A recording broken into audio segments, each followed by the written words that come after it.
Morning, y'all.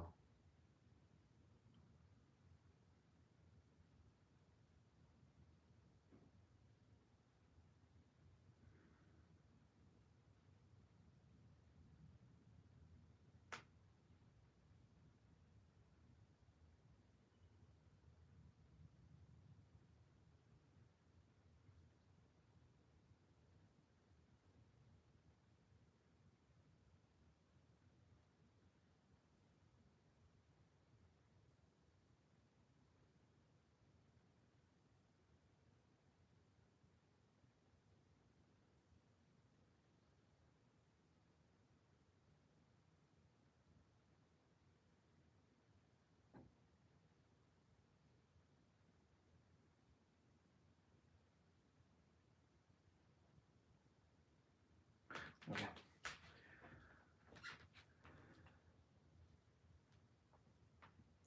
Let's go make sure this is working good. Let's test. Oops. Test.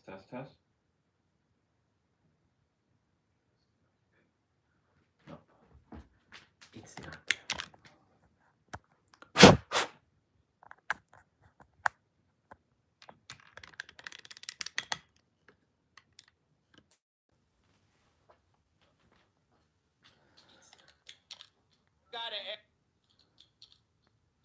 Have to ask, so chances are, yeah, man. Look at all these people watching these streams.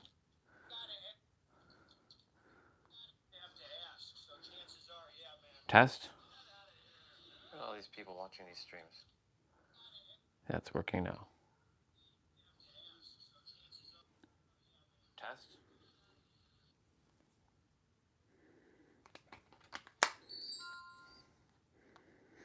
Do.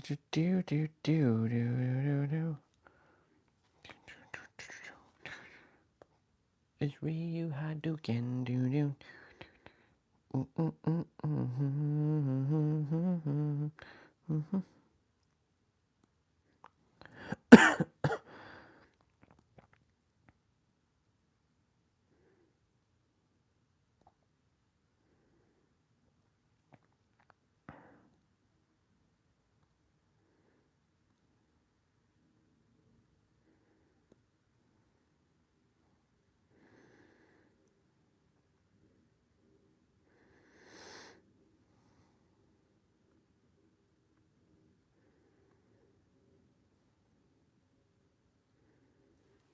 Perfect.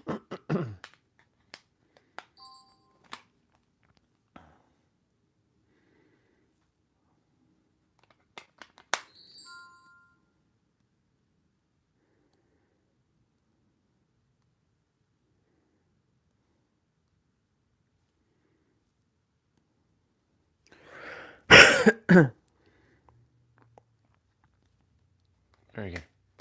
Very good.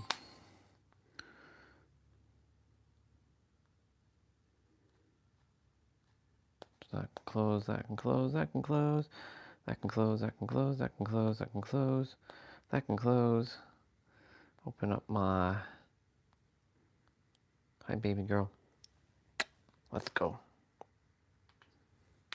There's water on my tablet. Let's clean it quickly. Let's clean it quickly.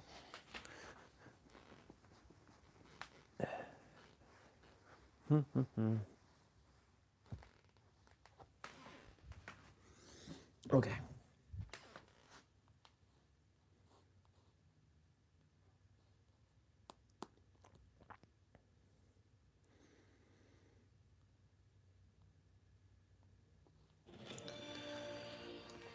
Okay.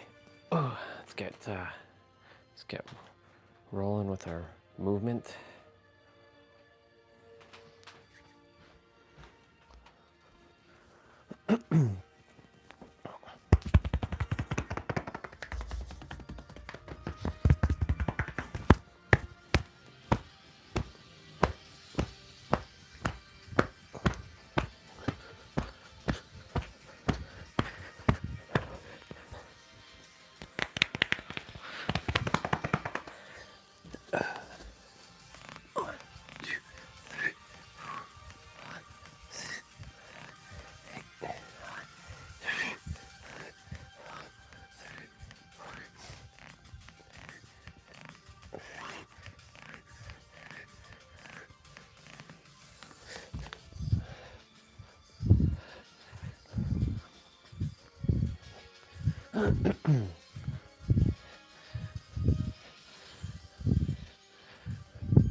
Morning, Soul Fam. Good to see you, bro.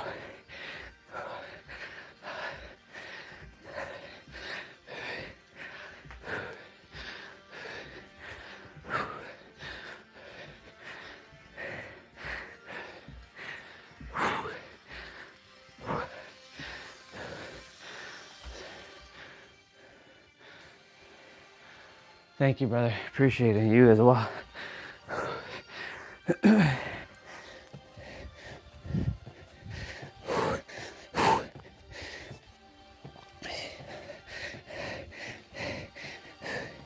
I'll be sharing a couple things shortly.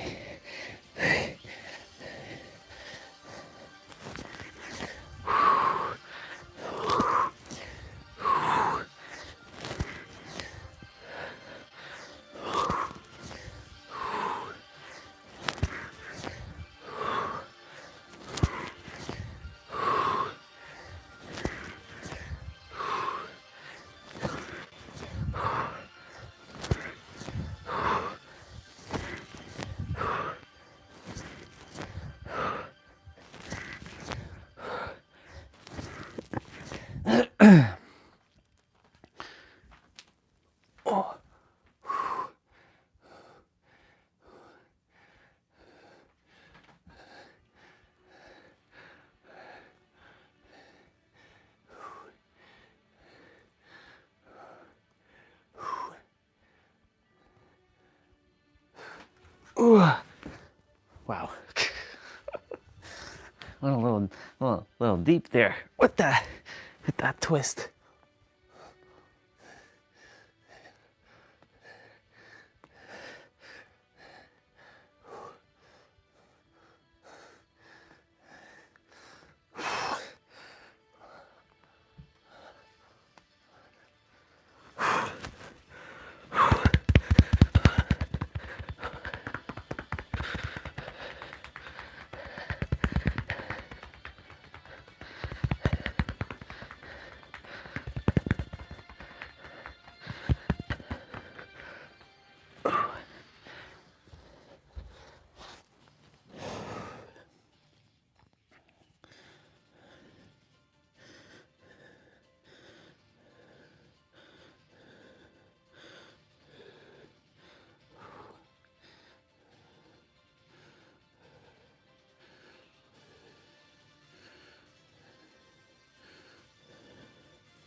Surprising that I didn't make a a live stream with Transcendence, but hey, it was meant to be today.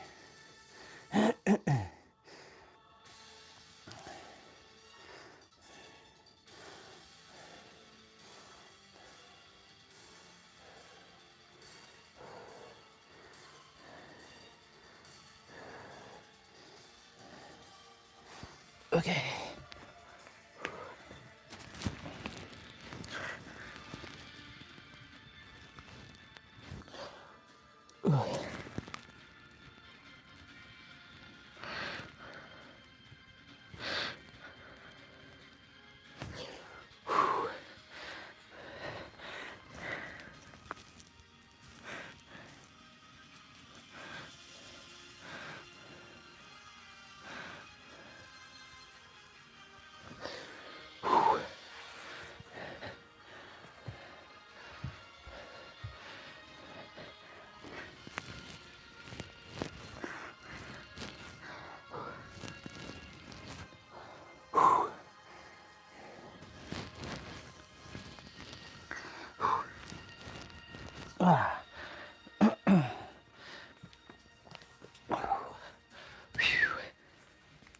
Oh my goodness gracious. Yeah.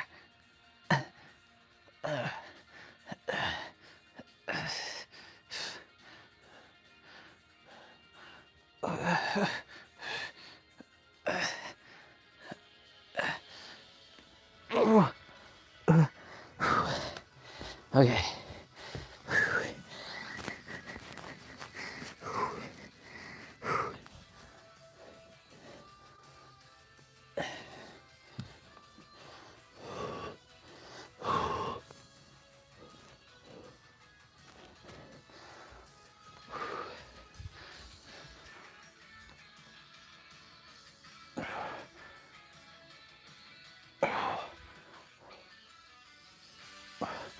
Fusion. All right.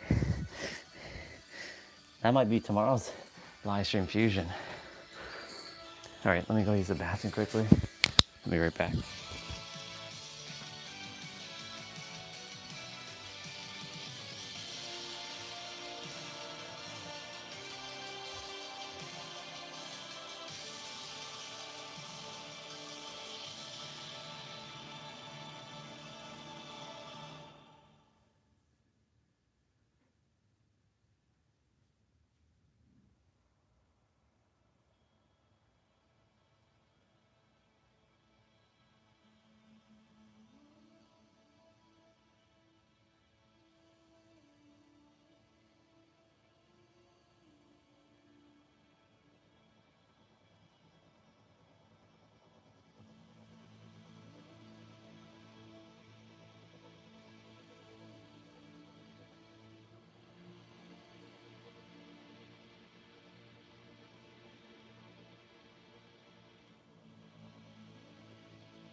All right, let's get rolling.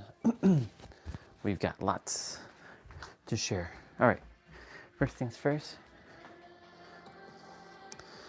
Apparently we have snow on Sunday. So we're gonna see how that's gonna work out in our favor. I don't think it's gonna be too bad though.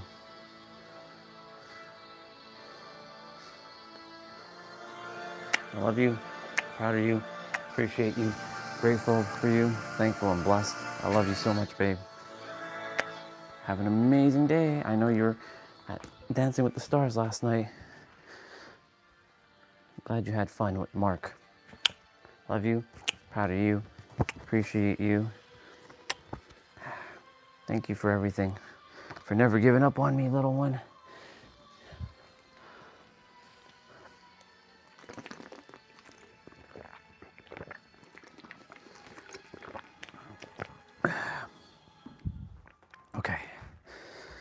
Get on her jacket.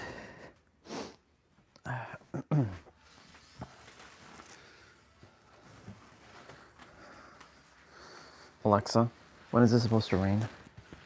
Rain is expected in about 5 minutes. It should stop around 8:45 a.m.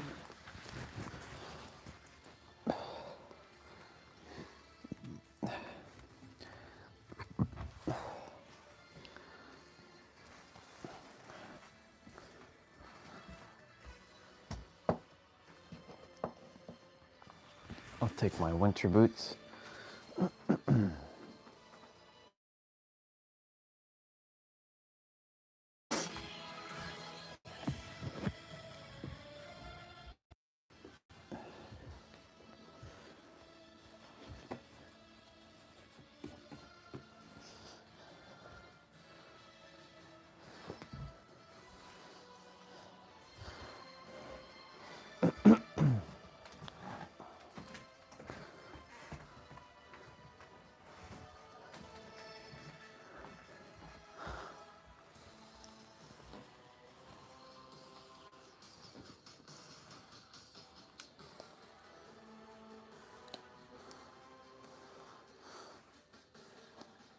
Let's go.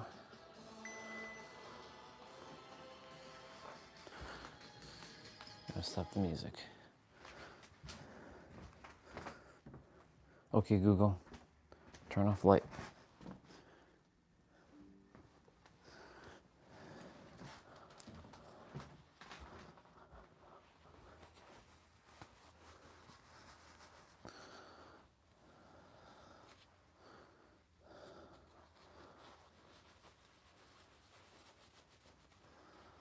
Okay.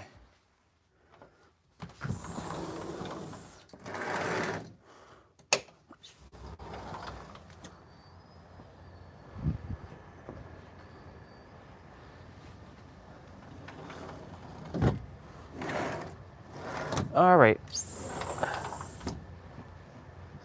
Got my umbrella, and here we go.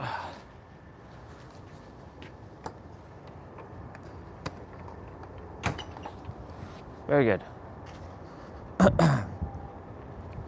Welcome to Transcendence. My shoes are like,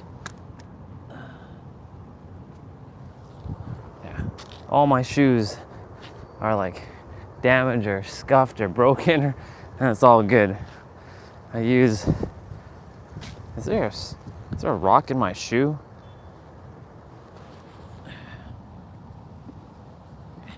Whatever.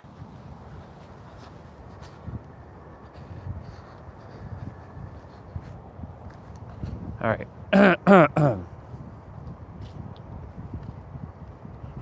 There's definitely something in my right shoe.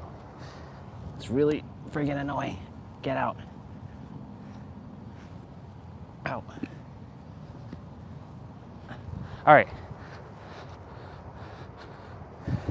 It's still in my shoe. Damn it all. Whatever.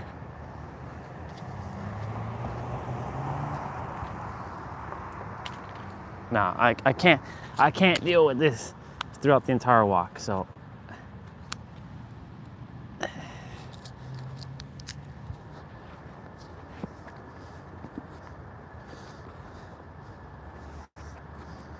Get out of my shoe.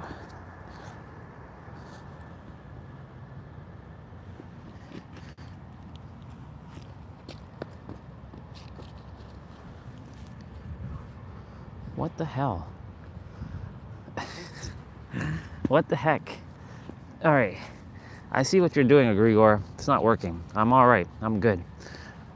I'm not frustrated or anything like that, because I know you want me to be frustrated. There we go. All right. I feel so much better. So much more relief. All right. Now with that out of the way, so a couple things. So watched the movie last night, recommended by our sister. It was called, I believe it was Spirit Warrior. And it was definitely something warrior, either Spirit Warrior or something warrior. And it was about a gymnast who was not being in the now, and he was chasing after external things. And then there was a dude who was like basically his higher level consciousness that was giving him guidance and telling him what he had to do, but he wasn't listening, and he was basically going fast in life, and he wasn't slowing down. And one day he was on his motorcycle, and unfortunately, due to the fact that he was on his motorcycle, right, what happened was on his motorcycle, he crashed. And when he crashed, essentially what he did was he landed and he shattered his leg. He didn't just break it, he shattered it. And there was a metal rod holding his hips and his legs together. And they say that he would never be able to perform on the rings again, because he was on the rings, essentially. I have to fix my laces. And, you know, he defied all odds. Of course, he was able to get back on the rings. But all he had to do was be in the now, and his higher level consciousness, which took the form of an older version, which it was technically, I think it was him, like from an older version of him. No, we went here yesterday. He was telling him the 3 things to life. Life is a paradox. Don't attempt to figure it out, because it's a paradox. Have humor in life.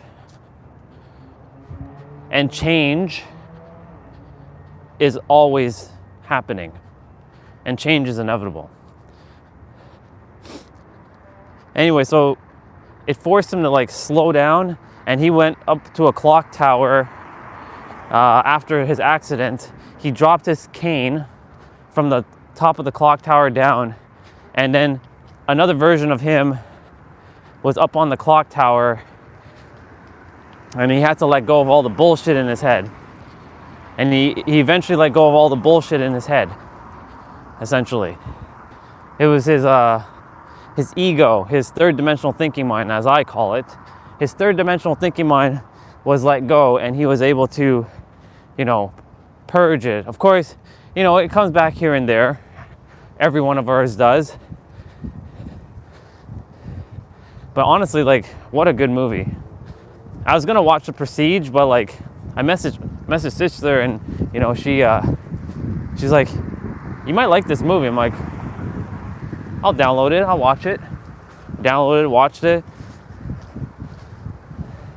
I definitely have expanded a lot with movies and stuff as of late. A lot of lessons to be had, for sure. So he transcended his previous self, and he transcended beyond the odds of what the doctor said and his coach said. His coach gave up on him, saying he'll never be able to perform the rings. And then he one day just said, fuck it, I'm going to do it. Like, I came here to live my purpose, my destiny. No matter what that may look like, I'm going to live it. Right? And he transcended beyond. Because like the question that keeps coming back to me is, how do you want to perceive yourself when you're on your deathbed? You want to say that you did everything in life? Remember, you only get to be you once. In the entire existence of reality, you only get to be this version of you once. Your soul is going to be other versions unless you choose not to come back. But like, you know, you get to be you one time. I mean, you're getting to be you every day. But in the totality of it all, like, you only get to be you once. And in that process of getting to be you once, right? Do you choose to, you know, just let life slip by, or do you take life by the balls and you go and run with it? Every day, I do my best to take life by the balls and run with it, because like, I ain't got time. I ain't got any moments where I'm gonna let anybody tell me that I can't live stream or I can't do this or I can't do that.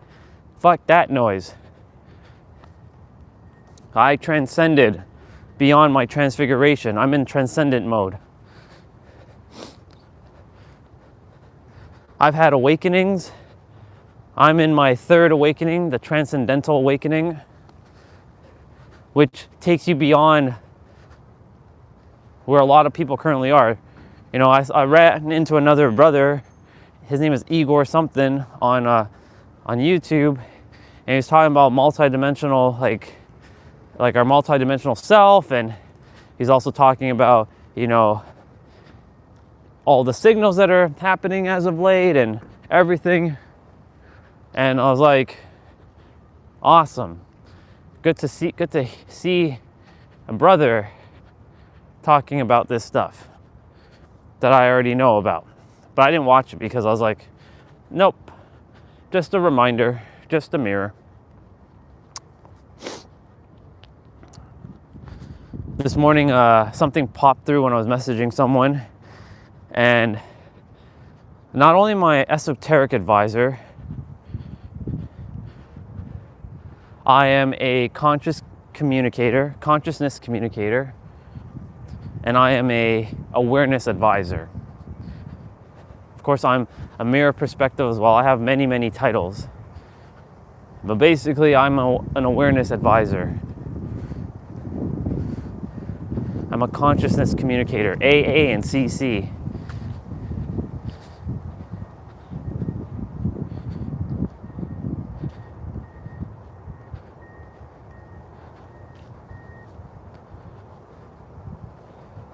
I wonder if there's a way to, an esoteric explainer. There we go. I'm an esoteric explainer, EE. I'm a awareness advisor, AA, consciousness communicator, CC. What would be BB?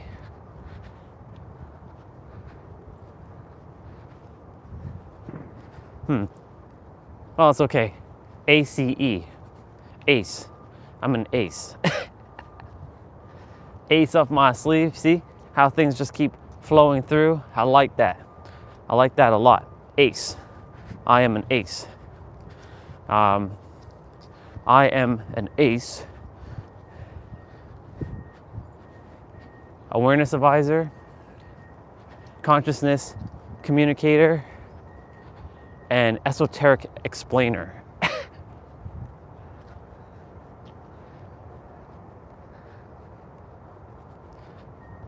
There's our car. It's nice.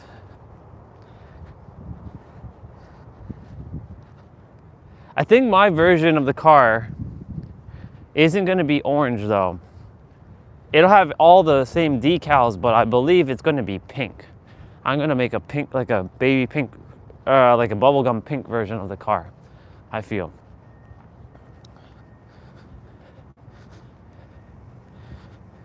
You know, every moment you have the ability to transcend. And in fact, you can already say that you've transcended. That's an example of yesterday when we were talking about like an old jalopy where a car was just making like blah, blah, blah, blah, blah, blah. And you take a jalopy car and transfigure it into a Supra or into like a McLaren Senna.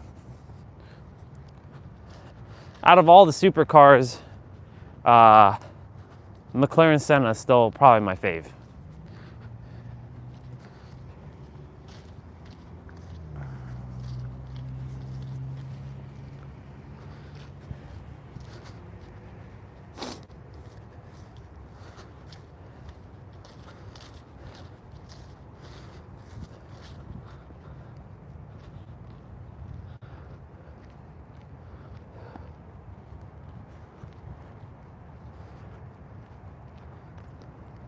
School.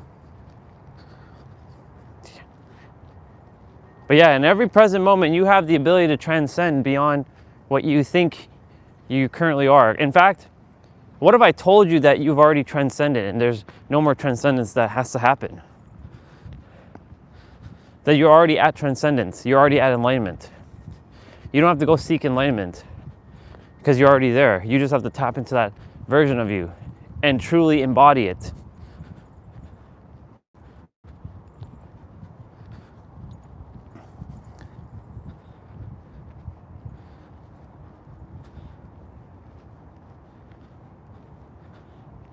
Oh, that's really good. I like that. ACE. I mean, that just came through a moment ago. An advisor, a communicator, and an explainer. Or, actually, no. Esoteric educator. I am an awareness advisor, consciousness communicator, and an esoteric educator. Thank you for an even better one. Explainer would have been cool, but educator sounds like the more aligned word there. I'm an ace, y'all. An ace that has already transcended beyond. And we're all already transcended. I'm basically a mirror that shows you what is possible, and that you all are at the same level as me, because if I'm at this level, then you all are at this level too. And if I'm able to think this way, then so are you. Think beyond the third dimension. You all have that ability too, because you and I are no different. What everybody is seeking in this world is a sense of fulfillment, wholeness, a sense of belonging, a sense of feeling like they're loved and appreciated. That's really what everybody is seeking through a feeling. You give yourself all those feelings, you let go of the third dimensional reality, and reality will bring forth those to match what you desire.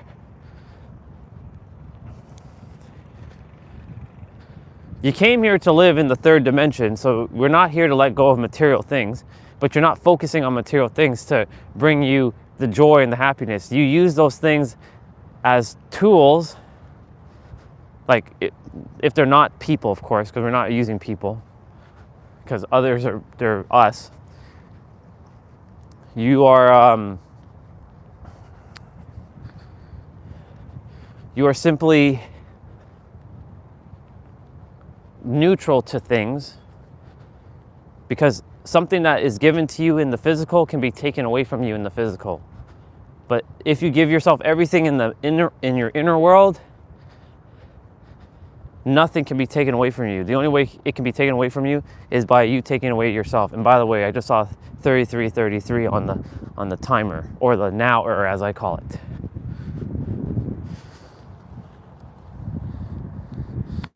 Our hand quickly.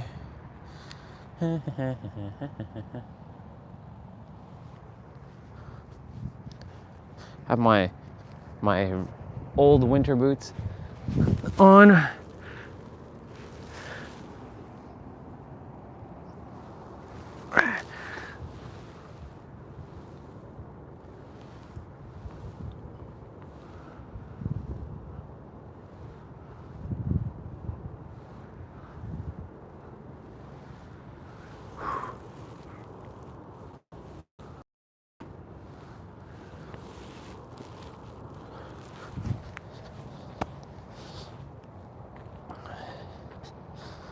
Let's go.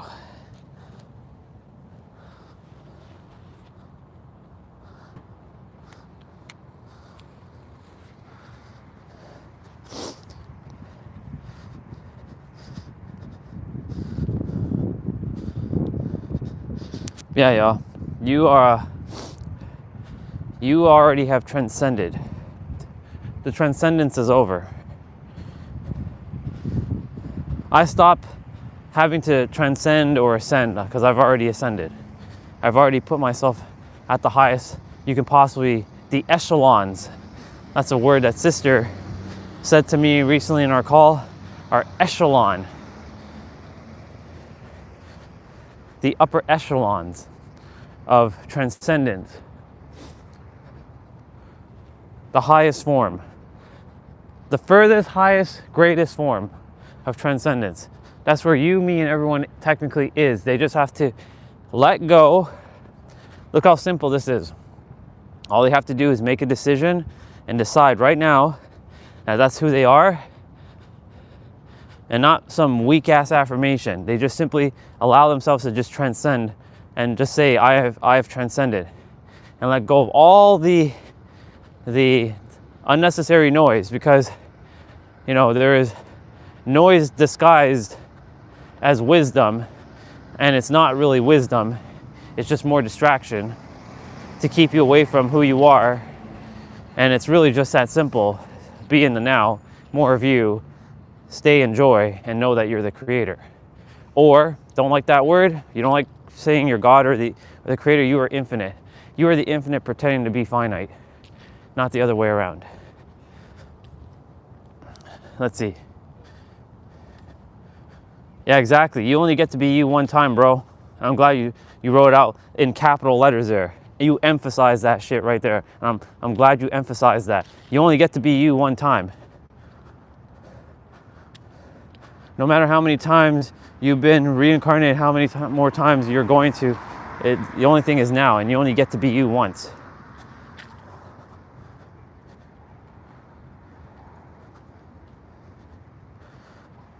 It's all divine, you know. It just means that you're meant to be exactly where you're supposed to be, right where you are in every present moment, right?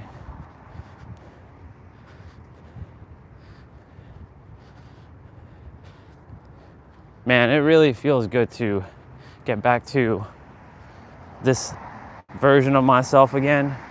Like, I mean, I hadn't left it.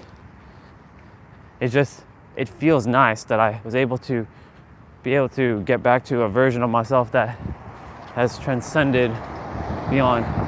Good morning, sister. How are you? Good, and you? I'm excellent. Enjoy your day. Have a great day. You too.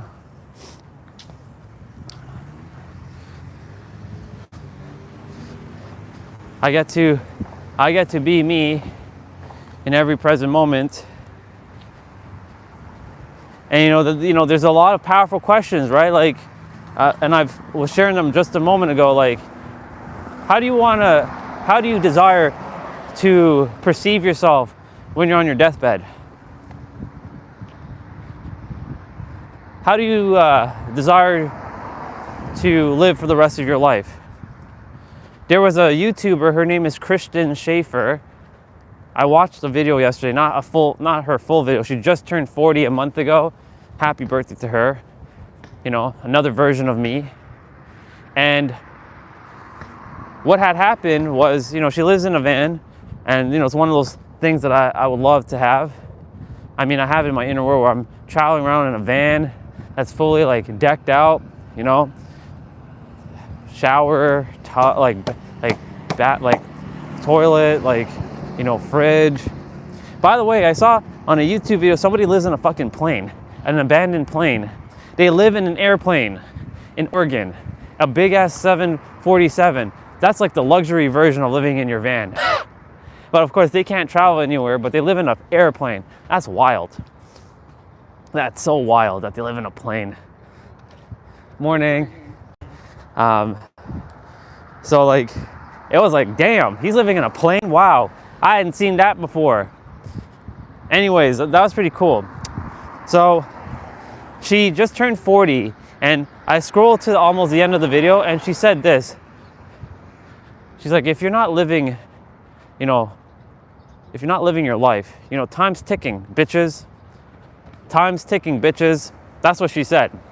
She's like, time's ticking, bitches, right?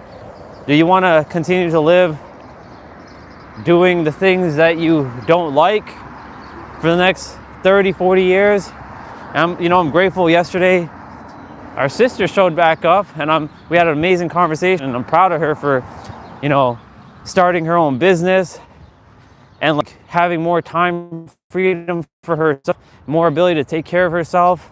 And the thing is, like, you know, she feels more at peace. She's able to do things with her family again. Not being able to just work, right? What do you want to say at the end of your life, that you just worked? You think, oh, I want my mom to just work for the rest of her life? Fuck no. Of course, like, my goal is to help her and help them but not while living here, while I'm remote. Like, send them things so that they can be supported, right? That's what the healing resort will also do, is help them, not like fully obviously, but like help them a little, give them a little bit of a helping hand. But like, they didn't come here to fucking work. They came here to do their passion. Let me emphasize the word work. They came here to do their God-given gifts, their ability to bring whatever gift they came to bring to the world. I'm not against the word work. In fact, the word work for me has changed. It's the word job. Someone else's bidding. Now, of course, we're all one thing, and you know, when we're doing a job, we're helping ourselves and someone else, but at the same time, you also have your own dreams and goals. And will you continue to fulfill someone else's dreams and goals, or will you fulfill your dreams and goals, right? So like, my point to say all this is to say is like, are you fulfilling your destiny, or do you want a desire to keep working for someone else, you know, doing a job for someone else and never living your dream? So many people just never get the chance to live their life. They never get the ability to live their life and live their dreams. And I'm here to bring that back into this world. And I'm going to do whatever it takes to bring that back to everybody. I'm going to give people a fighting chance again. Because that's what I came here to do. Bring awareness, right? Everyone is supposed to be living their dream. Everybody. Everybody's supposed to be living their dreams, not be doing something they hate. And too many people hate what they do, and I'm here to change that once and for all. I'm a change maker. I'm a trailblazer. And I'm going to do just that. I'm going to change the game. Because that brings me joy. I am so tired of seeing people living less than they are supposed to. You know what I'm saying? Like, that fires me up. You think I like seeing people having to sit in their cars and feel sad and depressed, and they're angry, and they have to go to a place that they don't like because they have no choice? I want to give people choice again. I want to give them a fighting chance to bring awareness back to their soul, that they know that they have another opportunity to live their dreams and goals. And that's exactly what I'm going to be doing. I have so much fucking conviction with that. That shit fires me up. I'm here as an awareness advisor, consciousness communicator, and an esoteric explainer, aka esoteric educator, the ACE. I am the ace of this world. That came through, by the way, today. See how everything just comes through when you let go of the bullshit in your head? And that was exactly said in the movie last night. Letting go of the bullshit in your head. Because that's really what it is. It's bullshit. Well, I came here to bring back the awareness to everybody that they have, not that they don't have it, they have it, and just making them aware that they are actually aware. The paradox to that.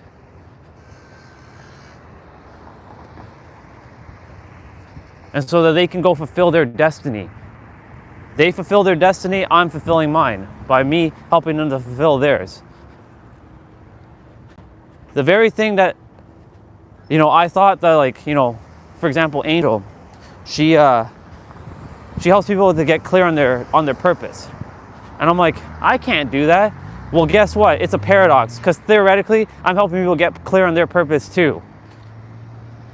The very thing that I was like struggling with, like clarity, because everybody is like, clarity is one of those things that a lot of people are really, they're not clear about, like what it is they desire. They're not, if you ask somebody, what is it that they desire to do in this world? They'll give you maybe an answer that might like not be clear. They'll give you, so they'll say something about maybe they want to do this thing or they want to do that thing, right? But the thing is, like, ultimately at the end of the day, right? Do they know what it is definitively? I am a consciousness communicator. I am a esoteric educator, and I am an awareness advisor. Different order, but basically I'm an ACE. ACE. And guess what? Everyone else is too. You don't have to be an esoteric advisor or esoteric educator, but you can you're definitely an awareness advisor and a consciousness communicator. Because what do you think we're doing? We're helping each other through the library of all that exists within each and every single one of us to mirror back consciousness to everybody, to even a little child, but using different languages so that a child can understand. Because if you make it too complicated, it'll go over their head because their logic hasn't been fully set in stone yet. So using analogies. What do you think we all do on this planet to help someone to better understand something? But at the same time, some people are obfuscating things on purpose. That it's harder than it has to be. And that it's going to take you 10,000 hours to master this thing. And then make you inadvertently make you feel like it's out of reach. Nothing is out of reach, y'all. And I'm here to bring that back, to bring the awareness back to everybody that nothing's out of your awareness, nothing's out of your reach, nothing's out of your scope. That you can reach because you've already transcended. You don't have to be enlightened, you already are enlightened. The very fact that you were born, you already enlightened. You don't need to chase something or seek something outside of you. You're done. You have everything right now in this moment. All things are possible and everything happens right now. And I'm here to remind everybody of who they are.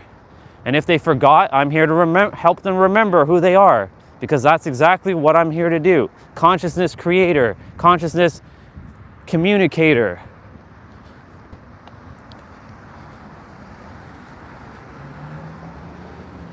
You think I like seeing children go to school and having to be programmed and enslaved? Because that's what's happening. Unless they're teaching about consciousness in school, which I know they're not, they're being programmed with bullshit that is unnecessary. Unless they're enjoying their time playing and having fun with what they're supposed to be doing.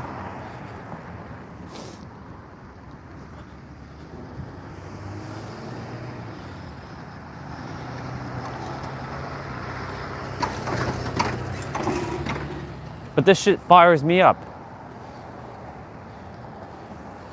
All these parents taking their kids to school. You think these parents have to take their kids to school too? Fuck no. One of my missions is to dismantle the school system. I know that goes against the entirety of reality itself. Right? You go back to that book, Outwitting the Devil. Right? Outwitting the Devil. Very powerful book, by the way. Right? Where does the programming begin? The devil, which is the third dimensional lower mind, uses school as the catalyst for programming. Unless your parents are super duper conscious and has homeschooled you, like most, if not all, are going to get programmed. Unless they were born with their awareness already, like they came with their memories intact and they haven't forgotten. But of course, you know, over time, after the age of 7, shit starts to happen, right? Conditioning starts to really kick in. Logic starts to open up in your head, and you start to lose yourself little by little. But guess what? You've never actually lost yourself. You've always been whole and complete. You've always transcended beyond any comprehension of your third dimensional thinking mind. You're complete. You're done. All learning ends now. This idea of like, I have to learn more, I have to do more, I have to accomplish more. No, actually, you do not have to learn more. You are done. You have all things nested within inside of you right now, this moment.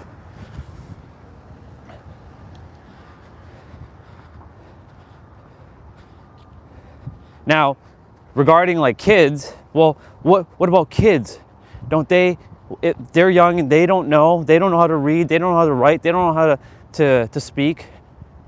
Okay, you're mirroring back to them exactly how speak, how to write, how to read. You're not teaching them, you are mirroring back to them. There's a difference. You're just showing them something that they've forgotten and they're having to go back through the process of remembering.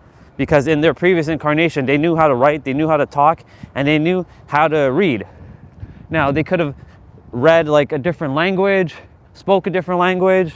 Like I know damn well I spoke a different language in a lot of my incarnations. I didn't speak English, right? And so in this incarnation, I chose to speak English, but previous incarnations, I spoke different languages. And so like when you're rebirth again into this world, you have to go through the process of like being a human again, right? It's a painful process, right? So like Regina brought awareness to me. It was one of the biggest awareness that like it opened my eyes. She said this, she's like, what do you think when you were coming back, why a baby's crying? Because they still have the remembrance of who they were in a previous incarnation. However, they can't communicate and they have to cry. They can't do things for themselves like they used to because they remember doing stuff for themselves, but they can't do it. That's why they cry. That's why when a baby is crying, right? Because they're hungry or something's wrong, you know, because like they can't communicate, they can't walk, they can't talk. They remember their ability to walk. Can you imagine how painful that is to like be like a child, like a baby again, and you can't go use the bathroom? You have to poop in your diapers, and that feels uncomfortable, and peeing in your diapers, and that's also uncomfortable, right? To having to like attempt to like hold a spoon and you don't know how to because it's like you don't remember the weight of like how to hold the spoon because of gravity, and you have to go through all that process of like learning to like remembering to walk again and crawling and speaking, and then you have to have your tooth coming out again. Like think about that for a moment. Nobody's thinking about that kind of stuff, but all of us have to go through that countless of times, over and over and over and over again. That's why I said this is my final lifetime. I've made a mental declaration that this is my final lifetime. I will not be doing this again. So in this final lifetime, I give it all that I've got. Even when shit is hitting the fan, give it all that I got. Don't hold back. Even if it pisses someone off, even though I'm not here to purposely piss anyone off, but you know, due to people's experiences and their programming and their memories and their beliefs and their expectations, it'll probably piss someone off. I want to see what books they have. They still have the Etch-a-Sketch in here. Let's see. Not bad.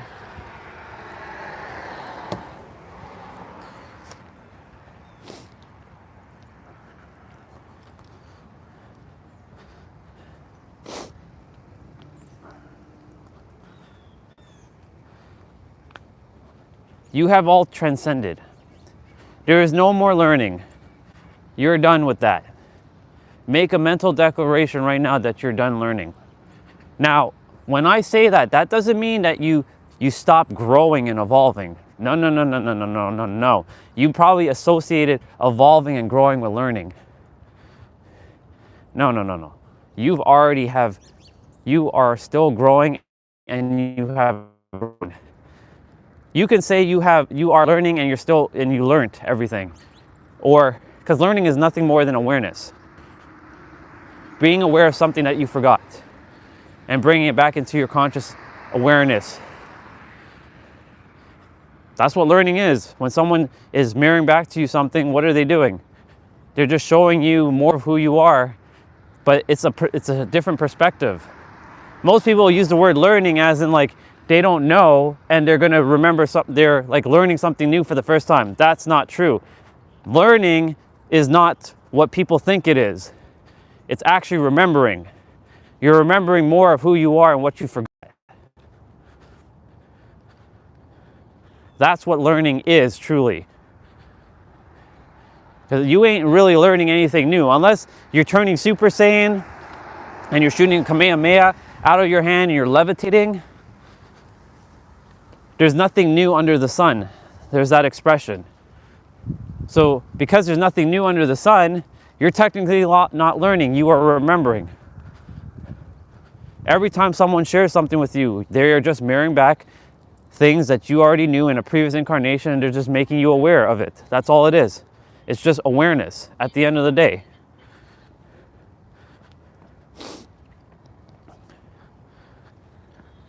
It's just straight up awareness.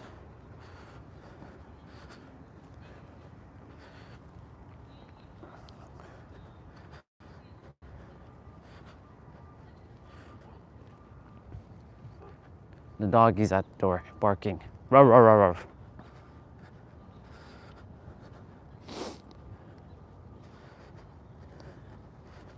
You know, whenever there's people around, I usually elevate my voice so that they can hear. I purposely do that. I don't I'm gonna talk like this so that nobody can hear what I'm saying. I should talk like this and let nobody, and keep the phone closer to me and be all like constricted and not share the wisdom with everybody because everybody has the same wisdom.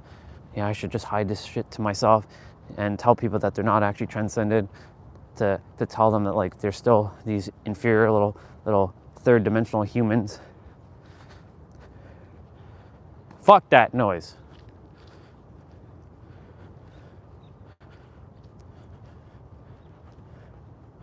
I came here as a trailblazer to blaze a trail and set that trail for others to blaze their trails too. And as I live my destiny and others are fulfilling theirs, I'm fulfilled. I'm fulfilled in every present moment, by the way, because as I keep sharing and I bring awareness to these things, because that's who I am, Mr. Awareness, Mr. Quectosane, Mr. What's the highest form now? What is it? Omnisane? God-sane? God-sane. Because I'm God-sane, some will say, insane. Yeah, I am insane. Why aren't you? Because you want to be with the approval of society's norms and expectations? Fuck that. I didn't come here for society's expectations to be placed onto me. I let that shit happen for too long. I spent 39 fucking years of my life taking in the expectations of this planet and the societal norms and the expectations that you should be and how you should operate, and dumbed myself down just to fit in. Guess what? I will never fit in.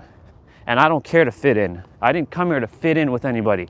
I came here to speak, share, and leave.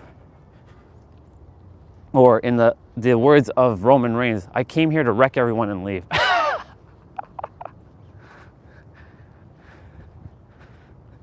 Or in my illustrious words, I came here to bring awareness and leave. That's what I came here to do, me specifically. Each of you, you have your own gifts to bring. So bring it.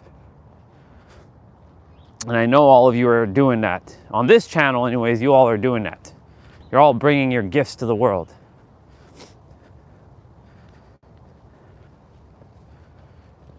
And remember that you don't have to tell me, I don't have to tell you that I'm proud of you, but I am super proud of you. But you are proud of yourself because it's you speaking to yourself. Everything that this version of you is you speaking to yourself. It's just another version of you. I'm just a mirror. I'm not another human. I am a mirror. I don't identify with the character. I respect the character, but I don't identify as the character anymore. Yes, I choose to be called Orion because that name is super powerful. Orion Phoenix Stellar, maybe add a fourth name, maybe Orion Phoenix Epsilon Stellar, who knows? Epsilon sounds awesome.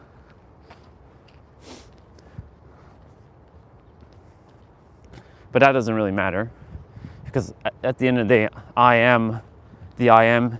We are the we are, and we are one. It's one consciousness having 8 billion different versions of itself on this specific planet only, not to mention all the other consciousness around the entire universe, multiverse, megaverse. What's the other one? Petaverse, gigaverse. Oh yeah, those exist, by the way. Gigaverse, petaverse, teraverse, omniverse, godverse. Just the universe is like insignificant in comparison to all those other ones I just said, just so you know. We think the universe is this infinite thing, and it is, but it still doesn't even hold a candle to Godverse. And your mind can't even conceptualize that. Because in that realm, that's where we all came from. And that's where I, the 99th dimensional being that I am, that's where I operate from now. Godverse, not this universe. A Godverse. I bring forth things in this present moment in the inner world. The universe has no choice but to surrender. The pitiful little universe, the tiny little universe has nothing but to surrender to the Godverse. It's got to yield and submit.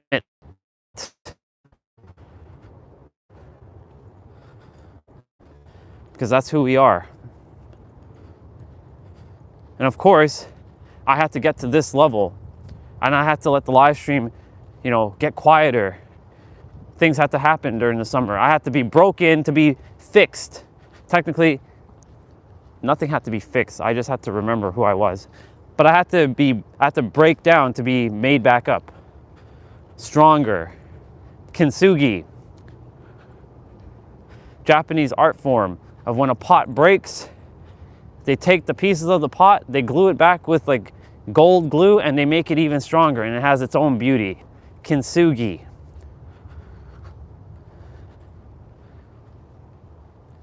Having to get back to Ikigai, that sweet bliss of in the middle, and that basically just means the now.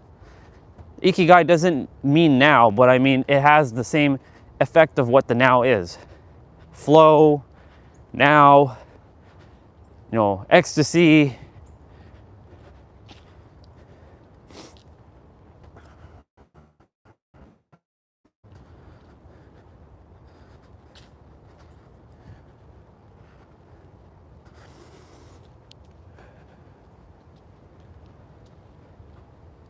All I care to do is have a fucking like gigaphone, not a megaphone. Actually, not even a gigaphone.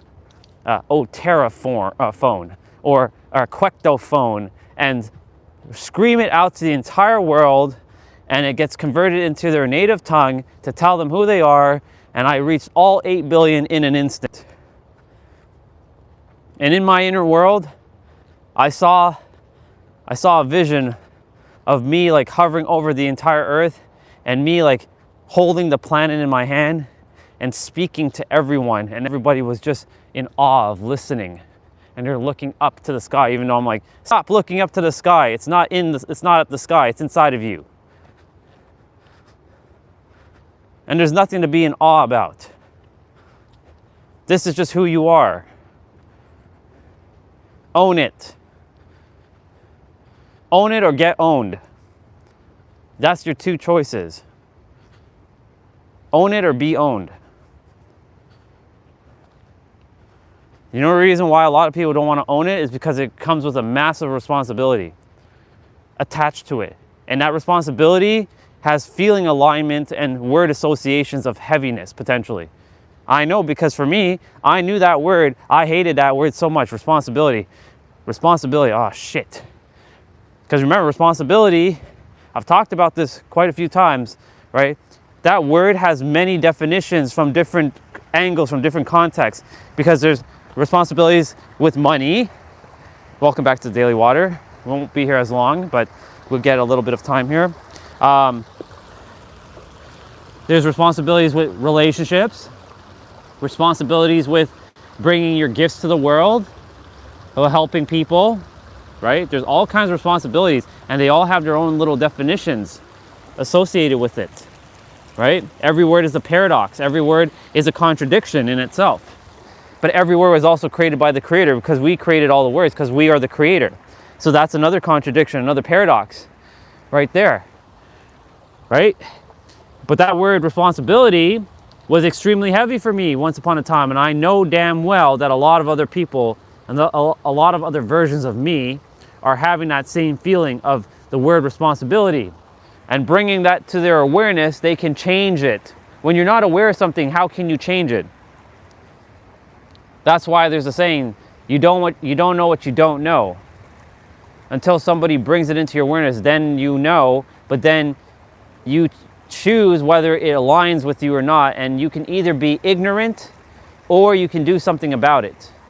Or if it doesn't resonate with you, you discard it. Because you have those choices. Remember, everything's a decision, a choice, a decision, and a perspective away to alter your life forever. Like literally, when I heard that you are the creator from another version of me, that changed my life. Because it's not what Pete said, it's how he said it. Because I've heard you are the creator many times, but it didn't click. But the way he enunciated it, the way he shared it, this time I wasn't ignorant to it. I chose to take it in as like, if this guy's speaking like this, and I have that same kind of energy of fierce, like I have fierce energy, a very commanding energy, then if he's able to do it, then why the fuck can't I? And all I have to do is let go of fear and stop being ignorant to that I am the creator and that we're all the creator. All right, I'm gonna do my back bend.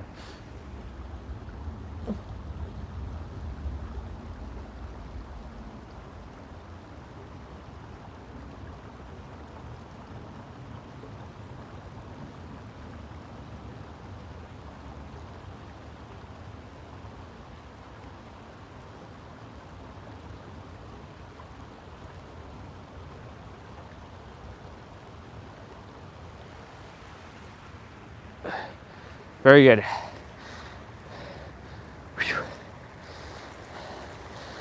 Cossack squats are next.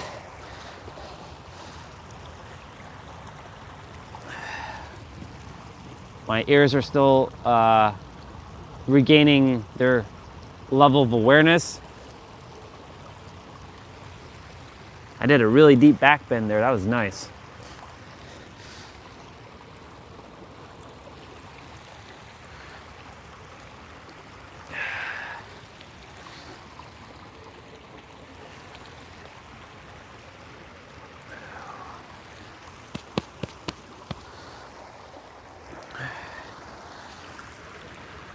It's starting to rain a little bit. It's starting to rain, but I'm not gonna let that stop me. I have my umbrella for that reason. And it's little drops. It's not gonna change, it's not gonna kill me.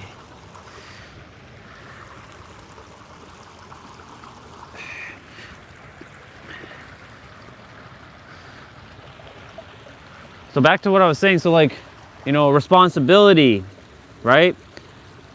That word, very heavy, because when you become aware of this stuff or realize the awareness, because you're technically not becoming anything, you're realizing. You're realizing in every present moment who you are. When you realize that you are this, it does create a responsibility now. And not everybody might be willing to have that responsibility. Everybody has the ability to hold that responsibility and have the power to handle the responsibility. Listen carefully. They have the ability to handle the responsibility because it's built within them to handle. And they have the ability to accept that responsibility without it feeling like a burden. However, because the third dimensional thinking mind is going to get in the way. It's going to tell you that you can't handle this, and it's better to just shut up, zip your lips, and stay where you are as the third dimensional character that you've been pretending to be, and pretend to still be that third dimensional character. And that was all a fucking verse. That's what the mind's gonna do. And I know, because it happens to me not often anymore, but it happens once in a while, where it'll come in and it'll find a back door, use something or a person like my mom or dad as the entry into my mind, into the subconscious, to make me feel like I'm inadequate, I'm not good enough, I'm this and I'm that, and that I should stop, and I should just go back to working a job and just live a mediocre existence. Fuck that noise. And I know that a lot of people, in fact, almost 98% of the planet is facing that right now. 98. There's only 2% of the planet who is living their dreams. That's bullshit.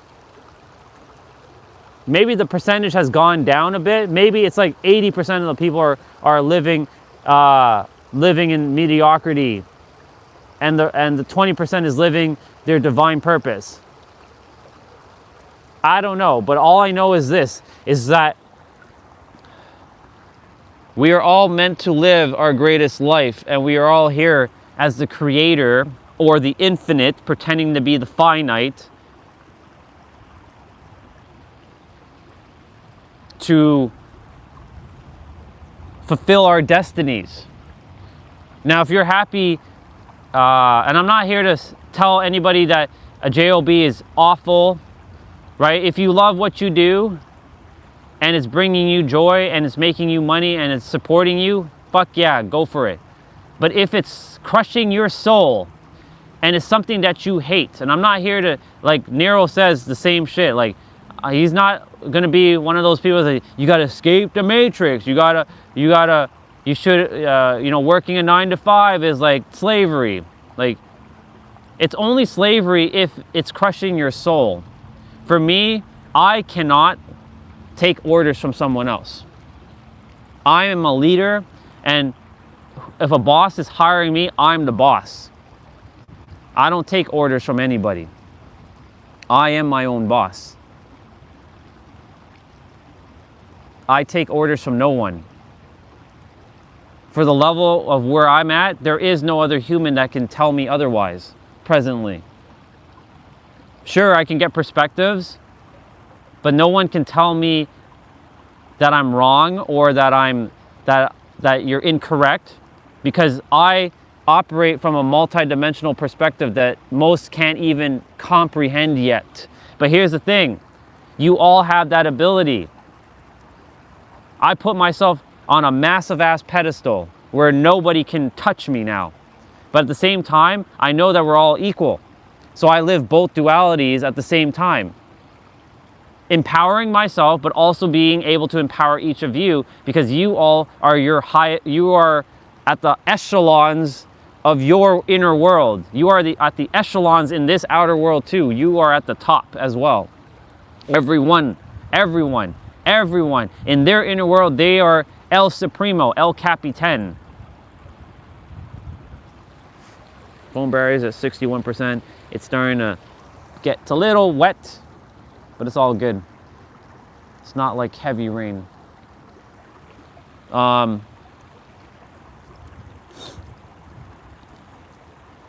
you all have the power within. I'm here to mirror back that you have the power within, and everyone has the power within and the awareness within. It just comes down to bringing it out and making others aware of their awareness. Everyone's got the tools within them. They just have to look deep enough and hard enough, and they will find it within themselves. They don't got to seek anything outside of anybody else. And this is why, like, if someone's coming to me for coaching, it's not really coaching though, it's mirroring. I can change someone's life in an instant. I have that ability. Hey, Tom. I have that ability to change someone's life in an instant. I have that ability to change someone's life in an instant. And guess what? All of you do too, because you have the same power. Every one of us has the same power within ourselves. The only difference is our awareness and the gifts that we actually came here. Like some of you came here to paint. Some of you came here to draw. Some of you came here to cook. Some of you came here to be a sports star. Some of you came here to be an actor or actress. Some of you came here to be a musician. Some of you came here to be a speaker. Some of you came here to be an educator. Some of you came here to be the world's greatest mathematician. Some of you came here to be a scientist. Some of you came here to travel as an astronaut. Some of you came here to, what else? Build homes, bring your art, inspire others through your passions. That's the difference between us. Because if we all had the same gift, it would be a very boring place. There would be no contrast. That's why this is a world of duality. If this world was not dual, then this would be a pretty boring ass place. I think you'd all agree. That's why there's the ups and downs and highs and lows, but remember, this is all an illusion and we're transcending back to oneness, while still living in a dualistic realm. Technically it's a trialistic realm, because there's a third option, there's a third path to almost everything, right? Positive, negative, neutral. Masculine, feminine, the oneness. Steam and ice, and in between, it's like lukewarm, right? It's neutral, it's just water, right? Water is the neutral between steam and ice, right? This is what we call the now. Father, Son, Holy Spirit, right? Yesterday, Brahma, Vishnu, and another god in the Indian tradition, in the Hindu tradition. It's a trialistic world. It's not dualistic as well. It's trialistic. I know. The third path. There's the right, the left, and the middle. We're gonna get rolling. The phone battery's at 59%. Thank you, water. I appreciate it. I don't have to bust out the umbrella yet. It's not heavy rain. I love you, water. Thank you. But you can see that it's starting to blop, blop, blop, blop, blop, blop, blop, blop. All right. Love you, water. Thank you for having us here for a little bit of time, about 12, 13 minutes. Always great. We saw Tom pass by us. He is actually walking back that direction, so he must have left earlier. Bye, water. I see you. All right. So this is a trialistic world, but you live with oneness. So be in this world, but not of this world. You abide, you live parallel to the so-called rules, aka bullshit rules of the planet, right? You use it to your advantage. What else?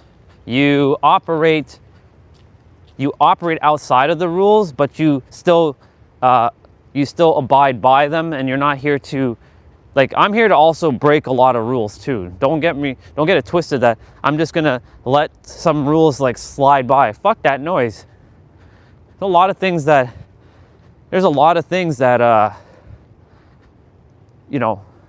attempt to control us. And we are attempting to control other things outside of us. And the only thing that we have is a control over ourselves. And control is both a real and illusion at the same time. The only thing you have control over is two things: yourself and a motorized vehicle. Everything else is out of your control. Let go. you will bring so much more peace to yourself. Control is actually a shadow. In the gene key world, it's considered one of the shadows of control. I had two shadows, the shadow of control and the shadow of inadequacy. That's actually probably the most heaviest shadow of them all.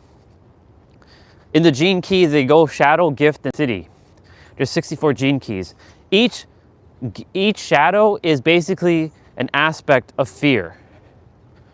It's just on a different spectrum of the fear spectrum. Like control is fear, inadequacy is fear. There is what else? I should look at all the gene keys and I'll tell you them. I stopped using the gene keys. I may entertain the gene keys again potentially, but it's not necessary because I already know that I'm the creator, and the creator goes beyond gene keys. Gene keys, astrology, and all that other stuff, it's great when you don't know that you're the creator. But you can still use them as a tool, as guidance, but knowing that you go beyond them, because you transcended beyond the tools are no longer necessary. Because all you require to know is that you must be in the now, be more of yourself, be in joy, know that you are the infinite pretending to be the finite. That's how simple it is. It may not seem simple, as I said, because your memories and your expectations and your experiences and your beliefs and your program and conditioning and your domestication will prove otherwise. They'll say, no, it's not. That's not that simple. Having this time, human time, because time's an illusion, having this matrix time to prepare myself for the next phase has been, it's priceless. This gift could not have been given to me by another person or another thing. Like, it had to be given to me through a live stream, through me, every day having to face myself one-on-one. But it's not me versus me, it's me with myself, and let go of things that were not serving me or was serving me, but because everything technically serves you, that's why you hold on to it. But to let go of things that were no longer necessary.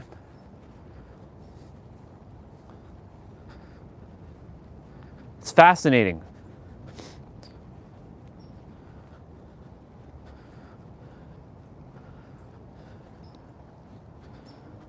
Absolutely fascinating.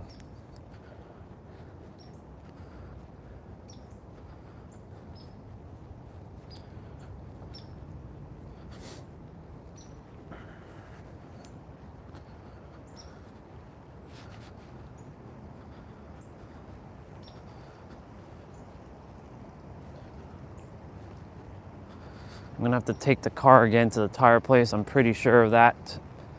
Pretty sure I'm going to be tasked to do that at some point, which is all good. It doesn't take long. It takes about 40 minutes for them to change the tires on the car. Just seeing what's next. So I'm going back to that word responsibility.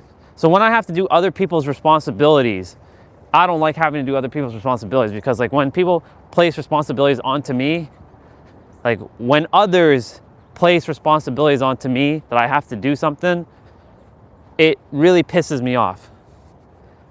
I do what I feel like doing. If I don't want to do something, I won't do it. But at the same time, I do like responsibilities. I enjoy responsibilities. Right? Reframing that as well. You see? Every word has their own paradox. And I'm here to bring the awareness, and you can change, like, now I can change that. See, because I brought that out of me. Now I can change it. Like, I actually do like responsibilities when others place it upon me, because when they place it upon me, because it's shifting your perspective here, when they place it upon me, that means they know that I'm reliable and I can do it. And not that they can't do it themselves. It's more of the nature that I am able to do these things because I'm just that damn good at it. I'm the go-to. They can choose to ask someone else for responsibilities, but they don't because I'm El Supremo number one. So you see how you can reframe. See, I caught that one. Third dimensional thinking mind was like, there was an emotional charge to that, to when people place responsibilities onto me. But you know, that's purged now.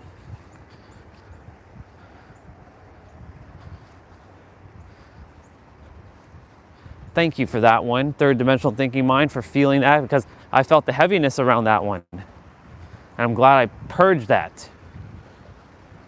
Because I've transcended. Practice love, y'all. But you see how easy that was? But some will say, but you didn't transcend beyond that. You're going to have to take hours and years to probably let go of that feeling of responsibility. No, you can let go of it in an instant. It's just making a decision. Catching your stuff and letting go of it in an instant is actually quite simple. It doesn't feel simple because of your beliefs, your expectations, your memories, your beliefs. Did I already say beliefs? Sure. Beliefs, expectations, your domestication, your conditioning, your programming, and your memories. I have to make I'm going to make a framework for that. I'm making a framework right now, in fact. Because we have CDPs, we have expectation, we have belief, expectation, and memories. CDP and BEM. I wonder if I can make a word with that. Possibly. There's only one vowel though.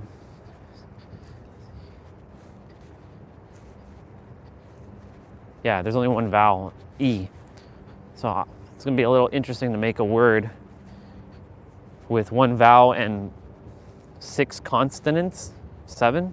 6. 6 words. Conditioning, domestication, programming, beliefs, expectations, and memory.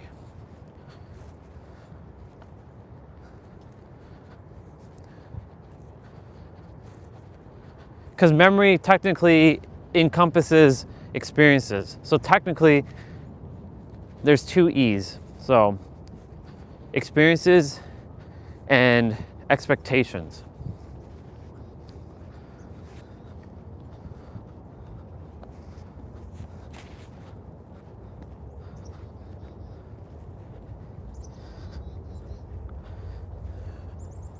Phone battery at 48%.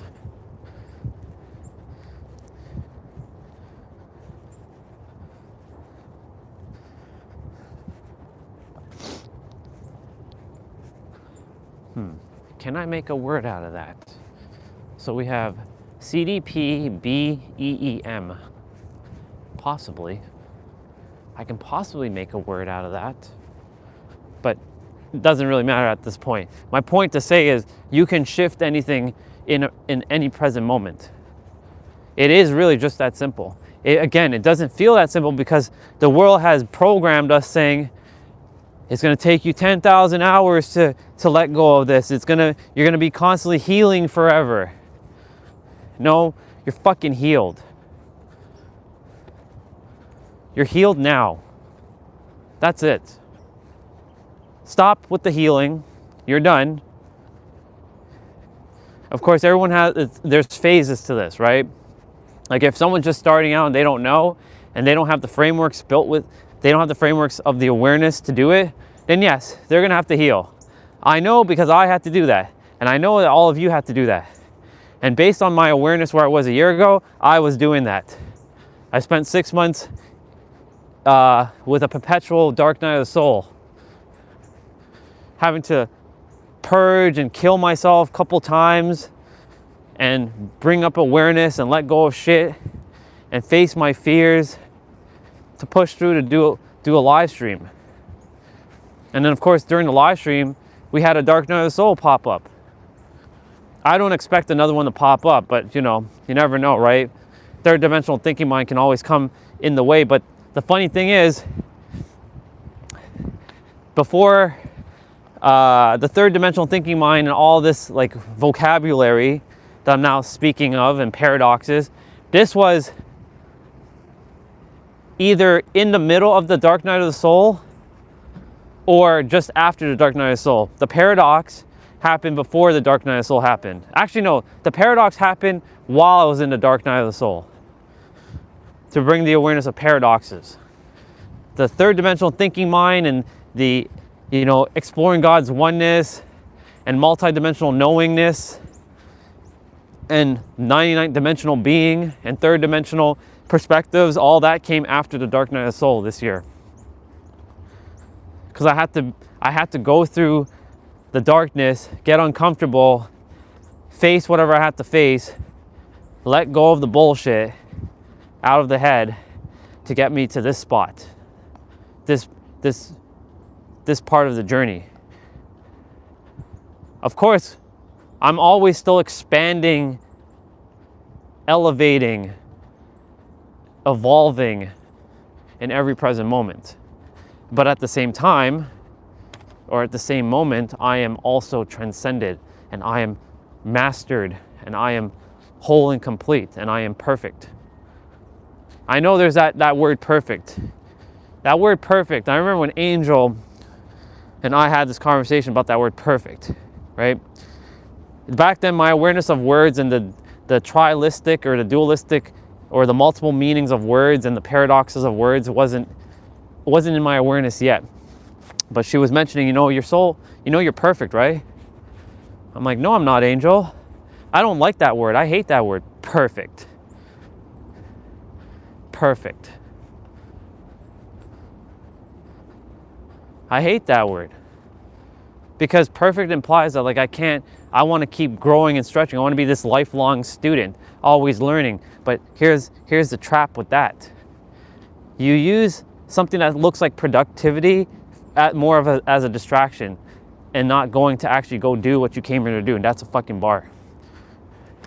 I used learning as a trap for 2 years. Had to go consume more, didn't think I was ready. I have to consume more information, more, right? More information. I have to be more aware. Oh, it brought awareness, all right. But I was also using learning as a scapegoat. It was coded as productivity, but really it was coded as a scapegoat to not go and do the thing I came here to do in the world. That's how sneaky everything is. It's a paradox.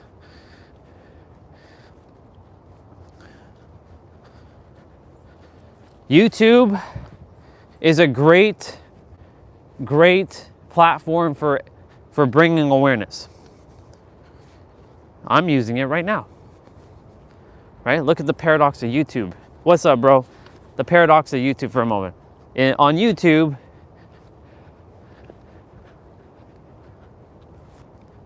I'm bringing awareness to things that some may not be aware of. With that's priceless. But then YouTube has another side effect. It's also littered with distractions to keep you from going out in the world and doing what you came here to do, because you feel like you don't have enough information and you're not prepared. There's going to come a point where the learning must stop and the remembering is going to kick in, and that you have enough, you know enough, you were born with everything within you, and that others are just mirroring back to you more of that. That's why when I listen to others, I'm not listening for them to teach me anything, because they can't teach me anything that I don't already know, because I know everything within, and it's just bringing it into my awareness. What I listen to others for is how I can reframe words in better ways or more efficient ways. Taking something and making it more efficient, more simplistic, more refined.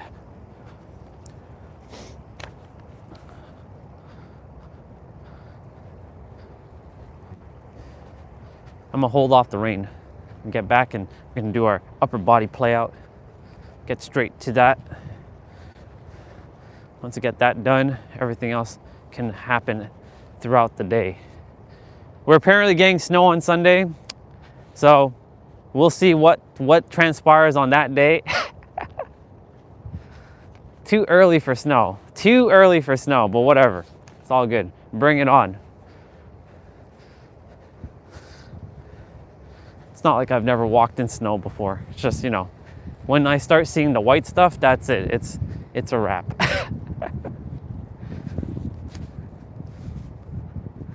It's funny, it's actually colder today, but I feel warmer. Maybe it's because all that pent up energy that I was speaking about, bringing people back their awareness to fulfill their destiny, that really fired me up earlier.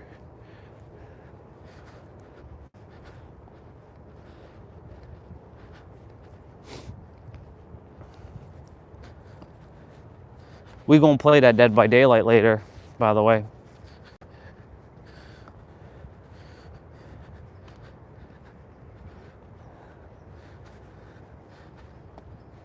Were you in the game I was playing? No, you weren't in the game I was playing with Butcher.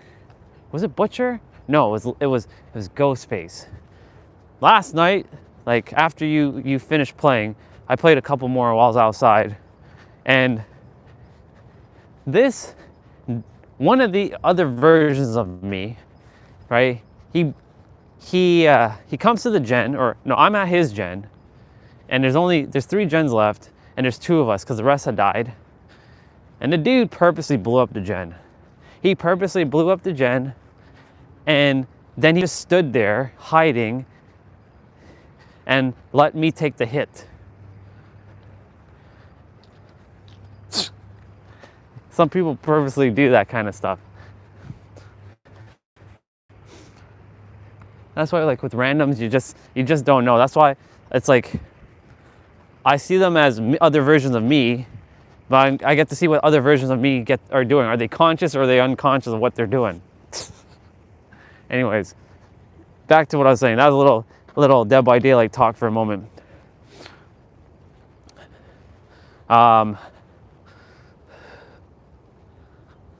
Yeah, earlier I was just fired up because there's a bunch of people, and you know when there's a bunch of people around, I elevate my voice so more can hear what I have to say. I'm not going to be like, yeah, no one should hear what I'm saying.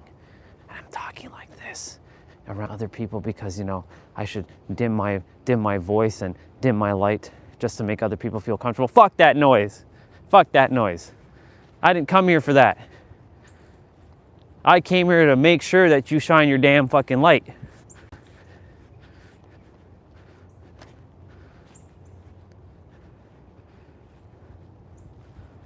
As the 9th ray, because I've entitled myself to that, as the 9th ray of light that goes beyond the 7,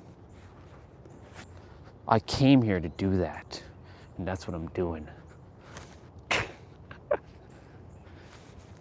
I'm an awareness advisor, I'm a consciousness communicator, and I'm an esoteric educator.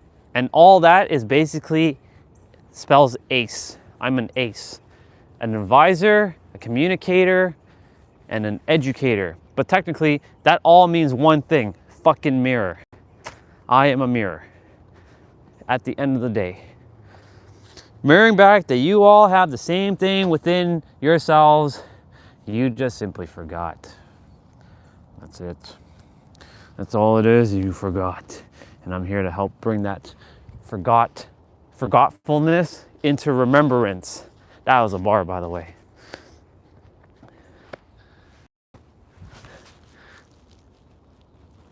No wind, and my hands are nice and warm. I feel good.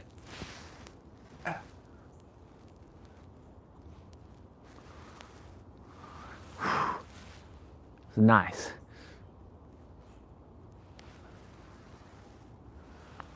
Oh man.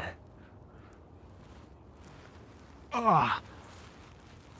So I watched the movie, if you're still here, mister, The Peaceful Warrior.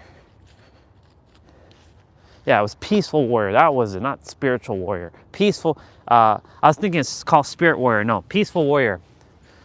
Really good movie, by the way. Because Olga suggested it, and I texted her last night, and she suggested, hey, this is a good movie. Maybe you might like it. I'm like, I'll check it out. I watched it. Really good movie. The premise of the movie: be in the now. Let go of the bullshit in your head that's going to tell you that you can't do something. That don't attempt to figure out life, because life is a paradox. Just walk through life in the now.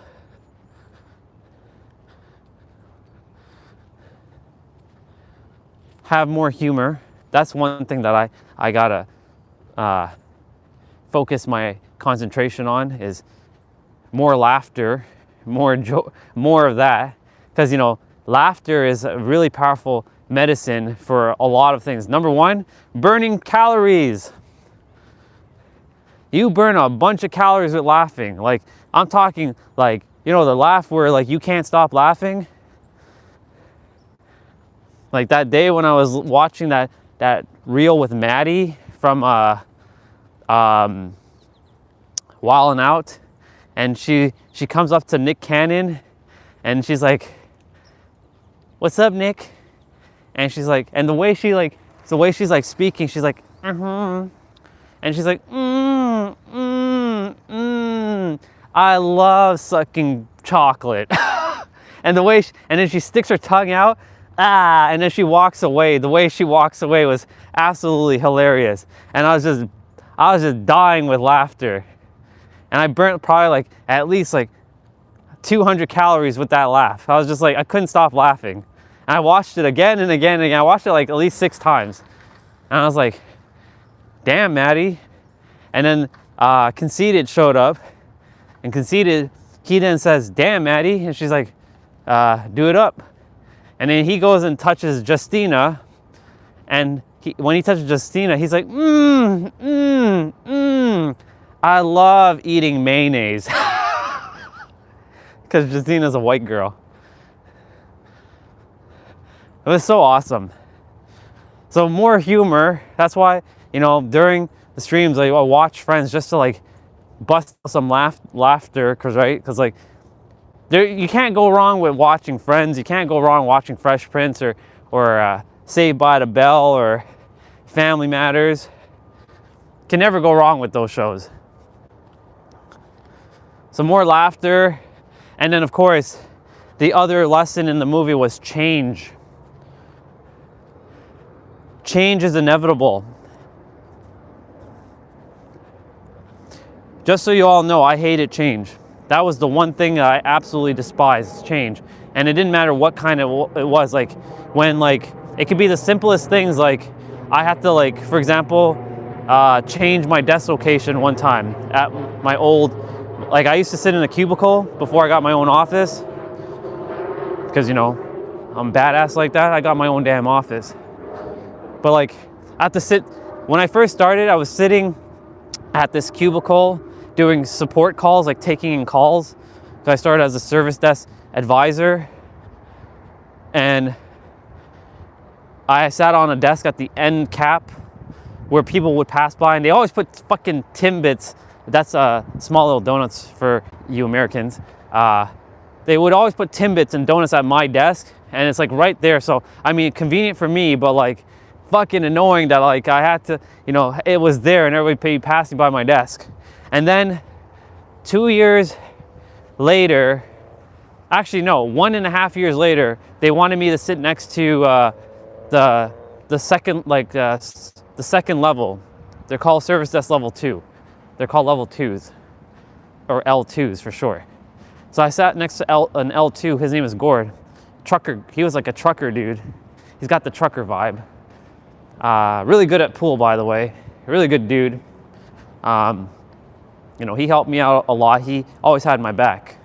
When my boss from Montreal would fuck me over, Gord would always have my back. He would be explaining to his name was Andre, actually, Andre Trottier. That, you know, me, Andre, even though I'm not Andre anymore, Orion, because nobody knew me as Orion back then, and I didn't know about Orion and all this shit back then. I wasn't aware of it, I should say. You know, I had to change my desk, and I didn't like sitting next to Gord at the beginning. I'm like, fuck, man. Gord's gonna probably like rat me out on a bunch of shit. He probably hates my guts. I'm sitting here, right? Because he really loved the person that he sat next to. Her name was Huma, but she got pregnant and she went on maternity leave. And then when she came back, she went and she got promoted. And of course, like in like year 3, that's when all hell started to break loose. I'm like, what the fuck, man? Like, there's like no support. Like, everybody got promoted. Like, all my previous colleagues are now promoted to doing something else, and I'm stuck still doing this. And I have to do like 10 people's jobs now. What the fuck? This is bullshit. But I hated change. Fucking hated change. When I saw somebody got promoted and I was still stuck where I was,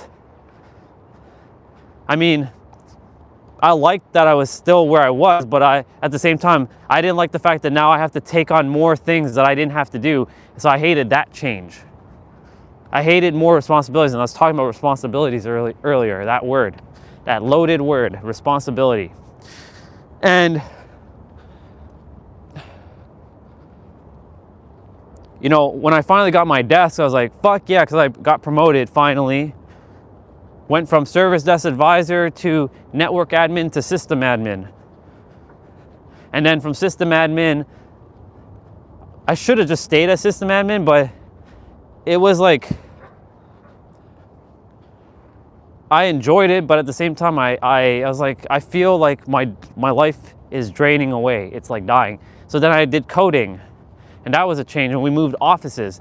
And that was a big ass change. I hated that change.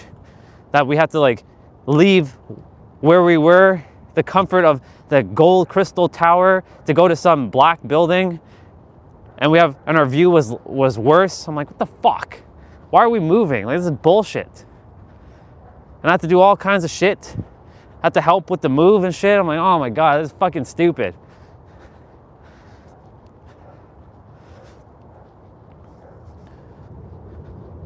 I hated change so much. I was so resistant to change. But in the movie, yes, change is inevitable. It's going to happen one way or another. Whether you like it or not, it's happening. Change is happening. And of course, the planet is also changing in every present moment. 3, 2, I have my umbrella and my winter boots on. 3, 2, 1, go. Change is happening regardless. The planet is changing and shifting and evolving. And either you evolve along with it or you get left behind. And when them aliens show up, because they're showing up, and by alien, other higher dimensional beings, because they're not, we use the word alien, but it's because we have no other name to give them. But I call them, you know, higher dimensional beings. When they make themselves present and aware, right? When they make themselves present and aware, you best believe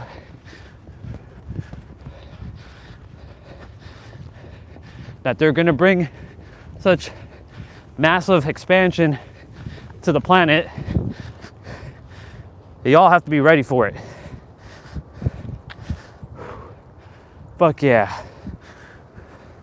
Let's go.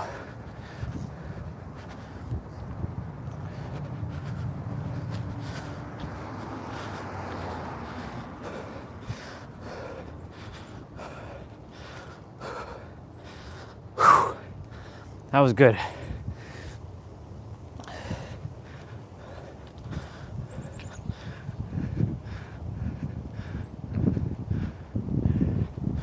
See, in San Diego, we don't have to rake leaves. We don't got to do any of that shit.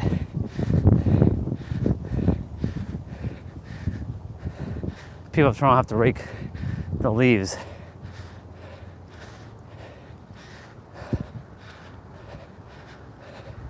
Raking leaves is annoying. But I could change that right now. Watch me transfigure that right now and transcend beyond it. raking leaves is awesome. Then I can just jump in a pile of leaves.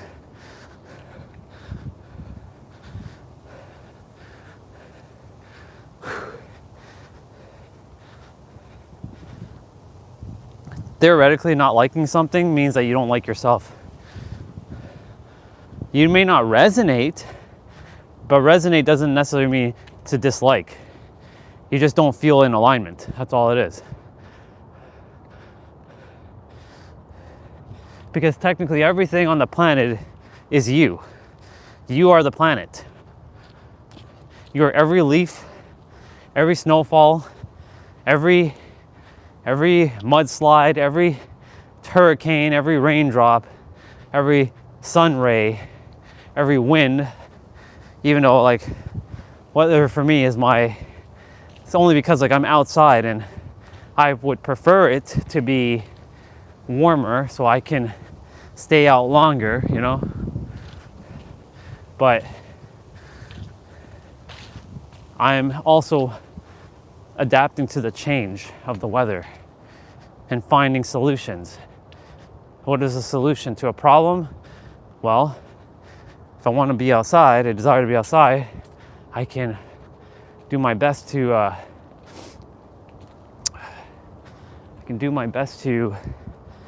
find other ways to stay warm.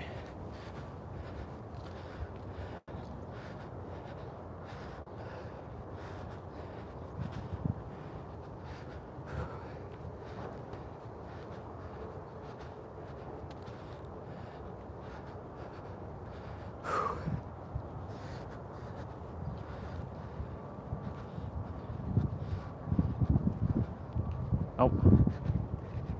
Other animals seeing other animals, they get excited.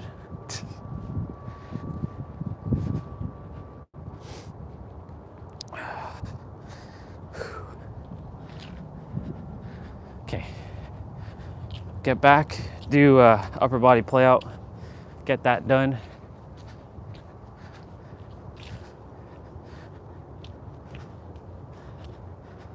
Dogs and their shake thing. Their shake thing and their shake thing and their stuff. See, he be looking at me.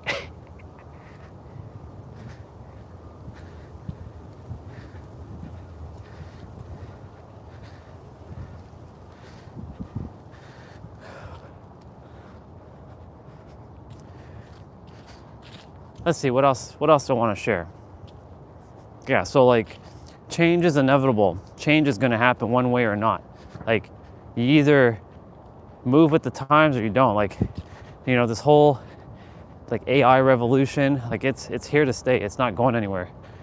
You either use it to your advantage, stay neutral about it, or you succumb to it by being negative about it and not like moving with the times. Like, you know, I was when I had that last conversation with my mom, with Lorene, she's like, you know, you all keep relying on this AI, this technology stuff. I'm like, I was about to say something. I was like, it's not technically AI, but it is, because, you know, someone is making it. So it's theoretically not AI. It's someone who made the AI, right? However, you know, I get where she was coming from, but I was about to say to her, like, if you are saying like about technology, then you shouldn't be using a phone then. In fact, you shouldn't be using a TV, you shouldn't be using a stove, you shouldn't be using anything. You should be outside with a cauldron and going to get wood and making a fire if you have so much disdain for technology. Hi, Squirrel Bubba. Don't worry, I'm not chasing you. You're good. Okay? Perspective.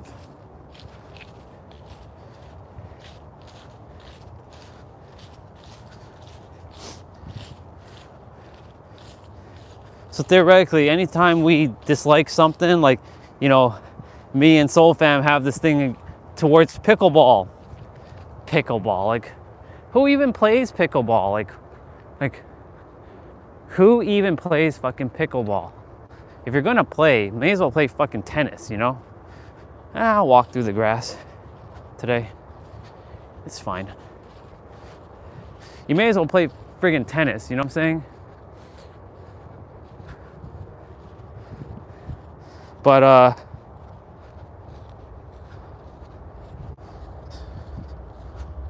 yeah, the grass is wet. All good. I'm wearing my winter boots, so I'm not affected by that.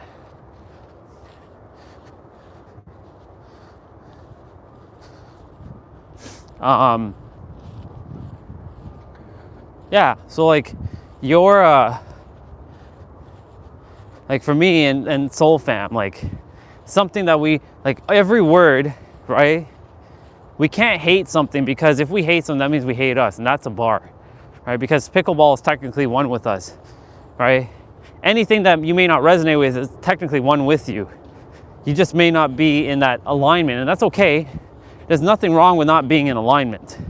But to flat out say I fucking hate something, you know, catching my awareness on that, and again, thanks to, you know, Soul Brother here, Mr. T-Bray, for that time when I was talking about food. And man, this, like, I was calling food like pad thai, like trash and garbage. Like, I'm not gonna eat that garbage. Like, I'm glad he caught me with that one, because like, there are people who appreciate that. There's tons of people. That's why there's variety in the world.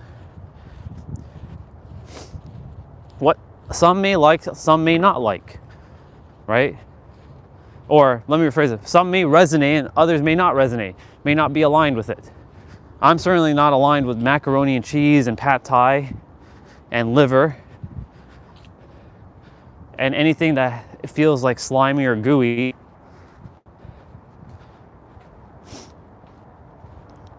Like, it has to be like a certain texture. I'm more like dry, unless it's spaghetti. But even that, I'm very picky. But at the same time, like, alignment and resonance does not mean like or dislike, or hate or disdain, right? Knowing your words. And as a awareness advisor, I bring awareness to the power of each word and how each word has its own associations, feeling alignment, right? Word alignment, all kinds of stuff,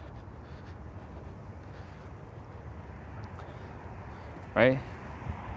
It really is like, you know, quite something. I smell like Tim Hortons. Yeah, they're having Tim Hortons next to me. What's up again, Soul Fam? I think you heard me talking about pickleball for a moment. How are you feeling on that now? Like, even hearing the word pickleball, does it drum up some energy within inside of you, or do you feel neutral now about it? Because just talking about each word, like, you know, if we hate something, that means we hate ourselves, because everything is part of us. We may not resonate, but resonate does not mean hate. Does not mean dislike. It just means you simply aren't in alignment.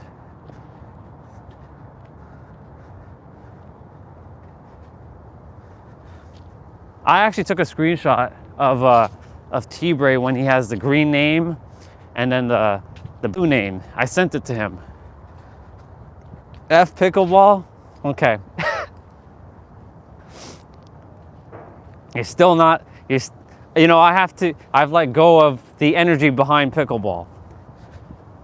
I won't play it personally. It's not my sport. I will pick up a tennis racket over a pickleball racket, paddle, it's a paddle, not a racket, a paddle. But then here, you know the funny thing about that though? There's squash and then there's racquetball. So how do you feel about racquetball and squash? And badminton, right? Because badminton technically is another form of like tennis. So theoretically, I didn't have a problem with badminton, squash, or racquetball, because you know you're inside of a enclosed room, right? And you're still using some sort of like not net, but like you're using some sort of like line, some guide, right?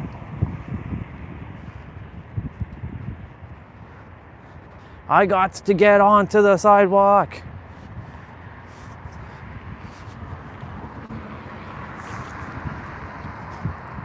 And table tennis as well, exactly. I like table tennis, right? So like, you know, it comes down to like, so what's the difference now? See, this is how I'm shifting right now, and rewiring pickleball right now in this moment. I'm rewiring pickleball for myself because pickleball is newer, right? It's no different now from like playing those other ones. It's just another form of tennis. Let's see.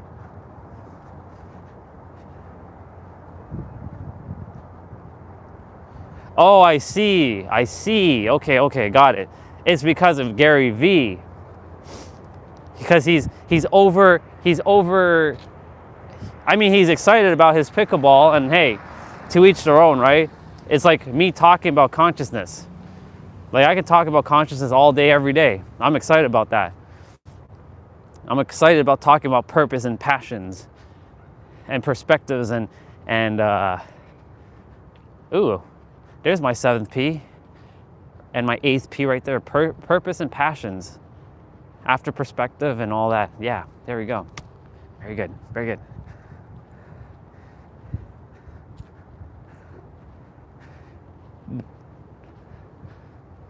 It requires more reflexes. I mean, theoretically, you're spot on. It does, because you know the ball doesn't travel as far, and you do have to like kind of bend down more, theoretically, right? Like with tennis, you're further back, so you have more range of motion. Whereas pickleball, you don't. You actually have to get like down and dirty a bit to like hit the ball. From what I've seen others play, like I see how they're like by the net. They're not like far back from the net. They're like close at the net, and they're like, you know, having to run because the ball doesn't have a lot of travel either. But I get it.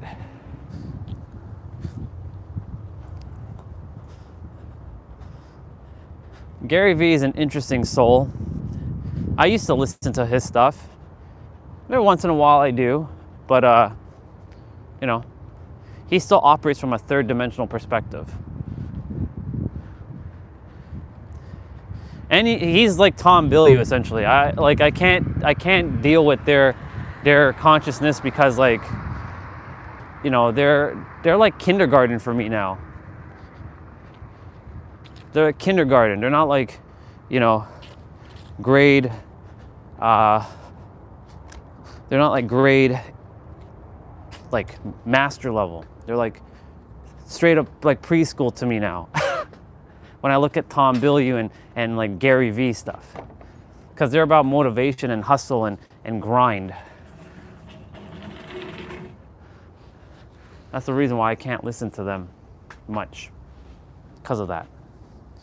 Yeah, I love playing badminton too. I played pickleball like maybe once. No, not pickleball. What am I saying? Squash. I played squash once. I've never played racquetball though. I haven't played racquetball. I have played squash once. I've played badminton many times. Tennis lots of times. Tennis is my favorite of them all, of course. I played table tennis like 2 or 3 times in my life. Table tennis is dope. It's quite something.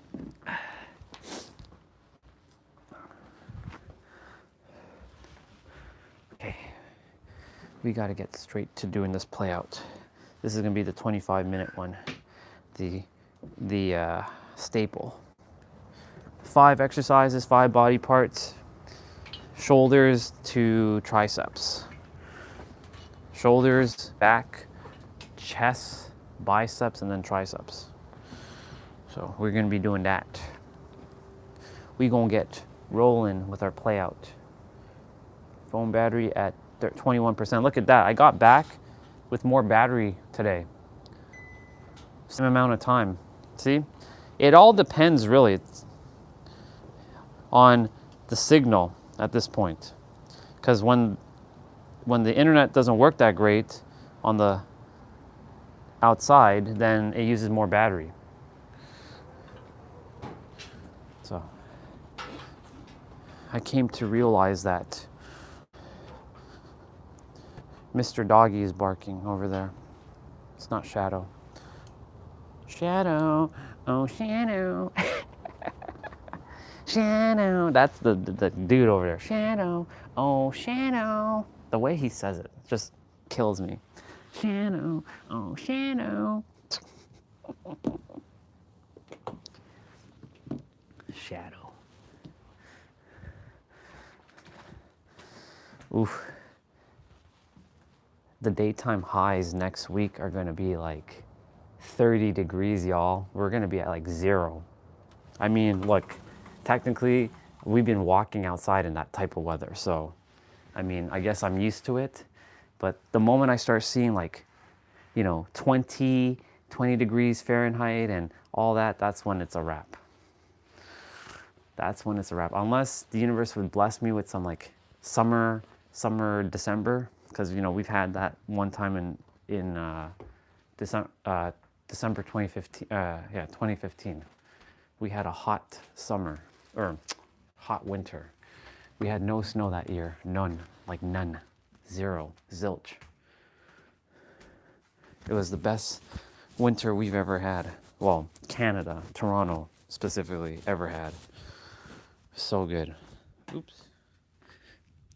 Okay, I'm gonna get changed. I'll be right out.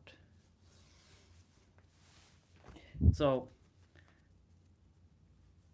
it's okay to still hate pickleball. I'm not saying not hate it. I'm just saying we're just changing perspectives on our words here. I know you understand that.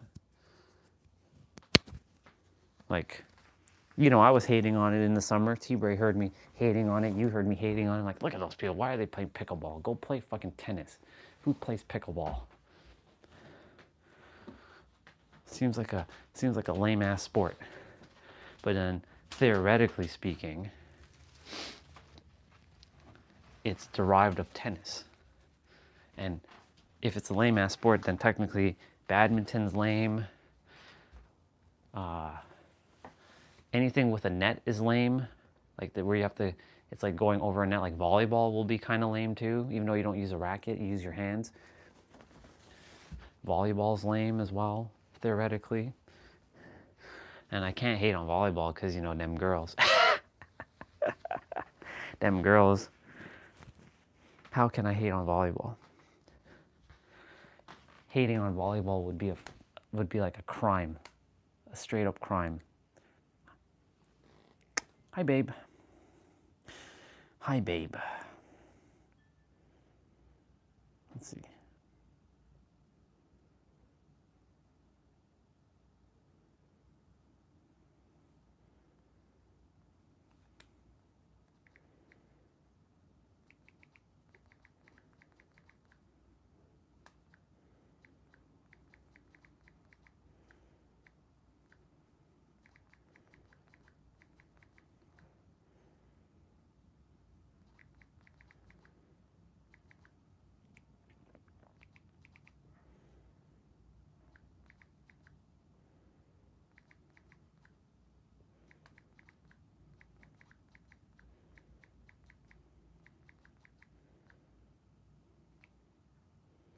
Oops. That's not what I wanted to do.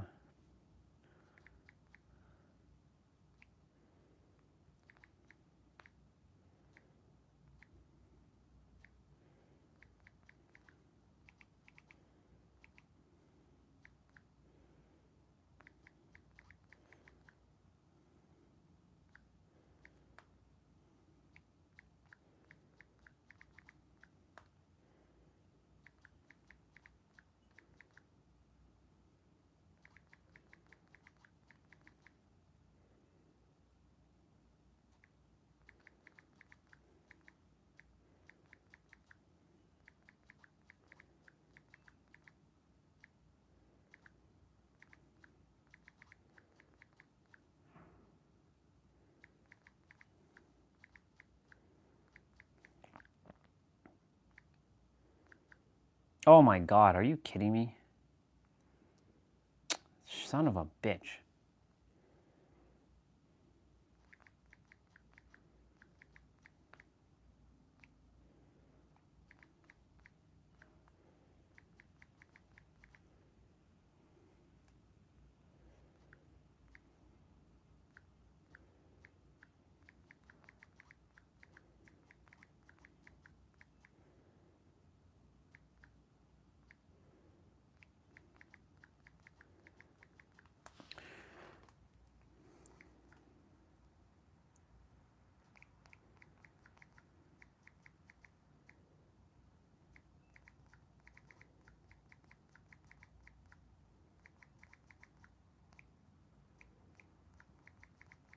One second, I'm just finishing a comment here.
Perfect. That's what I desire to say.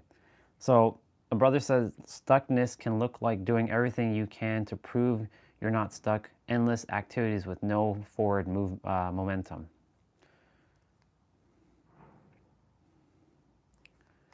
That's what I was just talking about the whole learning thing.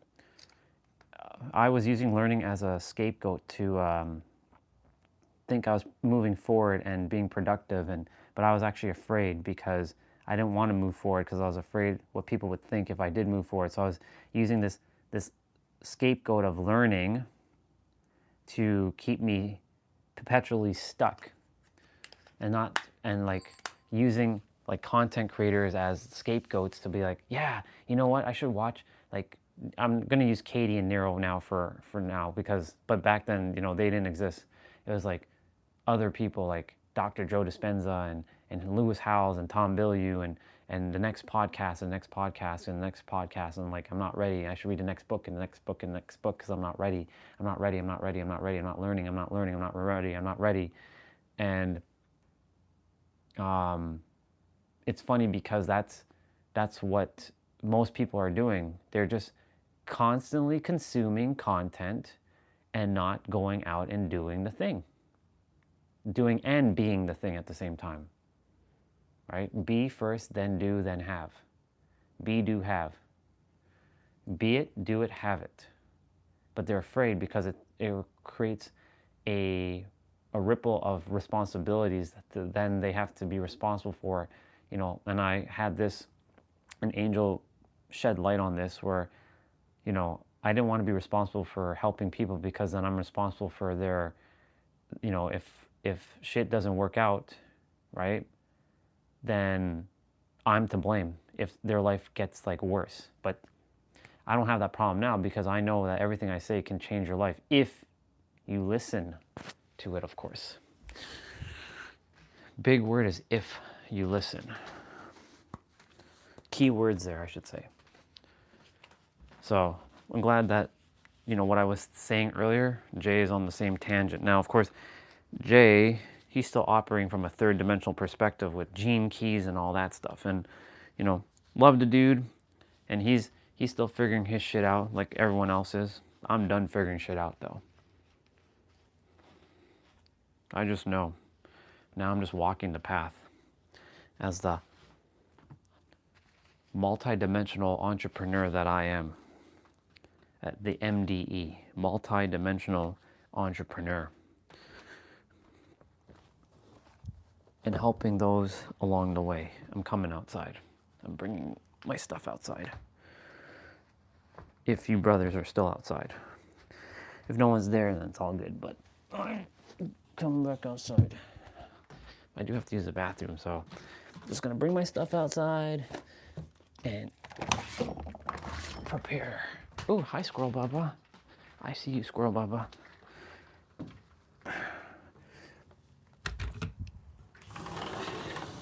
Bring it on.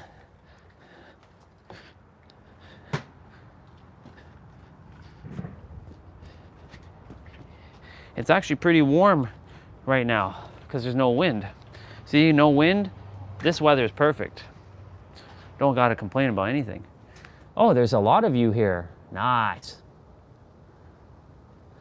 Let's see.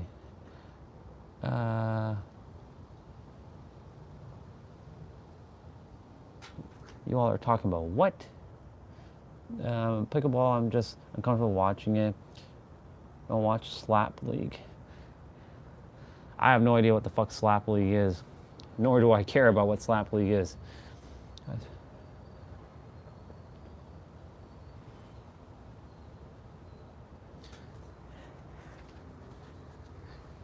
You know, I used to watch F1 a lot. The only reason why I don't watch F1 is because I don't know when it comes on now, because F1 is like early ass in the morning.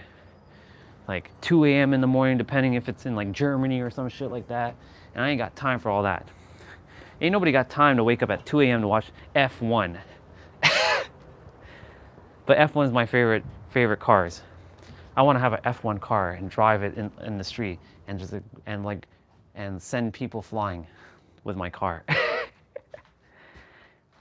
I want one of those cars from Fast and Furious 6 where they were using an F1 car and they had like the lift and they can actually like take cars and lift them and send them flying. I want one of those cars.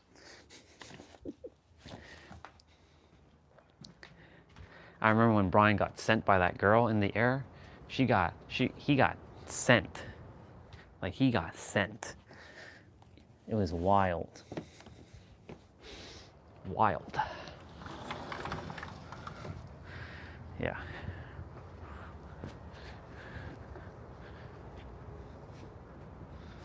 Okay. We gonna get this play out done like now. Well, we gonna first we're gonna get to use the bathroom. I'll just put on some music quickly. It won't be too long.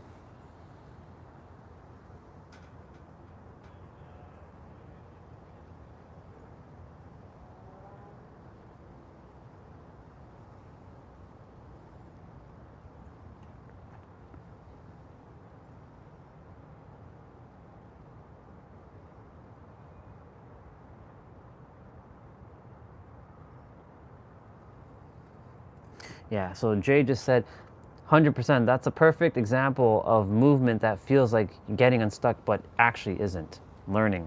The learning trap. Learning is a trap, just so you all know. All right.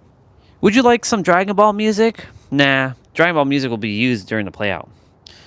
I'm going to play some... You know what? I'm gonna amp up the energy a little bit. So, I didn't make a playlist, so this one might be on repeat a couple times. It's gonna take you for a ride. Yep, that's what we're playing. I'm gonna take you for a ride. Gonna take you for a ride. I should be back before it ends.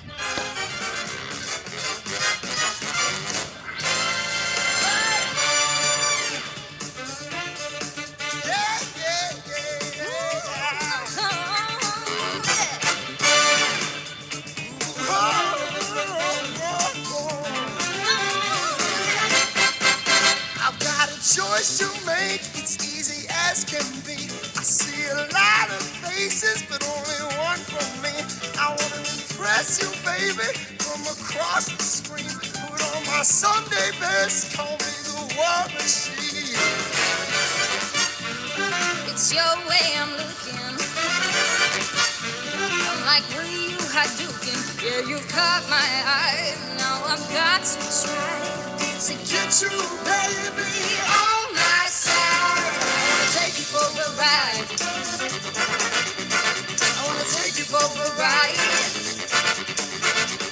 It's plain to see this ain't a game to me.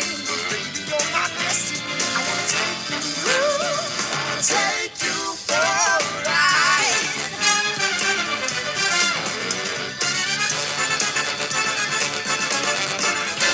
I'll be trouble, baby, with your curly sash. I'll work you harder than a button mash. It's same moment number 37. Give you that touch of death until you're up in heaven. This ain't a game to me, baby. No, it's only you that can save me. Yeah, you caught my eye. Now I've got to try to get you, baby, on my side. I wanna take you for a ride. I wanna take you for a ride. Plain to see, this ain't a game to me. But baby, you're my destiny. I wanna take you, I wanna take you for a ride.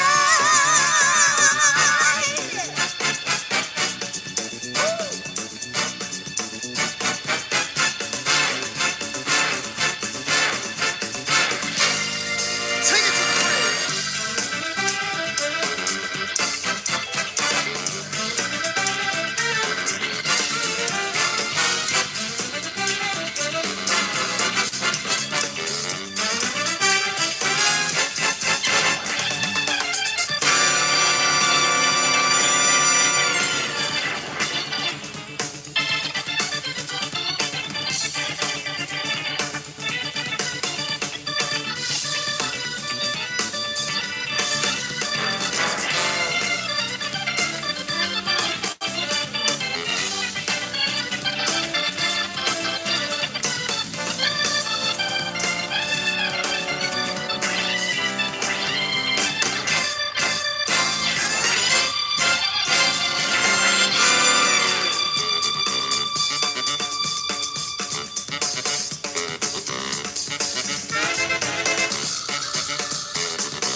But once the game is done, will I still be your player one?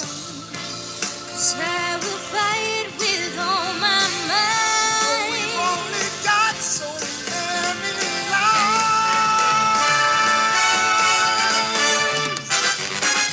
I wanna take you for a ride. I wanna take you for a ride. It's plain to see, this ain't a game to me. But baby, you're my destiny. I wanna take you, I wanna take you for a ride. Oh, I wanna take you for a ride. It's plain to see, this ain't a game to me. But baby, you're my destiny. I wanna take you, I wanna take you for a ride.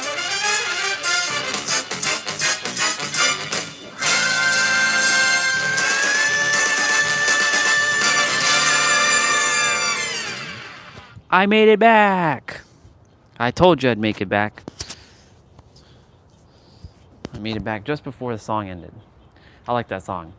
Marvel vs. Capcom 2, but they actually made their own custom lyrics to that song because in the intro when you pick your characters in Marvel vs. Capcom 2, the girl sings, "Gonna take you for a ride, da da da da da da da, gonna take you for a ride." She basically just says, "Gonna take you for a ride." But so these guys, the 8-bit band, they created custom lyrics. So that's why it's technically not copyright because, well, I mean, any song could technically not be copyright or could be, but because they're not like up there in like statures of like a Taylor Swift or something, their music you can listen to without being penalized by stuff. Yeah. Gonna take you for that ride. Let's see what you shared. Gladiator sports. I can watch time trial races on the Isle of Man, probably into eternity. I never get bored of that. Not even sure what that is, but that's probably like, is that a sports thing? I have no idea. Or is that like a movie? Feels like that's a movie, but I don't know if that is a movie. What the fuck was that? Whoa. Who's that? Oh my. Yo, T-Bray. Look. We got Resident Evil characters. I just saw this. I'm like, whoa, why is this showing up on my thing? This is looking nice. This is looking very nice. We got one, we got Leon. He's looking nice. We got this has got to be Ada. This is definitely Ada. No, this is not Ada, this is Jill. That's Ada. There's Ada. And then we have Rebecca. It's looking nice. I'm gonna take these photos. I like these photos. They're nice.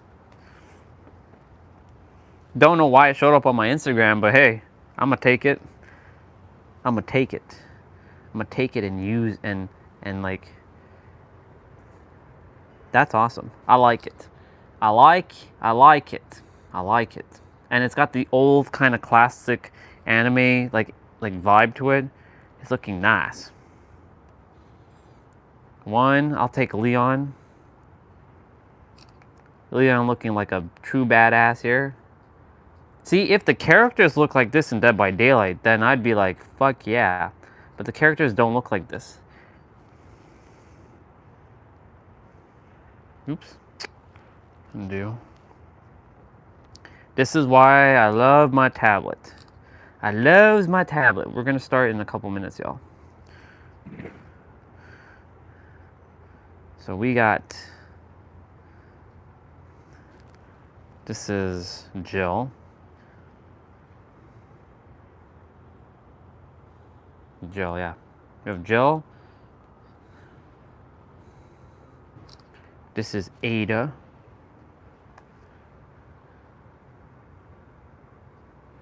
No, that other person isn't Jill. It's someone else. I just said her name too. Oh well, whatever. The name just disappeared out of my consciousness. That was nice. I took them screenshots. Like, that's nice. Ada, look at Ada. She's looking like a true badass right there. I like it. I like you and I want you. That's too funny. I like you and I want you. Ah yes, today is someone's birthday who I should have been with in this incarnation, but she chose to be more religious now, and she chose to be with another dude. And I'm sure I made an agreement to that dude. I'm like, hey, make sure you take care of her in this lifetime, because I don't got time to be with her in this lifetime because she's choosing religion in this lifetime. But today's her birthday. I'll be messaging her in a bit. It's not priority though, because, you know, when people, like, the thing about this is the ones that you, the ones who will message you and will come and like check in on you and they actually give a fuck about you, those are the ones you keep without them having to be, you know, and of course you evenly reciprocate back as well, right? Those are the people you thick and thin. T-Bray, Soul Fam, you are thick and thin with me. Like I said, y'all could have ditched my ass during the summer when I was going through my hell, but you didn't. You stuck through it. Even when I get into my little pity party, and by me, I mean the third dimensional thinking mind, because that's not me whatsoever. I know who I am. But you know, like, there are those who, you know, they don't take priority anymore.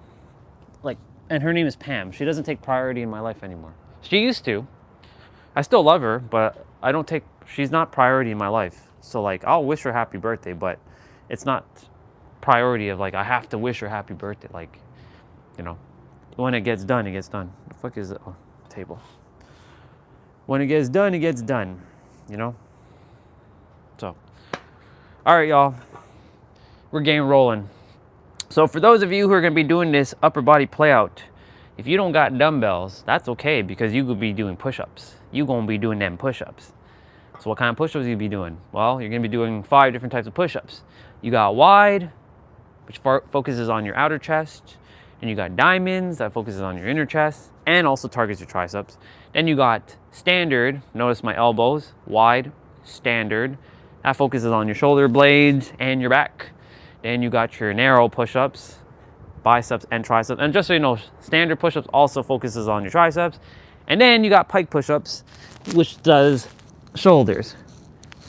And the closer you bring your hands in, the harder it gets. So, and that also targets your hamstrings as well too. So a little bonus with doing pike push-ups, it targets your hamstrings. So if you don't have dumbbells, you will be doing push-ups, and you'll be doing a lot of push-ups. And of course, our finisher is push-ups. So fun times. Make sure you drink some water in between. Breathe through your nose, out through your mouth. If you're having a hard time through your nose, make sure you take in the air from your mouth and out through your mouth. Go at your own pace. The exercises are going to be 40 seconds of play, 20 seconds of rest. And also, it's going to be 5 exercises for 5 body parts. So we're starting with shoulders. So shoulders will be pike push-ups. So you'll be starting with pikes. When you get to chest, you can do diamond and narrow, or diamond and wide, alternating between the two. So you can do 3 diamonds, 2 wides, or 3 wides, 2 diamonds, or all wides or all diamonds, totally up to you. When you get to triceps, you can alternate between narrow, diamond, and standard. Hell, you can do pikes if you like, and you can do wide if you desire. Because technically, when you're doing any type of push-up, it does target your triceps. There are other different types of push-ups, like there's archer push-ups, there's uneven push-ups, there's decline push-ups, there's incline push-ups as well. I don't really do too much decline and incline or archer push-ups on the channel, but I have shown them on the channel before. I've done them through other playouts. Other than that, we're gonna go ahead and get rolling, and I'll put on some music. I'll put on Dragon Ball music. Yeah, Dragon Ball music. I'll put on Dragon Ball music today. And yeah, let's get this show on the road, folks.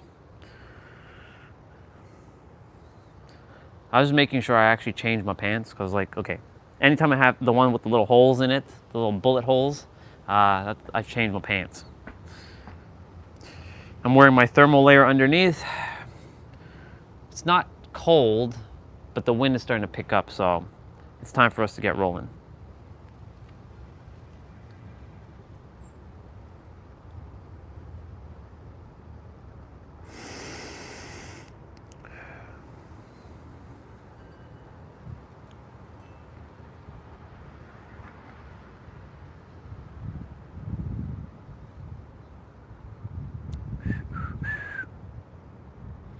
Just looking for the play out right now, the 25-minute one.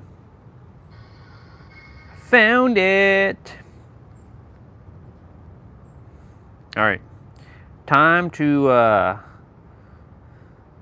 do this.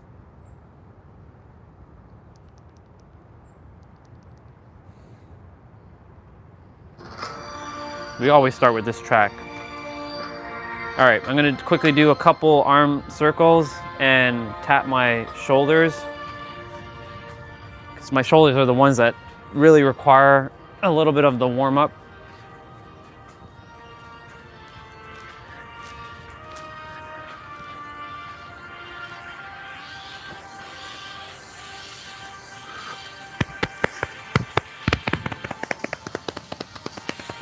Quick little tap, quick little warm up here.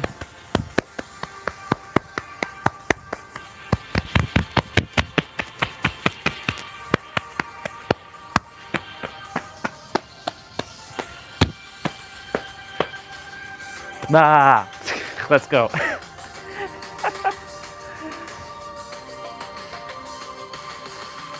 Mute that. And gotta pause and hit play again for the thing to disappear. So like I said, we're starting with shoulders. It's 40 seconds of play, 20 seconds of rest. We're starting with lateral raises. And lateral raises is fun because like I'm using much heavier dumbbells than he is. He's using 15 pounds right now. So I have to bend my arms a slight bit.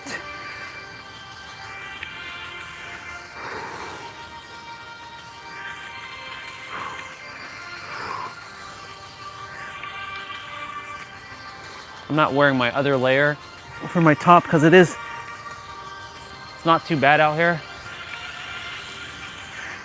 Can't say it in the next couple days though.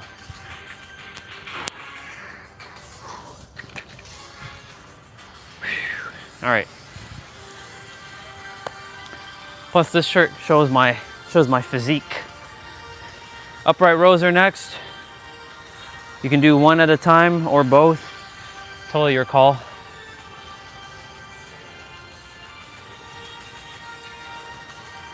So you're doing pike push-ups for those without dumbbells.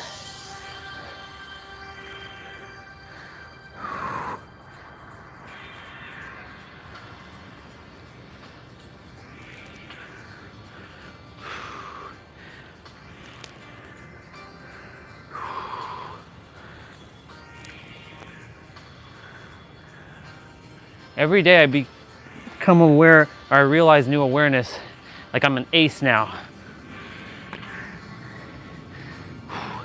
Advisor, communicator, educator, or explainer. Insert E word.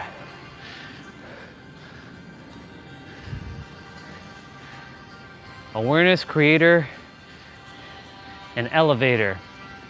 Ace. That's who all of you are too, ace. You're all an ace. Arnold press is next. So make sure the dumbbells are twisting going up. So your palms are facing you downwards and facing away from you upwards.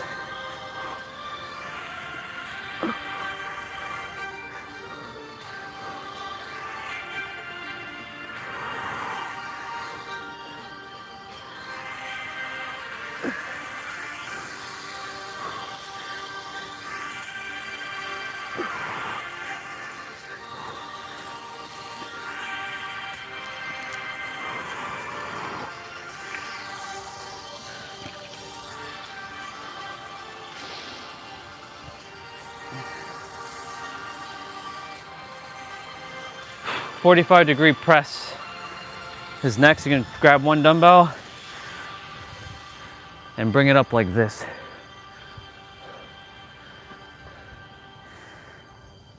Oh yeah. Let's go.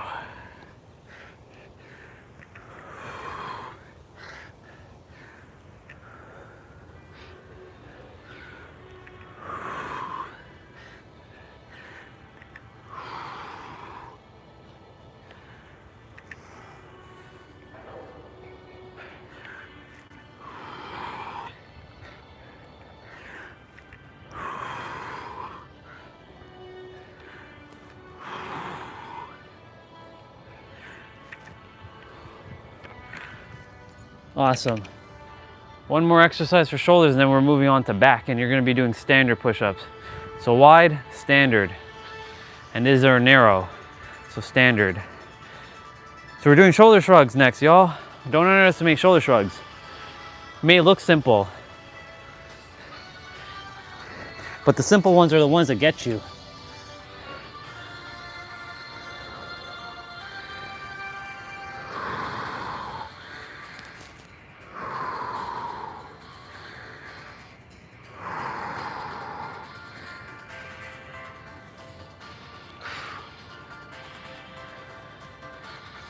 I'm in maintenance mode now.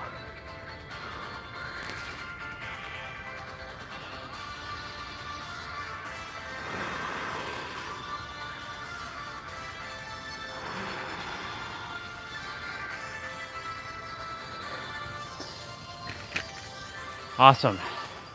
Onwards to back, y'all. Good job on the shoulders. So we're doing bent over rows, alternating them. So you're gonna go bring the dumbbell like this.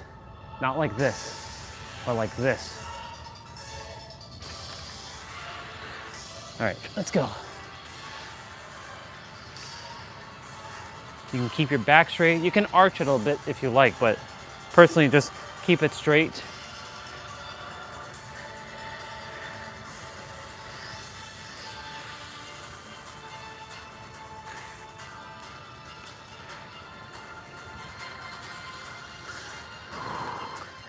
We're gonna be doing bent over wide rows. So you're gonna hold the dumbbell slightly different.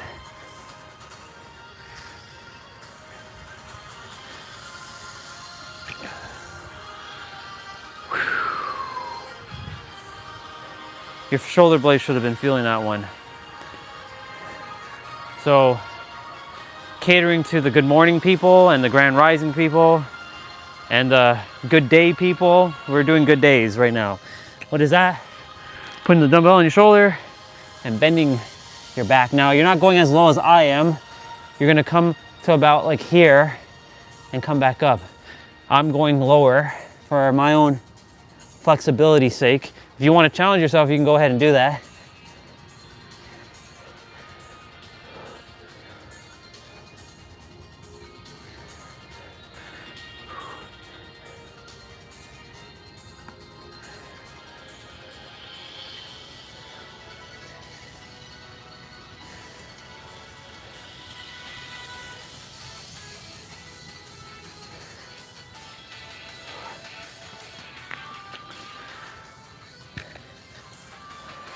That one's really good. Now we're gonna be doing bent over wide rows. So you were holding the dumbbell like this. Now you're holding it like this.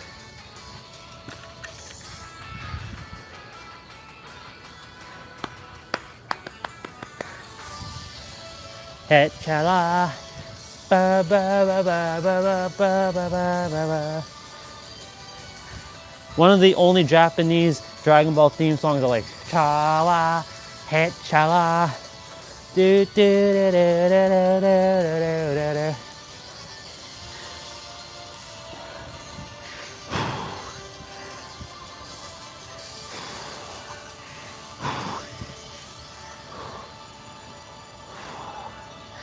We're going to be doing dumbbell swings now. And dumbbell swings is really good because that targets your thighs, or your glutes, your thighs, your knees, your calves, your ankles, your spine, your lower back, your hips, technically your arms, your shoulders. This targets a lot. This is upper body, but it's still targeting a lot of the other parts of your body because you're moving your lower body joints to swing.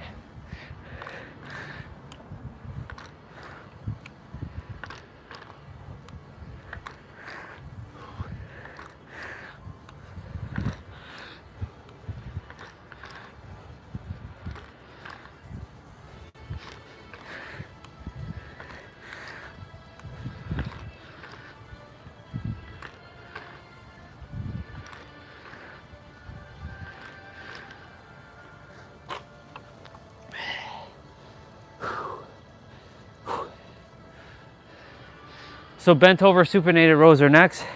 That's gonna target your biceps as well and your mid to low back. So you're gonna bend your back. There's gonna be another move called drag curls. That's gonna look similar, but you're not bending your back for that one. So you're basically facing your forearm out of, like, away from you. So your palm should be facing outside, not inside. Now let me rephrase that. It should be facing away from you, not towards you.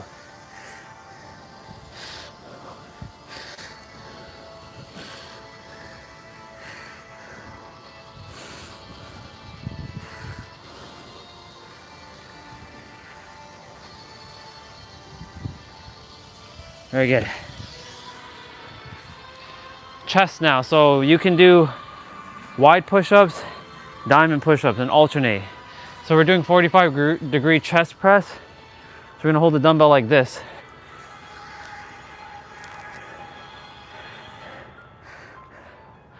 So your back is slightly arched here.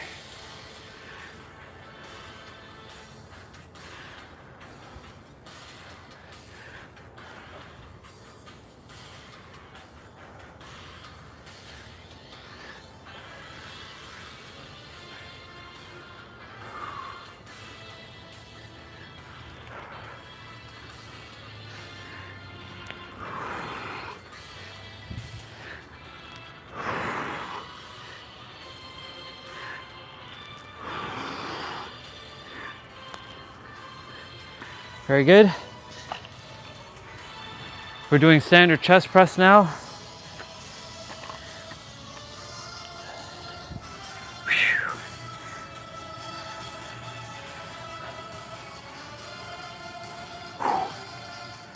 Doing good, y'all. Ugh.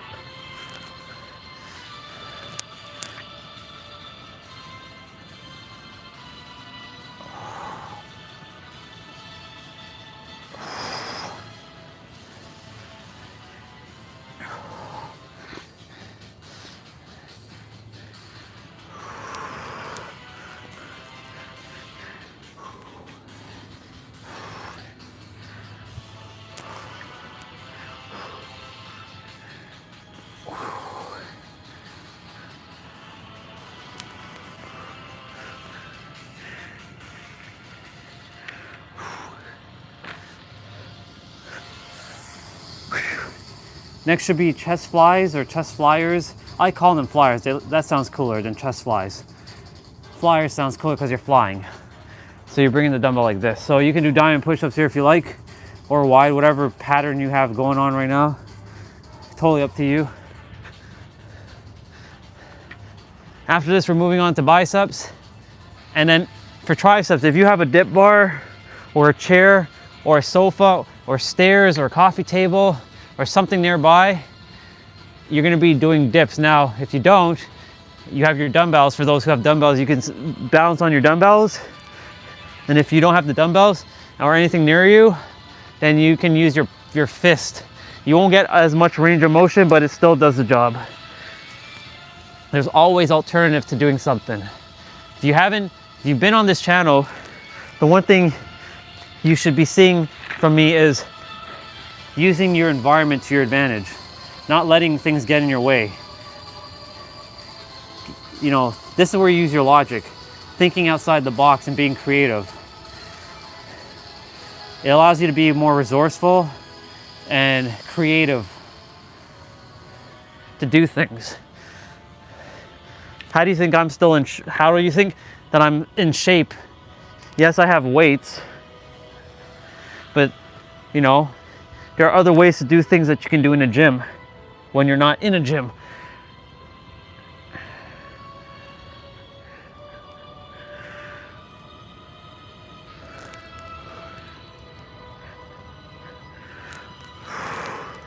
Like I use that pole, that hook stuff over there on those bars. There's an actual name for it. I forget the name. This is the black thing that I put the resistant band on to be able to do stuff. We're doing wide push-ups now. He's doing it without his dumbbells. I'm gonna opt to do it with the dumbbells. So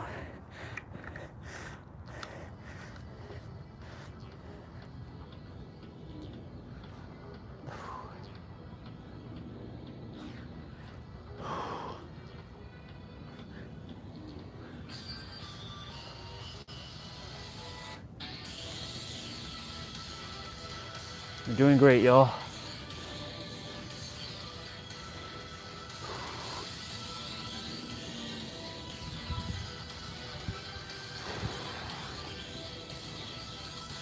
Going a little slower with the push-ups.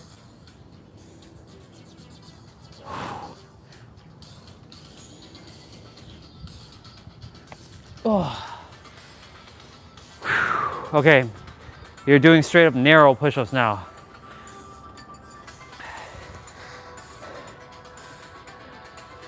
So the first move is drag curls. I keep bouncing on my left for some reason. I'm watching myself. So I'm like adjusting myself accordingly to make sure I'm balancing on both my feet and not putting all my weight on my left. So this is drag curls. So you're not bending your back like the supinator rows, and you're dragging both of them up.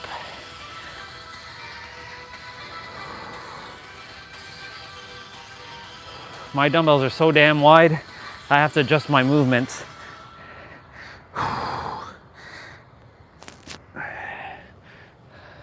But I'm used to it.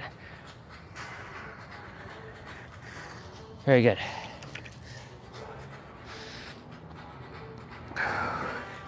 Shake it out. Remember to drink that water and breathe through that nose, or breathe from your mouth.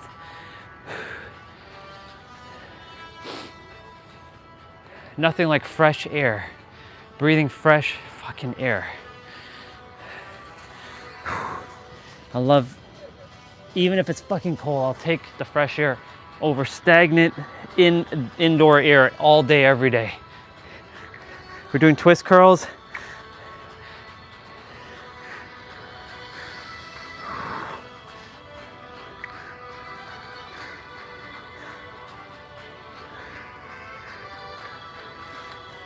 We're reading chapter 8 of the book today.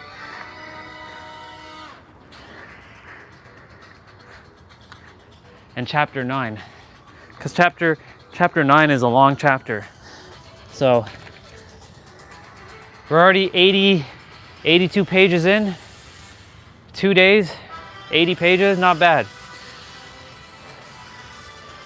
We're almost halfway done the book. Almost, we're almost at half.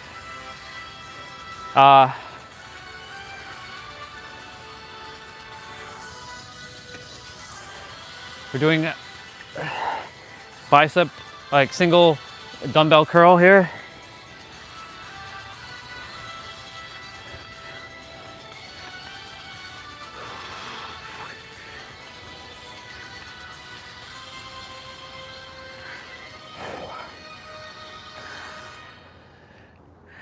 So we'll be reading after I come back from showering. So you all will listen to chapter 8 and some of chapter 9.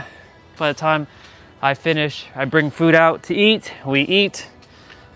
I chat maybe for a little, and then we read. Yesterday, our sister graced us with her presence. So I chatted with her, and it was good. And we read. We read till like 3 something. We did a lot of pages. I love that book so much. Probably my new favorite book. Outwitting the Devil still on like the upper echelon. Thank you to sister for that word. The upper echelons of books. And of course, Instant Millionaire is up there, and One Truth, One Law. A lot of books that I used to hold in high regards are now have dropped. Like Code of Extraordinary Mind, that's dropped. Think Like a Monk, dropped.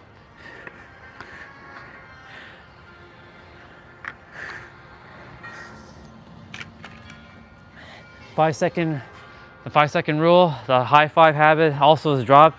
The let them has gone up. You know, the universe has your back also has dropped. And Super Attractor has also dropped, because there's just a lot of noise. Because like, I read the book and we're always manifesting, but like, we gotta let go of all this like learning and all this extra information, because like, knowing more doesn't necessarily mean better. You can know a lot of noise that could be coded as wisdom.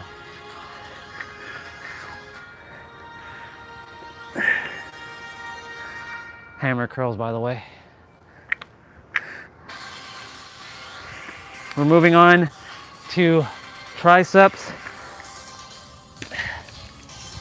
So If you don't have anything right now, then grab it, then just do it with your hands, your fist. We're doing dips.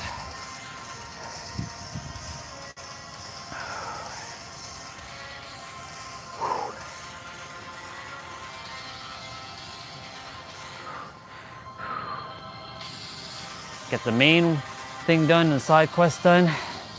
All else can happen throughout the day if necessary. Doesn't even have to be done, to be honest, but I like doing it because I enjoy. I do things based on how I feel and what I enjoy. I mean, we all technically do things based on how we feel. That's the premise of life. Your feelings.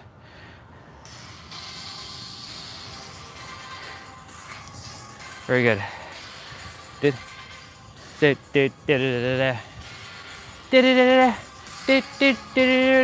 We're doing skull crusher.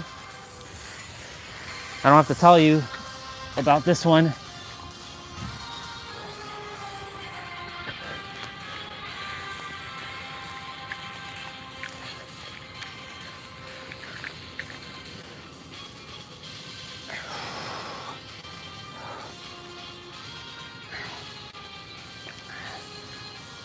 Very good.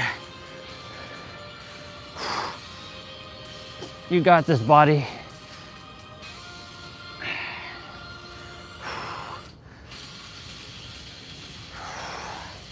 Only 7 more exercises to do. That's including the finisher, by the way.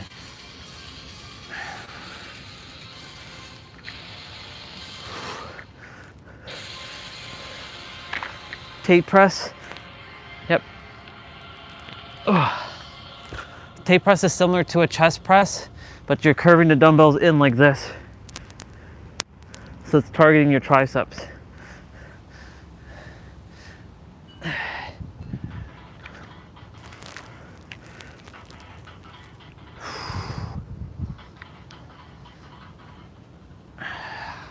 I've now normalized 35-pound dumbbells. They have now become my norm. Can't go back down, and I won't go back down. I've officially normalized 35-pound dumbbells.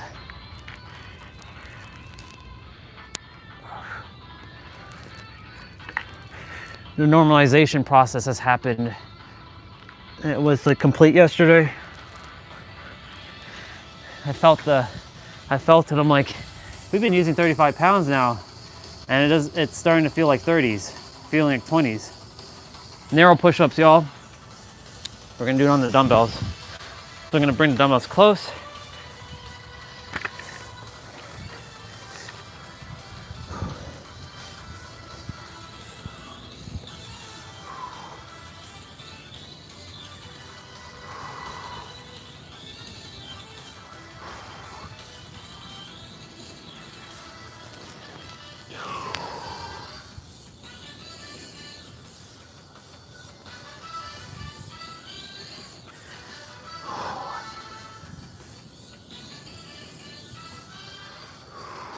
Son of a.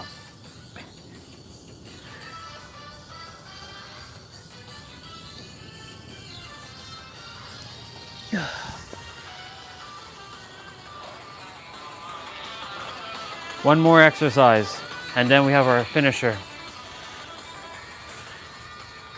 I really do like my thermal layer.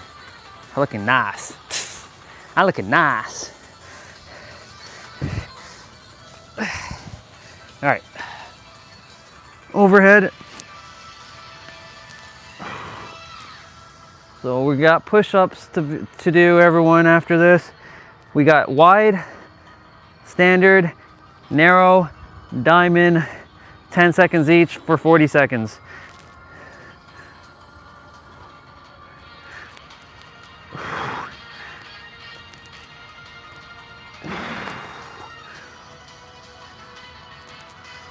Wow.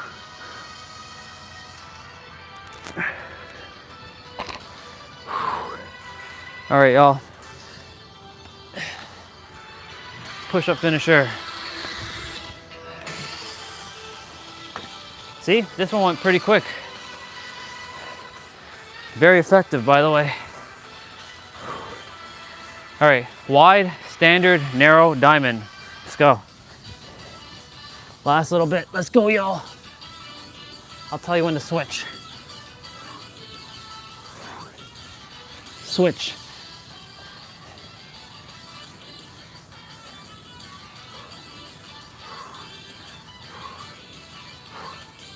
Switch.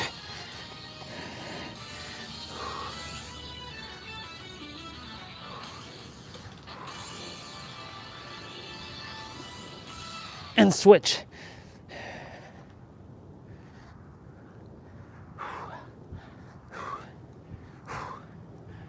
Yeah.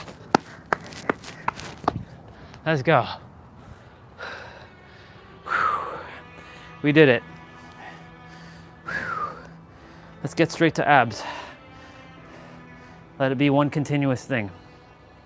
That way I get all that pretty much done early. We'll do all the stretching and all that after. Let's get going. We'll do ultimate abs, because why not?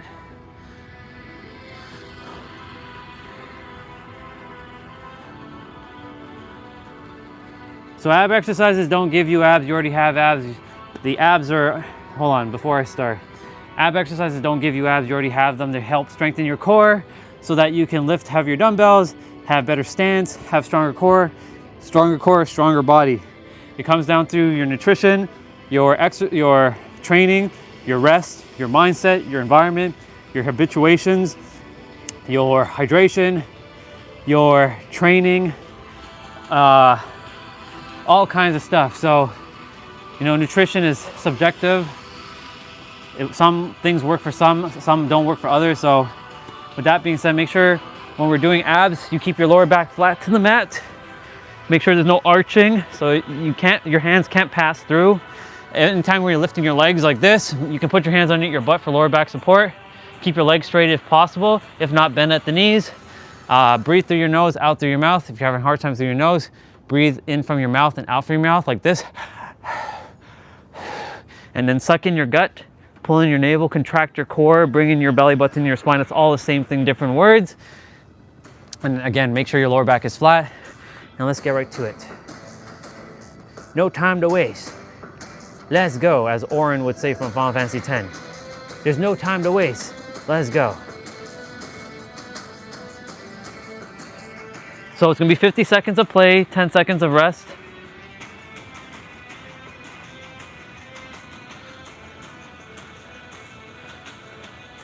We're gonna start with reverse crunch.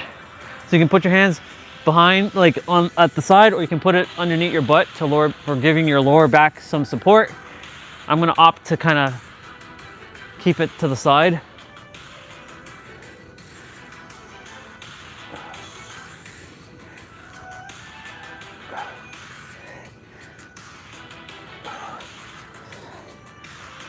So you had a small little pause between your upper body, but now we're gonna get straight to this, and then yeah, I'm doing my best to finish things early today.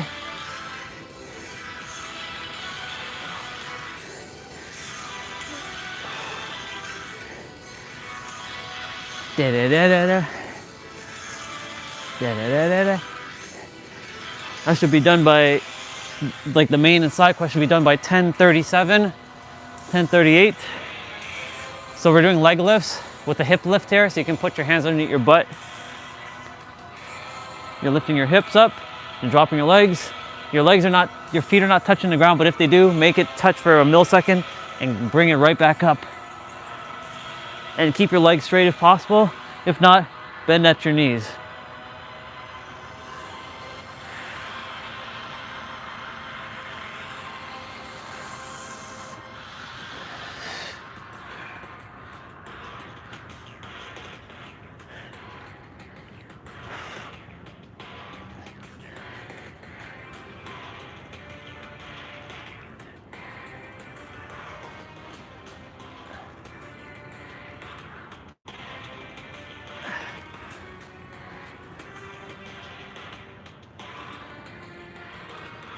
Ugh. Scissors crossover is next.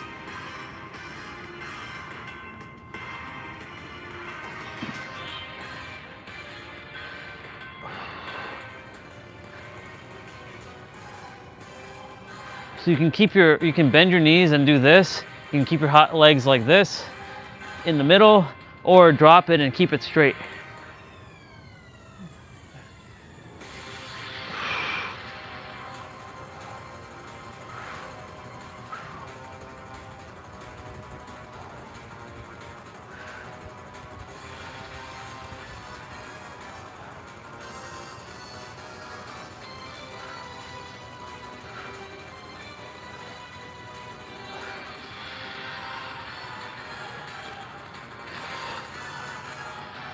Doing great, y'all. Oh, yeah. Slow bicycles are next. So you're gonna bring your opposite elbow to your opposite knee. So right elbow, left knee, left elbow, right knee. And you're gonna go a little bit slower. So you're not going like this, and you're not going like this, you're going like this. You're going slow.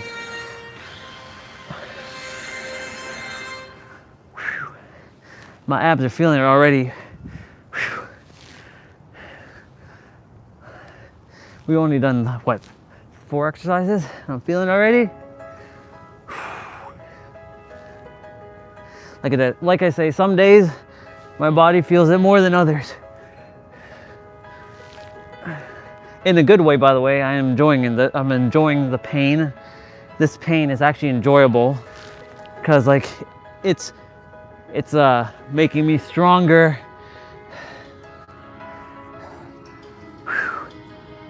Leg switches are next. This is one of my tracks right here. You can keep your head on the ground if you like, or keep your neck elevated. And put your hands underneath your butt for lower back support.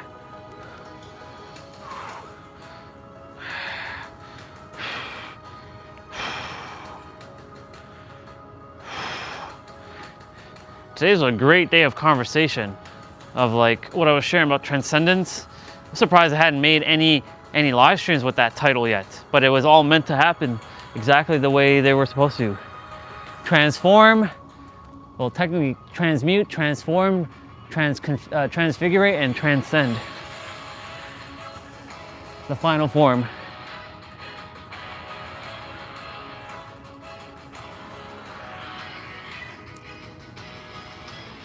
All right, so we have 2 exercises where you're gonna lift your torso up. So make sure your lower back touches the ground first. So these are called straight leg sit-ups. You're bringing your elbows and you're bringing it to your opposite knee.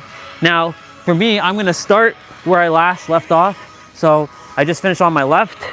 So I'm gonna start with my left and then with my right. Now that I finished with my right, I'm gonna start with my right and with my left.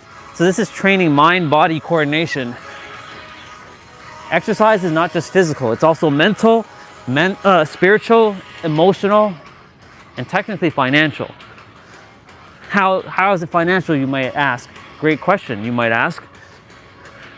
Well, if you're focusing on your inner world and you're bringing yourself alignment, then everything just falls into place. The resources, the people, the ideas, the creative energy, all that. Once you get into alignment, everything is gonna happen. Attention is alignment, remember that. Butterfly crunches are next. Bring your feet together. So you're bringing your elbows and your knees to meet in the middle.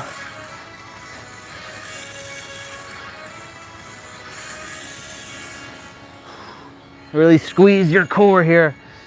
There's gonna be one more exercise where you're gonna be lifting your torso up, and it's called sprinter ups, and it's at the very end. And you're gonna either touch your toes or your knees or your heels or whatever you like, or you can touch whatever and touch multiple if you like. I'm gonna be touching my feet and my knees.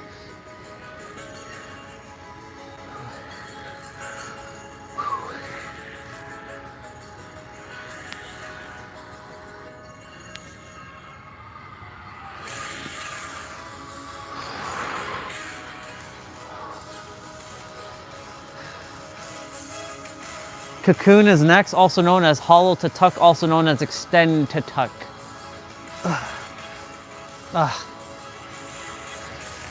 Extend. So you're bringing your knees to your face and your face to your knees. You're tucking your hands underneath your knees.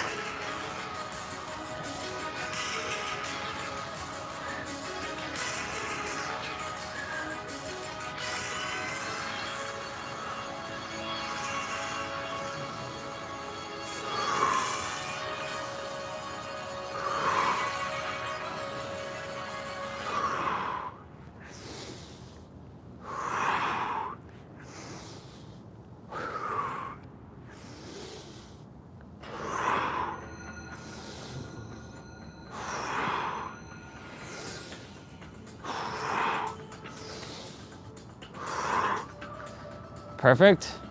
So now we're doing oblique heel taps, and your obliques are your side ab muscles here. So if you're having a hard time with this one, keep your feet together and reach between your toes and your heels and do this. And really contract your obliques. For the rest of us, reach for your heels. Squeeze your obliques. It's what gives you that defined definition of like that hourglass look. You know, wide, skinny, wide. Women and men are both hourglasses. But even if you're not shaped as an hourglass, you're still divine and beautiful and handsome and unique. So just remember that too. You don't have to be an hourglass. You were created exactly the way you were supposed to be created, and you are the way you're supposed to be, the way you are right now. Acknowledge that. Now, you can always improve if you choose to through movement, and that's why for me, like, I'm always moving my body. Now, if I ever plump back up, I won't beat myself up, but at the same time, you know, that's not happening because I know the ramifications of what's going to happen, right? It'll slow me down, not in a bad way, but like, you know, I won't be able to be as flexible, and I like the way I feel. If you don't like the way you feel, then you can do something about it by changing inwards, because it all starts within, right? I made a decision for the rest of my life that I will always move my body no matter what.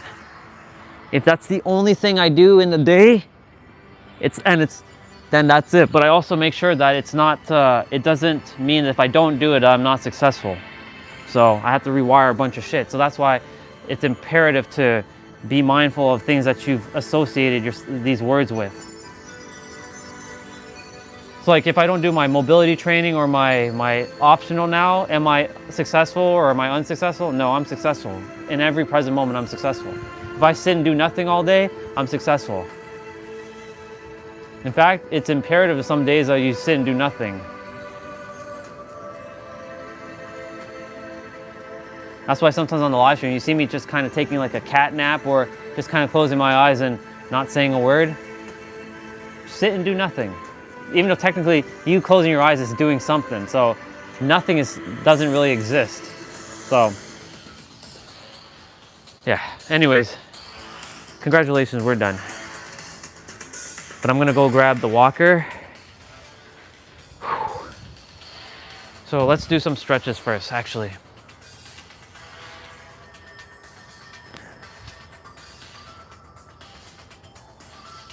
Whew. 10:39. We did it.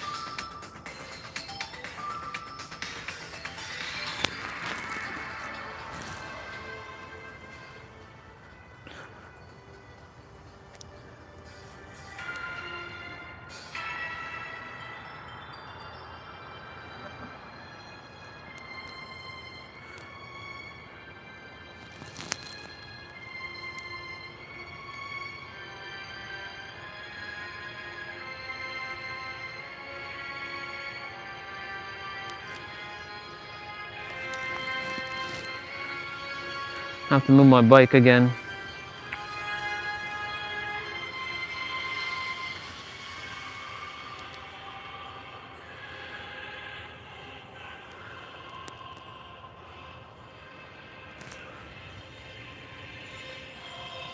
All right, one sec.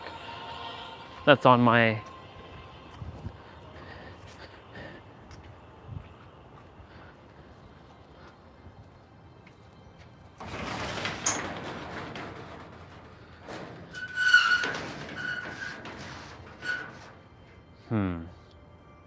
How are we gonna do this?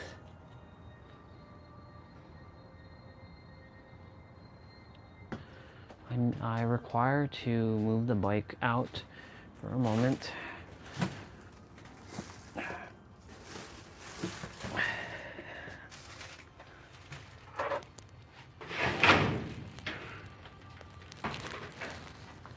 Just for a moment.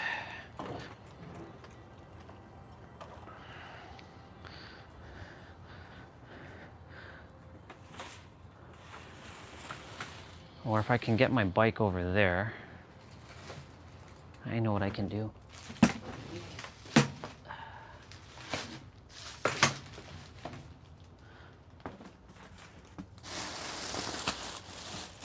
This is the plastics for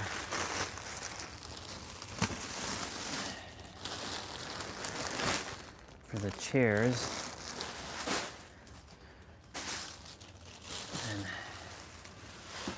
I gotta remove this rope from here. It's battle rope.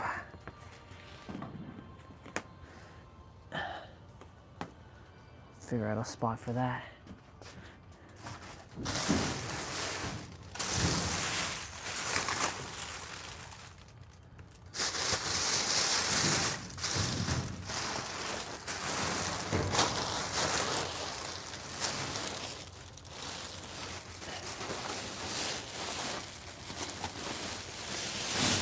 Oh, almost fell there.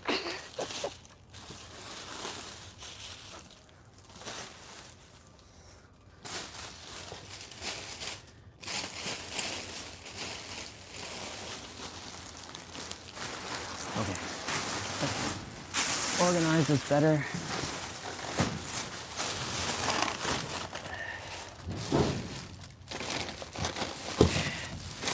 Whatever the hell this is.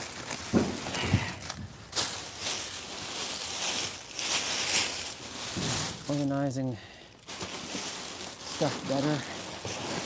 That way, easier to deal with.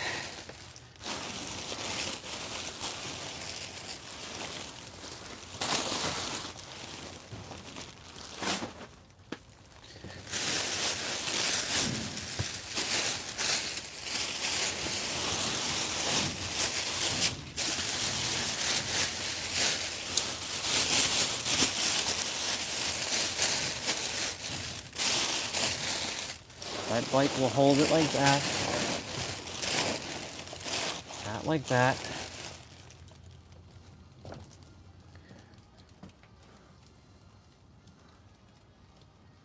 You're gonna slip.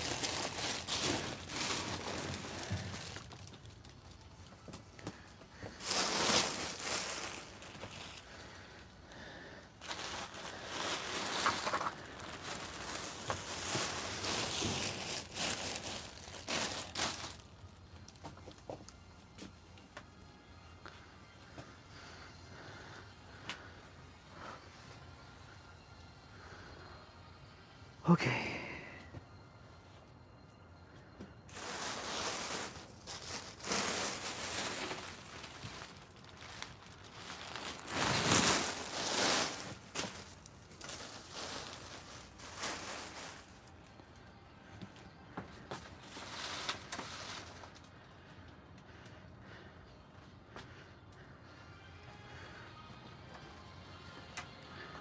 There's just so much junk in here. Seriously, just get rid of half of the shit in here. Like, what is this paper doing in here?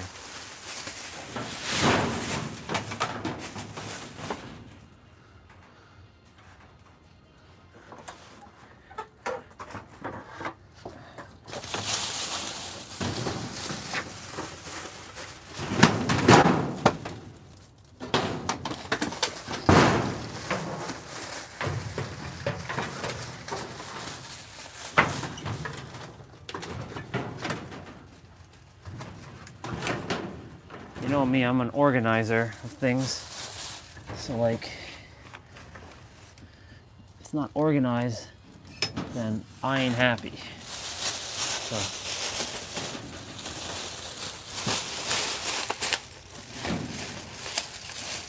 organizing.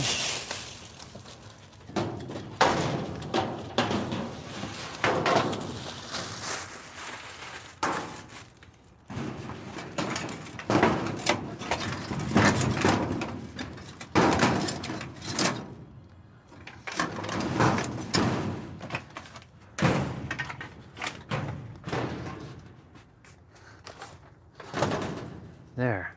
She's, man. Gosh dang it. Gosh dang it.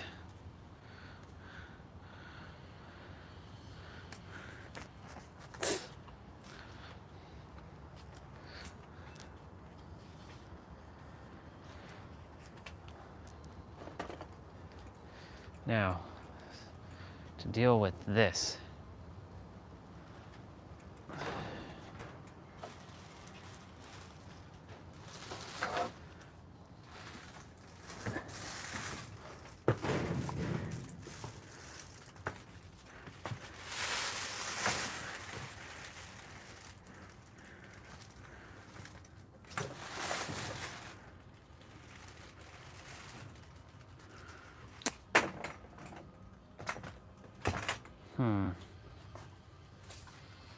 I hear Super Saiyan 3 playing.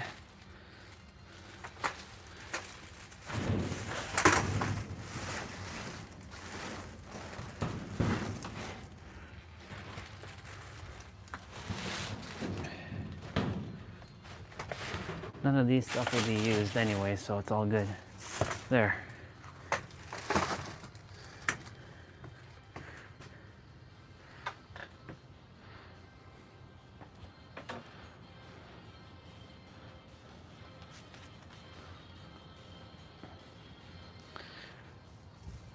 And this battle rope.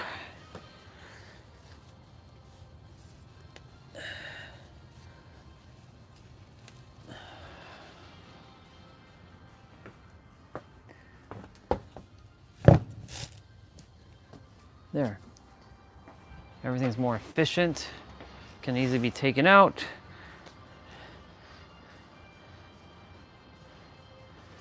When mom requires that stuff, she can easily take it out.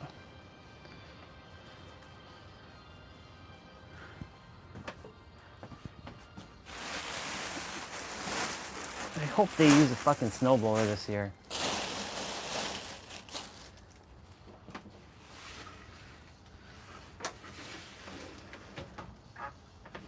I don't think we're going to be using the lawnmower anytime soon, so.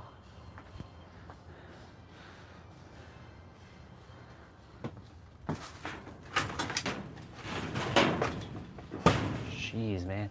I'm going to play back those couple tracks. All right.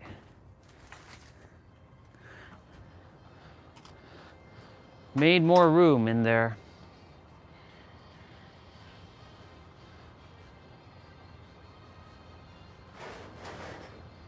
I don't think they'll be using any of that stuff, so.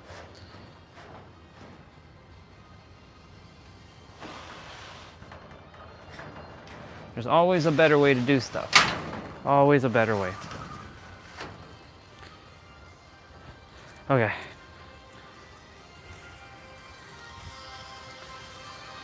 I'm playing this track again. Well, playing the 2 tracks that I missed. Let's go!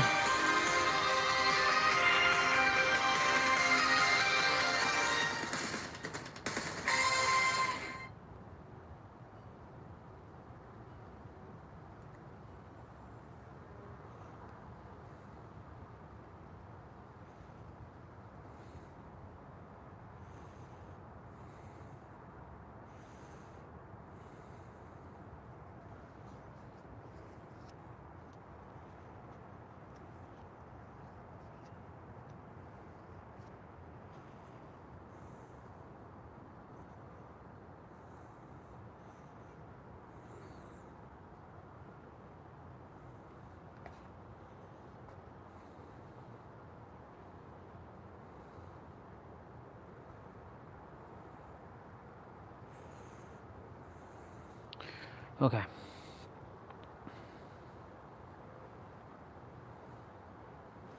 Let's have a looky-see.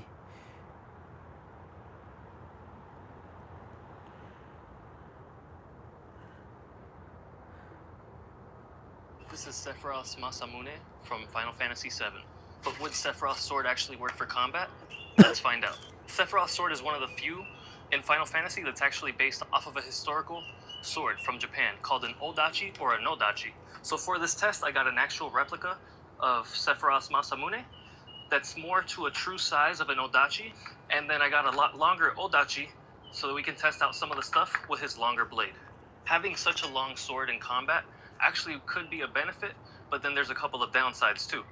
Having a long blade would be nice to keep people away, and if you're in a war scenario, you could easily swing around and stop the incoming attacks. For close quarter combat, that's when this sword will be a lot more ineffective, because you get up close, and then this sword right here is not going to have enough leverage to come around unless you're really tall or you have really long arms to get in and strike down like Sephiroth would. Checking out some things with the longer blade, this 67-inch Odachi, it's not that much of an issue to draw, and you can still actually resheath the sword if you get enough practice. As for drawing, you have to do the same methods you would with a katana, but just a little bit more extended with your arm. So coming out and striking with this long blade wouldn't be a problem like Sephiroth's sword. There's a couple of different ways you could sheath this too. You can put the sheath on the ground, come all the way back, and then pull back the Odachi.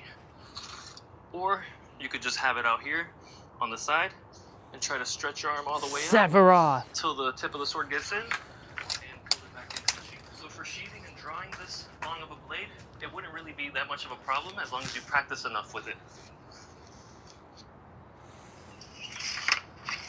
Doing all your regular strikes with an Odachi wouldn't be really a problem unless you're trying to go straight down like this. You got to be mindful of where the tip of your sword is going so that you don't hit the ground. Get out of the way and come down with your own. As for all the up close stuff that Sephiroth would do with his sword, I don't know if it would be as effective because you would need a lot more space to get around. Hey, you're using my microphone, boy.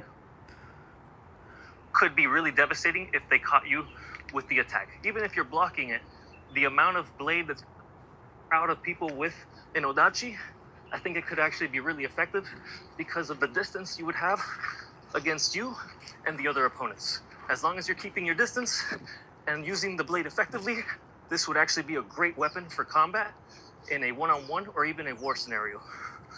For effectiveness, I think Sephiroth's Masamune or an Odachi would be a great weapon to have in the battlefield or even for a one-on-one. So what do you think? Is Sephiroth's Masamune a good sword, or would you use a different Final Fantasy sword? Let me know if you want me to cover a different weapon in my next video.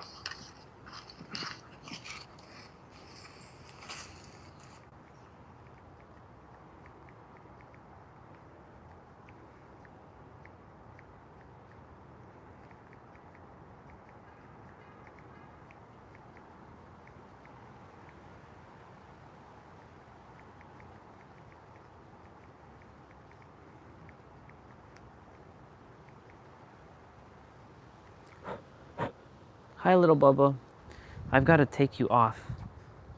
You can't be in my tablet.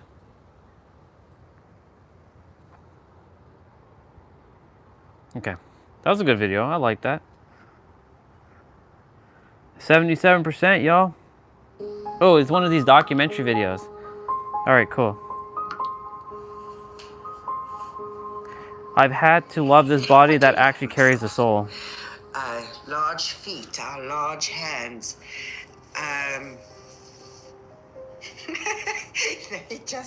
They're part of me. Yeah, they are part of you. They're part of all of us. I've had to love this body that actually carries the soul. Yep. Well, the soul, that's...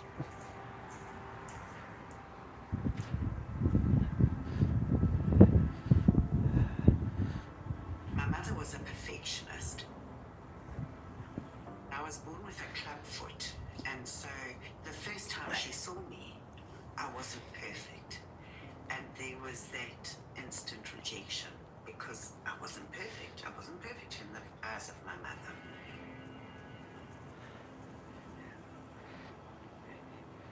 My mother used to say, my sons mean the world to me. My daughter is another story.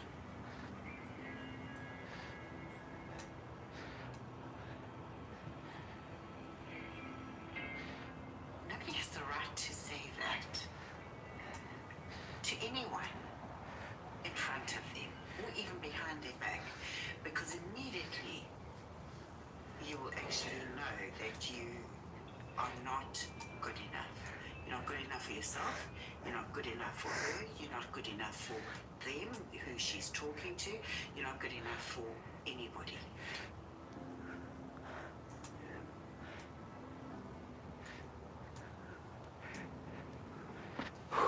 You're good enough just cuz.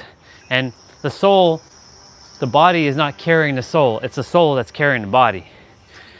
But And I kind of carried on with a pattern of abusive relationships. So what my mother taught me, she taught me well. So I went into the next, first serious relationship, abusive, second relationship, even more abusive. Third relationship was actually the cherry on the top. And you I also ended watch up this. being on the floor fighting for my life. Or listen to it. And having to stand up from that and having to actually fight for me, fight for that little person inside of me.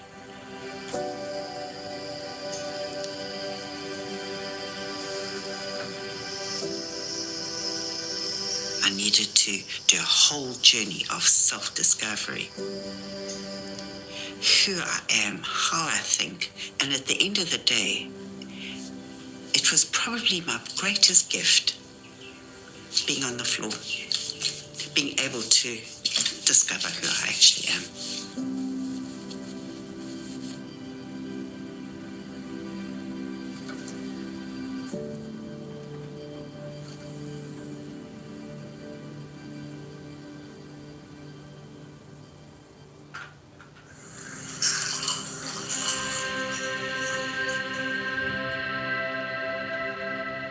There's a big difference between aloneness and loneliness. Yep. Loneliness is something that is, it's grief, it's deep. I don't suffer from loneliness, but I do suffer from aloneness sometimes, where I wish that somewhere in my life I would have experienced the absolute, pure, open entirety of what love is, the honoring of that. And it's a hard word because it's really difficult to actually love somebody entirely for who they are, without question, without wanting to change. Actually, it's very easy. We just obfuscate things. But yeah. I'm just seeing why this one kept popping up. This is more perspective.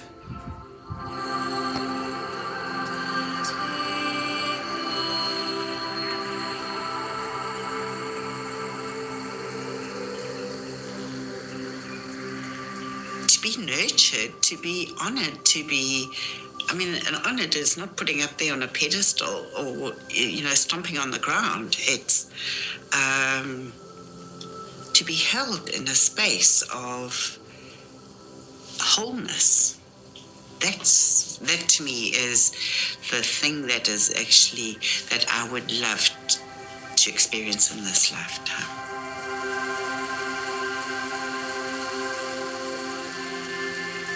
It's like two trees dancing in the wind. There's a bending and giving and bending and giving and moving. You already are whole and complete. That's what that love actually, how I see it.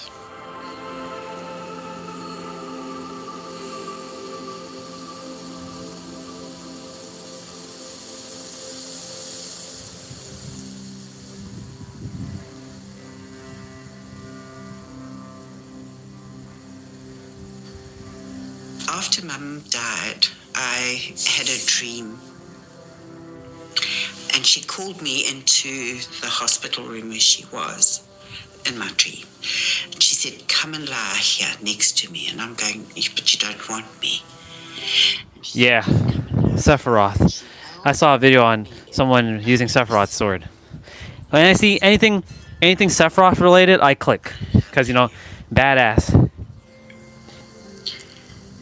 And So, right now, I'm just watching a video. It says, stop chasing more. Why you are already enough. But there's a couple things that, you know, I already know this.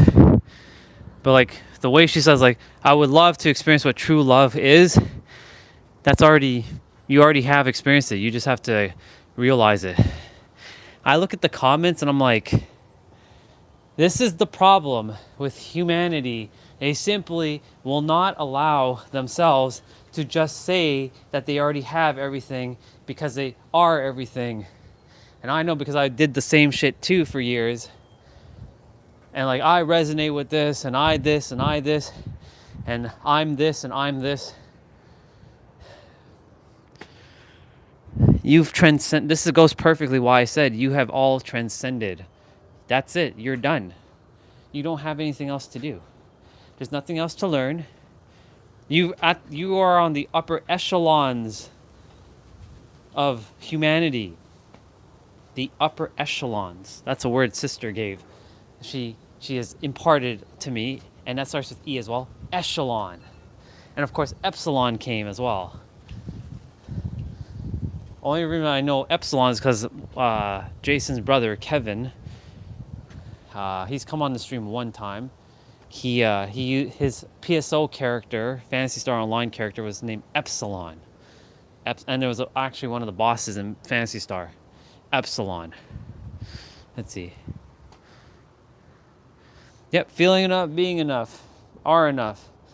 It's an older lady though, or not older, but you know, upper in age lady version of me. So I'm just like listening to see why this one kept popping up. It's been popping up for the last 3 days. I guess it's just to show the level where I'm at. she didn't love me. And it was her birthday last week. She did say one thing. She was always, I think she says she's fighting for the little person inside of her.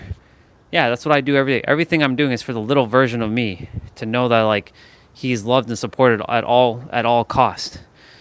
So that's and then of course there's a perspective here. I've had to love this body that actually carries this soul. We think our soul is inside of our body, but that's not true. Our body's inside of our soul. We are not inside of our bodies. Our body's inside of us. We are consciousness that you can't see, that is actually permeating around, and this body is actually inside of this consciousness. So it's your consciousness inside of your consciousness that is holding your body, and your body's inside of your consciousness. So, but it's a nice quote that she left. A lot of people resonate with it, but it's because they are. How long ago was this video made? A year ago. A year ago, whatever consciousness those people were watching this video, I'm sure they've up-leveled a little. So. And I realized that for me, I needed to actually put my relationship with my mum into kind of place for me, to put her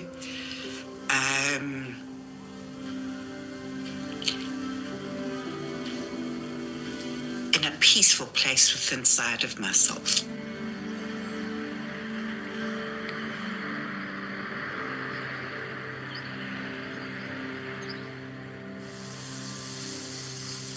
Because the more I am angry with her, the more I break. I can't heal. I can't fix that hurt. You can heal, and you don't have to fix anything. It's already done. But yeah, I'm at 40 right now. I need to really honor the person that actually brought me into this world. Sounds good. Enjoy. she's Go do your thing, boy. I mean, brother. Love you, dude. all those experiences and actually developing this into something unique and to actually be true to myself.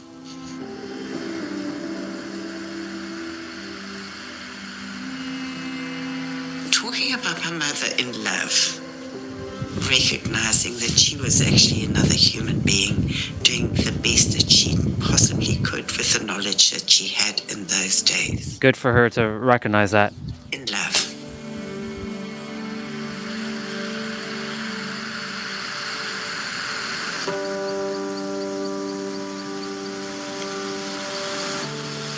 The river needs to take the risk of entering the ocean. Only then fear will disappear. Because that's where the river will know it's not about disappearing into the ocean, but of becoming the ocean. Not becoming, realizing that you are the ocean. Yes, she just said it. I am the ocean. She's my guide. She's my mother. She really is my mother.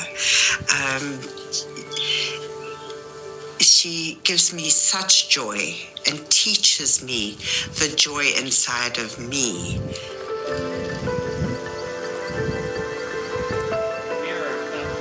If you, in yourself, in your whole being, you will actually feel that joy. And it starts. And you can feel it traveling through your body. It's like getting into the ocean, and that tingle that actually makes you feel so alive that you know that you're actually on the right, you're in the right place. That is it. For now, that is utter perfection.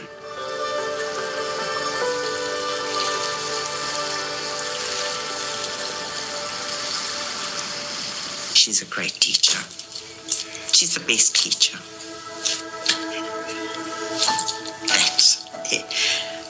The universe, the planet, the trees, the flowers, the stars at night. Mother Nature shows us that even inside of ourselves, we have got this beautiful flower that's flowering within us.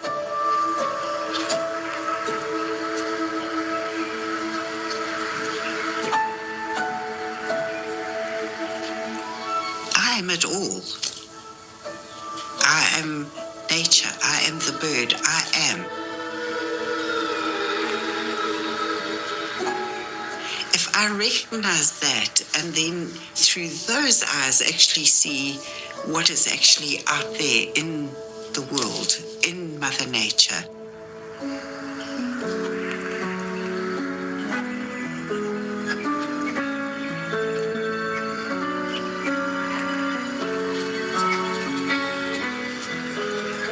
we'll get to a point in our life where it's not going to make any difference if we are good enough or we're not good enough, and then it's just acceptance.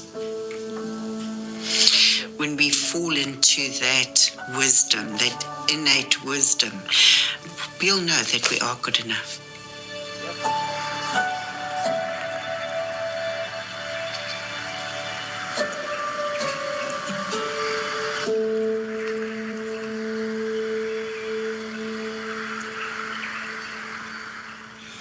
Thank you so much for watching the story all the way to the end.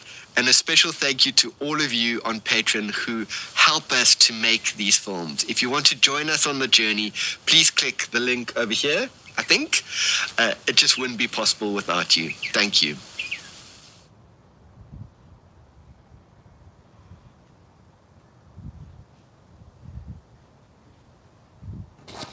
Cool beans. Here's another one that says, love myself. Check it out. That's a joke. How could I know secret enlightenment? I really don't.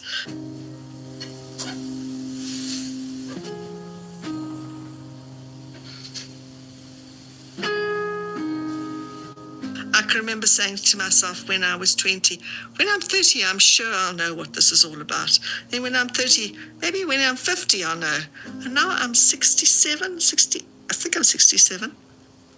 And I think, I'm still in the dark. No, you're not. It all comes down to knowing that's who you are. You're And not. I've spoken to my mother about this. She says, as you get to the later years, you actually know less because you start to get a bit of senile dementia and stuff like this, and it's all lost, it's all gone, it's all disintegrating. It's That's not true unless you allow it to disintegrate. What's this about? You just have to let it go because you do not know and you will never know. The hidden knowledge of reality creation, huh? That's going to be an interesting one. 11:11. Actually, you know what? Screw it. Wise quote. There is a knowledge that has been deliberately hidden about how your mind creates your reality. Infinite versions of your life, prosperity or scarcity, vibrant health or fragility, fulfillment or frustration, coexist right now as parallel realities, each one vibrating at its specific frequency of consciousness. Let's see this hidden knowledge. Available. But the beliefs about yourself, built since childhood, constantly emit a vibrational signature that determines which of these realities manifests in your experience. 95% of people remain trapped in loops of limitation because their thoughts and feelings operate on autopilot, always tuned to patterns from the past. Genuine transformation occurs when the recognition emerges that trying to change external reality while maintaining the same internal energetic pattern is impossible. It's necessary to first consciously choose the desired reality, merge thoughts and feelings with that future version of yourself, and bring it into the present through the deliberate control of attention and imagination. When this new frequency stabilizes naturally, the external reality spontaneously reorganizes itself to match the new state of consciousness.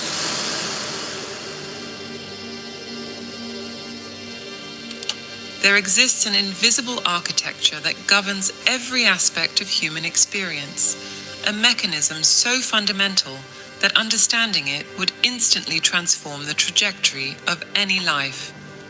This knowledge remains... I'm going to do my stuff in the background.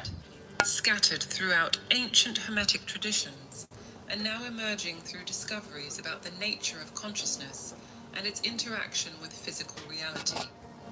You operate at this exact moment as pure consciousness, with simultaneous access to infinite parallel realities. Each of these realities exists now, complete and accessible, vibrating at specific frequencies. Your self-image, that deep identity about who you are, constantly emits a particular vibrational frequency that determines which of these realities you experience moment by moment. 95% of people remain trapped in loops of limitation because their thoughts and feelings operate on autopilot, always tethered to the past. They wake up each morning and immediately reconnect to the same worries, to the same mental patterns, to the same limiting expectations. The brain, following the Hermetic principle of rhythm, automatically returns to the deepest neural grooves, those created by the constant repetition of the same thoughts day after day. The self-image forms in the early years of life when the mind operates in a highly receptive state. Every experience, every word heard, every emotional sensation engraves itself deeply, creating the mold through which all future reality will be interpreted.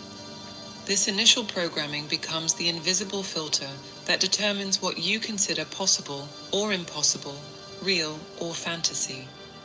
Genuine transformation occurs when you recognize that trying to change external reality while maintaining the same internal frequency is impossible.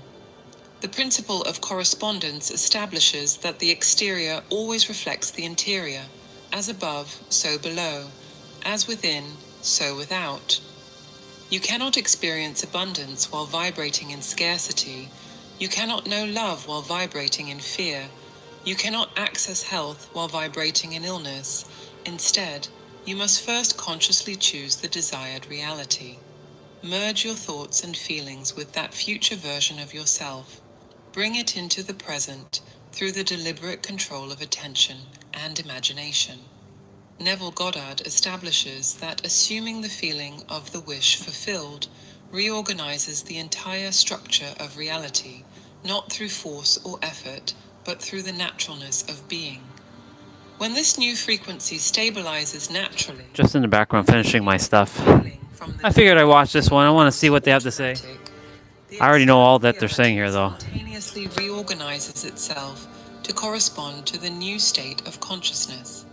Events synchronize, people appear, opportunities emerge. And guess what? You all as well know this too. So this is just a reminder. Attract what you are, not what you want. Human consciousness operates through a specific mechanism that few understand in its entirety. Each temporal moment offers an entry into different configurations of reality, multiple timelines coexisting in the same space, distinguished only by their characteristic vibrational frequencies. This principle, explored both in Hermetic traditions and in the modern understanding of consciousness, reveals that human experience is not fixed in a single predetermined trajectory. The concept of dimensional portals emerges from the observation that different realities coexist simultaneously, each one representing a specific timeline of the life that someone could be experiencing.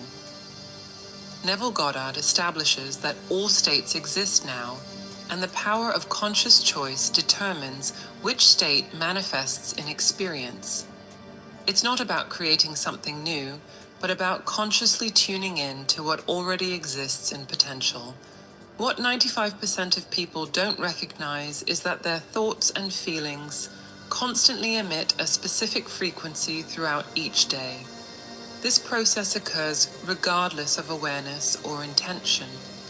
The Hermetic principle of vibration teaches that the differences between the various manifestations of matter, energy, and mind result primarily from varying rates of vibration. Your thoughts and feelings participate in this universal principle, generating vibrational patterns that continuously interact with the field of possibilities. This frequency functions as an energetic portal that determines which reality you access. Consider how frequency tuning works. A receiver picks up only the signals that correspond to its current configuration. Similarly, your personal vibrational frequency tunes in to experiences that resonate with your predominant energetic pattern. Seth, through Jane Roberts, articulates that you form your reality through your beliefs, and these beliefs direct psychic energy into specific patterns of manifestation. The majority keep their thoughts and feelings connected to the past, creating a loop of repetition of the same experiences. This phenomenon occurs because the brain, seeking efficiency, favors established neural pathways. Each morning, upon awakening, the mind automatically returns to the same themes, worries, and emotional patterns from the previous day. This repetition strengthens existing neural circuits, making it increasingly likely that the same thoughts and feelings will arise again. When you develop awareness about daily mental processes, you notice how the self-image conditions you to think in a specific way, generating repetitive, habitual thoughts. The self-image represents the totality of beliefs you hold about yourself, formed through accumulated experiences, especially during the formative years. It operates as a master program, filtering information, directing attention, and generating automatic responses that confirm its basic premises about who you are and what is possible for you. Internal convictions and assumptions daily create your vibrational frequency, operating on autopilot for almost everyone on the planet. These convictions are not merely abstract ideas. They instruct the nervous system, influence hormonal release, and affect genetic expression. Joe Dispenza documents how repetitive thoughts create the same choices, which lead to the same behaviors, which produce the same experiences, which generate the same emotions, which then inspire the same thoughts, closing the loop. This automatic programming keeps people trapped in a cage of limitation, where financial problems, physical issues, and dramas follow like a constant plague. The cage is not externally imposed. It's maintained by the consistency of the internal frequency. When someone constantly vibrates in financial worry, that frequency attracts and perceives evidence of scarcity. When they maintain the identity of physical fragility, the body responds by confirming that expectation. Relational dramas repeat because the internal vibrational pattern continues attracting the same dynamics. The recognition of this mechanism opens possibilities for change. Neville Goddard teaches that assuming the feeling of the wish fulfilled reorganizes the entire experience.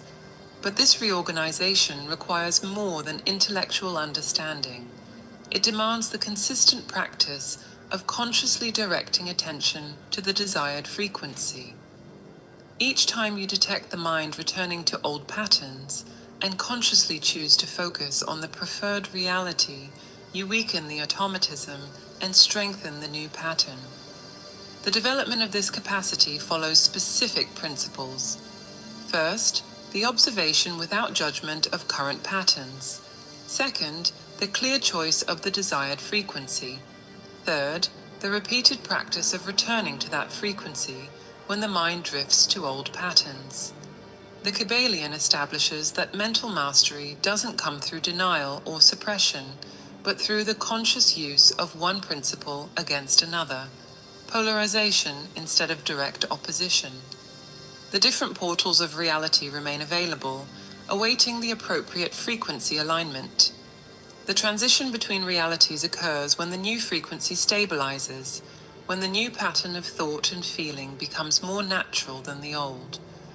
This is a gradual process of reconditioning, where conscious persistence eventually replaces automatic programming, allowing access to experiences previously considered impossible or unlikely. There exists a fundamental distinction between who you think you are and what you truly are. You completely transcend your thoughts, beliefs, name, body, past. Haha, told you, transcend. You transcend everything. Seem to define your identity are That's why we're watching it. temporary accessories, masks that consciousness wears to experience itself in specific ways. Your essence represents something infinitely grander than any frequency, self-image, or specific reality that you might be experiencing at this moment. Neville Goddard establishes that you are the operating power itself, not the operator of the power. This distinction radically alters the understanding of the nature of existence. You are not a person trying to manifest things.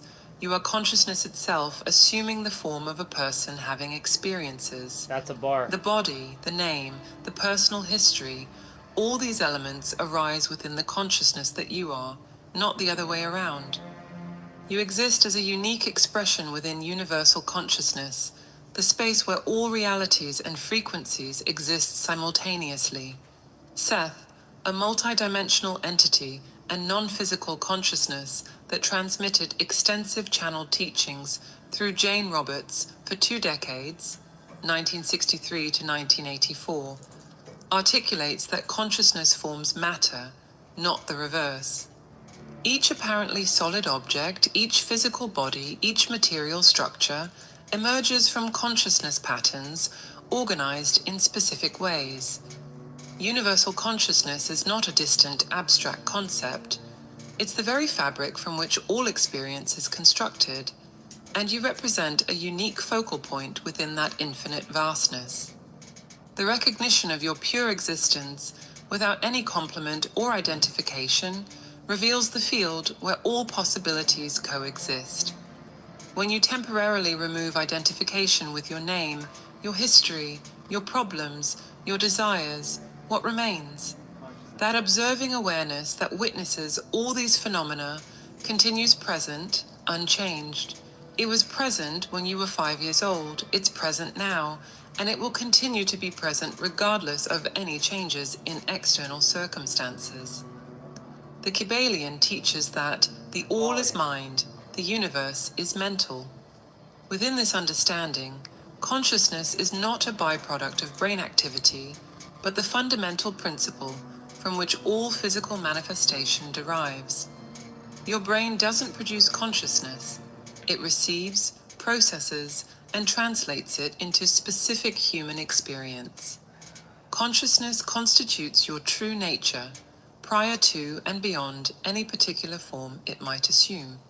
What you believe, know, and feel as true determines your daily vibrational frequency. These are not simply superficial opinions, but deep convictions that operate at the level of being. When you know something in the deepest part of your being, not just think or hope, but know with every fiber of your existence, that certainty establishes the frequency that organizes your entire experience. The feeling of certainty about who you are constantly transmits, creating a magnetic field that attracts corresponding experiences. Your awareness of who you are functions as the portal to any reality you wish to attract and perceive. Nothing I haven't shared already, and nothing that you don't already know already. All aspects of This is your just a reminder I'm mirroring. Joe Dispenza demonstrates that when you change your state of being, not just your thoughts, but your complete energetic state, you access different quantum potentials. The field responds not to what you want, but to what you are. The trap into which most fall consists of trying to change external reality without first altering the internal state of consciousness. They fight against circumstances, struggle against appearances, battle with the outer world, without realizing that they're fighting with their own projections. The world you perceive is your consciousness externalized, your thoughts and feelings translated into apparently solid form. Instead of trying to change external reality, you need to first choose and claim the life you want to experience. Claiming means more than wishing or hoping. It means internally assuming the awareness of already being, already having, already living the chosen reality. Neville Goddard calls this thinking from the end, where you assume the feeling of accomplishment and allow that feeling to reorganize your experience. Transformation begins when you recognize that you create everything through how you perceive yourself and through the thoughts and feelings maintained at each moment. It's not about you deliberately creating every detail. Creation occurs automatically, based on your predominant state of consciousness. Change the state, and the creation changes correspondingly. Remain in the same state, and creation continues producing variations of the same theme. Seth explains that you project your reality the same way your voice projects words. Words don't physically exist inside your throat. They are formed and projected outward. Similarly, your reality doesn't exist independently within some objective universe. It's continuously projected from inside out through your state of consciousness. Each person lives in their own psychological universe, perceiving a unique version of reality colored by their specific beliefs and expectations. This understanding reveals why two individuals can experience the same external event in completely different ways. Each perceives through the filter of their own consciousness, seeing confirmation of their pre-existing beliefs. The optimist and the pessimist live in different worlds, not because the objective world is different, but because their consciousnesses project and perceive distinct realities from the same field of infinite potential. The conscious fusion of your thoughts and feelings with the desired reality needs to happen first, before any external change. Most people spend years trying to force changes in the outer world without realizing they're attacking the effects, not the cause. While most try to reorganize external circumstances, hoping to feel different afterward, the real mechanism operates in the opposite direction. Neville Goddard teaches that you must assume the feeling of the wish fulfilled, allowing that internal state to spontaneously reorganize the outer world. The training of the mind directs attention during the day to recognize your unique expression within consciousness. Each moment offers an opportunity to observe where your attention naturally gravitates. Do you notice how certain themes dominate your mental space? How specific worries return cyclically? This pattern of habitual attention keeps a particular frequency active, constantly broadcasting a specific signal to the field of possibilities around you. Your self-image, formed since childhood, constantly emits a specific frequency that determines everything in your life. During the first 7 years, when the brain operates predominantly in theta waves, the state of high suggestibility, every experience imprints itself deeply into consciousness. The words of parents, family dynamics, moments of joy or trauma all crystallize into fundamental convictions about who you are and how the world works. These convictions now operate as vibrational instructions, continuously organizing your experience to confirm their original premises. The shift of attention from the idea of yourself that harbors thoughts and feelings from the past to thoughts and feelings about the desired future immediately transforms your frequency. The Kybalion establishes the principle of polarity. Everything has two poles, and opposites are identical in nature but different in degree. Fear and love, scarcity and abundance, illness and health exist on the same vibrational continuum. Changing your attention from one pole to another doesn't require force, only conscious redirection of mental focus. This shift instantly alters your energy, habits, way of doing things, and the circumstances you perceive. When you genuinely sustain the frequency of the desired reality, your nervous system responds with new activation patterns. The neurotransmitters release change, hormonal responses alter, and even genetic expression is modified.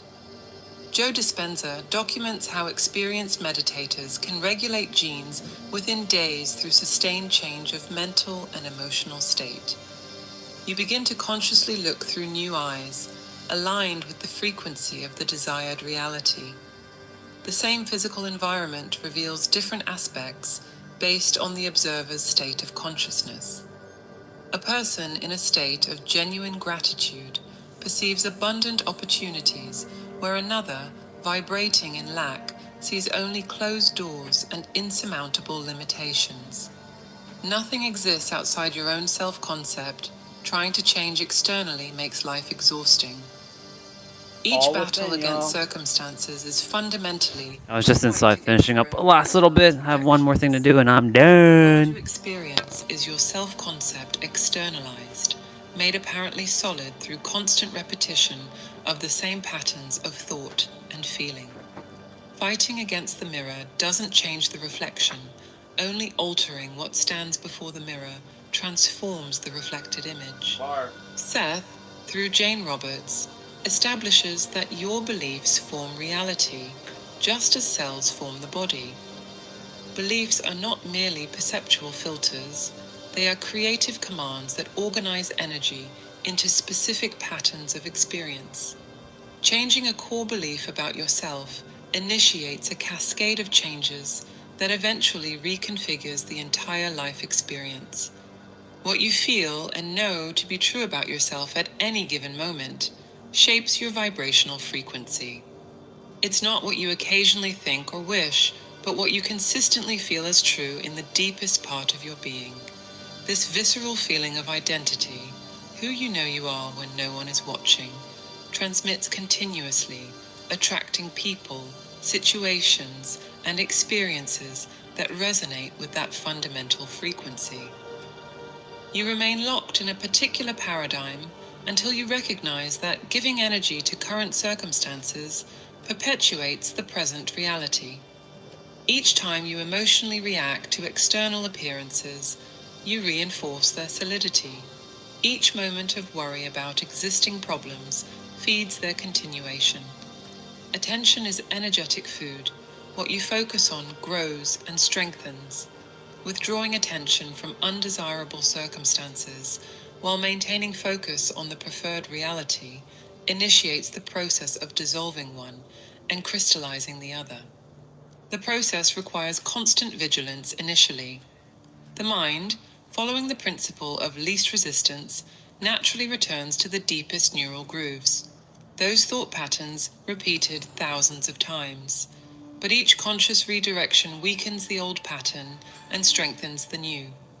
With consistent practice, what initially requires conscious effort gradually becomes automatic. The new frequency stabilizes, becoming your new natural state of being. This mechanism operates with mathematical precision. That's a bar right there. As consistent as gravity. Understanding and Conscious, applying these conscious effort to becoming automatically like into a conscious being the known. of your own experience. External reality will always follow the lead of internal frequency.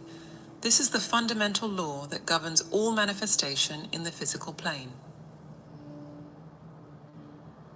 Choosing first instead of trying to change represents the fundamental secret. The law of assumption, as taught by Neville Goddard, establishes that you must first assume the desired state as already accomplished, allowing that assumption to naturally reorganize external circumstances. This principle completely inverts the conventional approach, where people struggle to change the outer world, hoping that it will eventually make them feel different internally.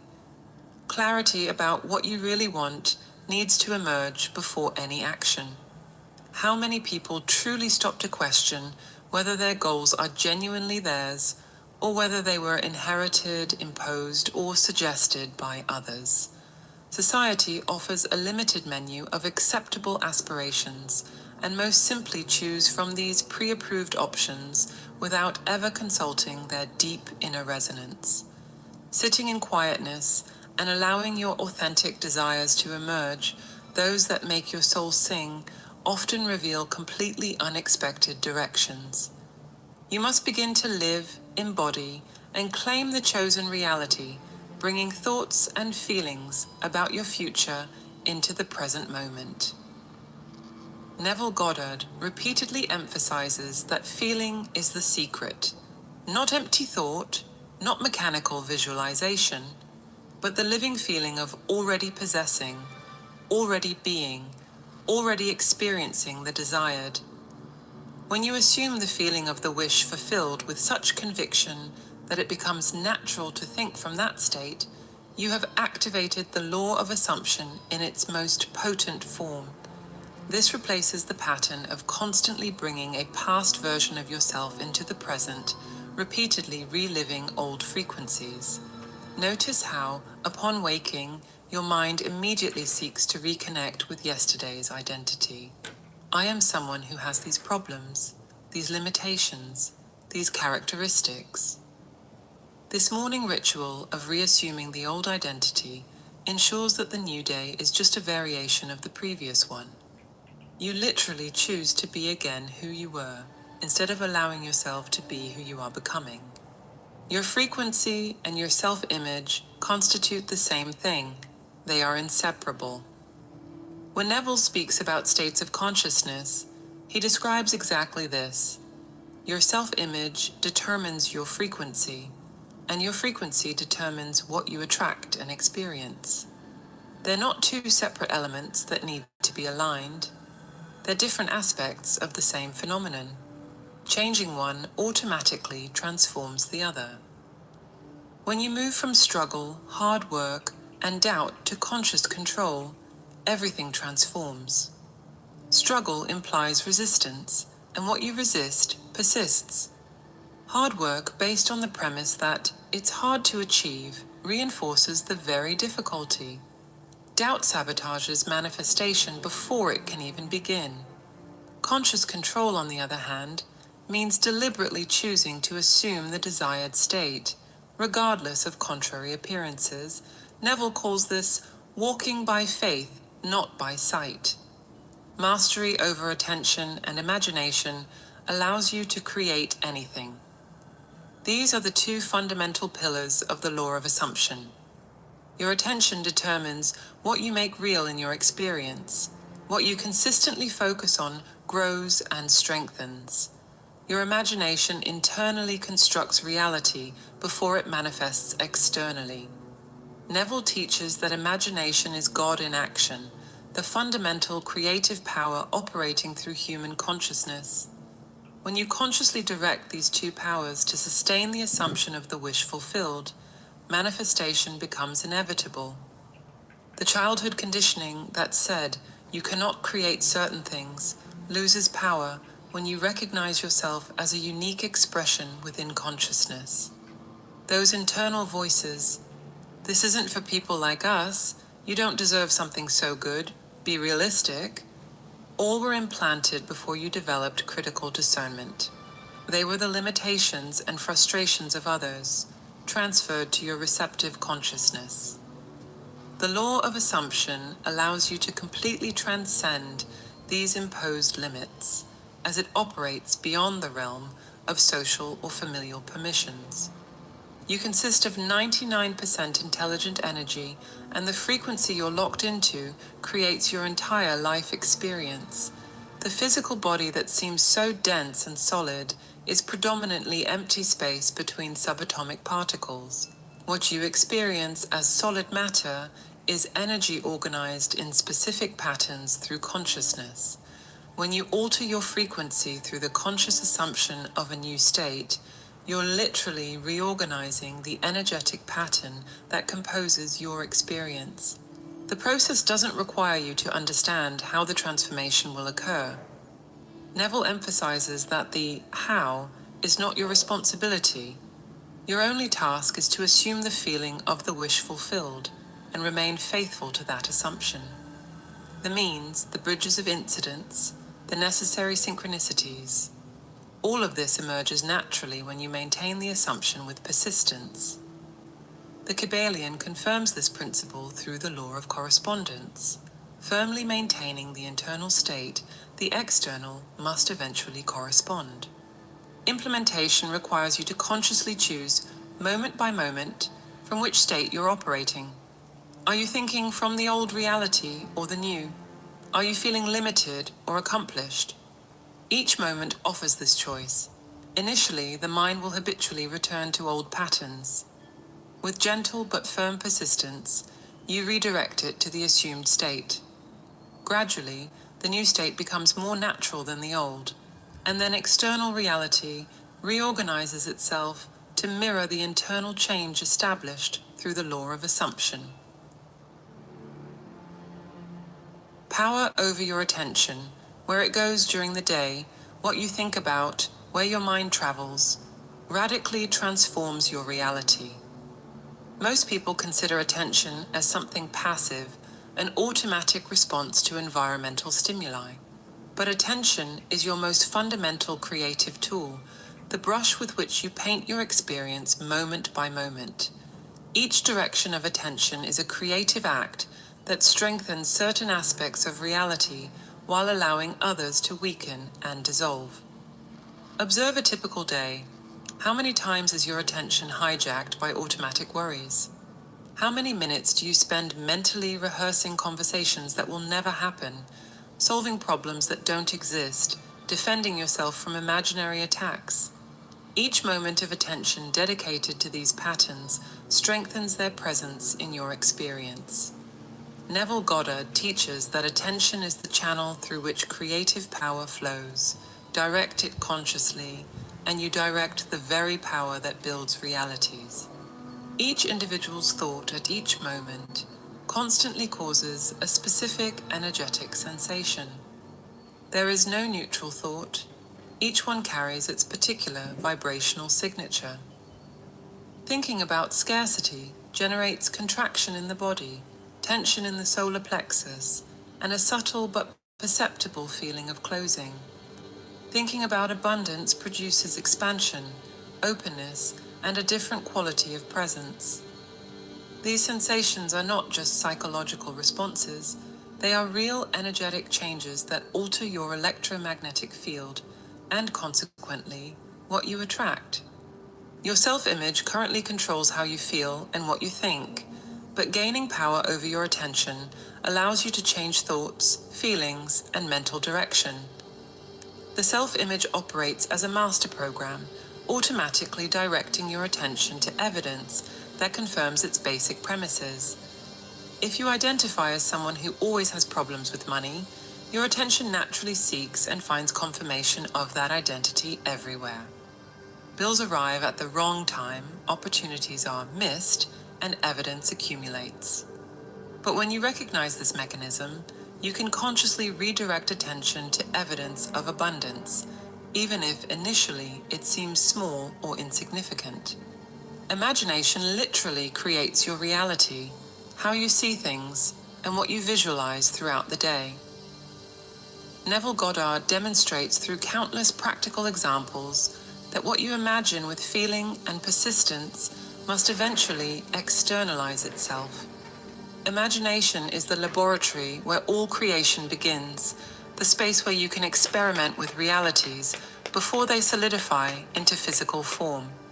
Each time you imagine something with vivid clarity, you're planting seeds in the field of consciousness, which will inevitably germinate into experience.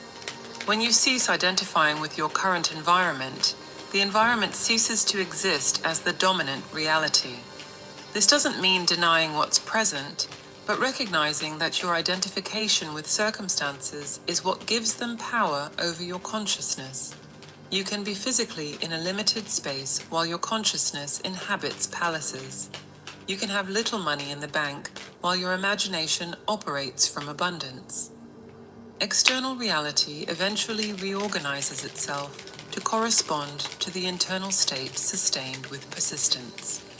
Buddhist, Hindu, and Christian mystical traditions teach that releasing all mental identification makes the world around you cease to exist energetically. The Buddha discovered that attachment, identification with temporary forms, is the root of suffering. Hindu yogis practice vairagya, the conscious detachment that allows transcending the illusion of separation. Christian mystics speak about dying to the world to be reborn in Christ, a metaphor for releasing identification with the temporary and awakening to the eternal. All point to the same truth. Your identification creates your experience. When you withdraw attention from a neural circuit, it weakens. When you stop identifying with a specific version of yourself, that version loses power. Neurons that don't fire together lose their connections. Simultaneously, when you direct attention and imagination to a new identity, new neural circuits form, strengthen, and become the path of least resistance for your future thoughts. Who you believe you are shapes the energy that emanates, defines what you attract, and influences how you perceive the world. This identification goes beyond conscious thought. It constitutes an integral energetic state that manifests in every expression of existence. When someone recognizes themselves as prosperous, their vibration aligns with that quality, and their entire energetic field begins to reflect prosperity. Thus, people, circumstances, and opportunities that share that same frequency tend to naturally converge in their direction. This isn't about chance, but about resonance. What vibrates in harmony attracts at all levels of being. Deep understanding arises when you sit and let go of all mental effort, revealing that identification creates experience. In this space of quietness, without the constant chatter of the mind, without the effort of maintaining identities, something profound reveals itself. You realize you've been observing a character, playing a role, maintaining a story. The observer, your pure consciousness, has always been free, has always had access to any state, any identity, any reality. The prison was self-imposed through unconscious identification. Mastery over attention and imagination requires conscious daily practice. Begin by observing where your attention naturally gravitates. Notice the repetitive patterns, then, gently but firmly, redirect to what you choose to strengthen. Use imagination not as an escape, but as a creative laboratory where you experiment with the feeling of living your preferred reality. Neville insists that you must imagine from the desired state, not about it, be inside the experience, not observing from outside. These two pillars, when consciously directed, become the tools through which you exercise dominion over your experience. It's not forced control, but natural mastery that arises from alignment with the laws that govern consciousness and its expression in the physical world. Giving yourself total freedom to decide which reality you want to experience marks the beginning of transformation. This freedom is not granted by anyone external. It has always been yours, awaiting only your recognition and claiming. Most people live within an extremely limited menu of possibilities, those sanctioned by family, culture, and social class. But when you understand that consciousness doesn't recognize these artificial limits, that the law of assumption operates independently of social permissions, you reclaim the power to choose any configuration of reality that resonates with your deepest essence. That's a bar.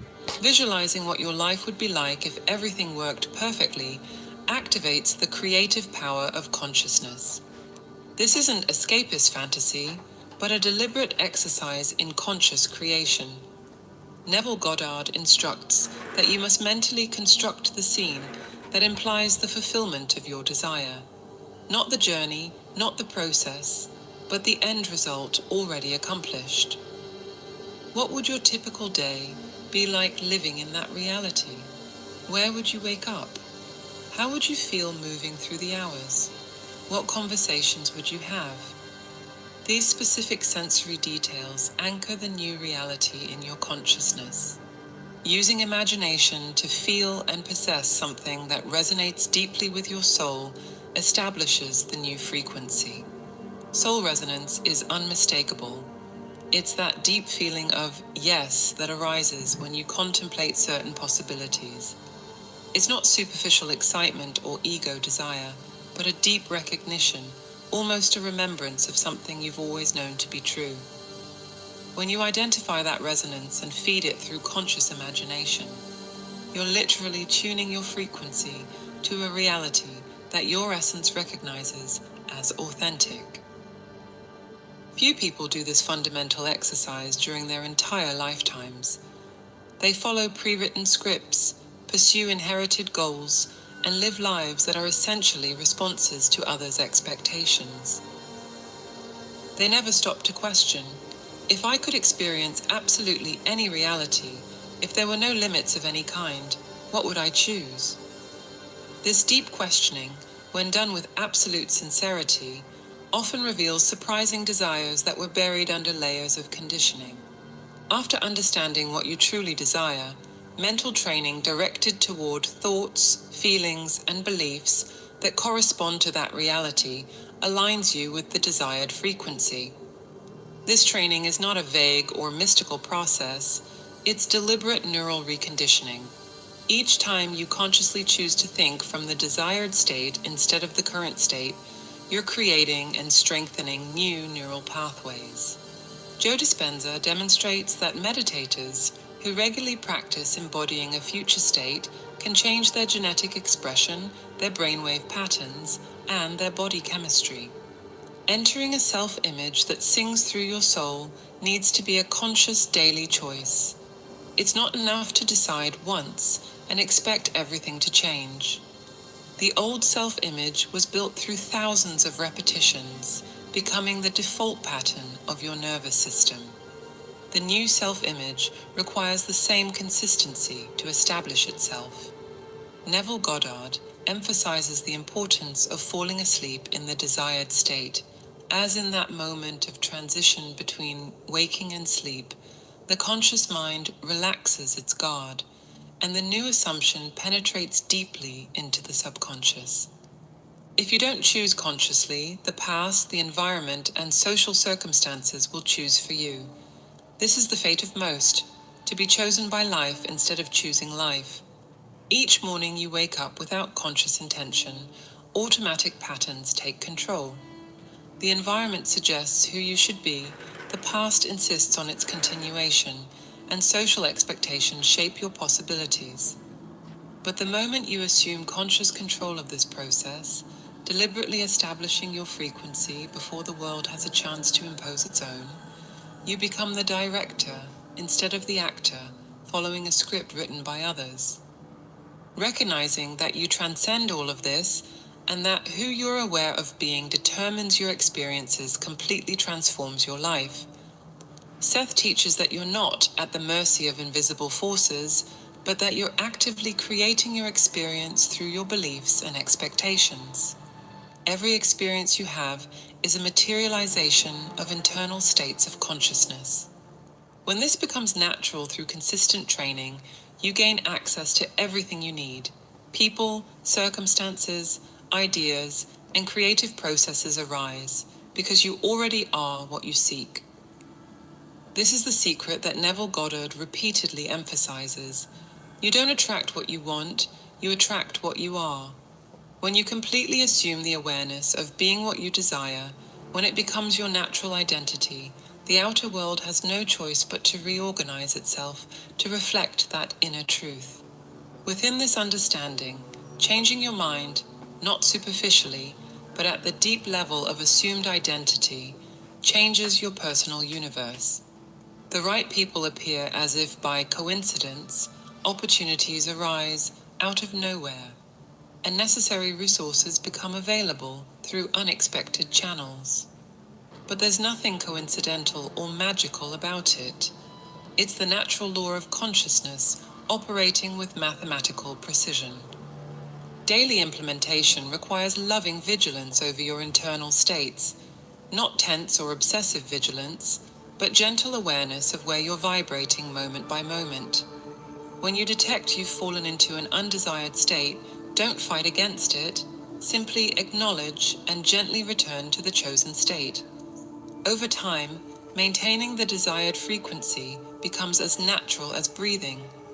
All change begins with understanding your role as co-creator, and the only way to connect with that divine intelligence is through... And this is where they sell you like their product. Developed a set of audio tools to help you access this higher state of consciousness. This was a good video.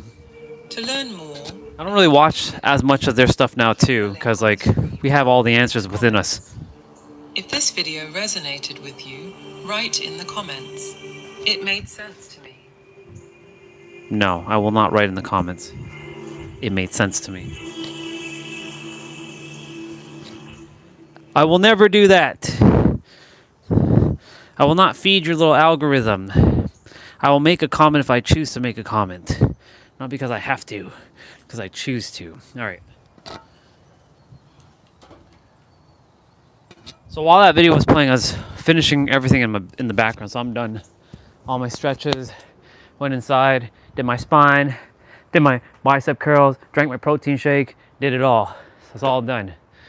I'm gonna go shower, bring food out, eat. I think I have spinach, I have broccoli, and I have chicken. So yes, for Nabito, if he was here, yes, I'm eating rice again. Damn, boy, you eat a lot of rice. Yeah, I know.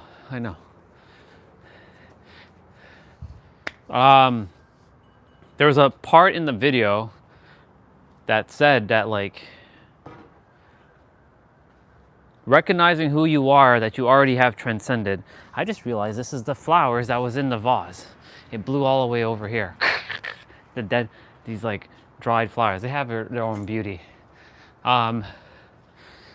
That you've already, and it's funny how it used the word transcendence in the video a couple times. I'm like, I see you. And that video was released today, like now it's about almost an hour ago, since that video was 48 minutes. Assume the wish fulfilled. Assume it, feel it, know it, embody it. Gently remind yourself. That's why, like, while I was listening, I was like, yep, remind myself that you're not seeing yourself in the process. You've finished. Like, in my inner world, guess what? It's me and Lindsay. Is done. Now, whether that's Lindsay or it's not Lindsay makes no difference. It's done. I've already helped the world I've turned Super Saiyan, by the way. I was the first Saiyan ever on the planet, and I shake the planet to the core. I made all of you tremble in fear. No, I'm kidding. But I did turn Super Saiyan. And I got back my tail. It's a nice tail. Got back my tail. Have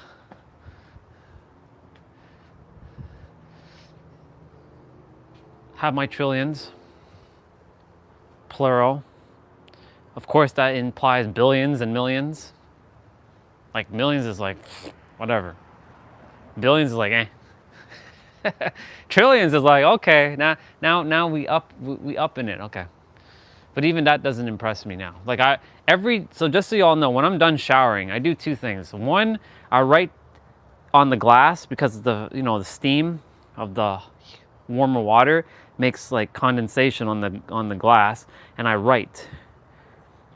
So I write a trillion. I write it all out, and I look at it and I stare at that number. I'm like, okay, this is not even big to me anymore. Like, what kind of emotional charge? Like, it doesn't feel like, it's like whatever. The other thing too, I draw is a heart with a sun and a moon. And when I'm showering with wife, I ask her, which one would you like to be? Would you like to be the sun or the moon today? Because I put a smiley face as well. And then on top of the heart that I draw, I write, I am all, and we are all.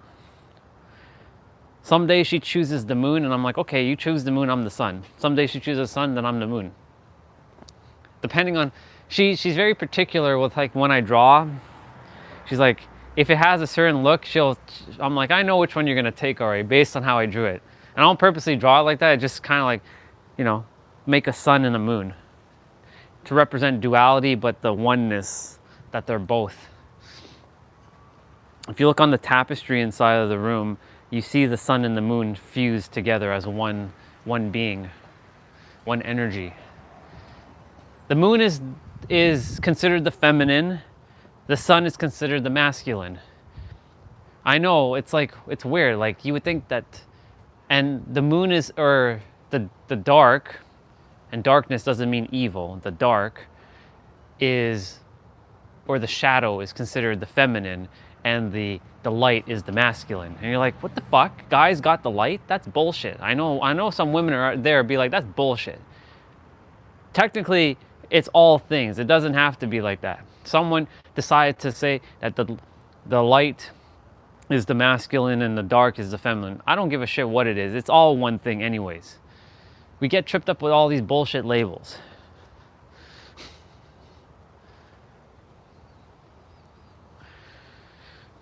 In any event, assume it, feel it, know it, and embody it. It's done.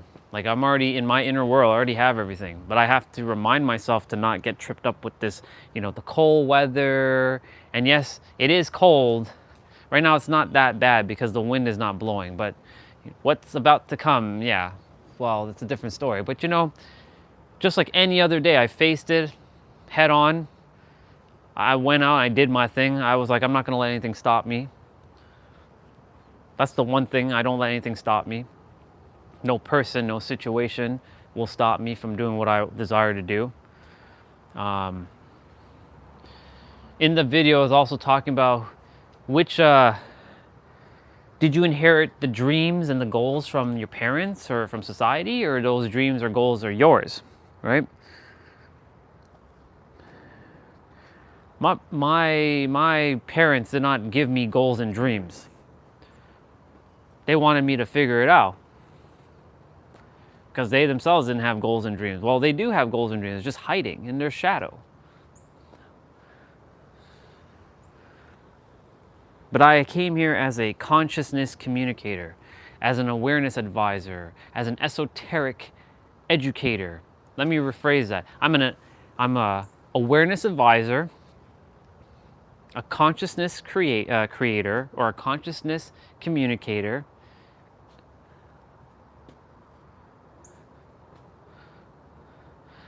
and I'm also a esoteric educator.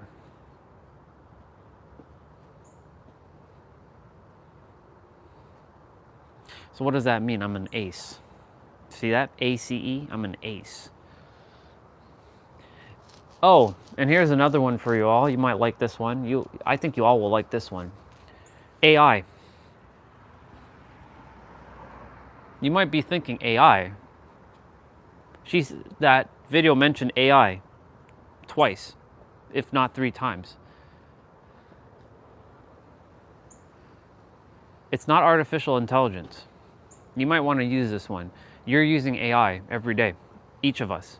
And you're not using artificial intelligence. You're using your attention and your imagination. That's a bar.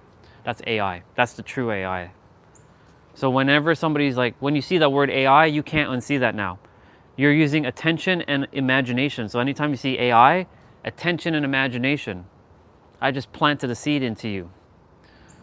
In fact, you planted a seed into yourself. Now it's going to sprout. So anytime you see AI, you're going to see attention and imagination. Those are 2 fundamental building blocks to reality. Technically, your concentration, but concentration is tied to focus, which is tied to your attention. So your attention, concentration, and focus, ACF, or FAC, right, for face.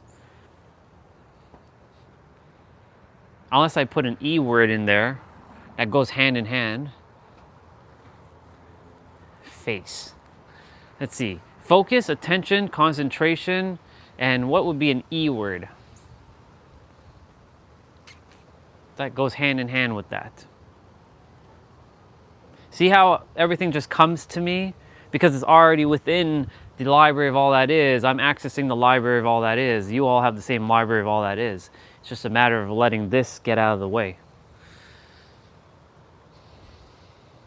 But AI, y'all, I was like, wait a minute. She's mentioning attention and imagination. And attention starts with A, and imagination starts with I, and both of that is AI, and so I can use AI to my advantage. Not artificial intelligence, but attention and imagination. So AI came today, ACE came today. What's next? Maybe face. If I find the E word that goes hand in hand with attention, focus and concentration. If there's an E word that goes hand in hand with that, it's not explanation.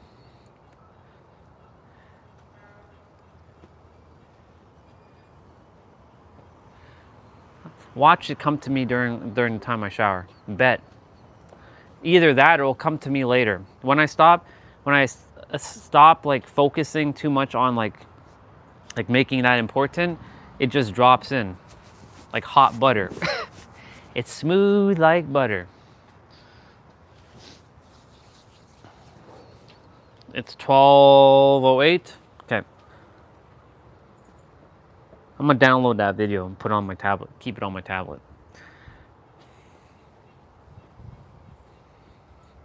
There's gonna come a point where I will no longer be watching like content on YouTube, except for maybe like video game and listening to music. Like my YouTube algorithm will go back to like pre 2019 of like it's anime and gaming and music, because I already I'll have everything I desire. I mean, the algorithm is going to throw whatever it chooses to, because whatever I'm at, wherever I'm feeling, it'll always bring something, right? I'm sure it's going to show me someone levitating and how to levitate and turning Super Saiyan. I'm sure of it.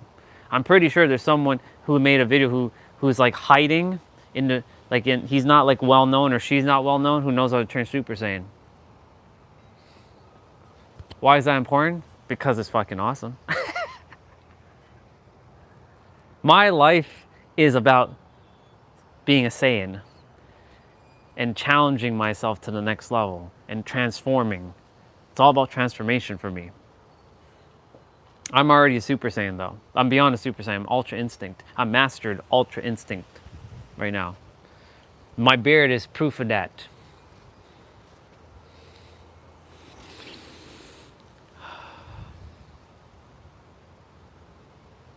It's supposed to rain at like 2 o'clock. So So the plan now is I'm going to eat once I come back, read chapter 8 and 9. I'll do my best to finish chapter 9. Chapter 9 is a long one, by the way.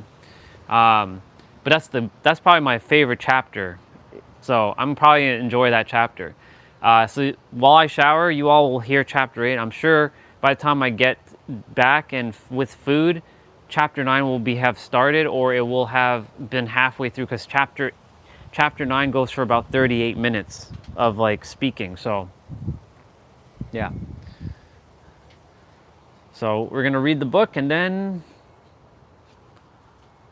we might play some Dead by Daylight. No, we will be playing Dead by Daylight, because, you know, you got to give your mind some time to chill out and relax. So I'm going to put on the book, and you all can just listen, and I'll be back 25 minutes. I don't shower for 25 minutes, just so you know. That's like taking clothes off, putting some clothes in the dryer, because I take the clothes that I wear when I'm out here and put it in the dryer to keep me warm, to give me some like nice like warm energy when I come out here, so I don't feel like ugh. Then I go and like comb my hair, brush my beard, and then go upstairs and do it. So probably 30 minutes. So 30 minutes from now, I'll be back with food, and then we'll read. The wind needs to chill the fuck out. If it's just cold but not windy, we're good. But if it's cold and windy, it's not good. So I'm going to play chapter 8, and chapter 9 will probably play by the time I get back, or it'll commence. Let me see how long chapter 8 is. And it's 12:12, so perfect timing, synchronous timing.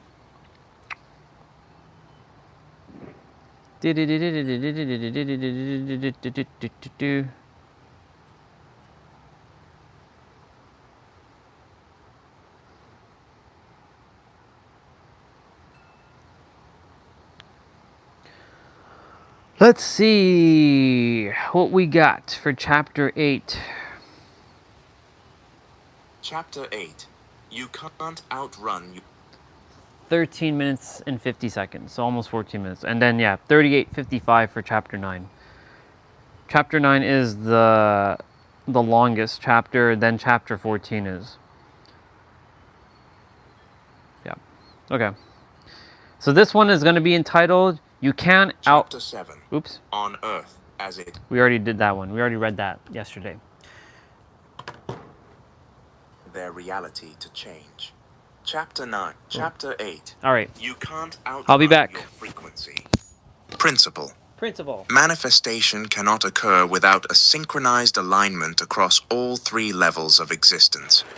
Various cultures and traditions across the world adhere to the notion of three levels of existence. Might be too loud, so I'm going to lower it down a bit. Three planes of existence have many different names: mind, body, and spirit. God the Father, God the Son, and God the Holy Spirit. Mental plane, physical plane, and spiritual plane. These are simply different expressions of the same universal truth. The inability to change one's reality often stems from ignorance of the three levels of existence. Most people go through life operating from only one plane, while completely neglecting the other two. But relying on just one aspect of your being is guaranteed to lead to stagnation and a death sentence for your desired reality. True transformation requires full spectrum alignment, mental, physical, and spiritual planes working as one. Manifestation is impossible without a synchronized alignment across all three levels of existence. This is the multi-dimensional structure of reality. The plane of existence that most solely use is the physical. This is what you call reality. It's everything you've ever known, everything you can see, touch, taste, smell, and hear. It is the realm of your physical vessel, which is the materialization or the image of God. Despite the physical plane appearing to be real, it is an illusion. This doesn't mean it's fake. It just means there's more to it than meets the eye. Scientifically speaking, humans can only perceive a tiny fraction of the electromagnetic spectrum, the range known as visible light. This visible light makes up approximately 0.0035% of the full electromagnetic spectrum, meaning 99.995% of the spectrum is invisible to the human eye. There is a vast and active part of the universe that we simply can't perceive with our senses. Reality is like putting on a VR headset and forgetting that you are wearing one. When you put on a VR headset, you become fully immersed in a simulated world. You can look around, interact, and even feel emotions based on what you see, even though none of it is physically real. The headset filters your experience, creating a reality that feels true, even though it's just a projection. Consciousness works the same way. It acts like an internal headset that filters how you see the world. You're not experiencing reality as it is. You're experiencing reality through the lens of your consciousness. What you perceive outside is a reflection of the system running inside. You're not reacting to the world, but how your consciousness is interpreting it, like wearing a VR headset and forgetting that you have it on. For centuries, ancient mystics have known of this illusion, referring to it as the world of Maya. It is the realm of effect. All you experience here, every circumstance of failure, success, poverty, or wealth, is merely the shadow cast by the mind, an effect. Reality is an effect. Smoke from a fire, ripples in a pond, an echo of sound, a reflection from a mirror. Most of the world operates from this one plane of existence simply because it's all their mind can conceive of existing. Being tied to the physical plane, they tie themselves down. To reiterate, the physical plane is the realm of effect. The mistake that you must not make is attempting to change an effect itself. Reality cannot truly be changed from reality. It must be altered on a higher plane of existence. The only place from where reality can truly be changed is the mental plane. Where do thoughts come from? Is every thought mine?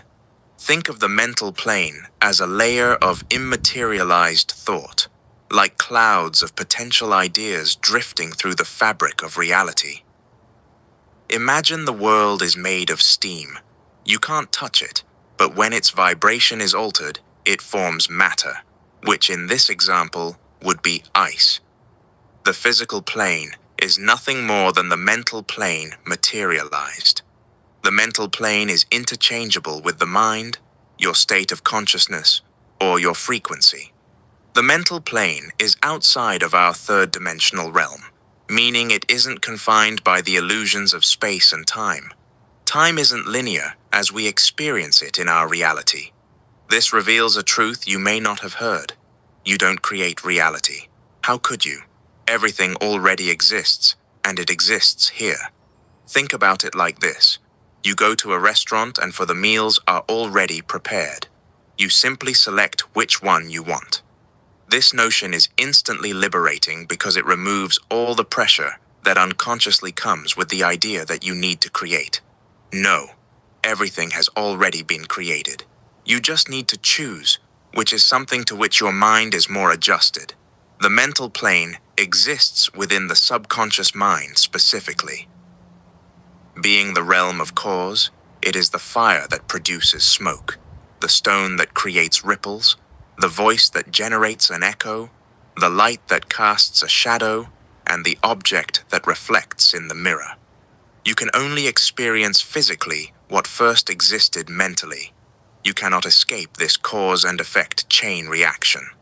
Remember, everything you see in reality was first a thought, a form of imagination, just not yet tangible.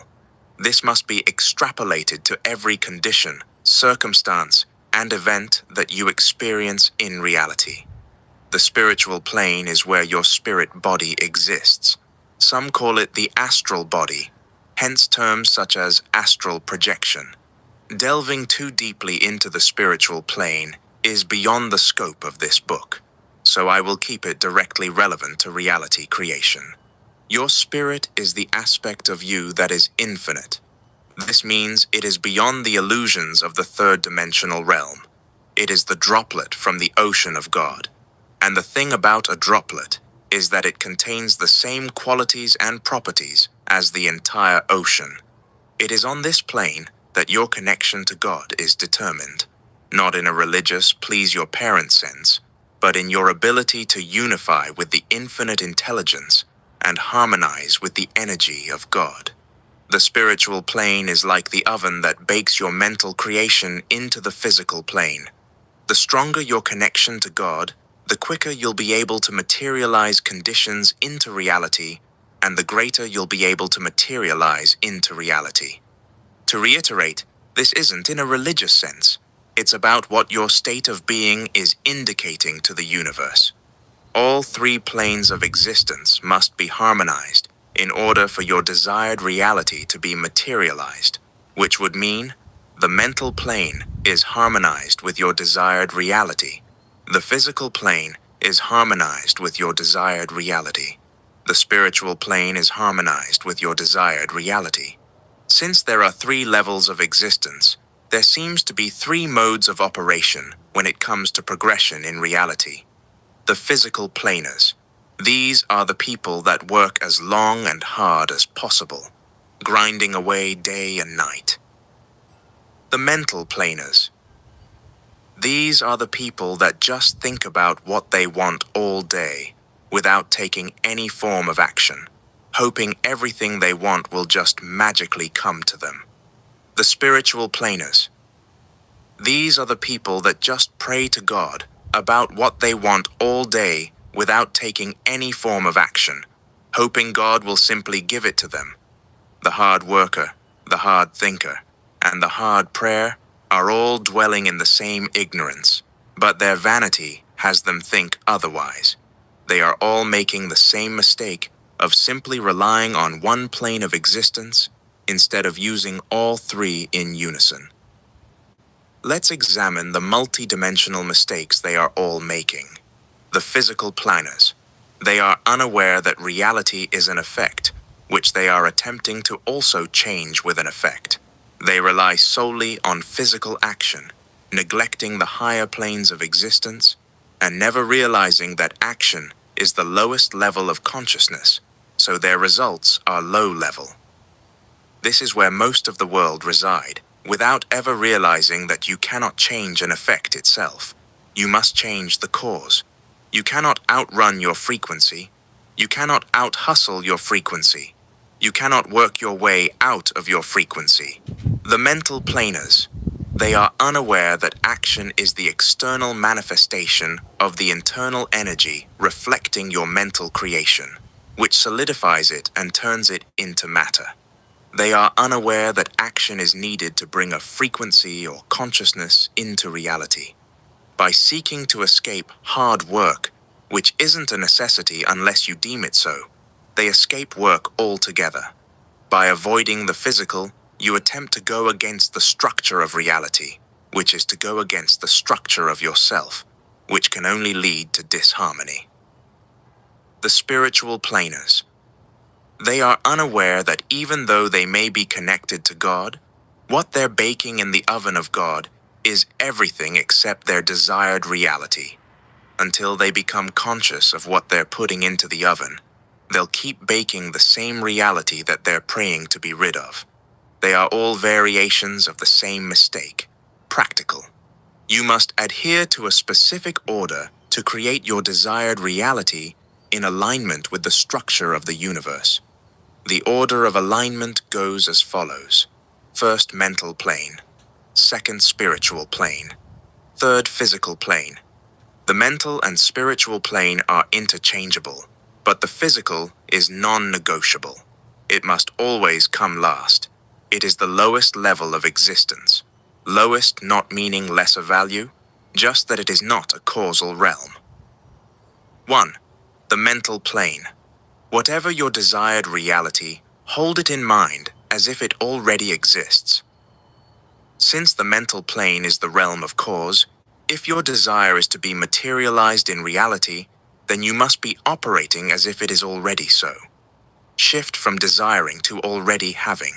The only way to arrive at the end is to begin at the end. The mirror will never smile before you do. 2. The spiritual plane.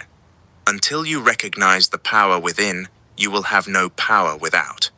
By recognizing and internalizing that you are a materialization of God and that God dwells within you, you activate the power of the infinite within you.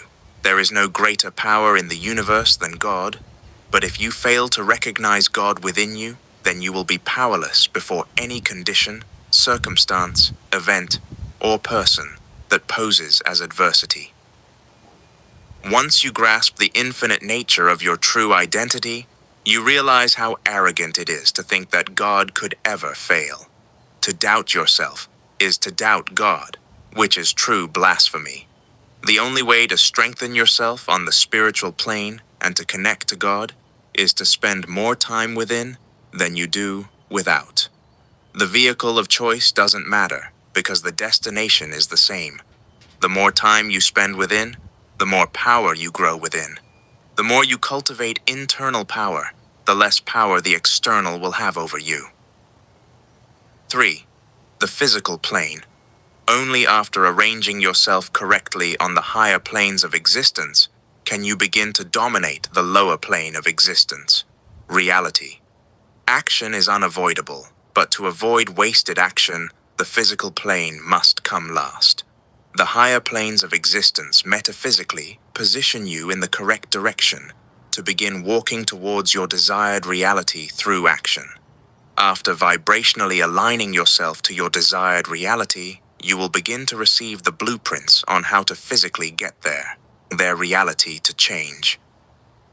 In the same way that all successful manifestation requires alignment across all 3 planes of existence, a successful change in frequency requires alignment across all 7 keys. The 7 keys to frequency are beliefs, conviction, perception, emotionally charged thoughts, focus, reactions, expectations.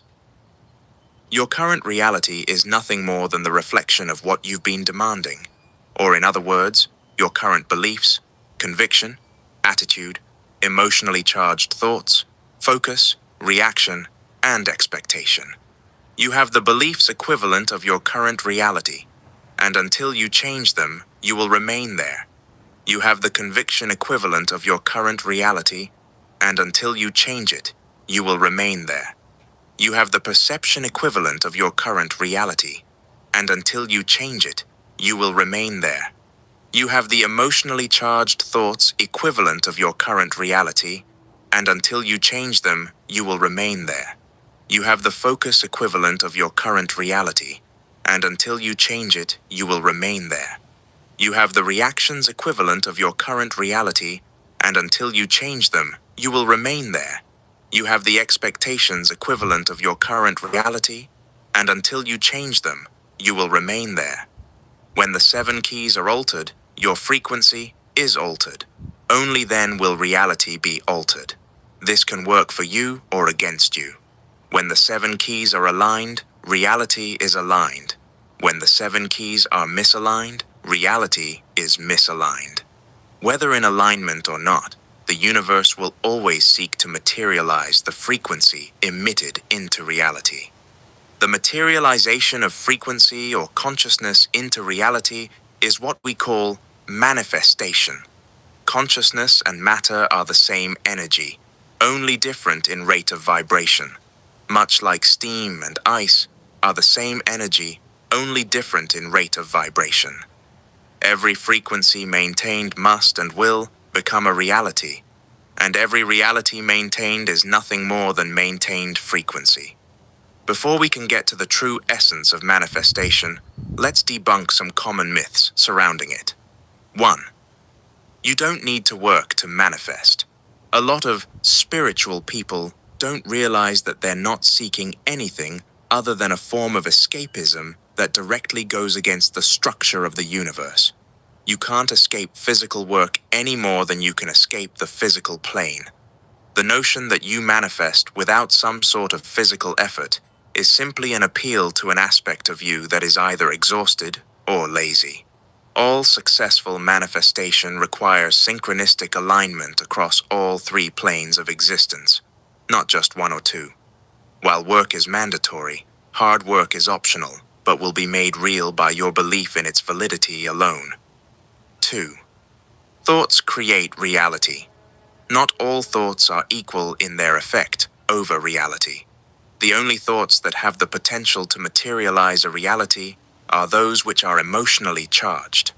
The true language of the subconscious mind is emotion, which also means emotion is the language of God. Emotion being the language of God means that this is primarily what the universe recognizes, and emotion is simply energy in motion, which alters the vibration of a thought, making it more powerful and its manifestation more likely. If there is no emotion behind it, it won't manifest. If there is, it always will. Emotion is a huge contributor to your frequency, and as a result, your reality. Emotion doesn't necessarily mean a sense of euphoria or excitement, but it is always relative to you as a person. There isn't a one-size-fits-all. To simplify your understanding, you can think about manifestation like this. The universe is a sort of warehouse that only delivers the reality that you order. To reiterate, you can only receive what you are asking for. Remember, supply and demand. The issue is, we spend most of our lives consciously asking for one thing, but subconsciously and with our energy, asking for another. Before an order is shipped out, it is identified via a unique product code that the warehouse will match up before distributing. Think about your frequency like that unique product code that will always match its identical reality before being shipped out. To reiterate, before anything can exist physically, it must first exist vibrationally, which is the combination of mentally and emotionally. Those who know the true process of manifestation possess the ability to manifest instantly, and that is not an exaggeration. Before you learn the true process of manifestation, I would like to make something clear. The knowledge you have is activated by the security you have in the knowledge. There are individuals with wrong knowledge, but through their security and conviction in it, make it right. There are also individuals with right knowledge, but through their insecurity and self-doubt in it, make it wrong. More important than what you do is the conviction that what you're doing is right. To act on knowledge while in a state of insecurity and self-doubt will render the potential of the knowledge useless. Decide that you have everything you need and that you know more than enough to maximize the potential of that knowledge. The true process of manifestation. Manifestation is internally shifting to a degree to which you are no longer emotionally dependent on seeing reality change, when you are good with it and good without it. Diving deeper into this definition can alter everything. There are two layers to this definition. First, manifestation is focused on shifting internally, not externally. 2. When you are no longer emotionally dependent on what's going on outside of you, whether positive or negative, when you are good with it and good without it. Part 1. The common perception of manifestation is that it's about changing your reality. However, that idea will set you up to continuously fail to manifest or change your reality. So long as you desire to change your reality, you will be stuck playing the game of reality backwards. Your purpose for manifesting may be to change your reality, but the process of manifestation requires you to realize the outer world is of no significance, and to redirect significance to your inner world only. To be concerned with the outer world is to be concerned with the effect instead of the cause, a trap that many fall into that puts them in a perpetual cycle of never altering the effect. You want the effect to be different, but you don't pay any attention to the cause.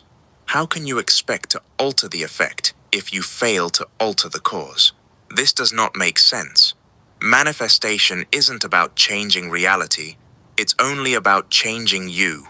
But so long as you're caught up in changing reality, you're caught up in trying to change an effect by changing an effect, which does not make sense. With all your focus on the external, you indirectly neglect the internal. As a result, you'll fail to realize that you haven't changed, so how could reality possibly change? Ironically, the more you seek evidence of reality changing, the more you affirm that you haven't changed, because if you had, there would be no need to look for proof. The change would already be your experience, which is internal.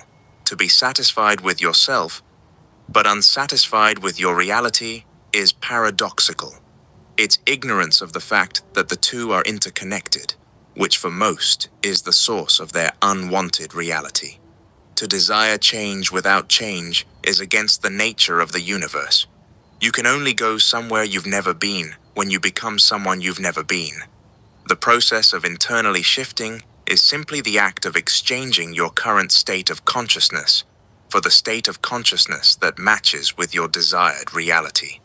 Completely different beliefs, a different level of conviction, a different perception, different emotionally charged thoughts, different focus, different reactions, and different expectations. Part 2. If you manifested your desired reality right now, how would you feel? Happy, excited, amazing, euphoric, free, relaxed, secure, accomplished? If so, that's the exact reason your desired reality will never manifest. Conversely, if you never manifest your desired reality, how would you feel? Disappointed, crushed, sad, annoyed, frustrated, irritated, angry, empty? If so, that's the exact reason your desired reality will never manifest. Whether you realize this is or not, to grant the external the power to alter your internal state is a confession of a dependency on reality. To be dependent on reality is to require reality to give you what you desire. Those who are internally dependent on reality will forever be the slave of condition, circumstance, and the events of reality. To be independent of reality requires you to give yourself what you desire. Those who are internally independent of reality will never be the slave of condition, circumstance, or events of reality. The quickest way to determine if you're internally dependent on reality is to ask yourself whether you're postponing the feelings of your desired reality until it manifests. If that's the case, it means you're waiting for reality to change before allowing yourself to feel those feelings. But in doing so, you reinforce that your reality hasn't changed, so it doesn't. Ironically, the feelings you envisage as your desired destination are actually the starting point. They generate the frequency that signals to the universe that your desired reality is already yours. By feeling those emotions now rather than later, you shift your state of consciousness to the present, setting in motion the external changes that reflect your new reality. The postponement of the emotions you'd feel in your desired reality is the source of your internal dependency on seeing your desired reality, which indirectly shows your ignorance of how reality is materialized.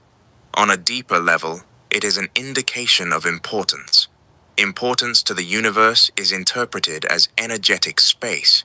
The bigger the importance of your desired reality, the bigger the space between you and it. Conversely, the smaller the importance of your desired reality, the smaller the space between you and it.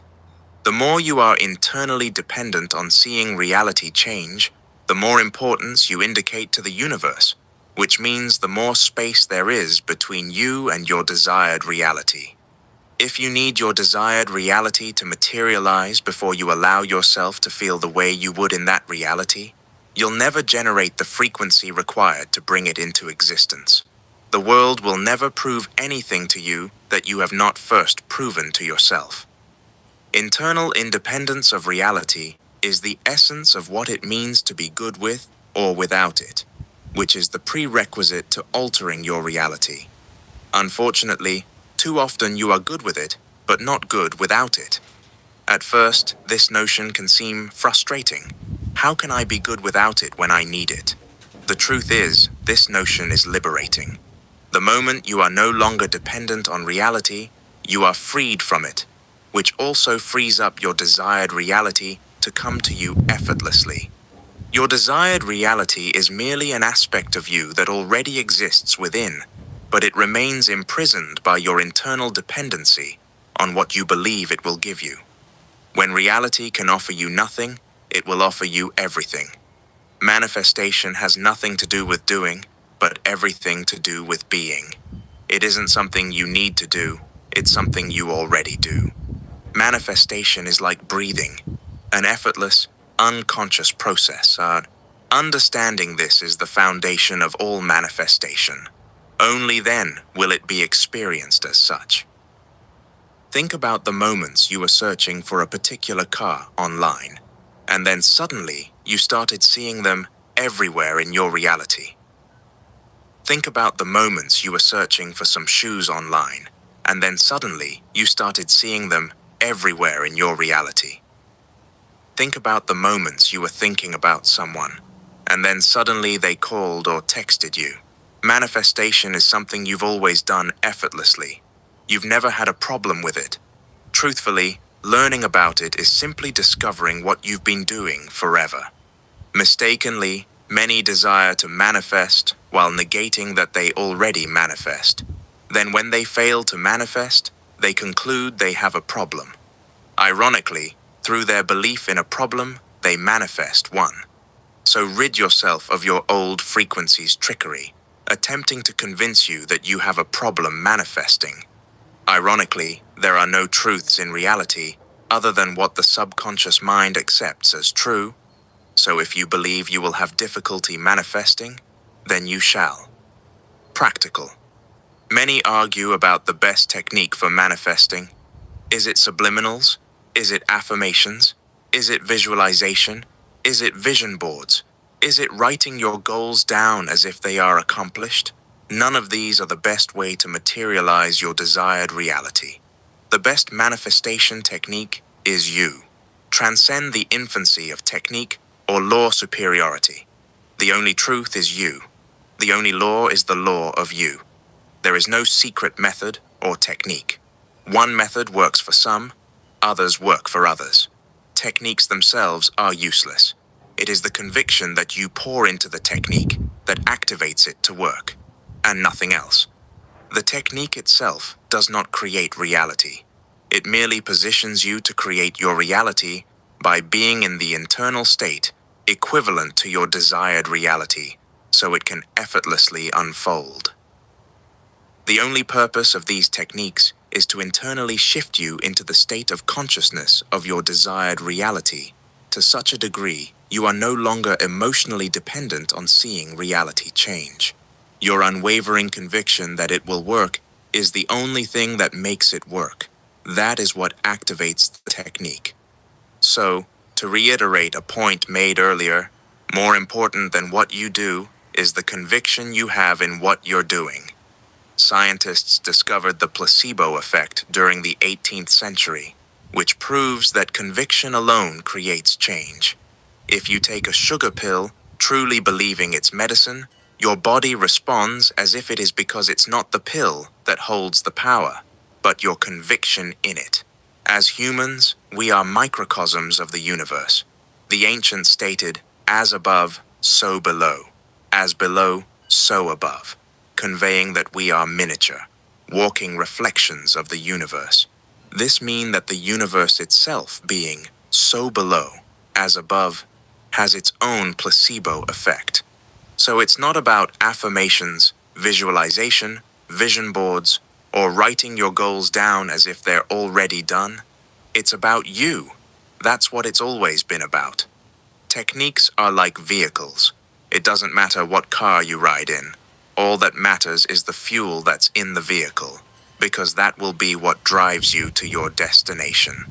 In order for a technique to work, using it must generate an intense degree of emotion. To do that, the technique must be vivid. Bear this in mind when choosing your preferred technique. The technique I exclusively teach clients. This technique can be used for a number of purposes: to alter an upcoming event such as a job interview, a date, a meeting, or simply an uncomfortable conversation. I have seen all the above unfold as desired, including court hearings that were definite jail time. It can also be used to internally shift you to resonate with the frequency or state of consciousness of your desired reality.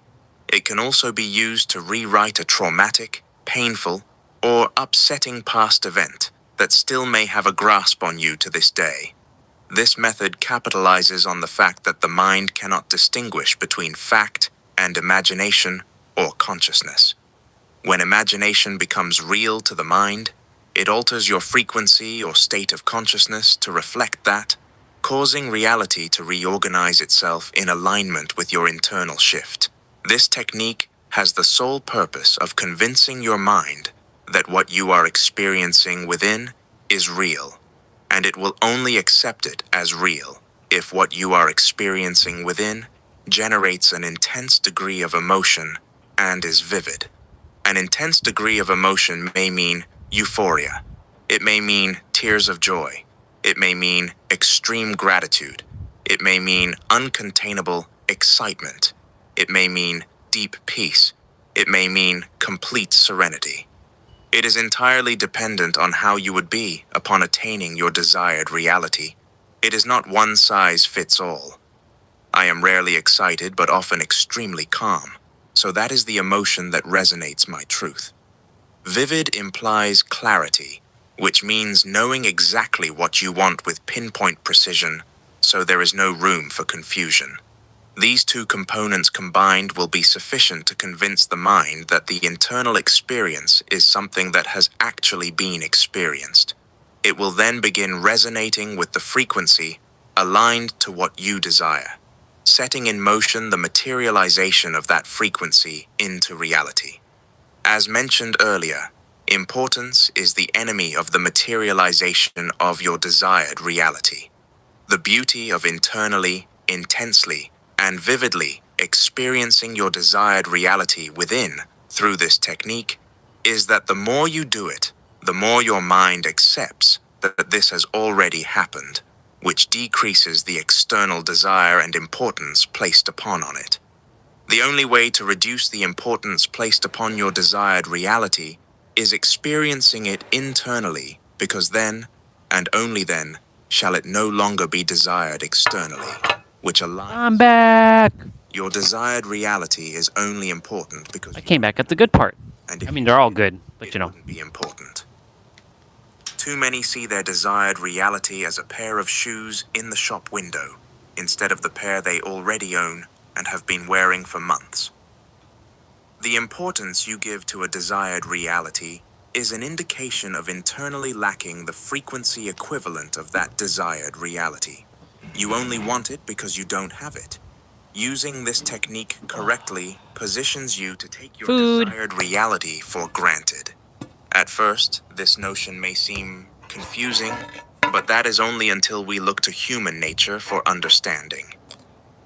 As humans, unfortunately, it is within our nature to take for granted that which we Chicken, spinach, broccoli. your desired reality for granted. You indirectly indicate to the universe that you already have it. Think about how everything you currently take for granted comes to you effortlessly. This does not contradict the notion that any technique you use must generate an intense degree of emotion. The purpose of this is to generate a frequency aligned to your desired reality. Fortunately, the natural side effect of intensely and internally feeling the emotions you'd feel in your desired reality is a reduced desire for it externally. In effect, killing two birds with one stone. The technique I exclusively teach to clients is simple and made up of two parts: the isolated practice of visualization and carrying that internal shift into your daily life. Part 1. 1. Clearly define the circumstance, event, or reality that you desire. There must be no confusion about what you want to manifest. 2. Sit or lie down until you reach a state of deep relaxation and stillness. Whether this takes 5, 10, 20, or even 40 minutes doesn't matter. Being relaxed is mandatory. Clarification. You'll know you're relaxed enough when your body feels loose, heavy, or weightless, and your mind becomes quieter. If you still feel restless, take more time. 3. Imagine a scene that includes someone who cares for you, a friend, partner, or family member who recognizes your desire by commenting on it in a natural and personal way. Clarification. If you don't have someone who would naturally comment on your success, use a person you admire, a role model, or even a past version of yourself, reflecting on the achievement. If your desired reality isn't something others would comment on, e.g., internal growth, imagine a scene where they acknowledge your transformation through a change in your energy, demeanor, or actions. 4. Include physical touch in the scene. A high five, fist bump, hug, or anything that feels natural with them and intimate. 5. Keep the scene short, focusing only on their comments on your desired reality materializing, and replay it again and again on a continuous loop. Clarification. The scene is kept short to prevent overcomplication. If it's too long, your focus will scatter. Keep it concise and impactful. To make the loop feel natural, imagine it like a movie clip replaying, fading out then seamlessly restarting. 6. If imagined vividly, you will naturally begin to feel the emotions you'd experience upon your desired reality materializing. Feel these deeply. Clarification. If emotions don't come easily, focus on amplifying the details. Tone of voice, expressions, warmth of touch. Emotion is triggered by immersion into vividness, so sink deeper into the scene. 7. There is no set time for this practice. The moment you begin to feel strain, effort, or fatigue, stop immediately. Clarification. If you notice yourself forcing it, don't push through. Ease out of it naturally and return to it another time. Part 2. 1. Pick a single... I told you this chapter is probably the best chapter and also the longest. ...upon your desire manifesting. It must be authentic, what you truly think or say. Clarification.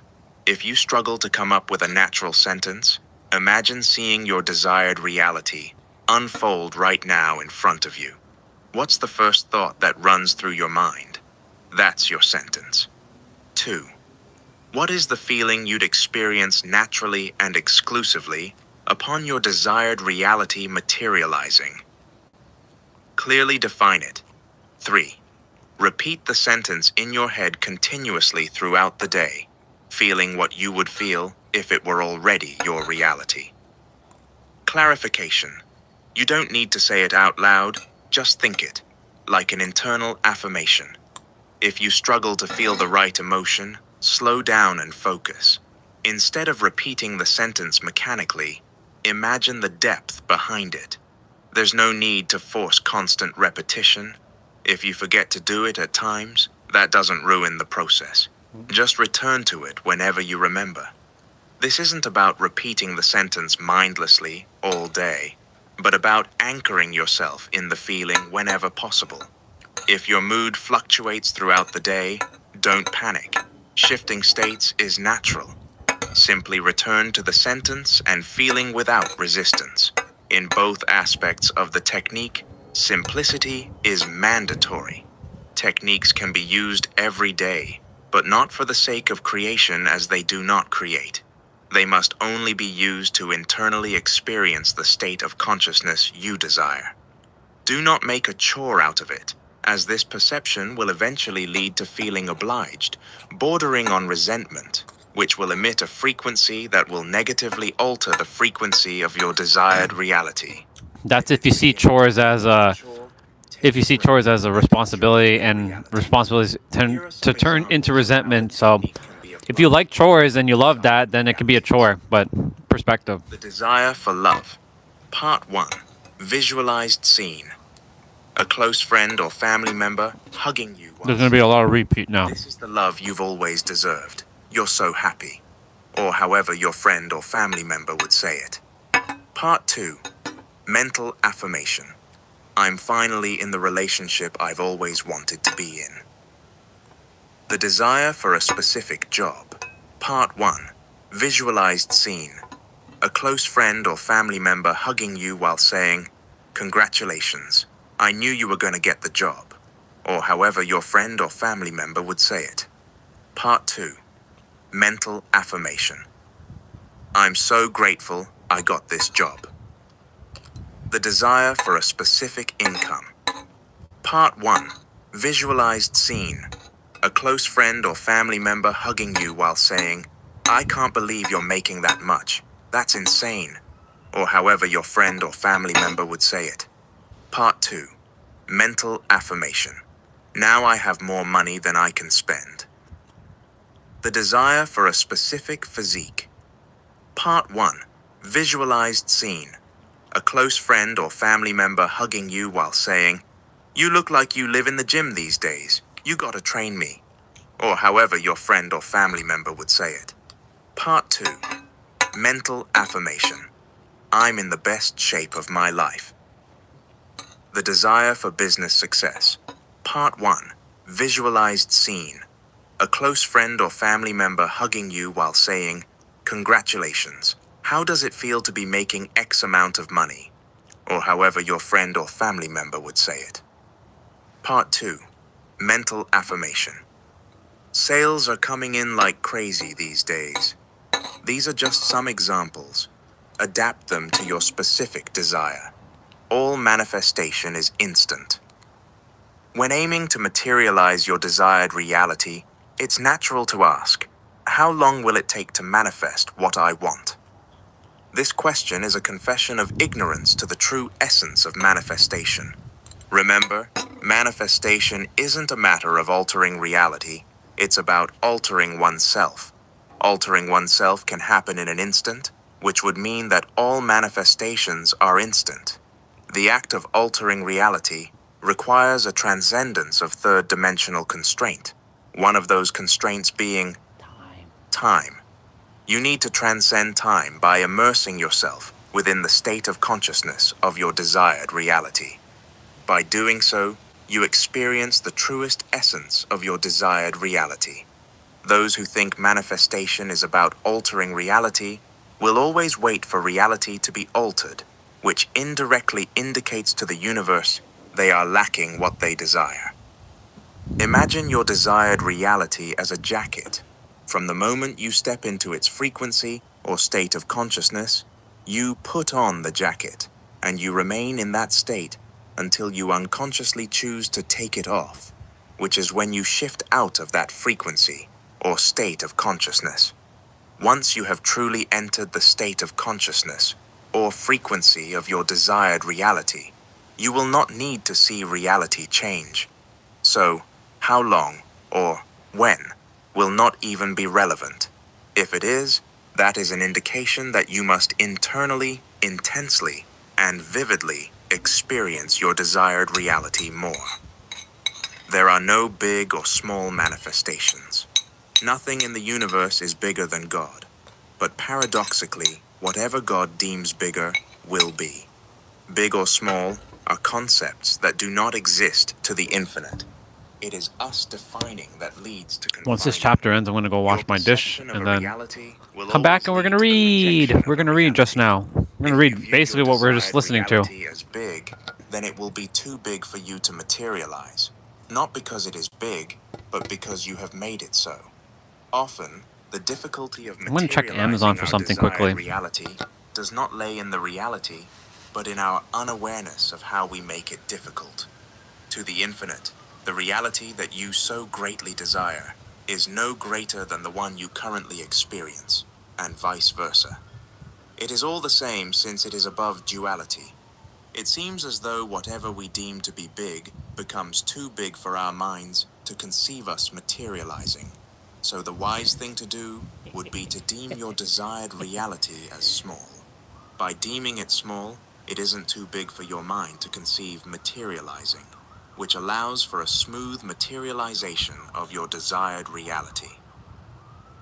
You need to build manifestation muscle. Manifestation, despite being something you already do, operates in a similar way to a skill.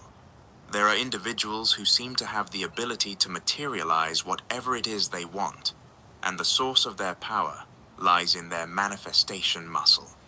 Some people have weak manifestation muscle, and others have strong manifestation muscle, which makes all the difference. Manifestation works like building muscle in the gym. The more you materialize, the stronger your manifestation muscle becomes. If you're trying to manifest something too big, too soon, without proper training, or building up smaller wins, you risk feeling stuck in a cycle of failure.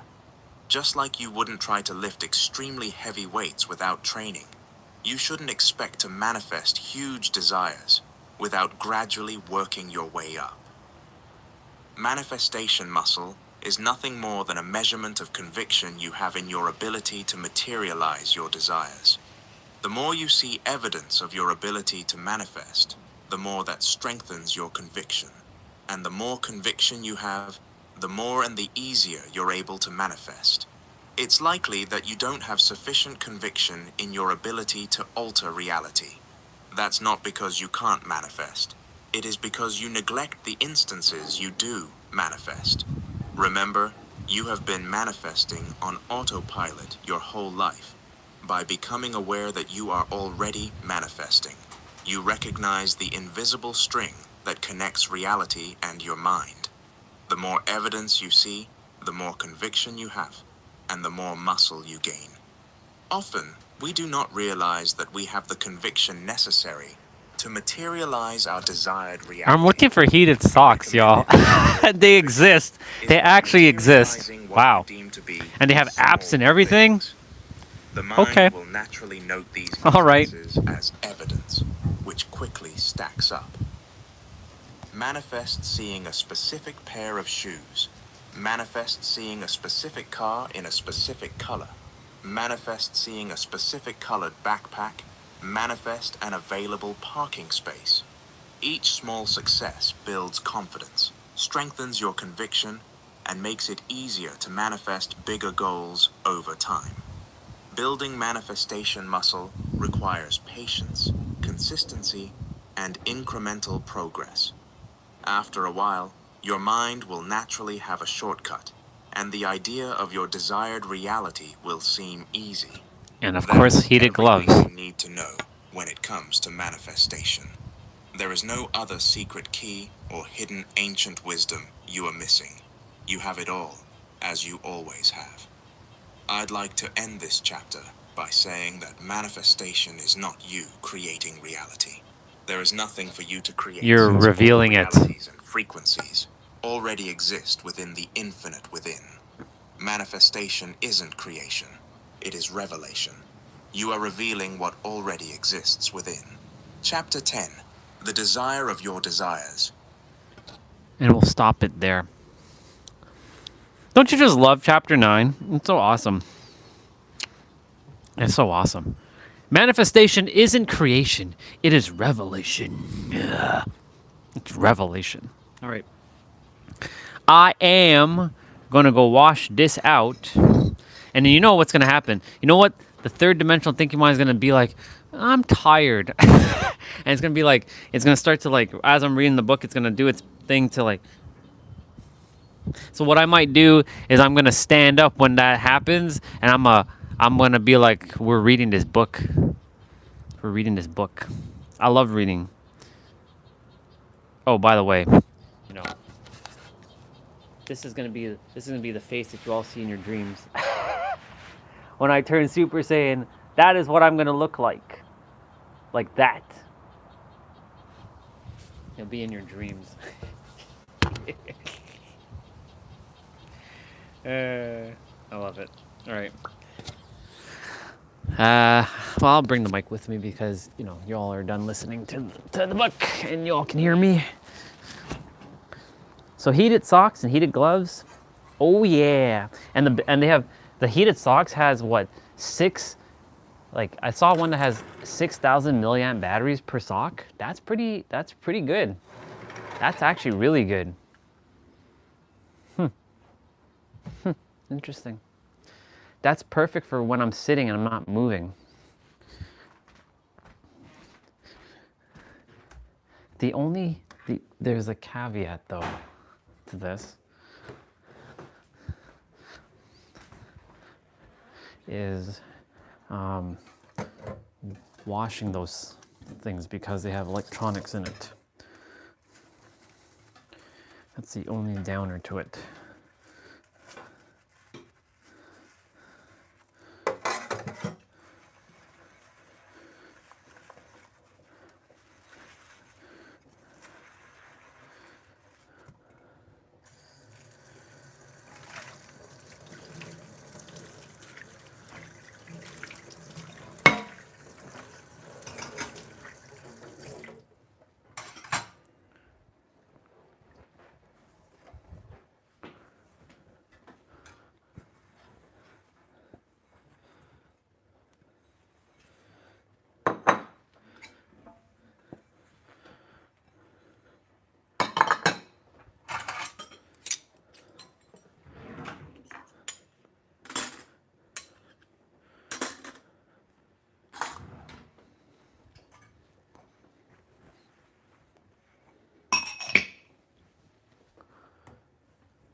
Okay, coming out with the book.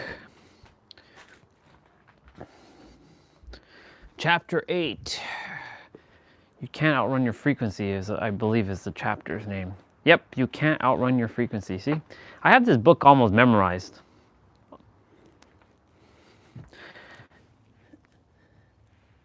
It's so good. All right.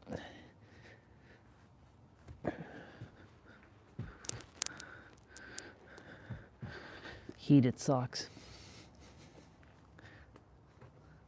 Heated socks, heated socks, heated blanket, heated everything. I can just stay outside all year round. Put myself in like one of them like heated bubbles as well. That'd be dope. All right. I got the book. The book is almost the size of my tablet. That's why I love my tablet, because my tablet is slightly bigger, but that's why I chose a smaller tablet. I don't like the big ass tablets. They're annoying as shit to carry. All right, y'all. Are you ready? I said, are you ready? You're gonna be listening to everything that you just heard again. So let's drink some water because, you know, we just ate food.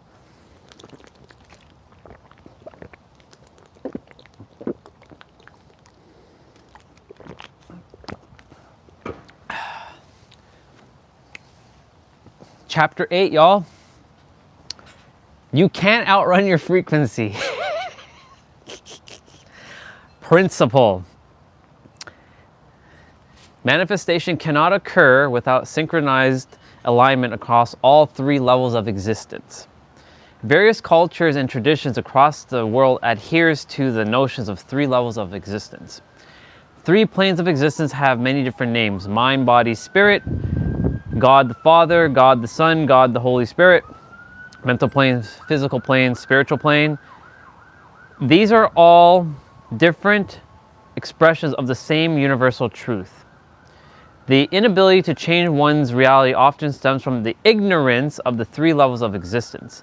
Most people go through life operating from only one plane, with completely neglecting the other 2. Actually, before we continue, I want to see something. That should be chapter... Yeah, so this is chapter... How far we have to go into chapter...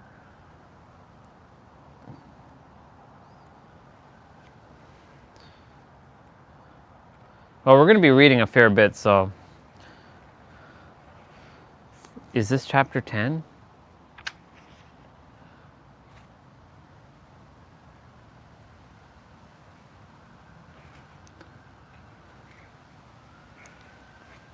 The desires of your desires. Okay, perfect. So we've got quite a fair bit to read, which is good.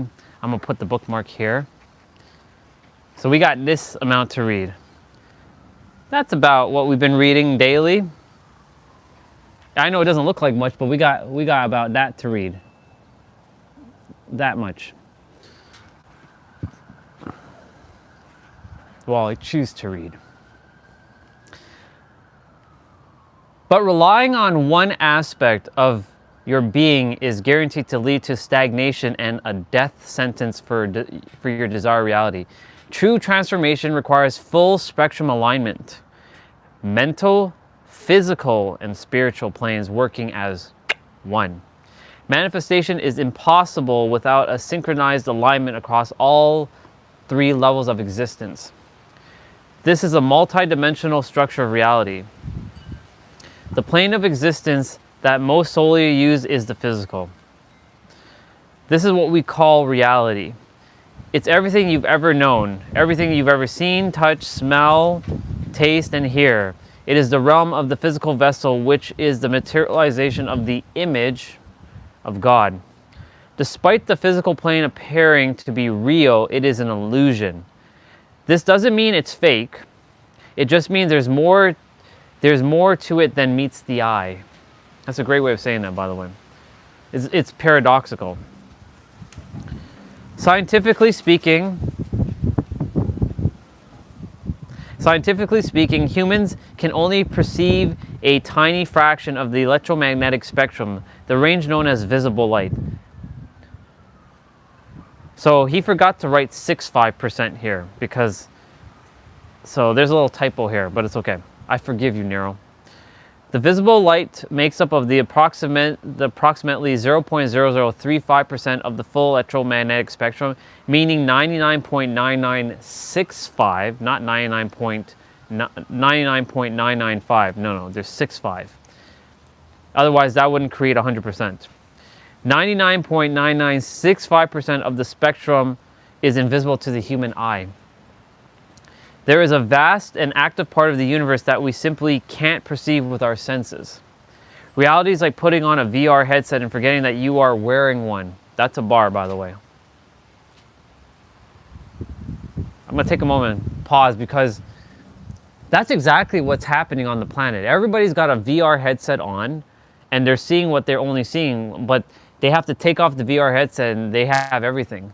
But because what they're seeing in their reality is currently their VR headset, beyond that means that there's more to reality than meets the eye. So, spot on. When you put on a VR headset, you become fully immersed in a simulated world. You look around, interact, and feel emotions based on what you see, even though none of it is physically real. The headset filters your experiences, creating a reality that feels true even though it's just a projection. That's a bar. That's basically what this is. Consciousness works the same way. It acts like an internal headset that filters how you see the world. You're not experiencing reality as it is. You're experiencing reality through the lens of your consciousness. What you perceive outside is a reflection of the system running inside. You're not reacting to the world, but how your consciousness is interpreting it. Like wearing a VR headset and forgetting that you have it on. That's a bar. For centuries, ancient mystics have known of this as the illusion, referring to it as the world of Maya. It is the realm of the effect. All experiences here, every circumstance of failure, success, poverty, or wealth is merely the shadow cast by the mind, an effect.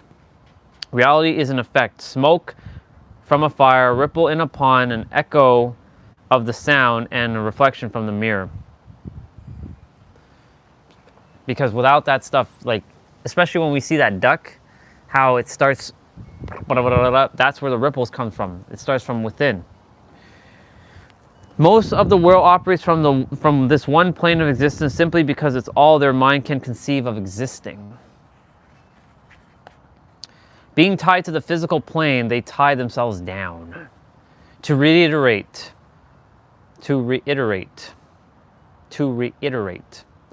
that word, reiterate.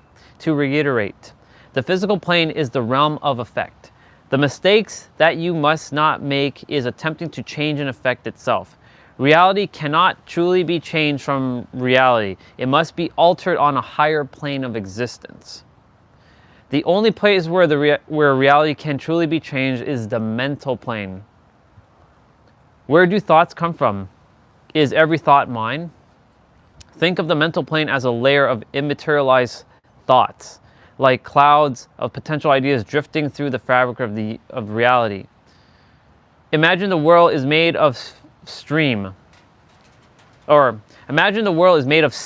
My bad. You can't touch it, but when its vibration is altered, it forms matter, which in this example would be ice. The physical plane is nothing more than the mental plane materialized. That's a bar. The mental plane is interchangeable with the mind, your state of consciousness, your frequency.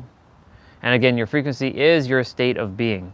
The mental plane is outside of our third dimensional realm, meaning it isn't confined by the illusion of space and time. Time isn't linear as we experience it in our reality.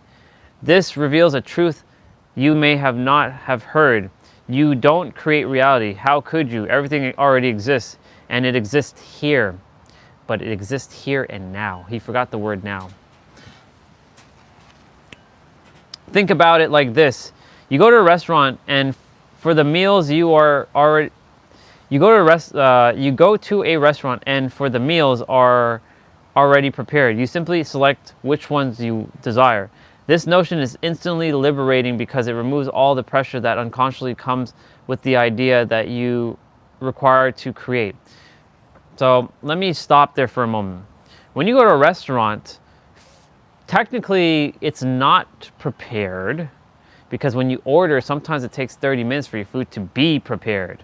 But I get where he's going with this. You select from the restaurant the menu, and that you want steak and blah blah blah. So it's mental, cause, and then effect, physical. It will be made and it comes in the physical. This notion is instantly liberating because it removes all the pressure that unconsciously comes with the idea that you need to create. No, everything has already been created. You just require to choose which is something to your mind is more adjusted. You just require to choose which is something to which your mind is more adjusted. The mental plane exists within the subconscious mind specifically. Being the realm of cause, it is the fire that produces the smoke, the stone that creates the ripple, the voice that generates echoes, the light that casts a shadow, and the object that reflects in the mirror. You can only experience physically what first existed mentally. You cannot escape this cause and effect chain reaction. Remember, everything you see in reality was first a thought, a form of an imagination, and not yet tangible.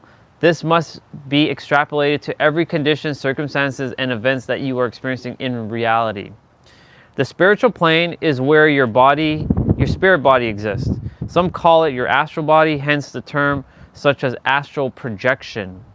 Delving too deeply into the spiritual plane is beyond the scope of this book, so I will keep it directly relevant to the reality creation. Your spirit is the aspect of you that is infinite. This means it is beyond the illusions of the third dimensional realm. It is the droplet from the ocean of God, and the thing about a droplet is that it contains the same qualities and properties as the entire ocean. That's a bar. It is on this plane that your connection to God is determined, not in a religious please your parents sense, but in your ability to unify with the infinite intelligence and harmonize with the energies of God.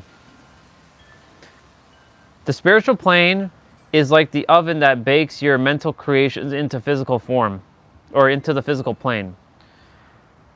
So it goes from mental. The spiritual is like the midwife that births things into reality. And I'm gonna close that thing. The wind be fierce right now.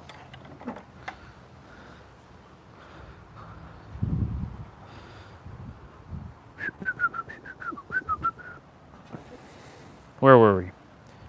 All right, let me repeat that part again. I'm going to read the paragraph above. It is on this plane that your connection to God is determined, not in a religious please your parents sense, but in the ability to unify with the infinite intelligence and harmonize with the energy of God. The spiritual plane is like the oven that bakes your mental creations into physical form. Oh my God, the wind just blew open the thing. Oh well, whatever. The stronger your connection to God, the quicker you'll be able to materialize conditions into your reality, and the quicker and the greater you'll be able to materialize into reality. To reiterate, this isn't in a religious sense. It's about what your state of being is indicating to the universe. All three planes of existence must be harmonized in order for your desired reality to be materialized, which would mean the mental plane is harmonized with your desired reality, the physical plane is harmonized with your desired reality, and the spiritual plane is harmonized with your desired reality. I would actually change the order: mental, spiritual, physical. Anyways, it doesn't really matter. They all have to be in alignment. Since there are three levels of existence, there seems to be three modes of operation when it comes to progressing in reality. The physical planers. These are the people that work as hard as possible, grinding all day and all night. Grinding away day and night is how he said it. The mental planers, these are the people that just think about what they desire all day without taking any form of action, hoping everything they want will just magically come to them. The spiritual planers, these are the people that just pray to God about what they desire all day without taking any form of action, hoping God will simply give it to them. The hard worker, the hard thinker, and the hard prayer. And I used to be the hard thinker and the hard prayer and the hard worker. I was all three. Are all dwelling in the same ignorance, but their vanity has them think otherwise. They all are making the same mistake of simply relying on one plane of existence instead of all three in unison. Synergy of Trinity, by the way. Let's examine the multi-dimensional mistakes they are all making. The physical planers. It almost looks like planners, but planners is with two N's. So the physical planers, they are unaware that reality is an effect which they are attempting to also change with an effect.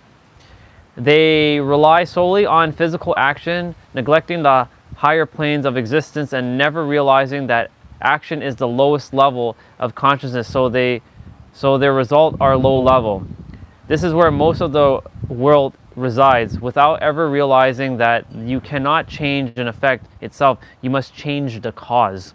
You cannot outrun your frequency. You cannot out-hustle your frequency. You cannot work your way out of your frequency. The mental planers. They are unaware that action is the external manifestation of the internal energy reflecting reflecting your mental creation, which solidifies it and turns it into matter.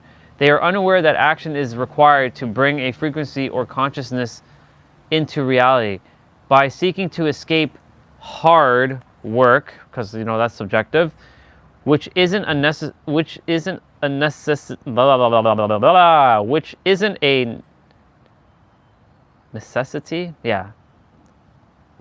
necessity unless you deem it so, they'll escape work altogether. I was like, why does it look like it's missing a letter? It almost looks like that's a typo. It doesn't really matter. Necessity. By avoiding the physical, you attempt to go against the structure of reality, which is which is to go against the structure of yourself, which can only lead to disharmony. Spiritual planers. They are unaware that even though they may be connected to God, what they are baking in the oven of God is everything except their desired reality. Until they become conscious of what they're putting into the oven, they'll keep baking the same reality that they're praying to be rid of, because they're focusing on that. Remember, focus, attention, and concentration. I still haven't come up with the E word for that, but it's okay. It'll arrive. They're all the variations of the same mistake. Practical. Anytime it goes from principle to practical, that's when the chapter is starting to shift. So this is like the part 2. Practical. You must adhere to a specific order to create your desired reality in alignment with the structures of the universe. The order of alignment goes as follows: mental plane, spiritual plane, physical plane. The mental and spiritual planes are interchangeable. However, the physical is non-negotiable. It must always come last. It is the lowest level of existence. Lowest not meaning lesser value, just that it is not a causal realm. See, we got to be mindful of the words that we're saying, because if we don't give clarification, someone could say, so are you saying that physical is not real? Physical is real, but it's on the lesser side of reality, because lowest does not mean lesser value. It just means not a causal realm. The mental plane, whatever your desired reality, hold it in your mind as if it already exists. Key words: already exist. Since the mental plane is the realm of cause, if your desires is to be materialized in reality, then you must be operating as if it's already so.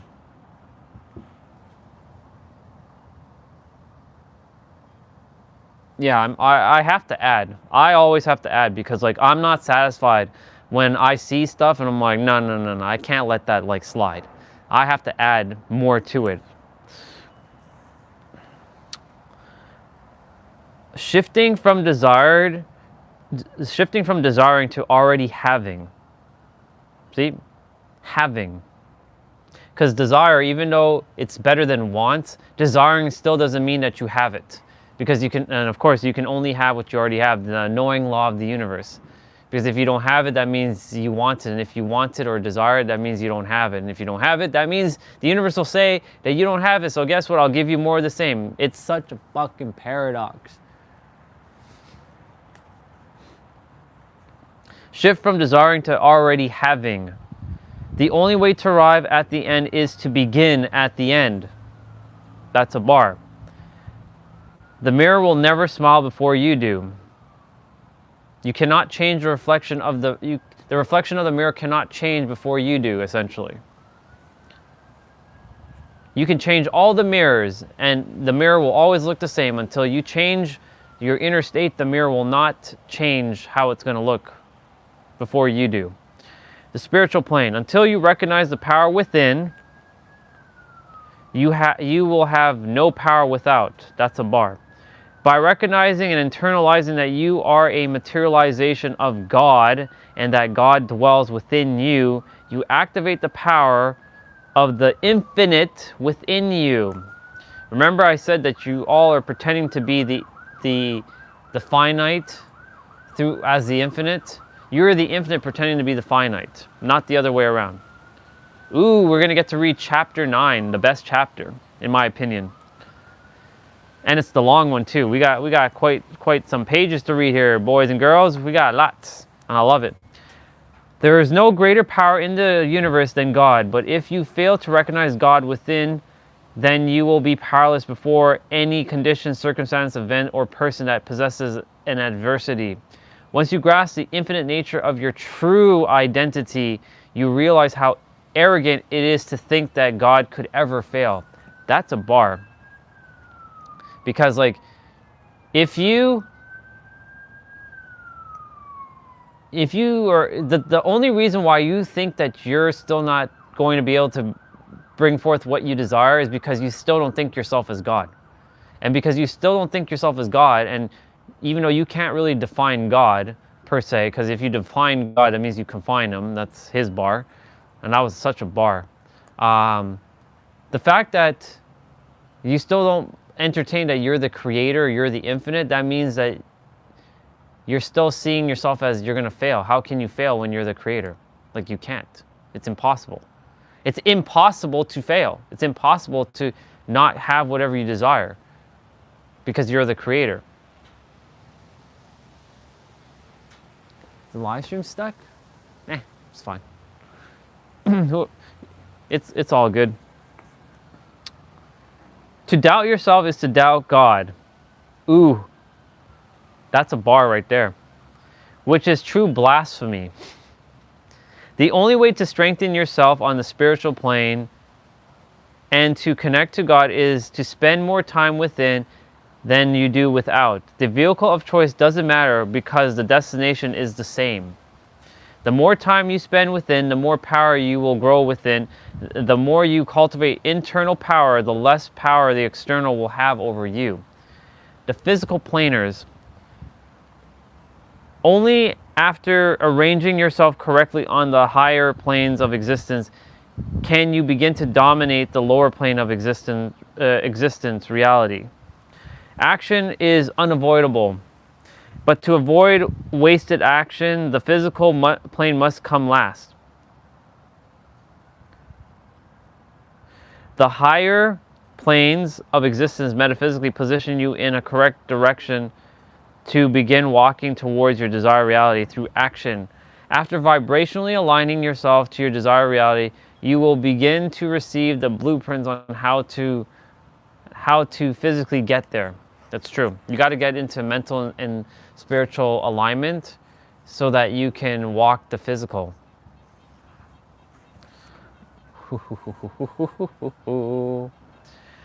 Chapter 9, y'all. The big one, the bulky one, the juicy one. Redefining manifestation. This is going to be the bulk of the chapter, or bulk of the book, by the way. We've already read this much. It's nice. We're at page 94. There's 241 pages. It's nice.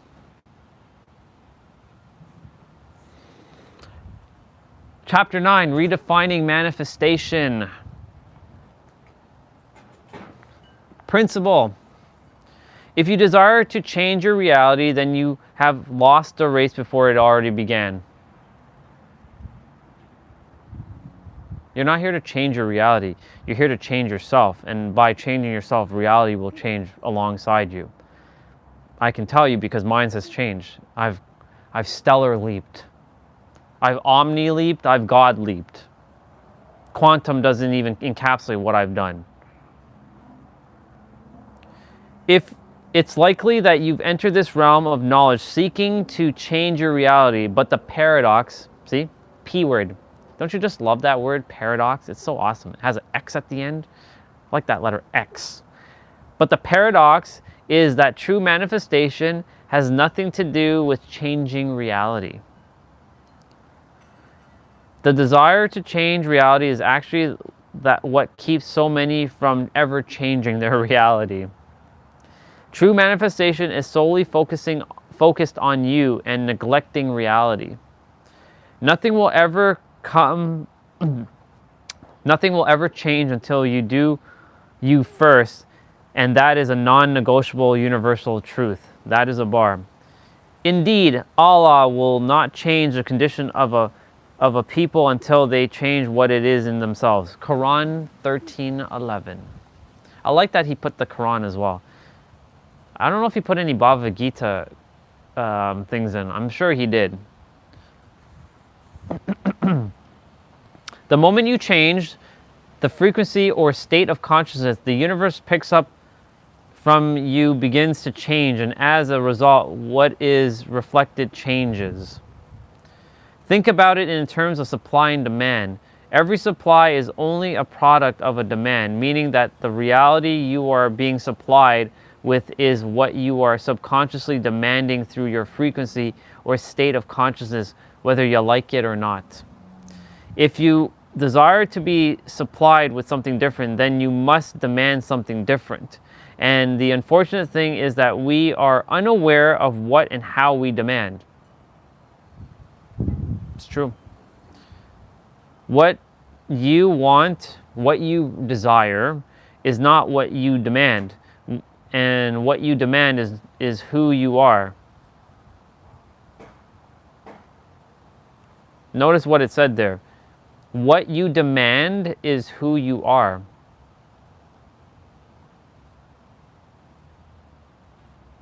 So, for example, I demand to be wealthy and have infinite wisdom. That's changing the within without having the without. So, knowing that I have all that within now, like I said, before I went and showered, and I wrote down, there was 9 commas in the number that I wrote. 1, 000, 000, whatever number that was. It doesn't even impress me. And the funny thing is, that number was, I only went from one edge of the glass to the other. I could have gone underneath it, but I was like, this is more than enough for me. Bring it. I already have it in my inner world. I have so much resources in my inner world. It's wild. It's funny. It's funny how reality works. Anyways, what you want is not what you demand. What you demand is who you are. The only thing that the universe will ever recognize as demand is your current frequency or state of consciousness. You will never change the supply until you change the demand. That's a bar. To reiterate the initial idea presented at the start of the chapter, nothing in your reality will ever change until you change your frequency or state of consciousness. He's like emphasizing it with italics here. Or this is me, emphasizing it with italics here, because I wrote this book. Your frequency or state of consciousness totals 7 keys. A typical mistake that many make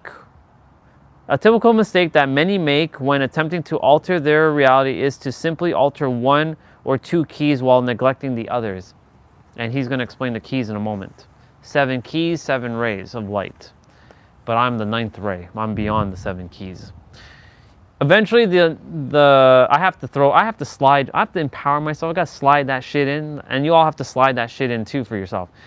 Eventually, the neglected keys unconsciously contradict their change, ultimately contradicting their reality to change. That's a bar. In the same way that all successful manifestation requires alignment across all 3 planes of existence, a successful change in frequency requires alignment across all 7 keys. Ready? The 7 keys to frequency are beliefs, conviction, perception, emotionally charged thoughts, focus, reactions, and expectations.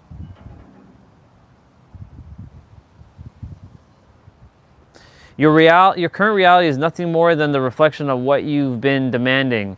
Or in other words, your current beliefs, convictions, attitudes, emotionally charged thoughts, focus, reactions, and expectation. You have the belief equivalent of your current reality, and until you change them, you will remain there. You have the convictions equivalent of your current reality, and until you change it, you will remain there. He's going to repeat himself here. You have the perceptions equivalent of your current reality, and until you change it, you will remain there. You have the emotionally charged thoughts equivalent of your current reality, and until you change them, you will remain there. You have the focus equivalent of your current reality, and until you change it, you will remain there. You have the reactions equivalent of your current reality, and until you change them, you will remain there. And you have the expectations equivalent of your current reality, and until you change them, guess what? You will be there. You will be there. You will remain there. When the 7 keys are altered, your frequency is altered. Only then will reality be altered. This can this can work for you or against you. When the 7 keys are aligned, reality is aligned. When the 7 keys are misaligned, reality is misaligned. Whether in alignment or not, the universe will always seek to materialize the frequency emitting into reality. The materialization of frequency or consciousness into reality is what we call manifestation, or I like to call it revelation. And in between manifestation and revelation is creation. Consciousness and matter are the same energy. Only different in rate of vibration, much like steam and ice are the same energy, only difference is in rate of vibration. Grammar could have been fixed there, but whatever. Every frequency maintained must and will become a reality, and every reality maintained is nothing more than materialized frequency or maintained frequency.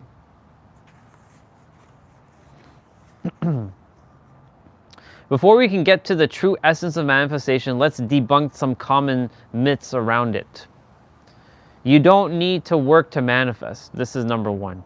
A lot of spiritual people don't realize they are not seeking anything other than a form of escapism that directly goes against the structure of the universe. I know, I've been there. I'm guilty of that one. You can't escape physical work any more than you can escape the physical plane. The notion that you manifest without some sort of physical effort is simply an appeal to an aspect of you that is either exhausted or lazy. All successful manifestation requires synchronistic alignment across all 3 planes of existence, not just 1 or 2. While work is mandatory, hard work is optional, but will be made real by your beliefs in its validity alone. So he basically means to say, I mean to say, that you have to still take aligned action. It doesn't have to be hard, because if you say something is hard, then it's going to be hard. So let's say like you have to build this fence. If you say that this fence is going to be hard to build, then it's going to be hard to build. But let's say you're manifesting to build this fence, then you get into alignment and say that it's easy, and you put in the energy and effort into building this fence. It won't be hard. If you tell yourself it's going to be fun and enjoyable and easy, then building this fence will be fun, enjoyable, and easy. If you tell yourself that this fence is going to be hard to build, then guess what it's going to be? It's going to be hard to build. I had to use the fence because that's the only thing I could think of at the present moment. Let's see. Where are we? Gotcha. Number 2, thoughts create reality. Not all thoughts are equal in their effect over reality. The only thoughts that have the potential to materialize a reality are those which are emotionally charged. The true language of the subconscious mind is emotion, which also means emotion is the language of God. Emotion being the language of God means that this is primarily what the universe recognizes, and emotion is simply energy in motion, which alters the vibration of a thought, making it more powerful and its manifestations more likely. If there is no emotion behind it, it won't manifest. If there is, it always will. That's a bar. Emotion is a huge contributor to your frequency. As a result, your reality. Emotions doesn't necessarily mean a sense of euphoria or excitement, but it is always relative to you as a person. There isn't a one-size-fits-all to this. To simplify your understanding, you can think about manifestation like this. The universe is a sort of warehouse that only delivers the reality that you order. To reiterate, you can only receive what you are asking for. Remember, supply and demand. The issue is we spend most of our lives consciously asking for one thing, but subconsciously and with our energy asking for another. And before an order is shipped out, it is identified via a unique product code that the warehouse will match up before distributing. Good example, Amazon. when you buy something on Amazon, right, it has a unique product code that is sent to them for them to fulfill your order. Because there's been mistakes where you get the wrong thing, or, like the shipper dude sends it to the wrong house. We've had a package got sent here that doesn't belong to any of us. It actually belongs to somebody who lives in my former street that I used to reside at. It's about like a 5 or 7 minute drive down that way.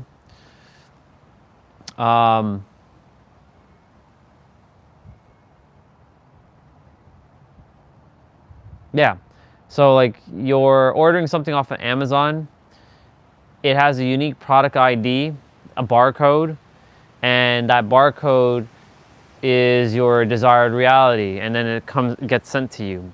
But in order to get that barcode, you must be in alignment with that barcode to match that barcode's frequency. Otherwise, if you don't match that barcode's frequency, you match the other barcode's frequency, guess what you're going to materialize? The other barcode. You're not going to materialize the barcode of your desired reality. You're going to, manifest, create, reveal something else. So, just my little interpretation. The issue is we spend a lot of our lives consciously asking for one thing, but subconsciously with our energy asking for another. Before an order is shipped out, it is identified via a unique product code that the warehouse will match up before distributing.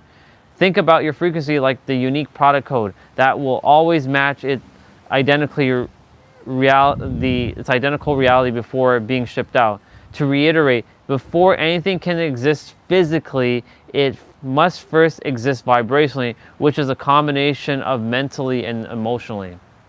And spiritually, by the way.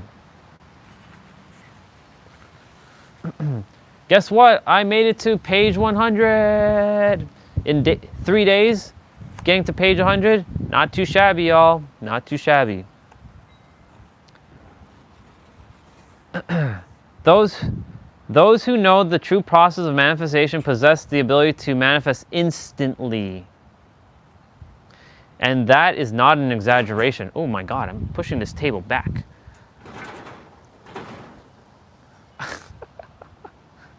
Jeez, I'm that powerful now. I'm pushing shit. Before you remember, he's using the word learn. I don't subscribe to that word learn. Before you remember the true process of manifestation, I would like to make something clear.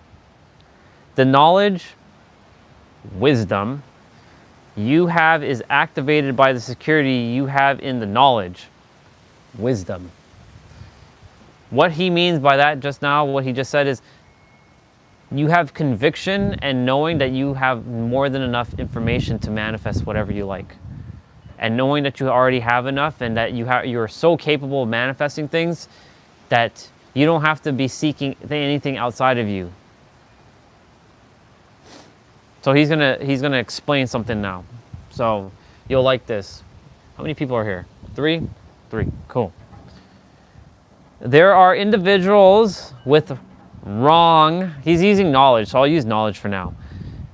There are individuals with wrong knowledge, but through their security and conviction in it makes it right.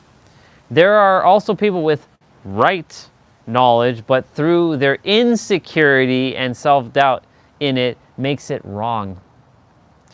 More important than what you do is the conviction that you're doing it right. That right there. If I have to say, this is probably the most important line in the book right here, I think. More important than what you do is the conviction that what you're doing is right. If somebody can type that in the chat, that would be great. More important than what you do is the conviction that what you're doing is right. That's it. Everything you're doing is right. It's not wrong. But what if I'm hurting a child or something? Well, that's just being, We're not creating unnecessary stuff. Thank you, bro. Everything you're doing is right. Even more simplified. Thank you so much for even simplifying that. Yeah. More important than what you do is the conviction and that what you're doing is right. To act on knowledge while in a state of insecurity and self-doubt will render the potential of knowledge useless. That's another bar right there. Decide that you have everything you require. He used the word need. I'm a stickler for words. You require, and that you know more than enough to maximize the potential of that wisdom.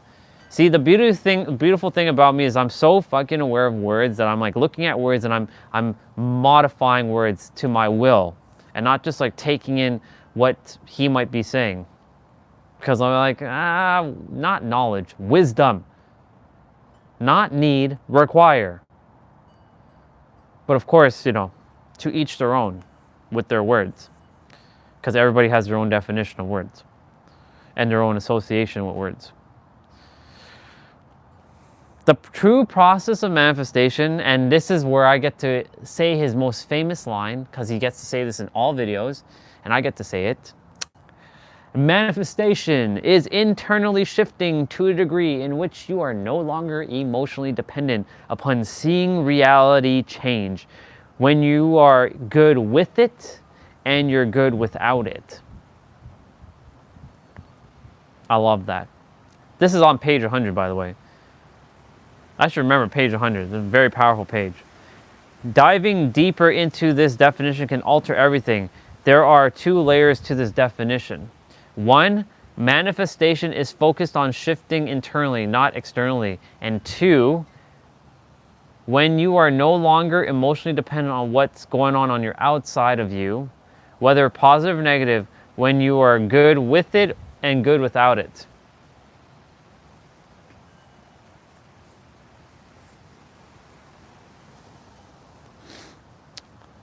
Part 1. We're not even at principle, or we're not at practical. We're on part 1. See, P words, lots of P words here. Part 1. The common perception of manifestation is that it's about changing your reality. However, that idea will set you up to continuously fail to manifest or change your reality. So as long as you desire to change your reality, you will be stuck playing the game of reality backwards. Your purpose for manifesting may be to change your reality. However, the process of manifestation requires you to realize the outer world is of no significance and to redirect significance to your inner world only. To be concerned with the outer world is to be concerned with the effect instead of the cause, a trap that many fall into that puts them in a perpetual cycle of never altering the effect. You desire the effect to be different, but you don't pay any attention to the cause. How can you expect to alter the effect if you fail to alter the cause? This does not make any sense. Manifestation isn't about changing reality. It's about changing you. But so long as you're caught up in changing reality, you're caught up in trying. I don't try. See, another word I don't use. You're caught up in attempting to change an effect by changing an effect which does not make sense. With all your focus on the external, you indirectly neglect the internal. As a result, you'll fail to realize that you haven't changed. So how could reality possibly change? Question mark. Ironically, the more you seek evidence of reality changing, the more you affirm that you haven't changed. Because if you had, there would be no requirement to look for proof. That's why I've also let go of looking for signs that things are changing. When I see like 1111, cool, 1111. Hey, 1111, hey, 444, hey. But I'm not like, oh my God, yes, it's changing. I'm looking for something outside of me.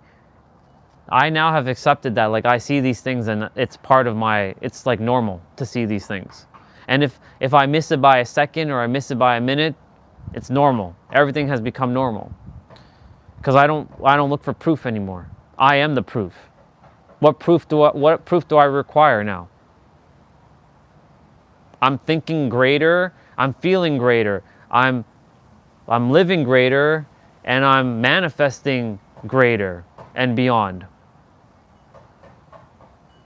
Let's see. I'm going to read that line. Ironically, the more you seek evidence of reality changing, the more you affirm that you haven't changed. Because if you had, there would be no requirement to look for proof. The change would already be your experience, which is internal. To be satisfied with yourself but unsatisfied with your reality is paradoxical. Take that one in. To be satisfied with yourself but unsatisfied with your reality is paradoxical. It's ignorance of the fact that the two are interconnected, which for most is the source of their undesired reality. That's wild, isn't it? To desire change without change is against it. Yeah, let me read that part. To desire change without change is against the nature of the universe. You can only go, this is a line, this is a bar right here. You can only go somewhere you've never been when you become / realize someone you've never been. You're not becoming anything, you're realizing more of who you are. But again, I'm a stickler for words.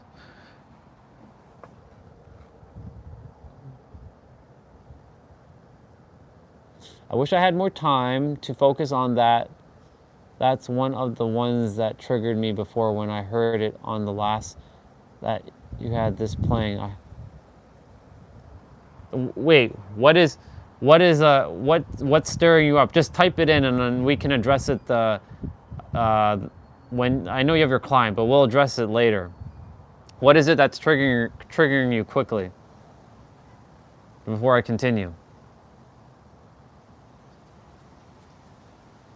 Like what word or what words were triggering just now?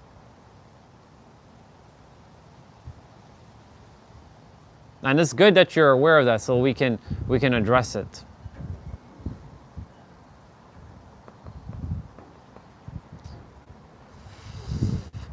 The wind is starting to pick up.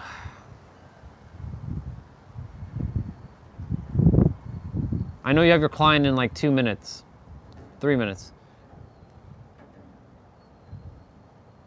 Okay, gotcha. Okay, so that line, I'll remember. Okay, all right, perfect. When you come back, we'll discuss that. Whenever that is, whether that's later today or tomorrow, we'll discuss that.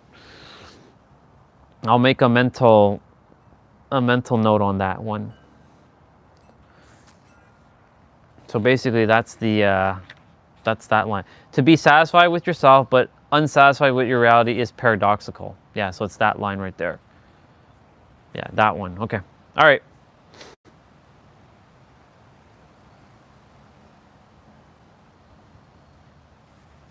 Okay. It's good though because that means that there's something that you just have to clear, and you can transmute that shit instantly. But yeah, enjoy your time with your client. I will see you when I see you, but we will continue that.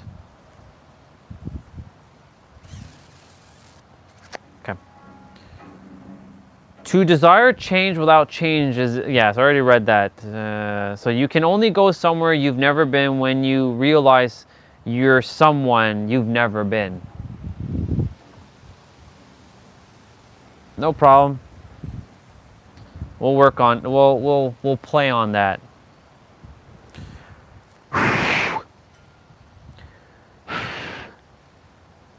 All right. We still have a fair bit to go, so let's do this. The process of internally shifting is simply the act of exchanging your current state of consciousness for the current state of consciousness that matches with your desired reality. Completely different beliefs, a different level of conviction, a different perception, different emotionally charged thoughts, different focus, different reactions, different expectations. Part 2. If you manifested your desired reality right now, how would you feel? These are all questions. Happy, excited, amazing, euphoric, free, relaxed, secure, accomplished? If so, that's the exact reason your desired reality will never manifest. Yikes, right?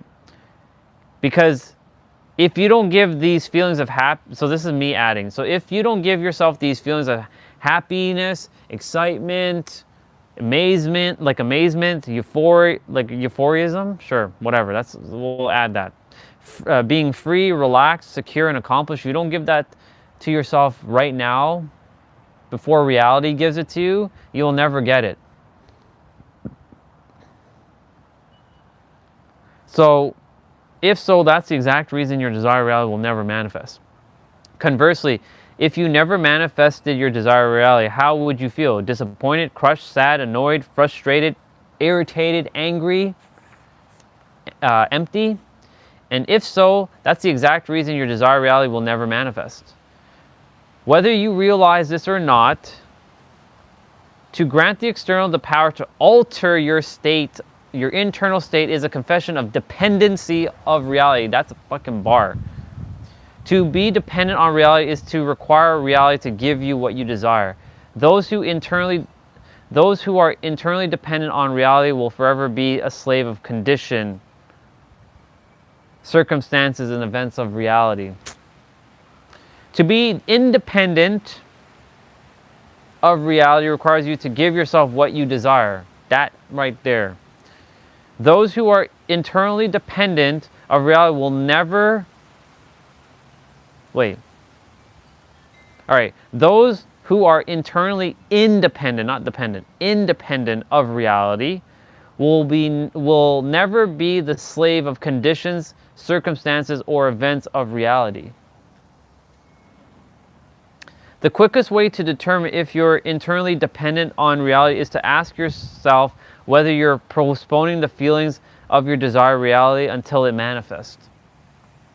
Like love and feeling abundant and feeling whole and complete.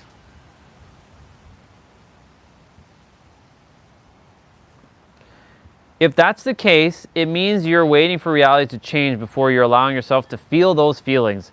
But in doing so, you reinforce that your reality hasn't changed, so it doesn't. That's a bar. I'm going to read that paragraph one more time. Let's go. If that's the case, it means you're waiting for reality to change before allowing yourself to feel those feelings. But in doing so, you reinforce that your reality hasn't changed, so it doesn't.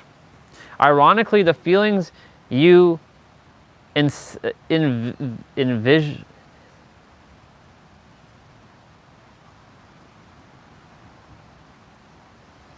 Hold on. Envisage. I gotta do a quick little check on a word here, people. This is the first time I'm seeing this word. Let's go. I like this word. I mean, in my physical reality, this is the first time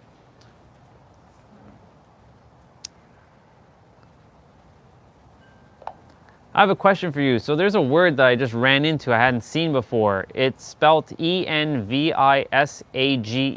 How do you pronounce it, and what does that actually mean? Yeah, that word is pronounced envisage. It basically means a kind of artistic or literary influence or inspiration. It's often used to describe the distinctive style or feel that a particular artist or writer brings to their work. It's kind of a neat and unique term. So it's a way of explaining something, basically? Yeah, exactly. It's kind of like the unique flavor or the personal touch that an artist or writer imparts into their work. It's not just about what's being expressed, but also how it's expressed and the influence that the creator has on the audience. That's interesting. So it's like, with my my way of doing things and saying things is like my own unique touch.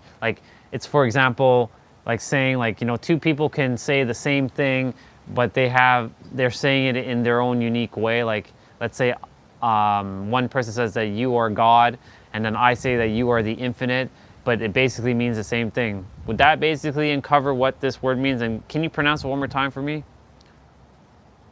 Absolutely. That's a great way to put it. It's all about that unique expression or perspective that you bring. And yes, the pronunciation is envisage. You got it perfectly. Envisage. Envisage? You got it. That sounds perfect. It's definitely a cool word to have in your vocabulary, and it's fun to see how it applies to different forms of expression. Thank you. I appreciate you. Of course, I'm always happy to help. If you have any more questions or need anything else, just let me know. Envisage. That's a nice word. I like that word. Ironically, the feelings you envisage as your desired destinations are actually the starting point. They generate the frequency that signals to the universe that your desired reality is already yours. Envisage. Envisage. I like that. That's a nice word. Ladies and gentlemen, we just added a new word to our vocabulary. It's nice. It's very, very nice. Envisage. All right. I'm going to read that line again. Ironically, the feelings you envisage as your desired destination are actually the starting point. They generate the frequency that signals to the universe that your desired reality is already yours. By feeling those emotions now rather than later, you shift your state of consciousness to the present, setting in motion the external changes that reflect your new reality. I signaled the whole wisdom. I asked for infinite wisdom, and I has infinite wisdom. Because I asked for it inside, and I said, I'm giving myself infinite wisdom inside of me. So infinite wisdom has come. I keep moving this damn table. The postponement of the emotions you'd feel in your desired reality is the source of your internal dependency on seeing your desired reality, which indirectly shows your ignorance of how reality is materialized. On a deeper level, it is an indication of importance. So seeing your outside world changing, basically. If you're waiting for your outside world to change, that means you're dependent upon seeing outside reality changing, which means that you don't believe that you can give yourself everything in because you've been programmed to see the world through the illusion of Maya, the senses, to see that everything has to be given to you physically before you give yourself vibrationally, which is backwards. Yeah, okay. Importance to the universe is interpreted as energetic space. The bigger the importance of your desired reality, the bigger the space between you and it. Conversely, the smaller the importance of your desired reality, the smaller the space between you and it. The more you are internally dependent on seeing reality change, the more importance you indicate to the universe, which means that more space is there, the more, which means the more space there is between you and your desired reality.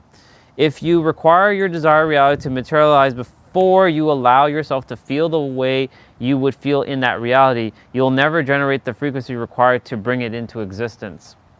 It's all about, it really is an energy game at this point. The world will never prove anything to you that you have not first proven to yourself. Internal independency of reality is the essence of what it means to be good with or without it, which is the prerequisite to altering your reality. It's a paradox. It's so funny. We got to feel these things first before we have it. We can't have it and then feel it. We got to feel it first and then have it. That's how simple it is. But we've made this so complicated, and the world has made it complicated because we've been programmed from the moment we are birthed. And that's the problem that fucking schools is doing. It's creating all this bullshit, and it's really pissing me off. Not in a bad way, in a way that I want to just like dismantle schools and like get them kids to be able to live their greatest life so that they don't grow up with suffering. But of course, if I do that, then I also eliminate some of their journey, which I'm sure that their journey has lots for them to uncover anyways. They're going to have their own pitfalls to deal with. Yeah, I need to stop moving the table. I'm like kicking it. I'm getting stronger, y'all.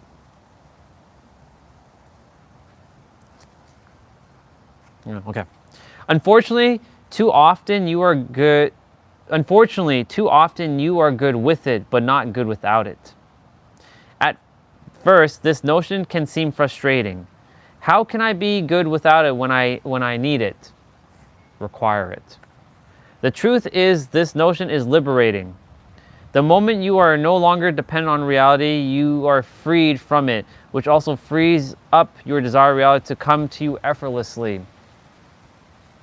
Your desired reality, it's starting to rain. Your desired reality is merely an aspect of you that already exists within, but it remains imprisoned by your internal dependency on what you believe it will give you. When reality can offer you nothing, it will offer you everything. Manifestation has nothing to do with doing, but everything to do with being. It isn't something you require to do, it's something you already do. Manifestation is like breathing, an effortless, unconscious process. Understanding this is the foundation of all manifestation. Only then it will be experienced as such. And he talked about like we talked about this already, the beginner's luck. When you're not bogged down with a bunch of bullshit like wisdom that have been spewed to you through time and space through a bunch of other people, and you know, you've been manifesting from the day you were born before you even read any manifestation book. And there was a guy that Nero talked about where it was one of his clients, and I've shared this quite a few times now, and I think it's a very powerful story. He only had read 1 or 2 manifestation books and he was manifesting like a boss. But then he's like, I need more information. And guess what happened? It created some contradiction and confusion and complexity within him. And then he stopped manifesting because he didn't believe he knew enough. You know enough. That's why I had Soul Fam write down, the importance is the conviction that you already know that everything you know is right, basically.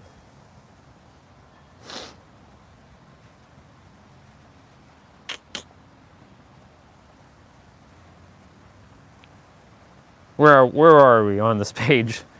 Okay. Yeah, manifestation is like breathing, an effortless, unconscious process.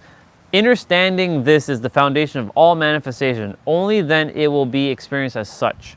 Think about the moments you were searching for a particular car online and then suddenly you started seeing them everywhere in your reality. Think about the moments you were searching for some shoes online and then suddenly you started seeing them everywhere in your reality. Think about the moments you were thinking about someone and then suddenly they called you or texted you. That happened yesterday. It actually happened twice. I thought about Tam and Swati, and both of them showed up yesterday. How interesting was that, y'all? And I'm grateful that they showed up.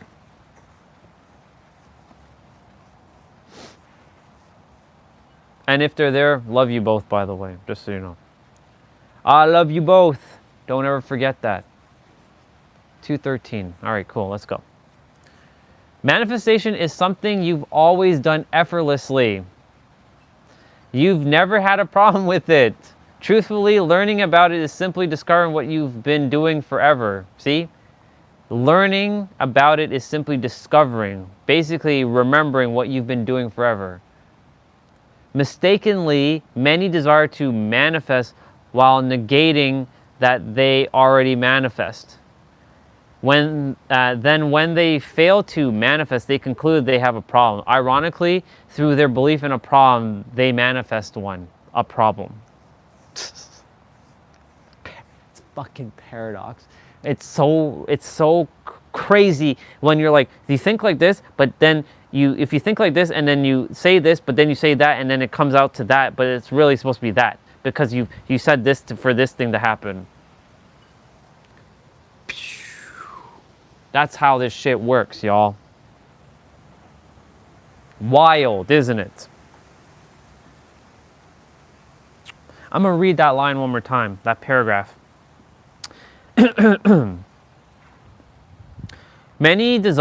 Mistakenly, many desire to manifest while negating that they already manifest. Then, when they fail to manifest, they conclude they have a problem because they say it doesn't work. Ironically, through their belief in a problem, they manifest the problem. They manifest one.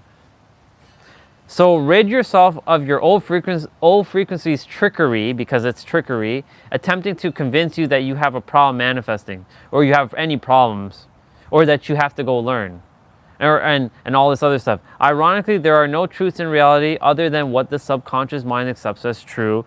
So if you believe that you will have difficulty manifesting, then you shall. We've reached practical now. Practical. Many argue about the best technique for manifesting. Hello, Leaf. I'll start cleaning up a little. Many argue about the best technique for manifesting. Is it subliminals? Is it affirmation? Is it visualization? Is it vision boards? Is it writing your goals down as if they are accomplished?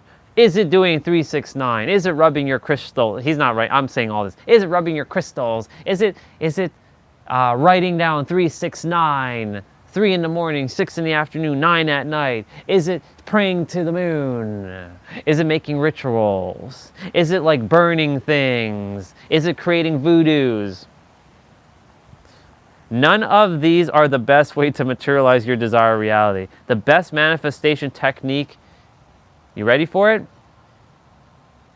Is you and me. It's you as me and me as you, basically. So you would be saying the best manifest from your first person view, it would be saying the best manifestation technique is me. Ooh, the word transcend. We start with the word transcend. Transcend the infancy of techniques or law of superiority. The only truth is you. The only law is the law of you. There is no secret method or technique. One method works for some, others work for others. Techniques themselves are useless. It is the conviction that you pour into the technique that activates it to work and nothing else, and I've explained that. The technique itself does not create reality. It merely positions you to create your reality by being in the internal state equivalent to your desired reality so it can effortlessly unfold. The only purpose of these techniques is to internally shift you into the state of consciousness of your desired reality to such a degree that you are no longer emotionally dependent on seeing reality change. That's it. Your unwavering conviction that it will work is the only thing that makes it work. That is what activates the technique. So to reiterate a point made earlier, more important than what you do is the conviction you have in what you're doing. Ooh, placebo. Here we go. Placebo is the next P in the paradox. Reality is a placebo. That's the word I was looking for. See? I was looking for that seventh P word. It's placebo. And of course there's purpose and there's passions as well now. We have 9 P's. Maybe I'm making a 9 diagram now. The 9 C's and the 9 P's and the 9 E's and the 9 A's and the 9 of all things. And it'll be 9 of them. I don't know. Be pretty badass. We'll see what happens. Okay.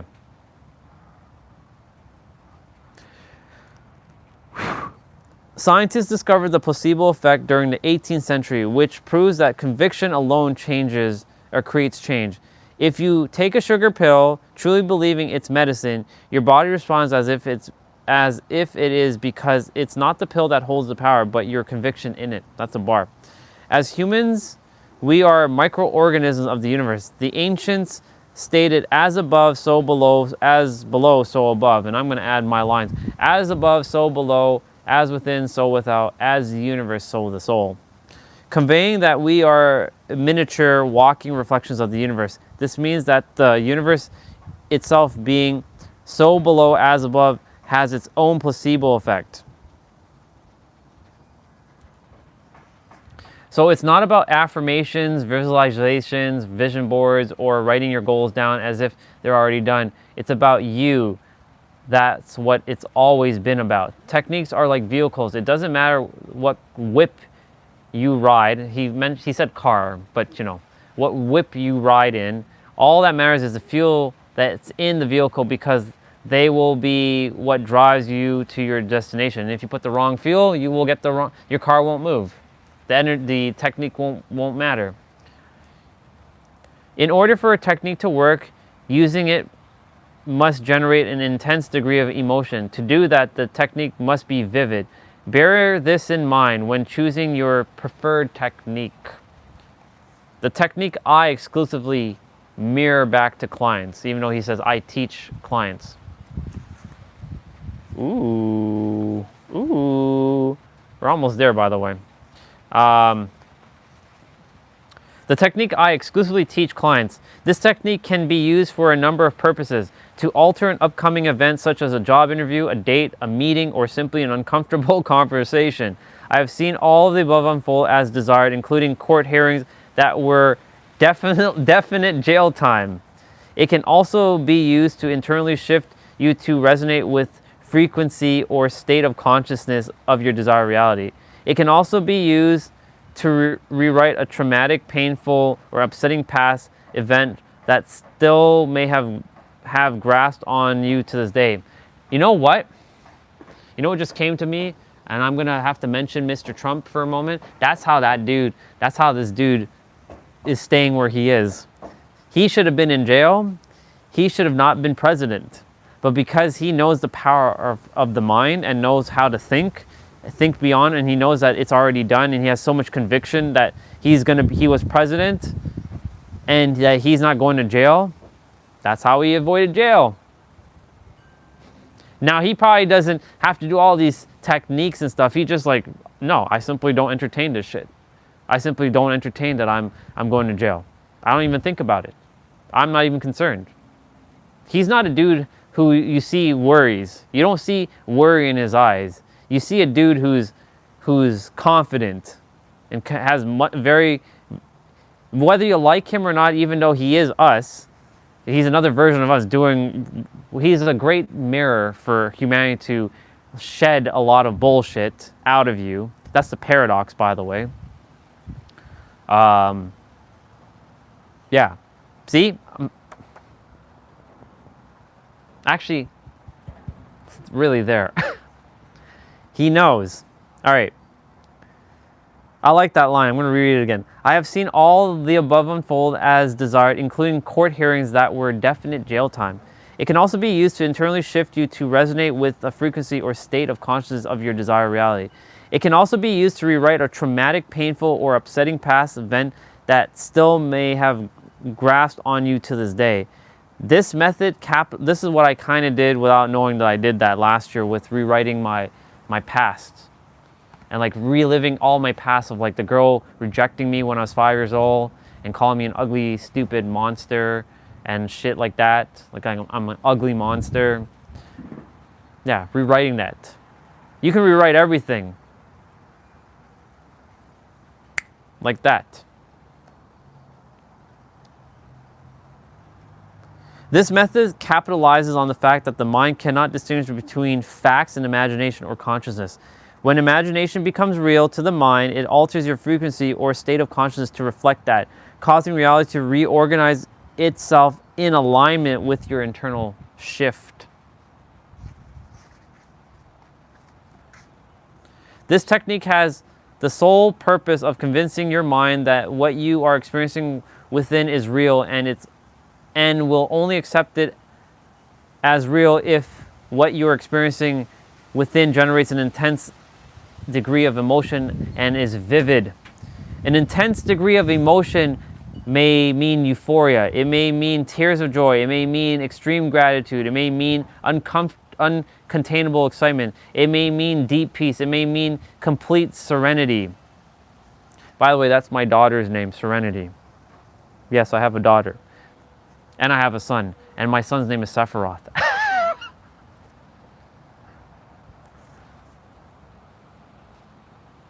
You named your son Sephiroth? Yes. He's a badass. He's a badass in himself. Sephiroth, Serenity, get your butts over here. Sephiroth. Sephiroth Suprastellar and Serenity Starstellar. That's their names.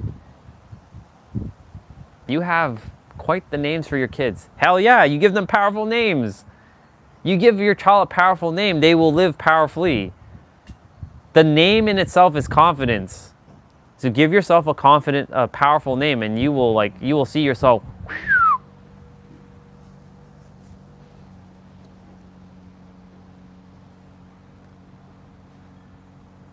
Give yourself a name that can be made fun of. You will see how much you can potentially, that your name in itself. You remember, you're beyond your name. You're the I am. You're the we are. You're the everything. You're the totality of it all. You are the primordial and the infinite. You are beyond the beginning and the end, for you are the totality of it all. And yes, that was to say, I am Alpha and Omega. I am the beginning and the end, for I am Megatron.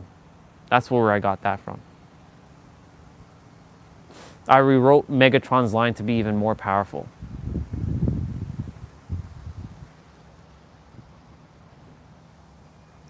Let's see. Where are we? Vivid implies clarity, which means knowing exactly what you desire with pinpoint precision, so there is no room for confusion. These two components combined will be sufficient to convince this mind that the internal experience is something that has actually been experienced. It will then begin resonating with the frequency aligned to what you desire, setting in motion the materialization of that frequency into reality. As mentioned earlier, importance is the enemy of the materialization of your desired reality. The beauty of internally, intensely, and vividly experiencing your desired reality within through this technique is that the more you do it, the more your mind accepts that this has already happened, which decreases the external desire and the importance placed upon it. That's a fucking bar right there, y'all. That is a bar right there. There's someone still here. I think Soul Fam's still here chilling. We're on page 111, y'all. Look at that. 3 days, and we're on page 111. I'm a beast. I'm a fucking beast. I mean, I could have read this book out in a fucking day if I really desired to. If I really desired to, I could have read this book out in probably like a couple hours. If I didn't like stop and explain, I could have read this book out and in one sitting. It's good to read though. I like reading. I love it. The only way to reduce the importance placed upon your desired reality is experiencing it internally, because then and only then shall it no longer be desired externally, which aligns you with it. Your desired reality is only important because you don't have it, and if you did, it wouldn't be important. I was seeing if I missed any spot. Too many see their desired reality as a pair of shoes in the shop window instead of the pair already they own and have been wearing for months. The importance you give to a desired reality is the indication of internally lacking the frequency equivalent of that desired reality. You only desire it because you don't have it. Using this, so that's where that confusion of but if I don't make it important, then I shouldn't have it. But you already have it right now. So it's a paradox.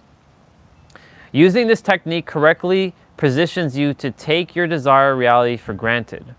At first, this notion may seem confusing, right? But that is only until we look to human nature for understanding. As humans, unfortunately, it is within our nature to take for granted that which we have. By taking your desired reality for granted, you indirectly indicate to the universe that you already have it. Think about how everything you currently take for granted comes to you effortlessly. Food, water, shelter. This does not contradict the notion that any technique you use must generate an intense degree of emotion. The purpose of this is to generate a frequency aligned to your desired reality. Fortunately, the natural side effect of intensely and internally feeling the emotions you'd feel in your desired reality is a reduced desire for it externally. In effect, killing two birds with one stone. The technique I exclusively teach to clients, mirror to clients, is simple and made up of two parts: the isolated practice of visualization and carrying the internal state into your daily life. Part 1. Clearly define the circumstances, event, or reality that you desire. There must be no confusion about what you desire to manifest. Sit or lay down until you reach a state of deep relaxation and stillness. Whether this takes 5 minutes, 10 minutes, 20 minutes, or even 40 minutes, or even longer, it doesn't matter. Being relaxed is mandatory.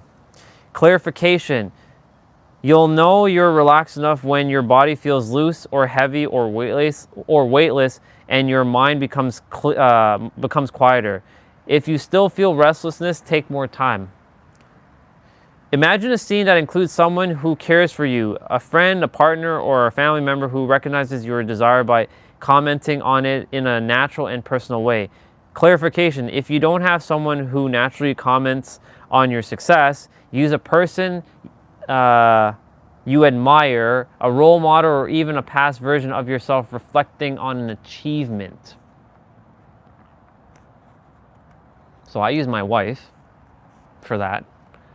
So like whenever I desire to have something and I have it, I use I see her and she's congratulating me. She's like, "Congratulations, honey, for reaching $1 trillion.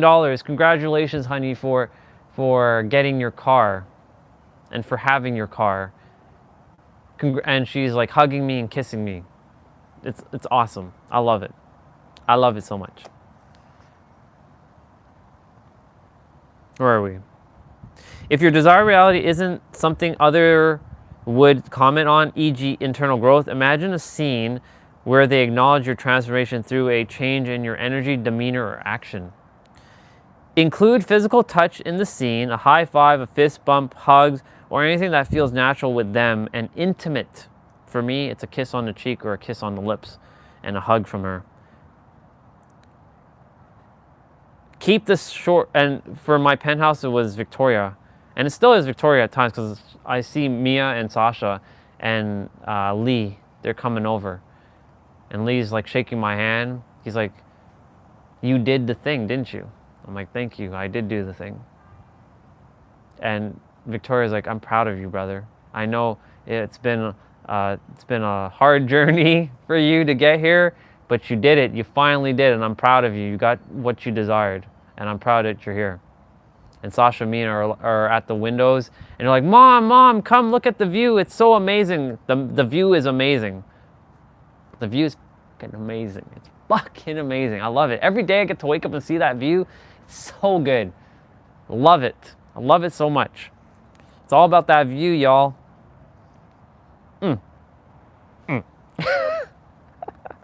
All right, let's see. Even right now, I'm building that feeling inside right now. It feels nice. All right, where are we? Yeah, include physical touch, a high five, fist bump. Okay, cool. Keep the scene short. Focus only on their comment on your desired reality materializing, and replay it again and again on continuous loop. Clarification. The scene is kept short to prevent overcomplication. If it's too long, your focus will scatter. Keep it concise and impactful. To make the loop feel natural, imagine it like a movie clip replaying, fading out, then seamlessly restarting. I can see that already. That's awesome. If imagined vividly, you will naturally begin to feel the emotions you experience upon your desired reality materializing. Feel these deeply. Clarification. If emotions don't come easily, focus on amplifying the details, tone of voice, expressions, warmth of touch. Emotions is triggered by immersion into vividness, so sink deeper into the scene. There is no set time for this practice. The moment you begin to feel strain, effort, or fatigue, stop immediately. Clarification: if you notice yourself forcing it, don't push it through. Ease out of it naturally and return to it another time. Part 2. Oh, look at that, 234. I just saw that. Pick a single simple sentence that you would naturally say to yourself upon your desires manifesting. It must be authentic, what you'd truly think or say. Clarification: if you struggle to come up with a natural sentence, imagine seeing your desired reality unfold right in front of you. What's the first thoughts that runs through your mind? That's your sentence. What is the feeling you're experiencing naturally and exclusively upon your desired reality materializing? Clearly define it. Repeating the sentence in your head continues throughout the day, feeling what it would feel like if it were already your reality. Clarification: you don't require to say it out loud, just think it like an internal affirmation. If you struggle to feel the right emotions, slow down and focus. Instead of repeating the sentence mechanically, imagine the depth behind it. There's no need to force constant repetition. If you forget to do it at times, that doesn't ruin the process. Just return to it whenever you remember. This isn't about repeating the sentence mindlessly all day, about anchoring. It's all about anchoring yourself in the feeling whenever possible. If your mood fluctuates throughout the day, don't panic. Shifting states is natural. Simply return to the sentence and feeling without resistance. Yep. In both aspects of the technique, simplicity is mandatory. Techniques can be used every day, but not for the sake of creation, as they do not create. They must only be used to internally experience the state of consciousness you desire. Do not make a chore out of it, as this perception will eventually lead to feeling obligated or obliged, bordering on resentment, which will emit a frequency that will negatively alter the frequency of your desired reality. If it begins to feel like a chore, take a break and enjoy your reality. Here are some examples of how the technique can be applied with different desired realities. This is where he's going to repeat some stuff. A desire for love. Part 1, visualized scene. I like how I get to now sound like the AI person. A close friend or family member hugging you while saying, "This is the love you've always deserved. You're so happy." Or however your friend or family would say it. Part 2, mental affirmation. I'm finally in the relationship I've always desired to be in. For me, I'm like, I get to be with Lindsay Sterling. I get to be with her. And it's fucking awesome. I get to be with my wife. And I love it. The desire for a specific job. Part 1, visualize scene. A close friend or family member hugging you while saying, "Congratulations, I knew you were gonna get that job," or however your friend or family member would say it. Part 2, mental affirmation. I'm so grateful I got this job. The desire for a specific income. Part 1, visualize scene. A close friend or family member hugging you while saying, "I can't believe you're making that much, that's insane," or however your friend or family member would say it. Part 2, mental affirmation. Now I have more money than I can spend. I have so much money that I can't spend all this money.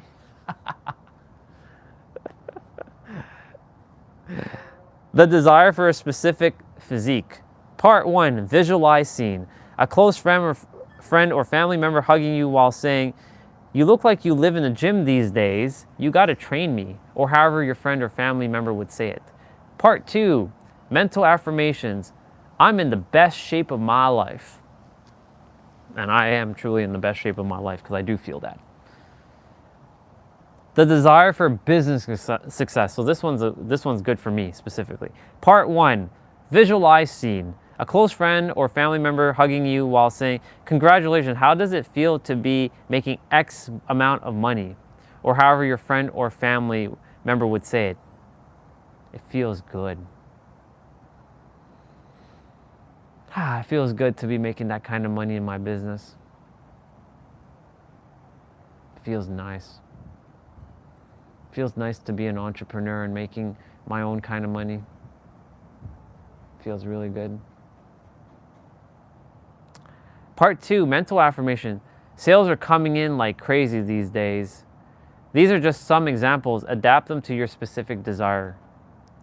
All manifestation is instant. This is going to be a nice spot. Nice little wrap up to the chapter. When aiming to materialize your desired reality, it's natural to ask, how long will it take to manifest what I want or what I desire?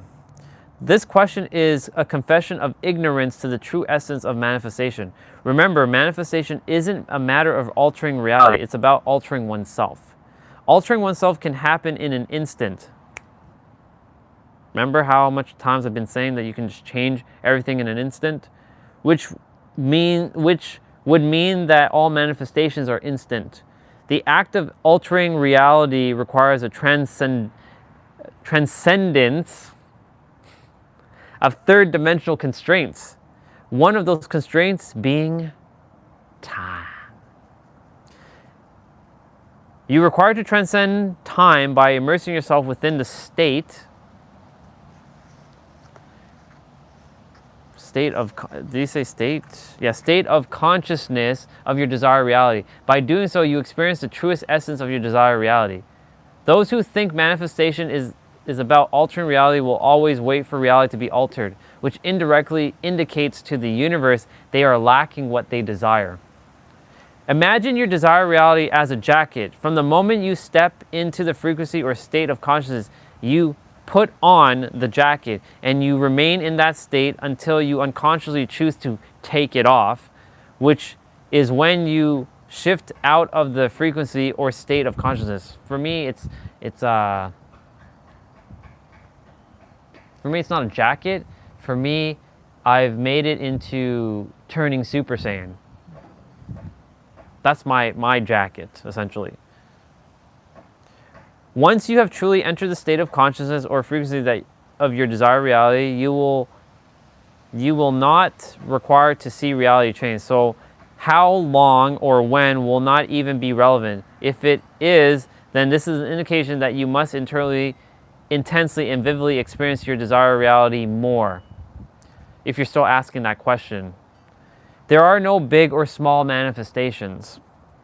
Nothing in the universe is bigger than God, but paradoxically, whatever God deems bigger will be. Big or small are constants that do not exist to the infinite. It is us defining that leads to confining. Your perceptions of a reality that will always lead to the projections of a reality. If you view your desired reality as big, then it will be too big for you to materialize. Not because it is big, but because you've made it so.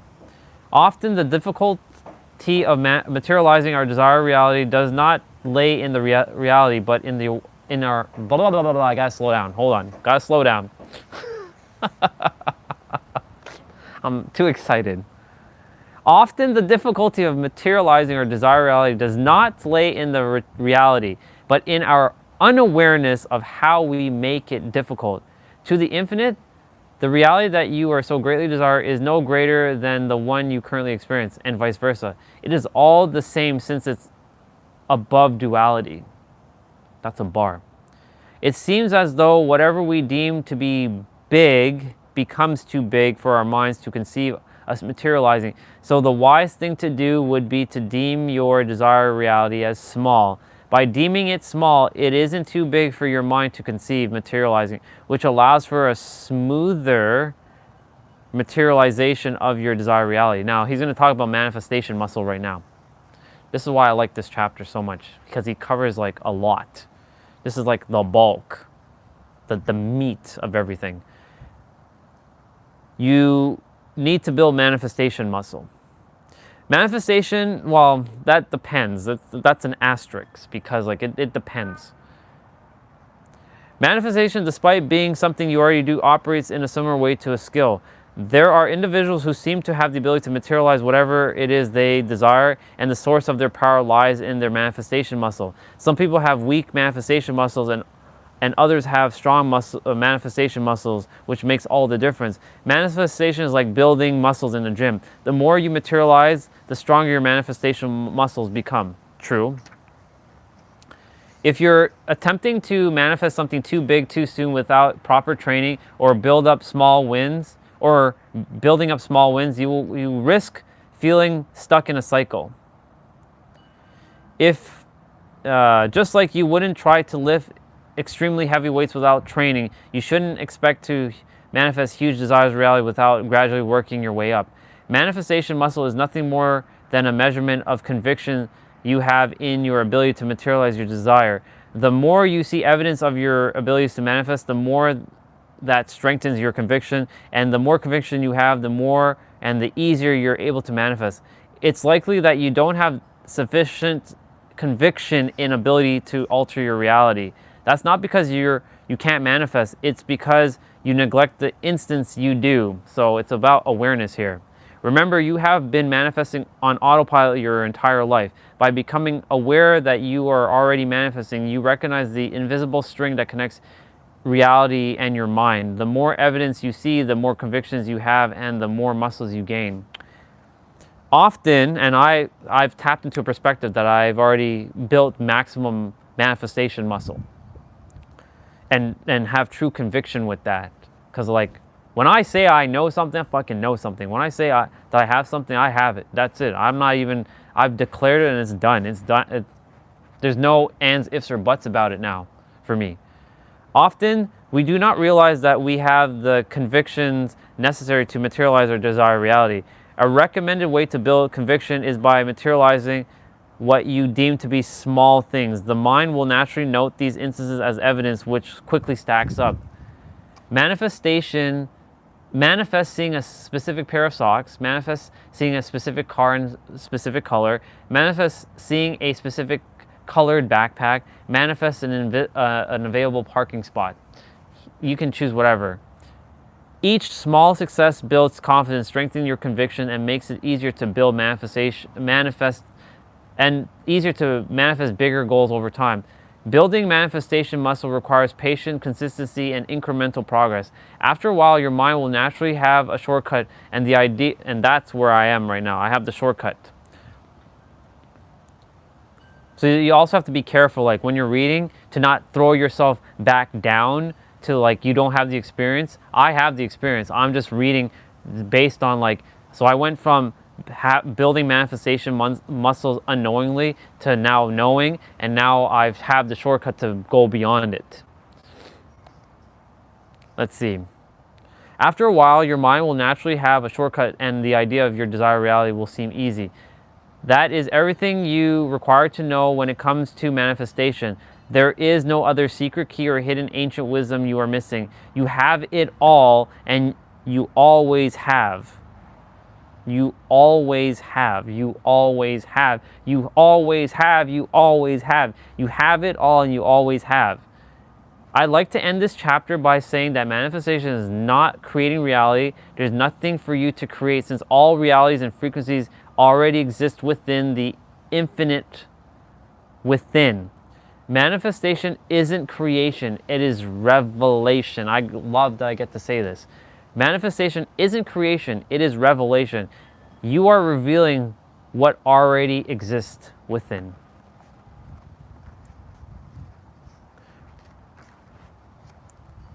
Chapter 10 is tomorrow. Your desires of your desires. There's kind of a few markings on my pages. But this is a new book. It's just, it's kind of annoying. That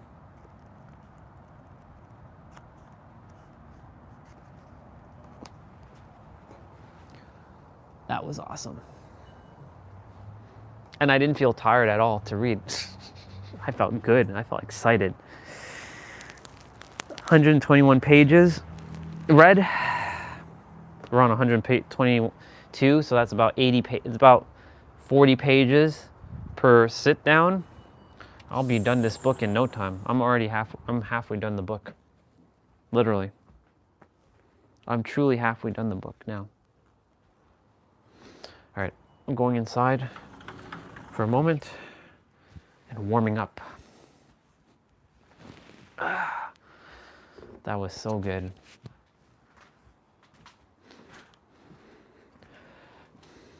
I'm glad I kept the room door open, letting air in.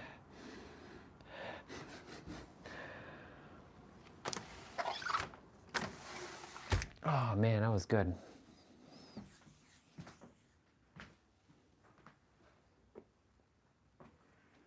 Hands are a little cold, but that was good.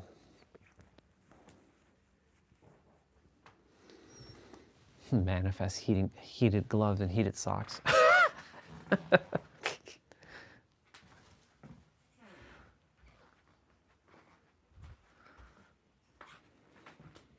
That's funny. Heated gloves and heated socks. Heated gloves, y'all, and heated socks. That's dope AF. That's fucking dope. Oh man, that was good. That was a good read. But yeah, I gotta warm up. So I'm going to just take a pause and just gonna check some stuff on the computer. I also have to use the bathroom.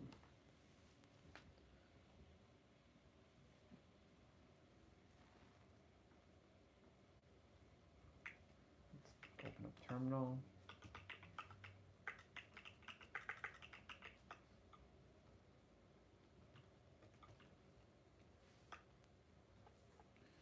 Hands are frozen. Let's have a look.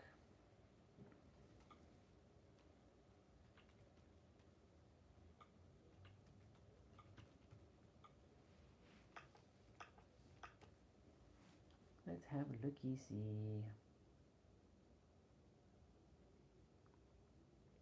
Okie dokie. Cool beans. And then we're gonna open up that.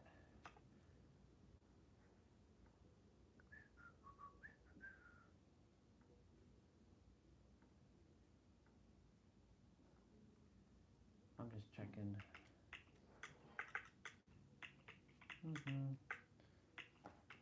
My God, my hands are so freaking cold.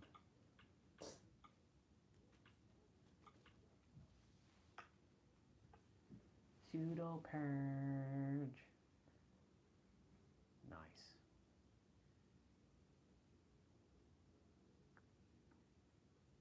Pop, pop, pop, ba-da, ba-da.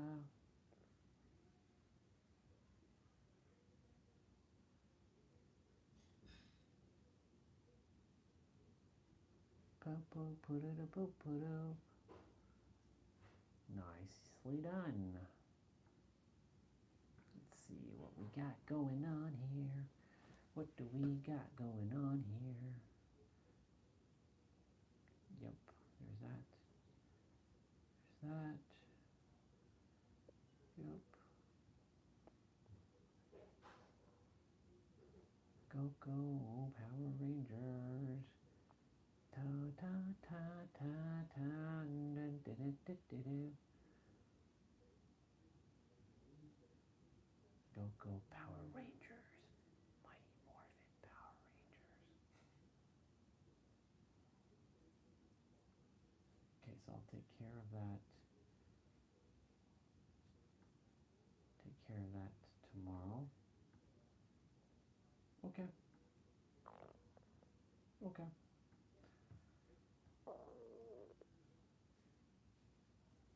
Nicely done.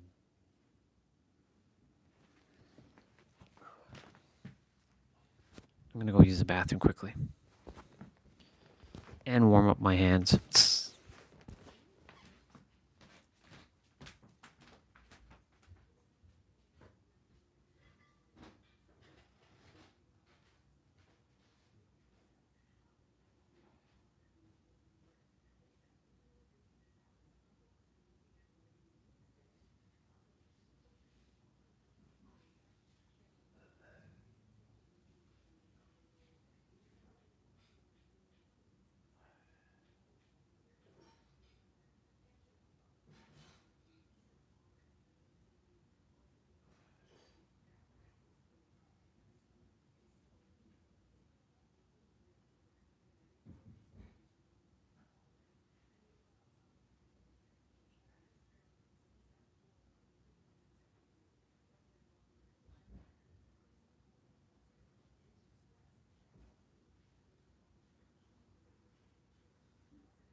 Okay. Was using the bathroom and I went to wash some dishes to warm up my hands, my feet. I'm just gonna check Amazon again for those heated gloves and heated socks. I want to see in what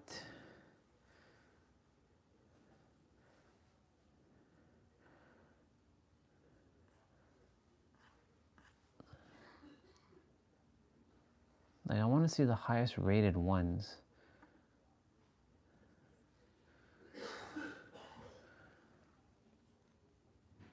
And I want to see what people are saying about this.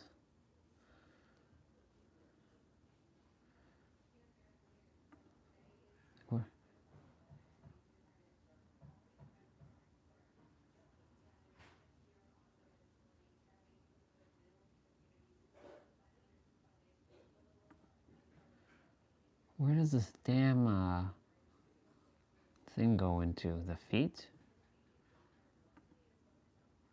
Warm but not functional. The socks worked in the first day. I almost bought a second pair. My initial view was favorable to these socks, but on the second day, one of the batteries would not charge. I used the supplied charging cable, but still wouldn't charge one of the batteries. I know that feeling. I've had to like, I'm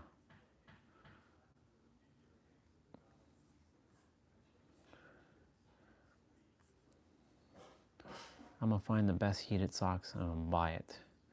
That's awesome though. I figured someone would buy it. Apparently, 1,000 people bought it per like this month. So that's good.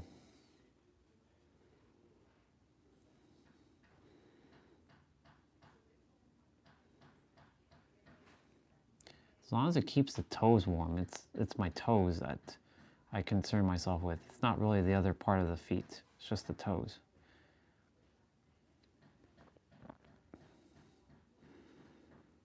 It's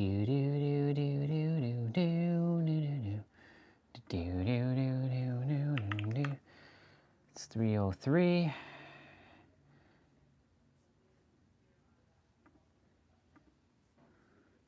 It's 3:03.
Okay.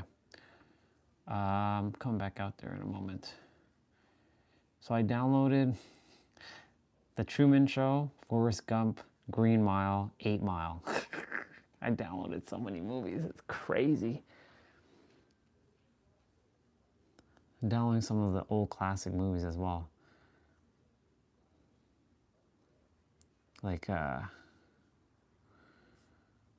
I'm just downloading all kinds of stuff.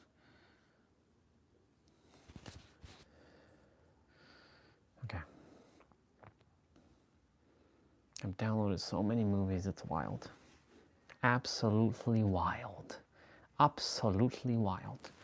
I'm gonna grab a snack. It's starting to rain. It's starting to rain and get a little windy. All right, peanut butter slices are up.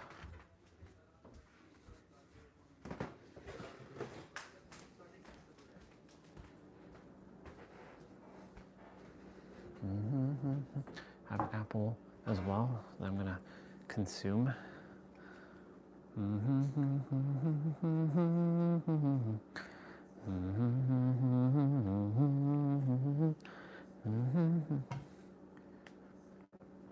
That's wife's song, by the way. Do do do do do do do do do.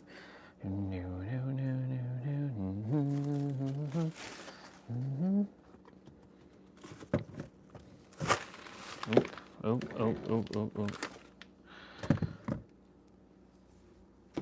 There's like no more peanut butter in this container, so switch.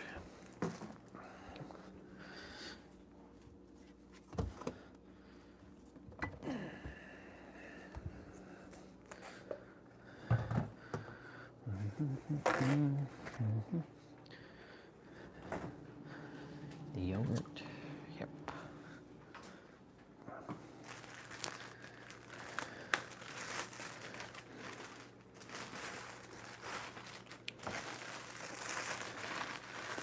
We're gonna play Dead by Daylight. Oh.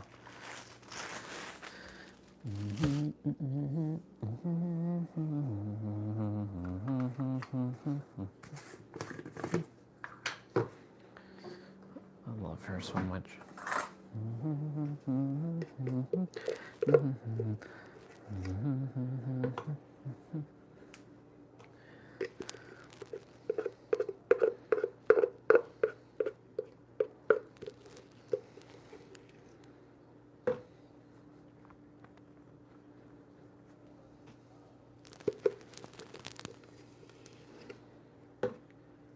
Using the last bit of peanut butter in this container.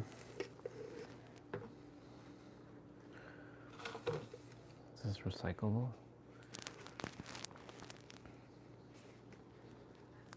Yes.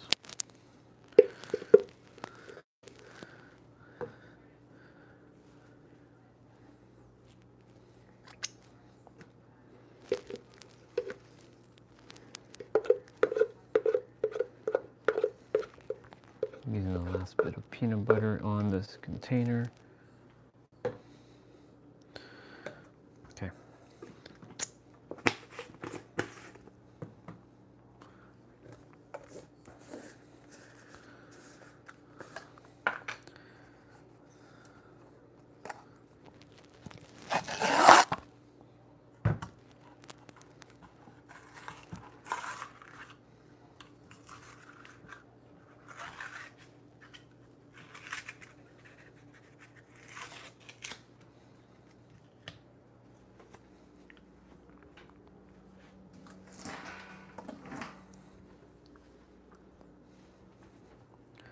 It looks miserable outside, but it's okay.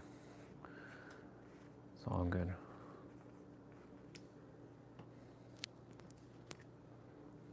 Ooh, this peanut butter is like thick, much thicker.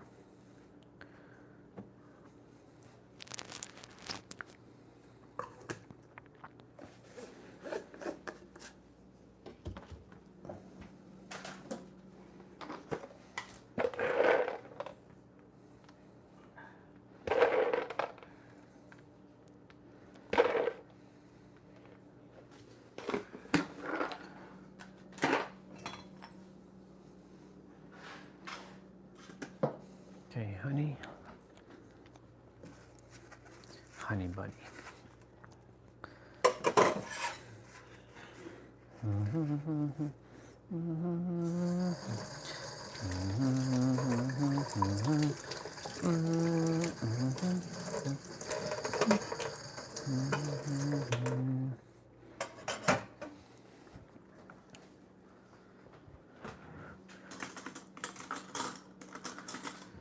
My feet are getting warmed.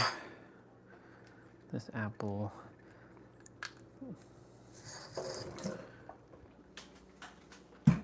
Whoa, what the hell?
So apparently the World Series that happened was the most highly generated World Series viewer watch ever. 51 million people watched that World Series. Canada, US, and Japan. 51 million people across the United States, Japan, and Canada tuned into that baseball game, Game 7 alone. Crazy. That's what they were saying just now. The winds just picked up. It's a crazy.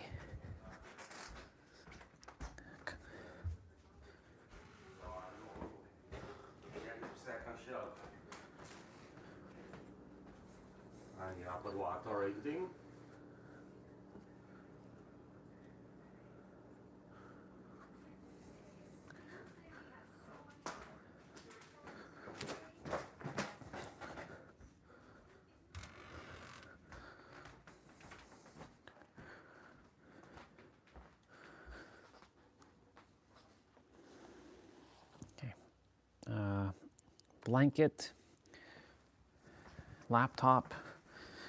I'm gonna bring the laptop out first.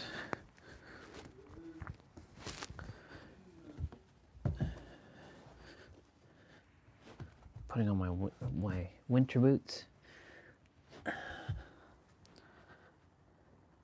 Nice.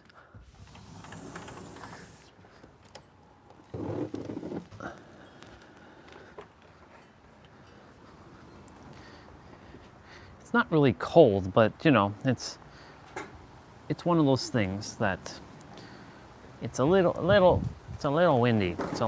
Just a little windy. Just a smidge windy, you know?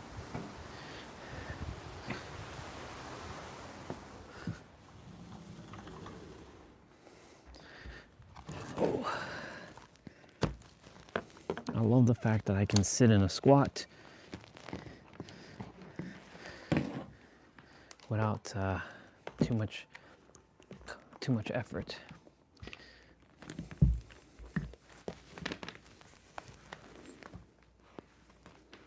I pulled out my Mac adapter.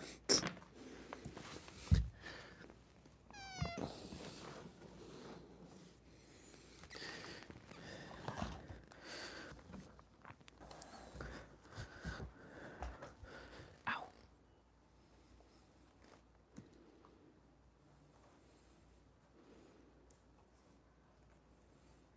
Okay.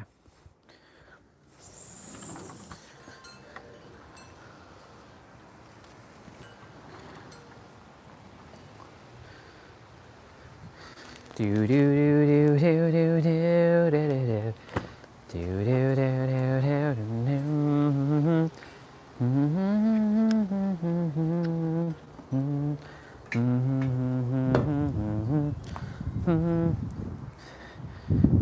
That's my wife. That's my girl. That's my girl. Do do do do do do do do do. Do, do, do, do, do.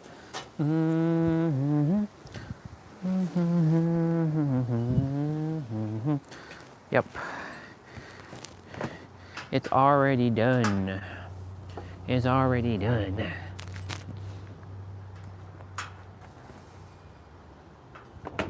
Ooh.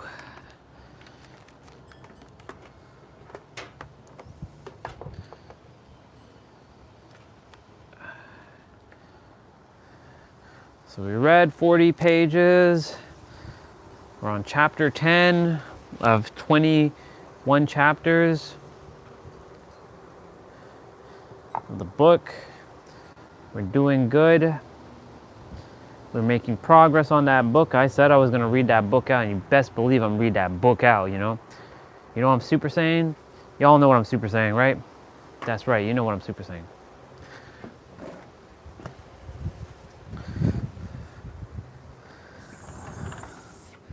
Now, I can bring out my snacks.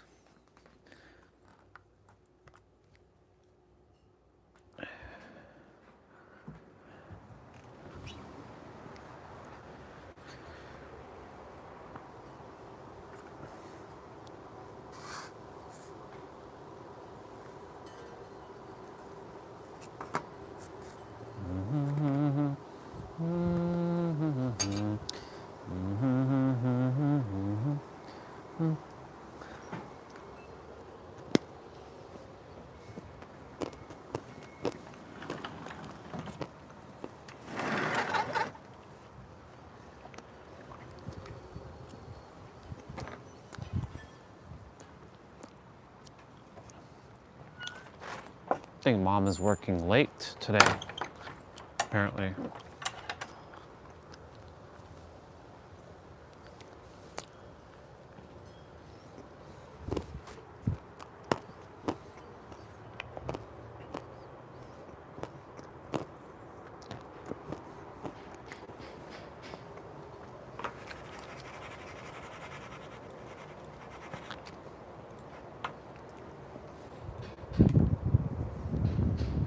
Look at Lacus's face. She ready to beat up some people.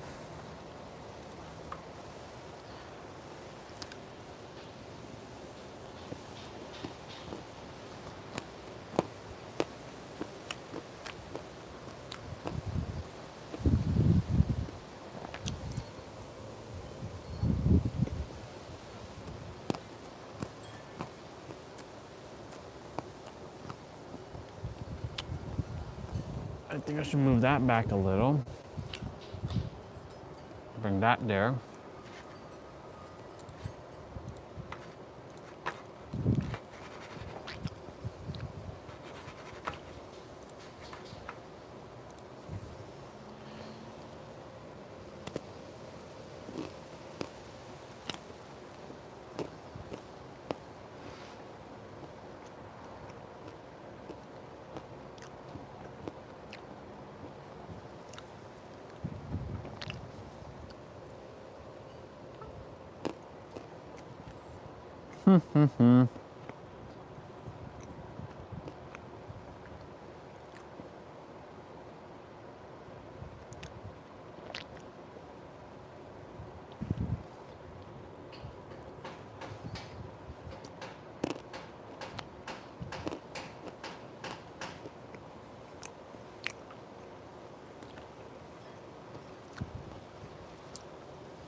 Do do do do do do do do do do.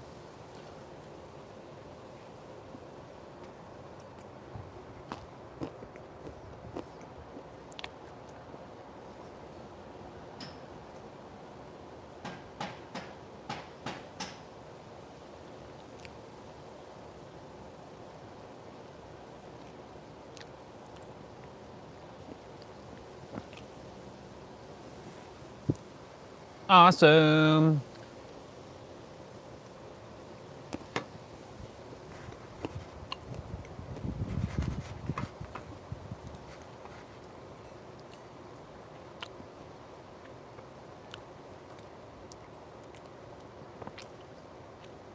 I have a bunch of my games on pause in terms of updating because I don't play them often enough to, like, that has 24 gigs, like what the fuck? Bleach 24 gig update, jeez. Look, what the hell am I updating?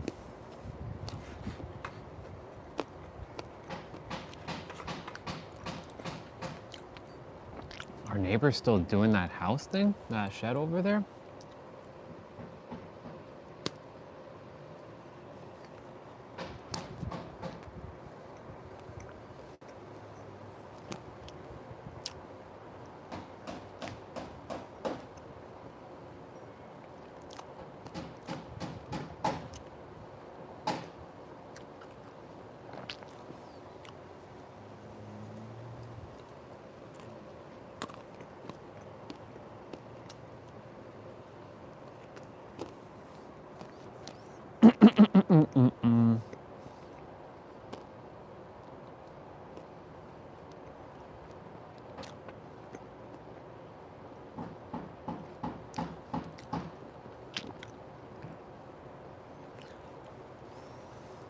Cool beans.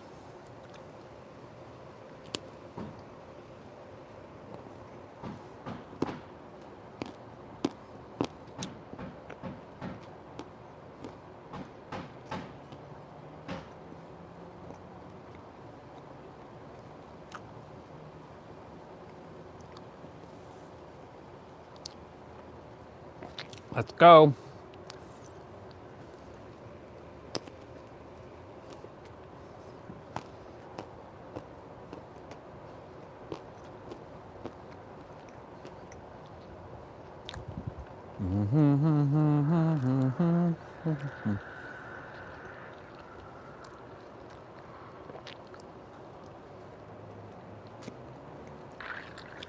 Boom, baby.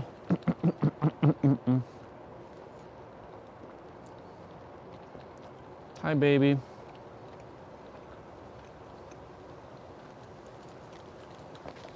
I'm glad you had so much excitement with your former partner on Dancing with the Stars. She was on Dancing with the Stars last night.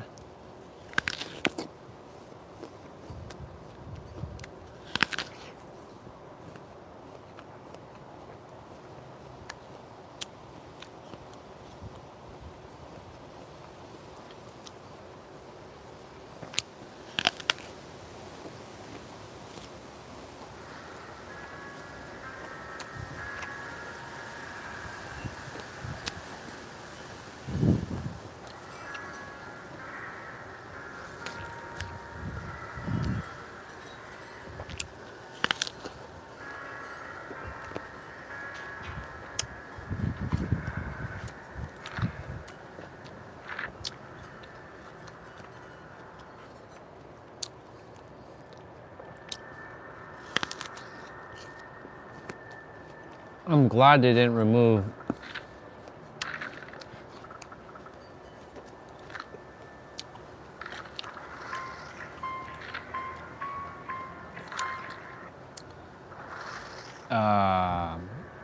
collections. I'm glad they didn't remove the void. I thought they were. But it looks like they kept this one. That was good. Just eating my apple and my yogurt. Yunjin doesn't look that good with this outfit. That's basically her default look.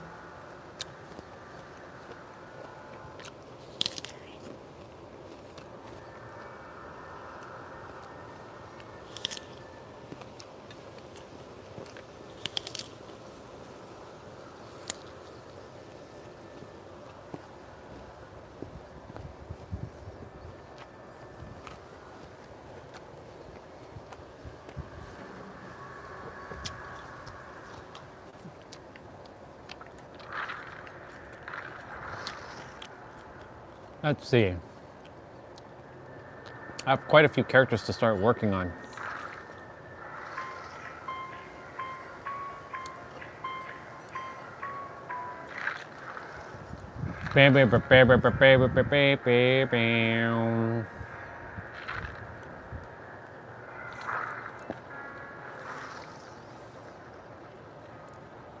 I'll play as Hanji.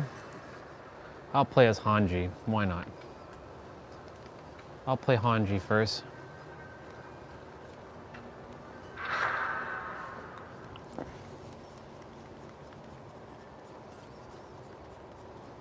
Hanji.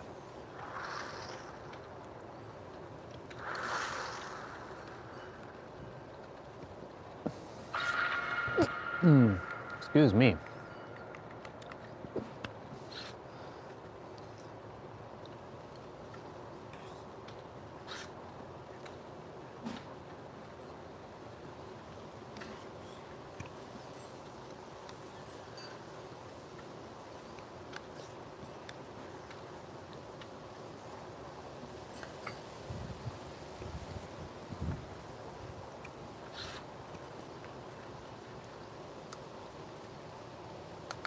Did I end up throwing that peanut butter jar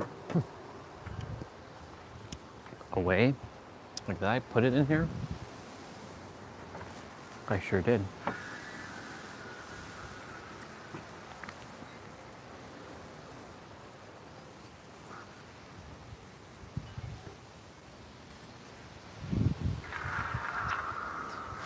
Wow, the wind is like It's something something today. It's something something today. Don't go.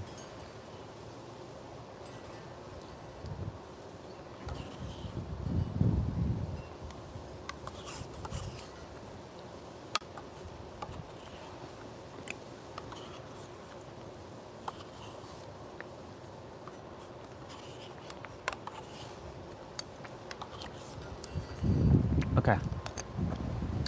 All right. Okay. We can put this like so. The anchor.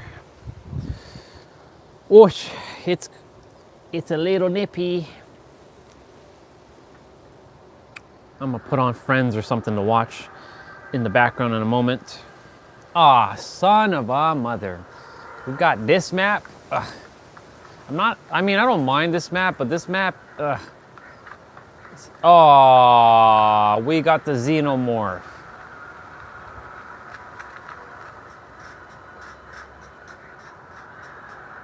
Shit, someone's already getting damaged. Oh, there's someone here doing this gen. Okay, well, I may as well head downstairs. Hanji. I really like this outfit for her. I'm glad they made her as Hanji. Because Serena didn't really have that many good outfits. And she deserves a good outfit, so. Hanji. Part of the Survey Corp.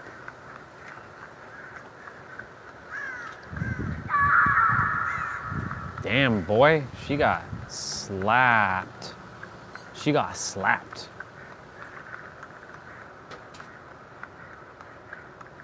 I want to find a generator that's... Well, that one's blocked, so what the fuck? That's blocked too?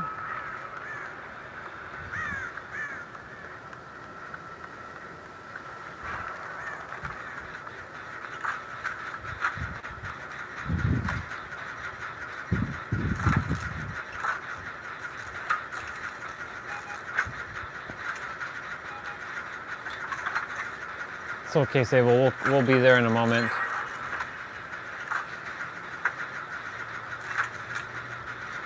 Two gens, one hook. Not bad. Let's go.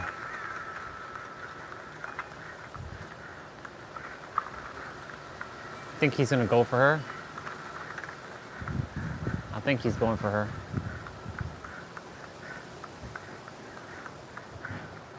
Yeah, he went for her.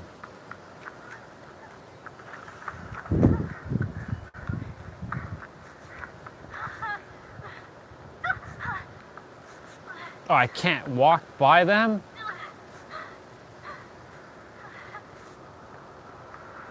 Come on, move, move, move.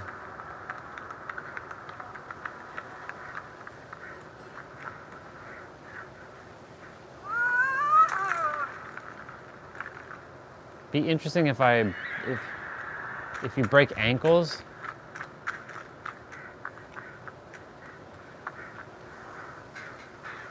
Okay, cool. The fuck?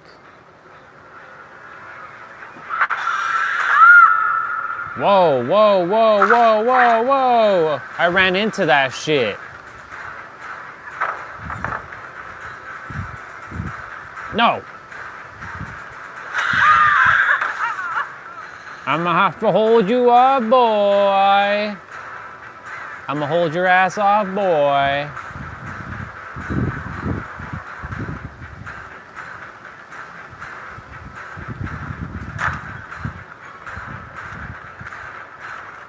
No, no, no, fuck! Oh, damn, okay, all right. I dragged your ass far enough. I dragged your ass far enough, boy. Hell yeah, let's go. Fuck yeah, let's go.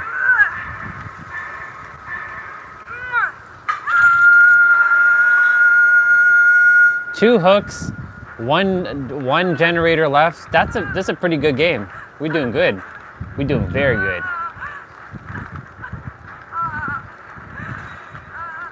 This guy got steamrolled. Hunji! Oh, Hunji! The super fast heal.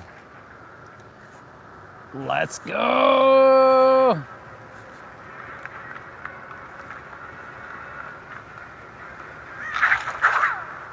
Holy mother. He's on a gen.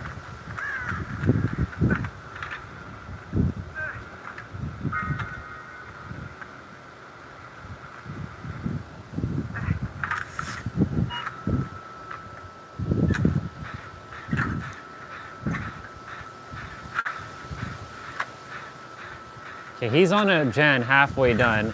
I'm starting a gen, just in case. This is like a backup gen.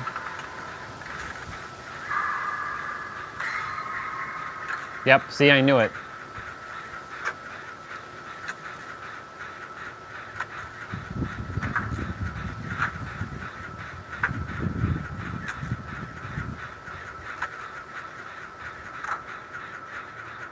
As long as they don't come down this way, we're good.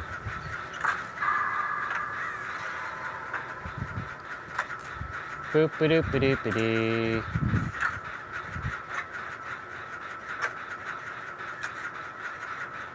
We're on the corner of the map. Everybody's injured.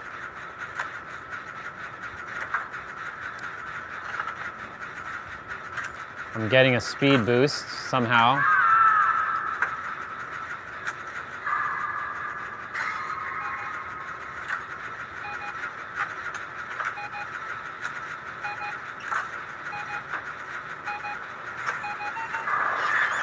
Shit!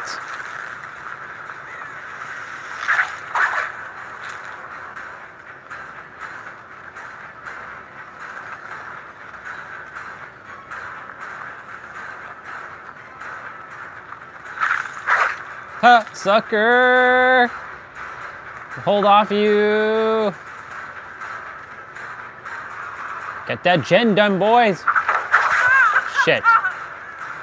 Shit, get it done, get it done, get it done!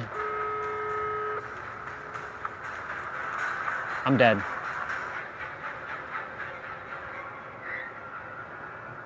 I don't know which door they're at.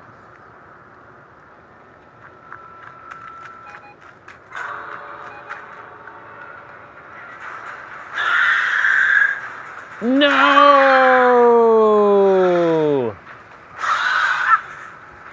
Oh my god, I'm right by the damn hook! Oh my god. Oh my god! Crazy! He's getting burned, he's getting burned, he's getting burned! He's gonna camp the shit out of this hook. Alright. I held your ass off. I fucking held your ass off. Get your ass to the door.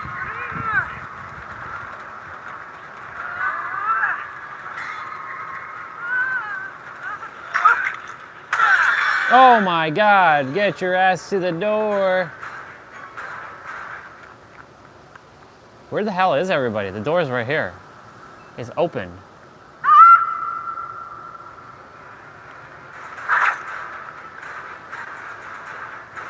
Nope.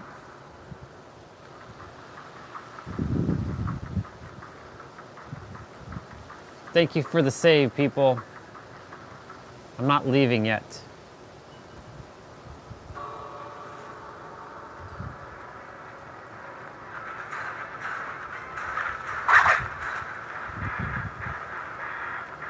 Well, I left. I'm like, screw it. They should be out. They should be able to get out. I did my job to hold them off.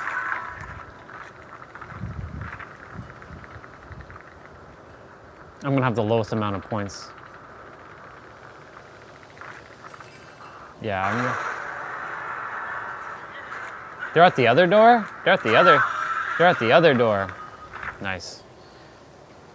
They went to the other door. Tablet at 55%.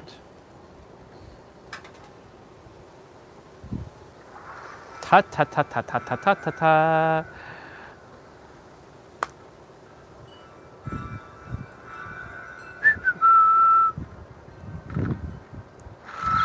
And I got 55. Ooh, I'm at tier 70. Yeah, let's go. Fuck yeah, let's go. 30 more tiers. Literally 30 more tiers to go now. In 82 days, 19 hours left to get this done. I'll get it done. Oh, I'll get it done. I'll get it done. I'll get it done.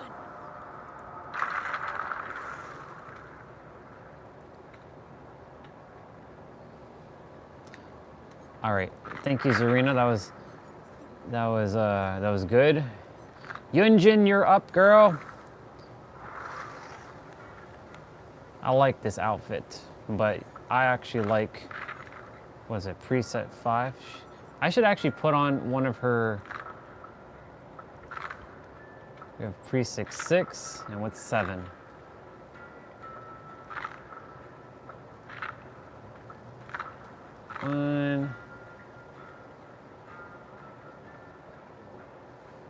The bodysuit, huh? We got that bodysuit. 3, what's 4? 4 is that.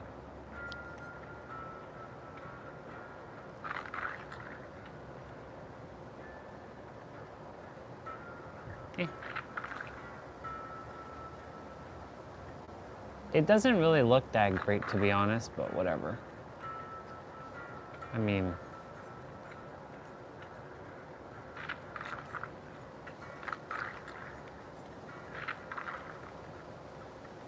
technically the hair clips.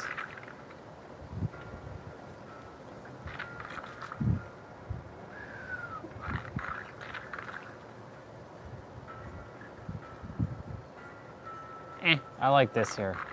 This works. Let's go. And we'll go back to number 5. Yunjin, let's go.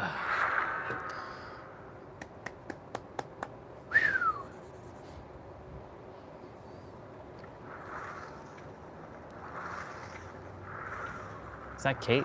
No, that's Talitha Lyra. Oh, Talitha Lyra. I'm putting on one of them gloves now. There's 5 of you, huh? It's a couple of you on. Yes, sir.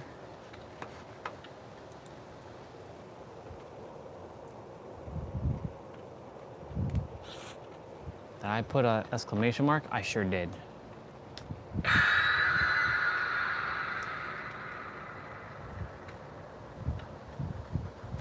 Sable Ward.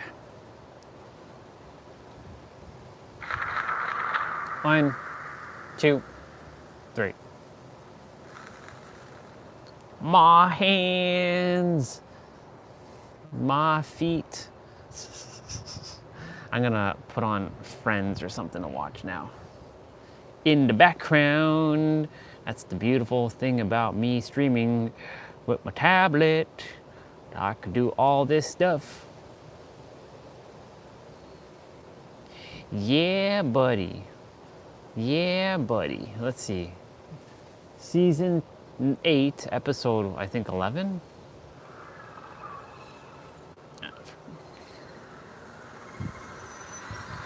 Buffering. Look at that guy. He's awfully short. I saw this episode yesterday. To himself. And to be completely honest, he's not that good in bed. Hi, Yunjin. I mean, it's like every guy I see. I mean, like, hey, look at that guy for example. I mean, normally that's not someone that I would be attracted to. Is the killer coming this way? With the way I'm feeling, all I want to do is rip off his sweatpants and tin pack. Oh. No! I will not have you chase me, dude. Crazy. Really? So this has happened to you? Oh, absolutely, yeah. Oh, and keep in mind now, I was carrying triplets. What's up, dude? So, you know, in medical terms, I was thrice as randy. Wow, this We got a explains ghost so face here. much. We got Last the ghost weekend, face. I went from store to store, sitting on Santa's laps. This mother... Leave me alone! Leave me alone! You know what? I can see my doctor tomorrow. I'll ask her about this. Bro, Maybe stop she'll give me a stalking pill me. or something. Stop it. Yeah, that's what you need, a good pill. Oh my lord. No!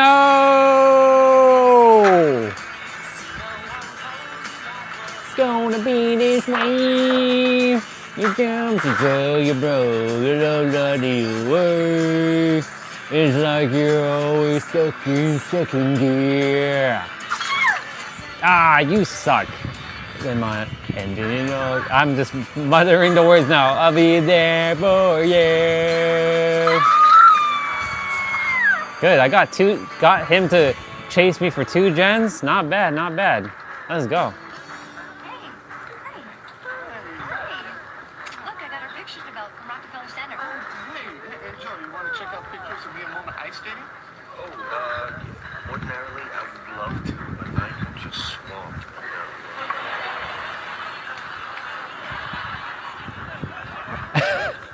Where are the pictures that creepy pretzel member took of us together? Oh, yeah, probably. Oh, she's got that white shirt. God. All he took were pictures of my breasts. A missing picture time?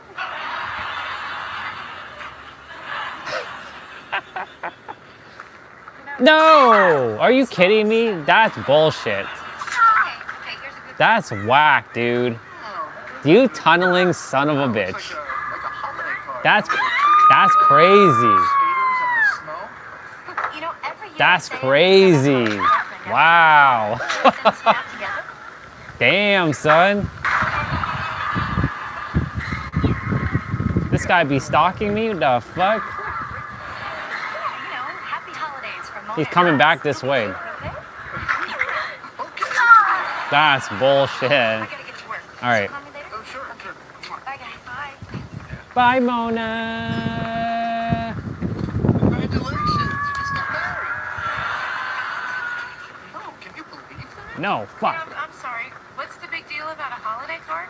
Married couples send out cards. Families send out cards. People who've been dating for a couple of months do not send out cards. What, you crazy? Hey, that's your wife you're talking about.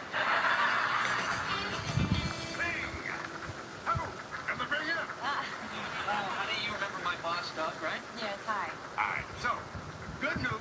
Divorce If he is comes signed. out here stalking me, it's over. Well, you know, you and Carol are getting divorced, and I'm sorry. Sorry. Finally chewed my leg out of that bear trap. Hey, congratulations to you guys. No leg chewing for us, sir. Well, give it time. So, the divorce, the marriage. We got a lot to celebrate. Let's go. I can't think of anything we're doing. Damn, he's just fucking tunneling. We're doing. Come on, there it is then. I should be out of court by 6. You keep throwing these sexual Wow. harassment cases at me, and I keep knocking them out of the park. Okay, see you tomorrow. I coming to get. Oh no, never mind. I cannot spend another evening with that man. Do you remember how he behaved at our wedding? No? That's because he wasn't invited. Alright? Because of the way he behaved at our engagement party. Oh, yeah. Boy, you gets right to an ice sculpture, doesn't it?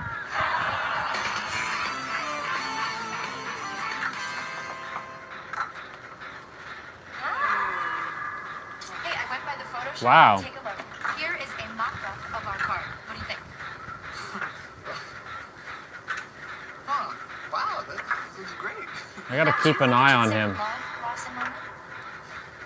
Well, we haven't said that to each other yet, but I guess it's okay to say it to other people. How many did you want? I'm getting 100. No, 100. Well, I guess I'll take The shadow.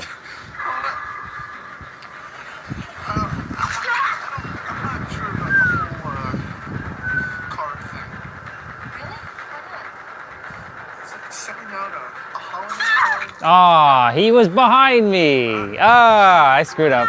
Oh well. Oh well. Oh well. I'm so sorry. Think of it that way. You're right. Tunneler. It's all good. So can I ask you a question? I got at least them to finish 3 gens. Not bad.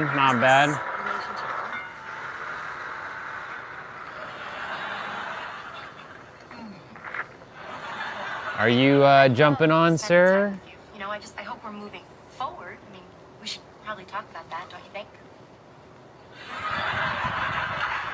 I think you're on. No, you're not on.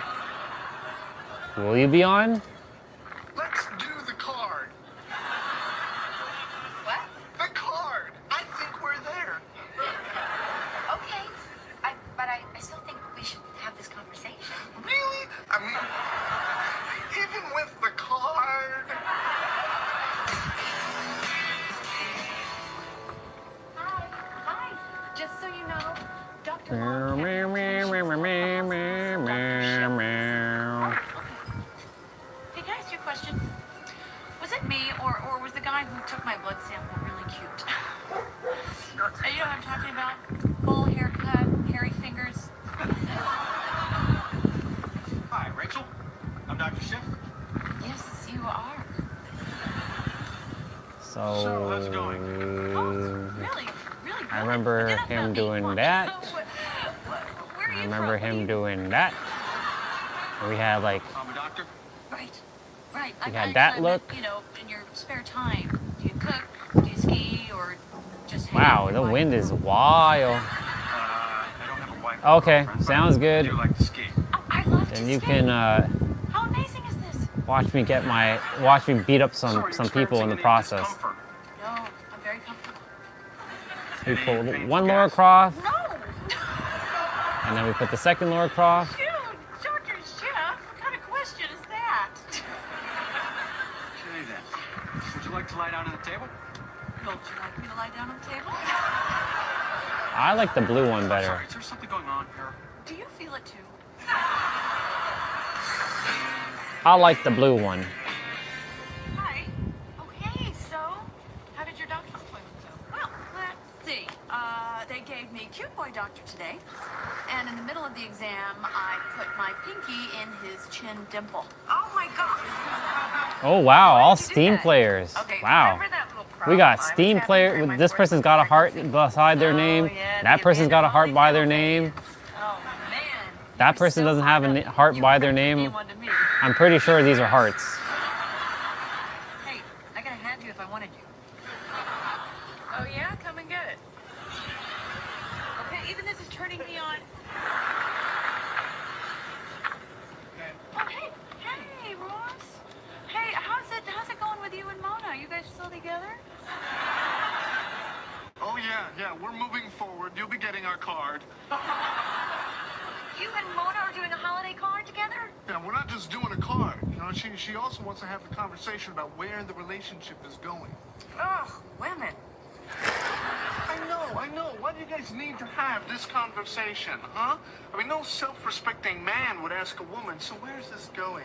Ross, you asked me that. Hey, you were a closed book, okay? I'm not a mind reader. Besides, I hate those conversations. Okay, I'm horrible at them, really. You suck, Maybe Ross. I need some kind of a gesture.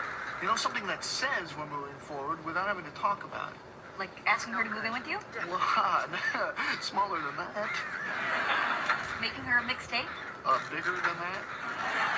Give her a key to your apartment. Whoa, hello, we were closer with the mixtape. You said I love you? Let's go. I don't think I'm quite there yet.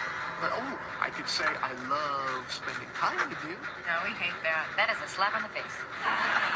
Forget it. You know what? I'll have the conversation. Where the hell is the killer? I'll just say I like things the way they are and hope for the best.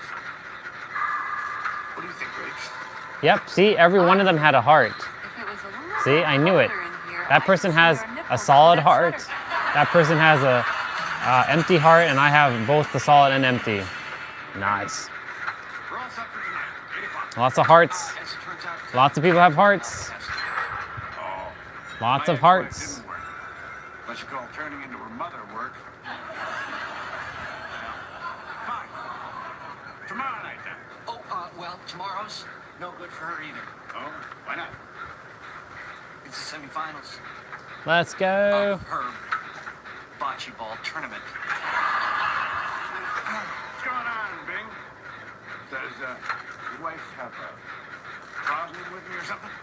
Well, now you're just talking crazy. Why can't the three of us go out together? Because we split up. Monica and I split up. You lying, boy. You lying. God. You is a liar. You did not split up. Surprised. I saw the way she looked at you, and there was no love there. And the way she looked at me, pure lust. You know what would really help me through this tough time is chicken. Oh my lord, no! We're gonna get you over this. And here's the plan. Grab your coat. We're going to a strip club. I'm going back. I'm going back. Nope, I'm not going back. I'm not going back. I'm dead. I'm so dead. Nah, I'm not dead. I think it's time we had a conversation about Oh, he's coming for me. Oh, yeah. I think I suggested that. He's on his way. We are so...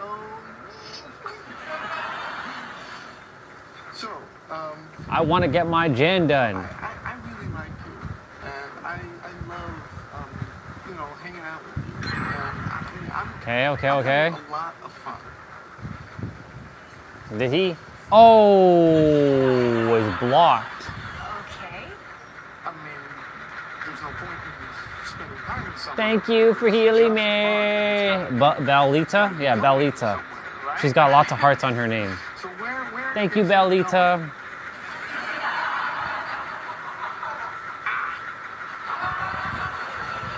That's the real question. Gotta be careful with the generator. And the answer He definitely put a trap down somewhere here. going somewhere fun. Well, I may as well grab. I know what you're thinking. Fun was fine for you like 10 years ago, but I mean you're not getting any younger. Oh. Not you. You are getting younger. I mean you look like you're getting younger by the second. What's your secret? You're fucking up, Ross. So where are we? Well, to sum up, we're having fun. You look young.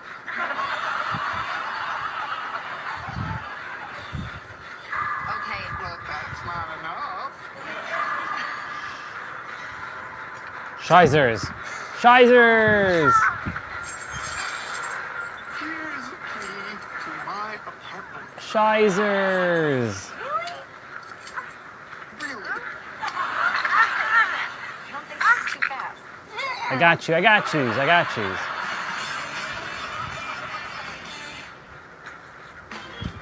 Gave her a key to your apartment? Not just a key. I gave her the only key. I'll take it. I'll take the damn hit. Relationship.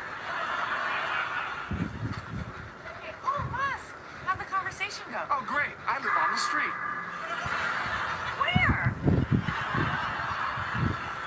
Hey, Monica, Rachel. This is my friend Roger. Hi, Roger. So, I'm gonna get Why us is some it drinks. taking so long to fucking heal? Nope. Don't bother with me. Yeah, don't bother with me.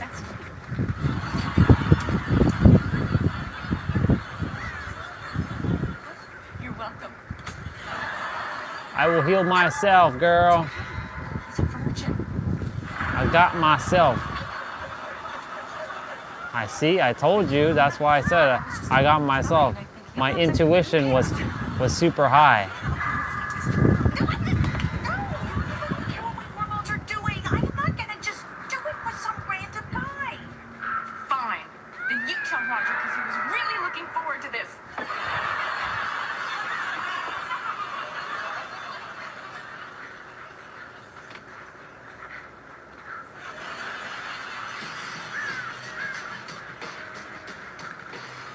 Ooh.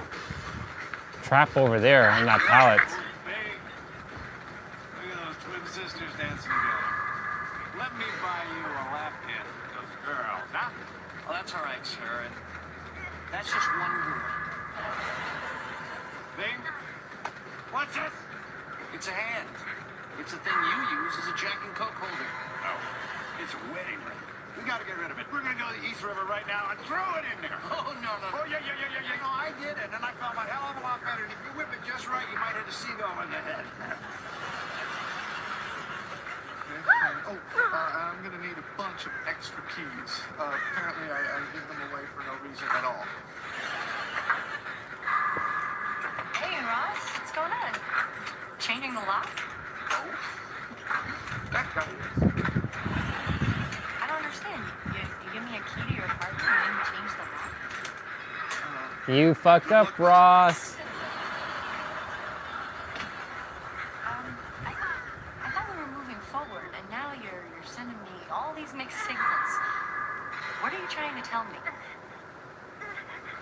I'm trying to tell you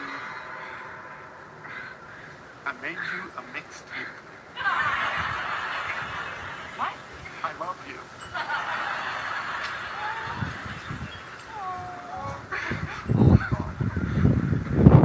Spending time with you. I love spending time with you, but she doesn't say that she loves him. Oh, this is a one-person jet. Hi, honey. I'm home. From the tequila factory? It was awful. To get out of Oh, whoa, I told whoa. him that you and I split up. So then he took me to all these strip clubs and sleazy bars. And then when I wouldn't give him my wedding ring, he threw a soda can and it burned. Here. I could breathe through my mouth. You know what the worst part was? I got to see what my life would be. Oh, boy. It was like It's a Wonderful Life with Latin. Yeah. Run. There's three of us running. Wow, he missed her. I saw that.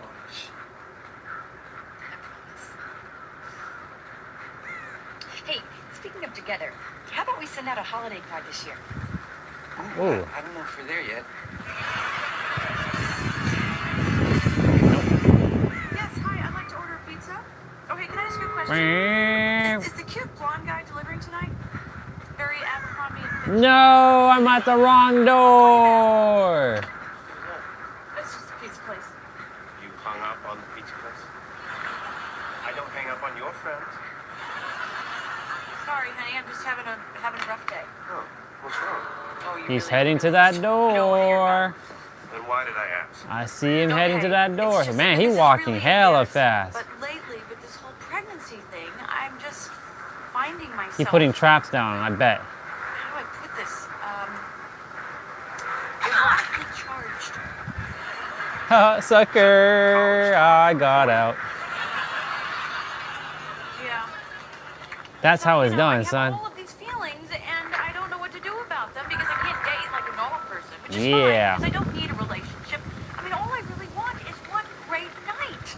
Just sex, you know, no strings attached, no I did good on that round. Just with someone that I Nice. feel comfortable with and who knows what he's doing. For just one great night. I mean, is that really so hard?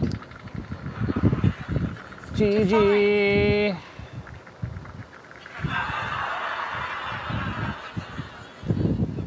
So how was your day? Good. I saw a pretty big pigeon. Ugh. Well, I gotta get up early, and it's almost 7 o'clock. So. I gotta go to my room too. Good night. Good night. Good night. I can't do it. I didn't ask you to do it. You're Rachel. You're Joey. You're my friend. Right back at you. Plus, it would be wrong and weird and bad. So bad. I don't even know what you're talking about because I didn't ask you to do anything. I know.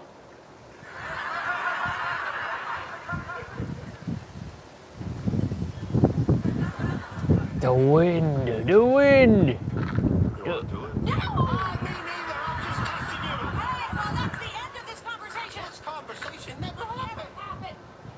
Good night.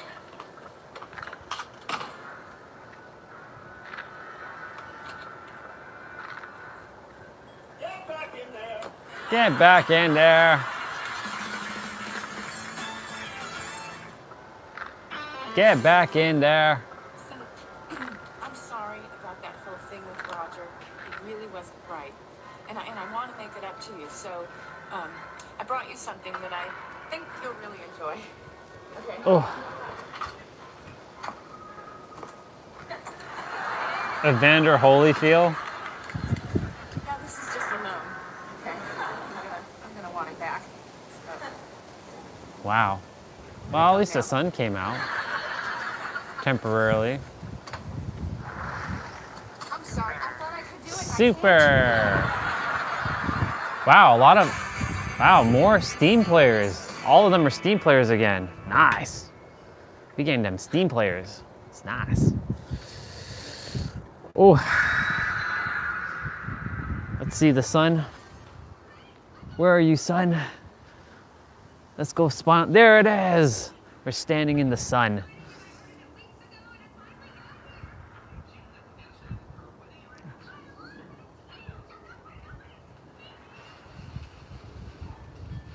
Well, that's nice that the sun came out.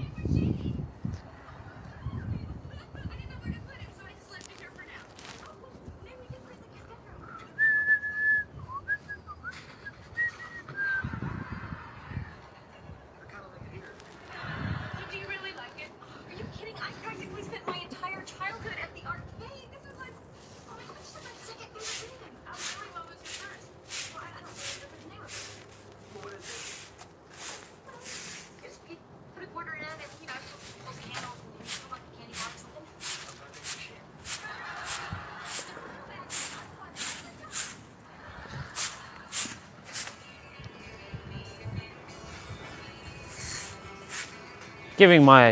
Giving the area a little bit of a cleanse.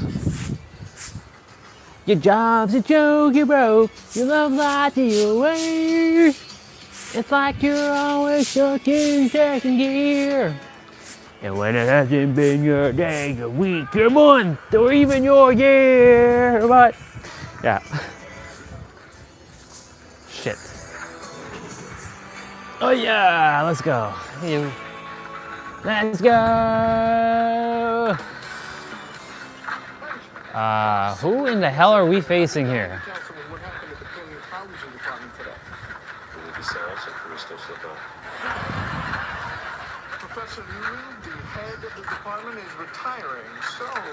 Didn't you head of the department? No, I get to teach one of his advanced classes. This is the one where he has to go across campus. When do I get head of the department?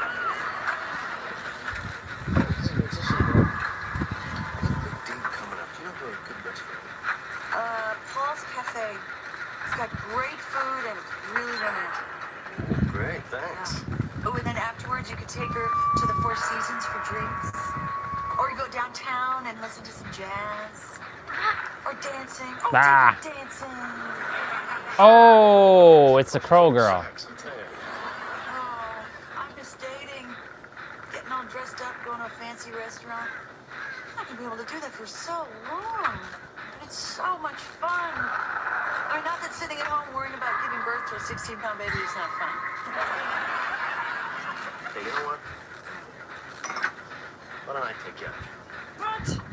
Joey, you don't want to go on a date with a pregnant lady. Yes, I do. And we're going to go out, and we're going to have a good time. I'm going to take your mind off of childbirth and C-sections and giant baby heads stretching out. Okay, I'm going.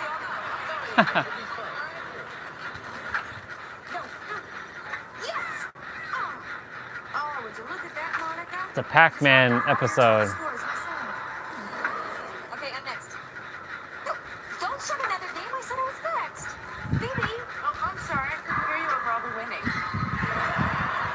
Chandler, Phoebe's hogging the game. Who cares? It's a stupid game. You only think it's stupid because you suck at it. I don't suck. It sucks.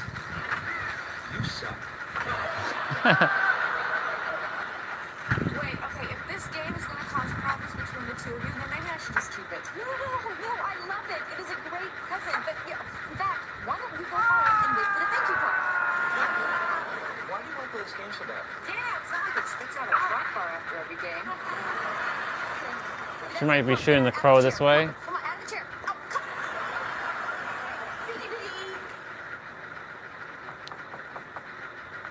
maybe.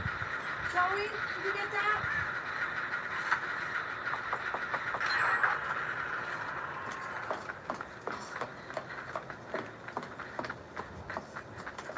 She's coming this way.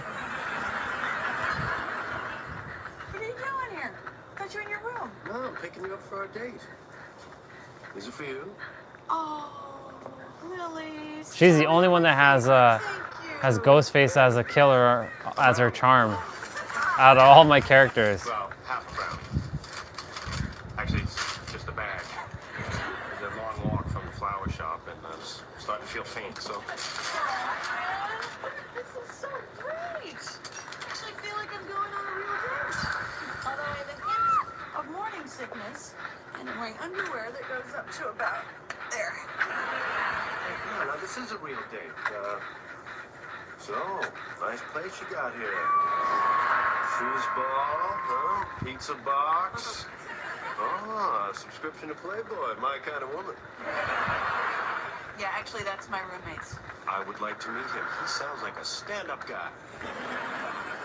Yes, but he's very protective of me, so you better watch yourself. Ah. Hey, so this roommate of yours, is he good looking? Mm-hmm. Oh, yeah, it must be tough to keep your hands off him, huh? Yeah, but I'm pretty sure he's gay. No, he's not. No, why are you trying to ruin the game?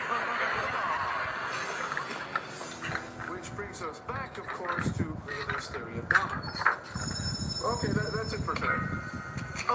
Oh, does anyone know where the Freeman building is? Yeah, it's the new building on Avenue A. What? That's all the way across town. I'm supposed to teach a graduate seminar there in 10 minutes. Dude, that's not gonna happen. Move it! He ain't gonna make it.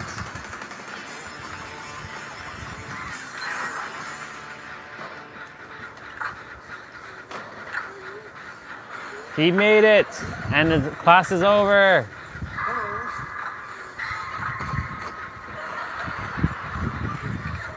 Sorry I'm a little late. Hello, crows. Hello, Itachis.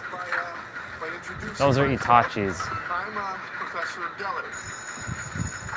So, to sum up, I'm Professor Deli. Good job today. And the filet mignon, what comes with that? There's a side of steamed vegetables. Now, instead of the vegetables, is there any way that I could substitute the three-pound lobster? You know what? Bring her both. And I'll have the same. Wow, this is shaping up to be a pretty good date. Oh, I almost forgot. I didn't pay your rent check. Whoa. Roommate stuff, okay? We're on a date. Wow, so I get to see what Joey Tribbiani is like on a date. So do you have any moves? No, I'm just myself. If they don't like me for... I'm sorry, I couldn't even get through that. Gotta get that person. All right. Okay, On my way, person. wine sent to my table from a fan. What the hell was that? And that works? Well, it does when you combine it with this. Is so embarrassing. I just want to have a normal life.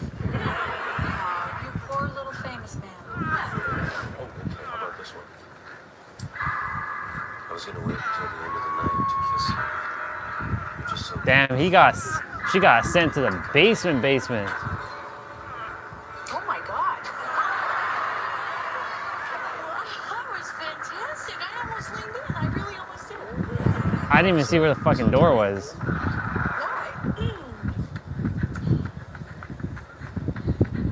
So where'd you go? It's probably that one over there. If you're lucky, you're hot. Just answer the question. Queens. And so were you close to your parents? Yeah, with my mom. Yeah, not so much with my dad. I guess there's just always been this distance, you know? I mean, we both try to pretend it's not there, but... Get off of her, Itachi. That was really tough. You know, sometimes I think... She got Wow. pwned. She got pwned. Nice move. Where'd you grow up? So simple. Thank you. Now, if you'll excuse me, I'm gonna go to the restroom. Ha! It's cold. And now you're watching me walk away. Yes, I am. Again, so simple.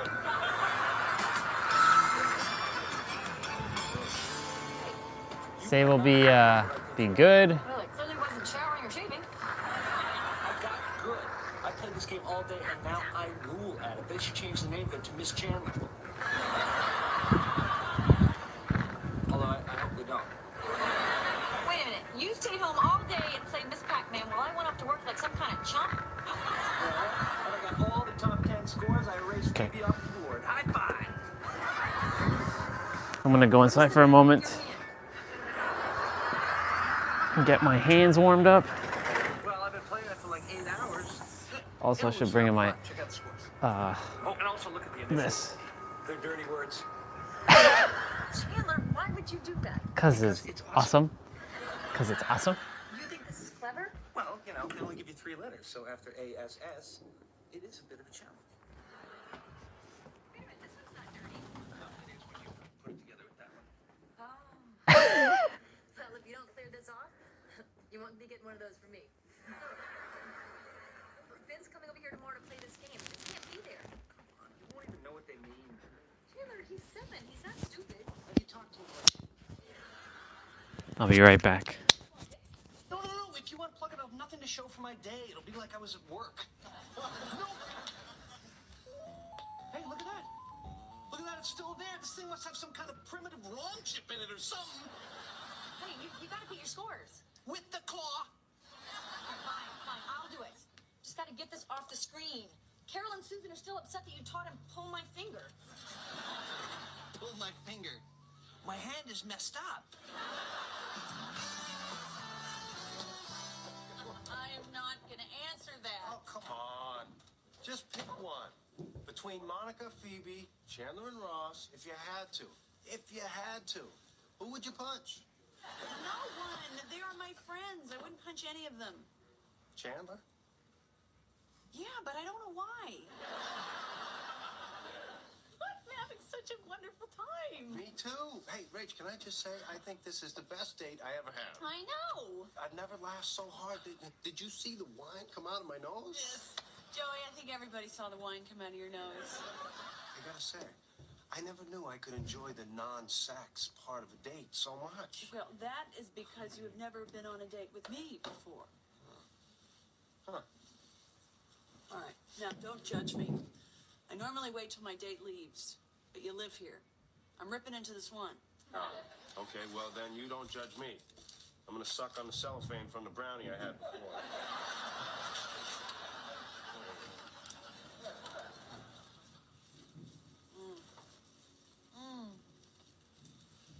So tell me, what are Joey Tribbiani's end of the night moves? Well, if I want the girl to kiss me, first thing I do is make my lips look irresistible. How do you do that? Now, you can't tell anyone, but I put on shiny lip balm. Oh my God. Yeah, like a moth to a flame, I'm telling you.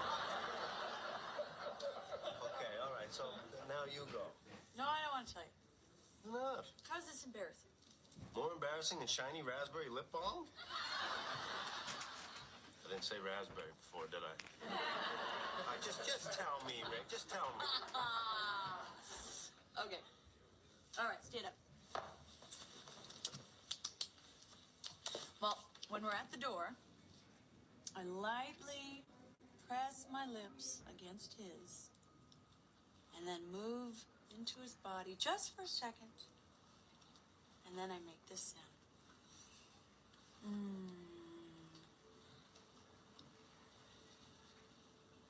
Okay, I know it didn't sound like anything, but I swear it works.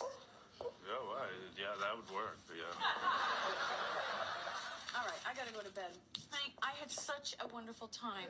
Mwah. Yeah.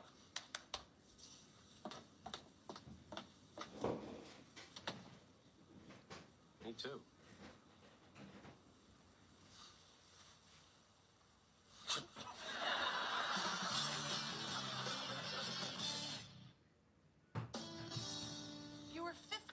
way to the class? What, did you crawl there? No, I ran, okay? It's really far. And when did people stop understanding the phrase, get the hell out of my way? Well, why didn't you just take a cab? Between the traffic that time of day and all the one-way streets, it'd take me twice as long. Besides, I teach the class 3 times a week. Who am I, Rockefeller? Well, you're not going to be able to keep doing this. Well, I have to, okay? If I don't, they'll take the class away from me. And I already put it in my family newsletter. What? You've seen it, the Geller Yeller. Right. Wow. Besides, I think I figured out a much faster route. I'm sure I can make it this time. I just can't be... I'll be back out there in a moment. Just getting my feet like warmed up. Get some like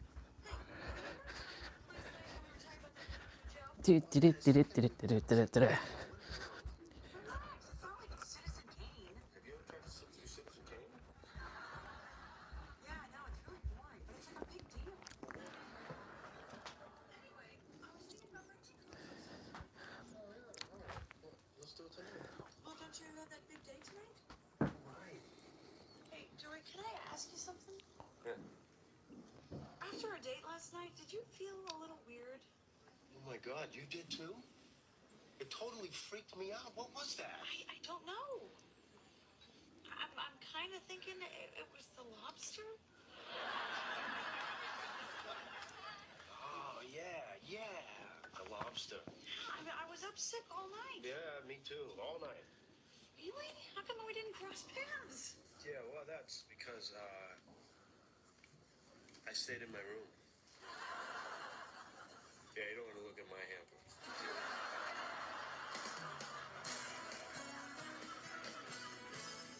Okay, I got that. I'll skate over there. Back over here. All right, come on, Miss Pac-Man. Got it. Right. Well, you're just a little bitch, aren't you? Hmm. You guys, listen, I'm sorry that I was hogging the game before. Oh my God. Your friends have some unfortunate initials.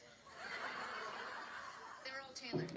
Chandler sucks. He couldn't have gotten this good. I did. But it came at a price. Well, Ben's coming over tonight, and he can't see this. Come on, by age 7, kids have already seen orgies. Wait, they worked great yesterday, but unfortunately I've had them plugged in charging for almost the entire day and they still are not charged at 100%. They're almost fully charged after 9.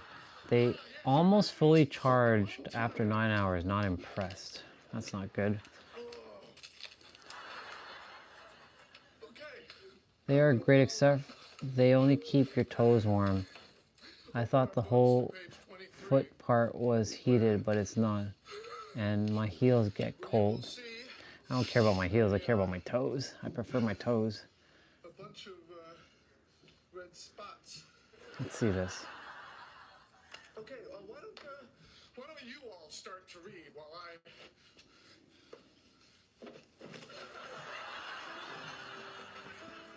At the highest, level 4, I lost... Hey. Wait. You're right. You seem a little distracted. No, I'm fine. At the highest settings, 4 of 4, I lost 2 battery bars out of 4 in 2 hours, giving an estimate runtime of about 4 hours. At medium power, 2 of 4, I lost 1 battery bar in 2 hours, so roughly 8 hours of use. The advertised battery on Amazon price is therefore accurate. Charging takes a bit of time, but that's expected with large batteries or larger batteries. That makes sense. So medium setting is at Totally.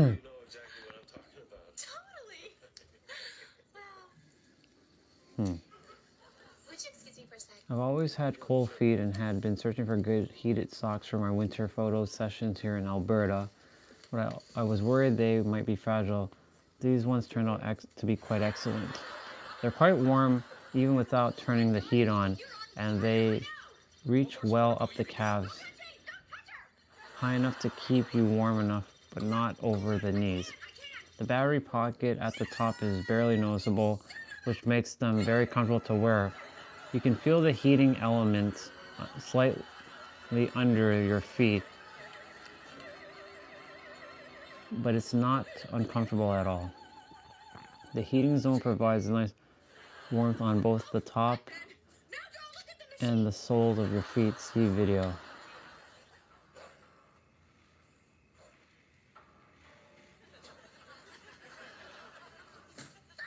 God, thank God you're home. I'm watching Cujo. Alone? Yes. What is wrong with this dog? Hey, did you get to the part where they're trapped in the car and Cujo's throwing himself at The the window? heels No, seriously, what's wrong with the dog? don't get heated, only your toes. Doing home so early. What happened to your date? Oh, didn't work out. Well, you want to watch the rest of the movie with me? Oh, okay. Yeah. You know, I never thought I would ever say this about a movie, About these but ones. I really hope this dog dies. What are you doing over there? Come sit here. You protect me. Oh, sure. Yeah, why not?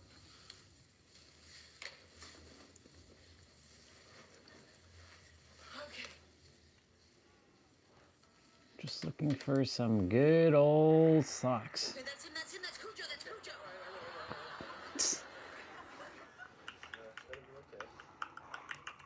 Oh my God. What's he gonna do now? I can't watch. I can't watch. Seriously, how can you watch this? Aren't you scared? Terrified. Terrified.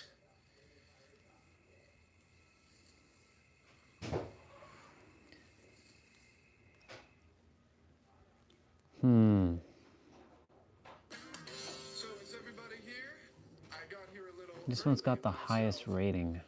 Let us begin. Now, the hadrosaurids have been unearthed in 2 main locations.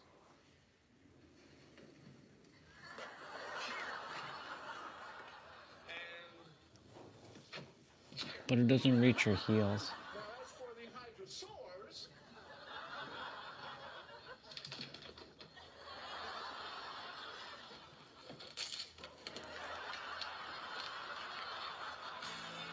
Your heels don't get it.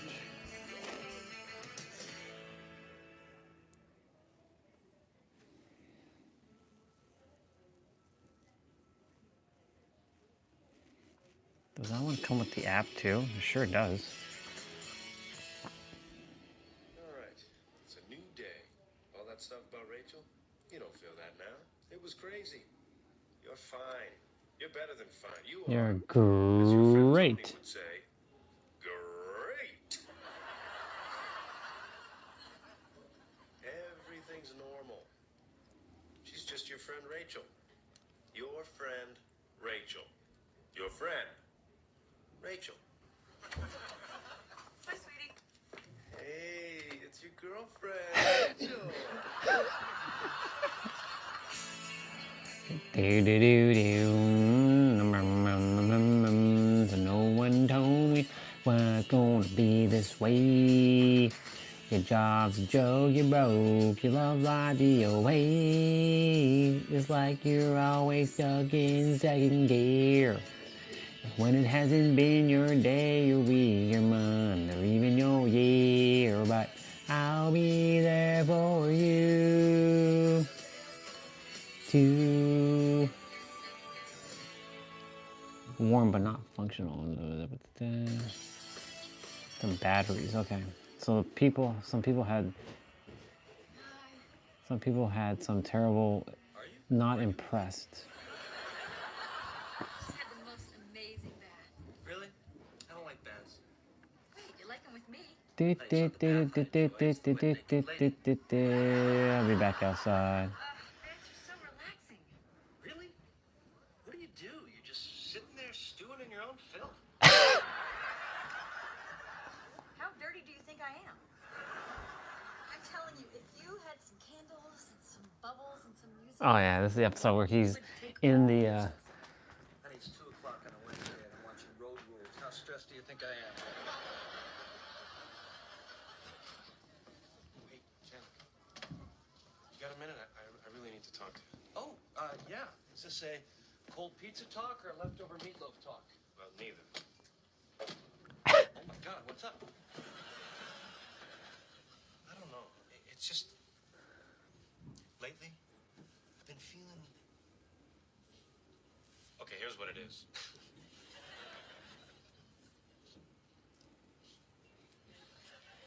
You know what? I feel a lot better. Thanks. Just come back. Okay, I'm coming outside. You and Monica, friends for a long time. And sure, there are rules. But then you went to London. Oh, but that's different. I mean, there are rules there too. You know what I mean?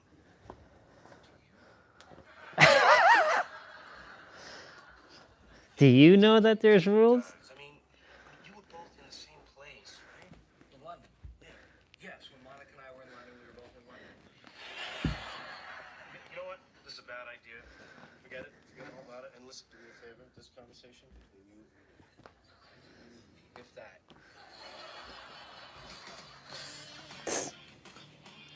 Bam, bam. I don't know if Mister's out there. Oh yeah. Okay, come back out. You all see a video game on the screen, but you're hearing friends. I know, it must be bizarre. Smart, popular, with an aptitude for science. Are you two talking about the same baby? Have you started thinking of names yet? I keep having to change my shoes. If it's a boy, Phoebo.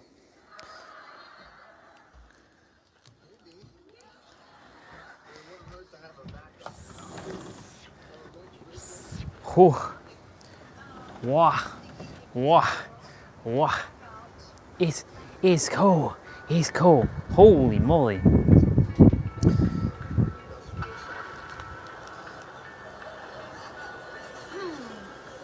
Okay, fine. What do you have?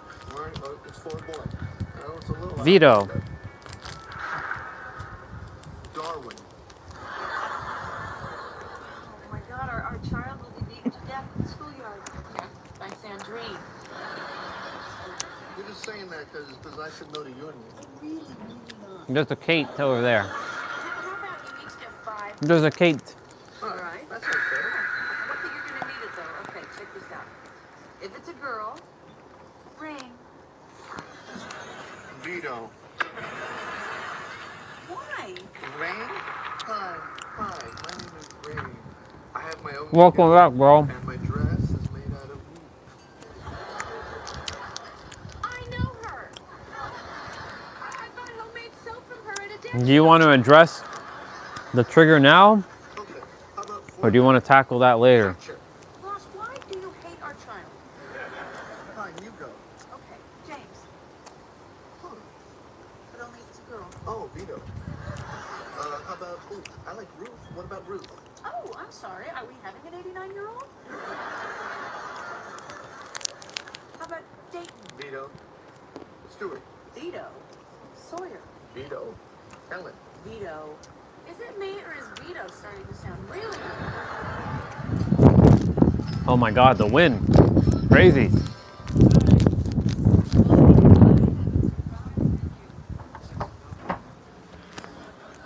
but someone's really not going to get over that idea, are they?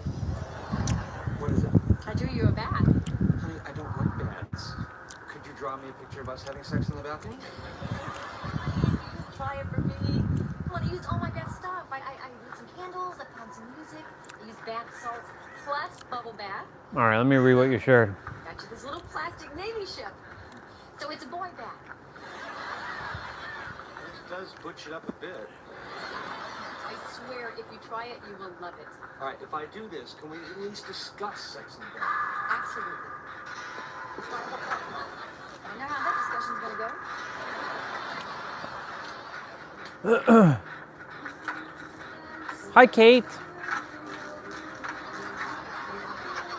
I'm standing up at the moment, so let me just check.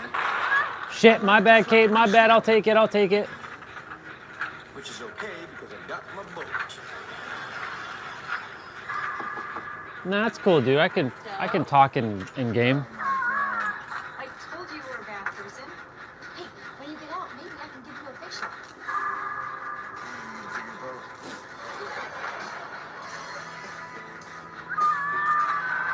The killer's coming this way! No, he ain't. Yeah, he is.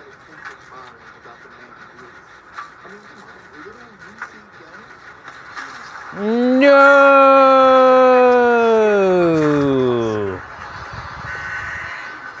Jesus, mother. Leave me alone! But you have it right there in that file? You could tell us whether it's a boy or girl? Dayton or Sandrine? Holy shit, man. That's right. But if you don't want to know... No, we want to wait, right? Whoa, whoa, whoa, whoa! I just realized he came over there. Damn. Please don't name your child Phoebe. Shit. Wait, the fuck? Which of these babies do you think is the ugliest? Oh my god. Third one from the left? Yeah, why is it staring at me? We got 2 hooks. For fuck's sakes. No! Person, go get him. Oh my god, go get that. Go get him. All right. Okay, let me pause for a moment. All right, let's see.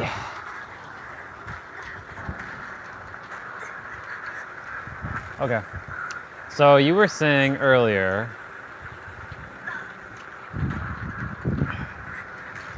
that that thing triggered you.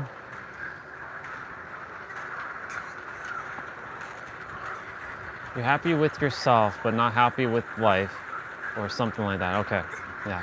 He basically was saying, if you're satisfied with yourself, but you're not satisfied with reality, essentially. So, what was causing you to feel triggered about that? Like, what emotions get stirred up?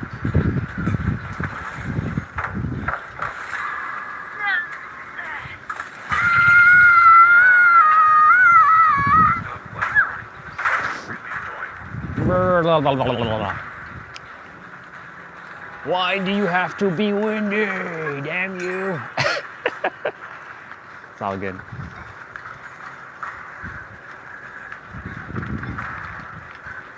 I'll go back inside for a moment and probably... Can I actually get off this damn hook? Nope. This game is dead. It's friggin' dead. What the fuck?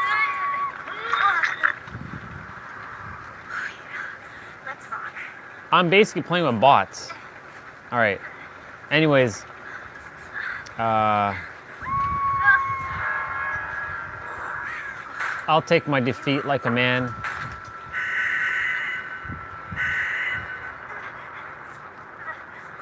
Teleport here, damn it. Teleport here. All right. End my existence because they all killed themselves. They all became bots. All right. I have tons of satisfaction with almost everything in this reality except where it comes to money and how it flows to me. Or should I say it doesn't really flow to me. Okay. What else? Is that the main thing?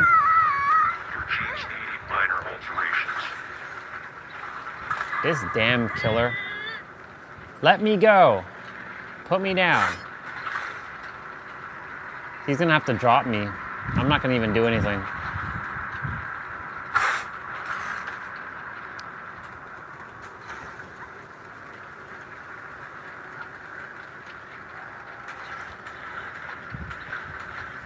Okay. So, And we know logically, we know that money is an illusion. We know that it's also real. We also know it's part of us. We all know it's also energy, right? But like, you know, you've been able to do some pretty cool stuff in the last little while. So couldn't you say money is flowing to you? Right? Wouldn't you say money, I know you said it doesn't flow easily, right?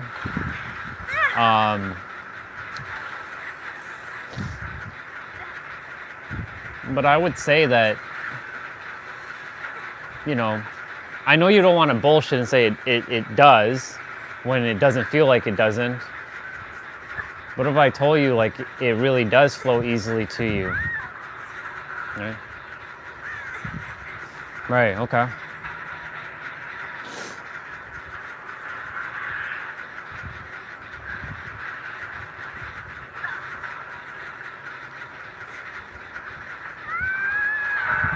Do you feel like you might have... Okay, so let me ask you this question. How do you feel about money itself? Like, the honest like answer. How do you feel? Do you love it? Do you hate it? Are you like it's whatever to you? I just saw 555 on the live stream timer there.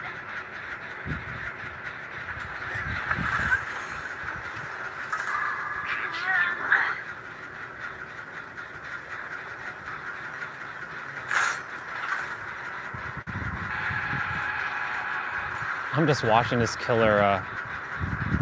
I'm not even gonna do anything because there's only a bot and then I'm about to get steamrolled.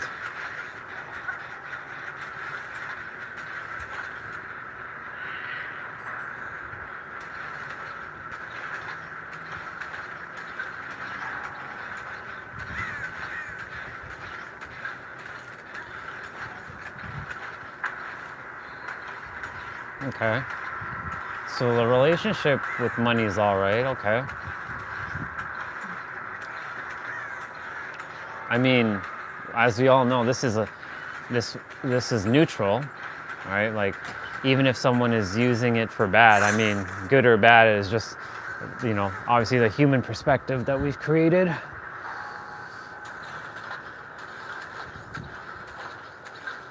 But I'm glad that you know, that you're okay with it, and that when you see others with it that have a lot, that you're all right with it, because, you know, they are you and you are them. So why do you feel it doesn't flow easily to you? What makes you think that? Will this guy put me in the friggin' basement and like hook me?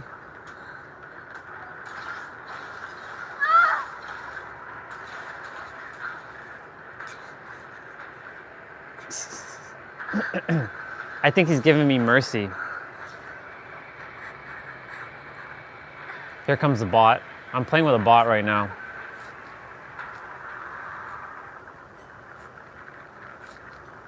We got 3 gens left.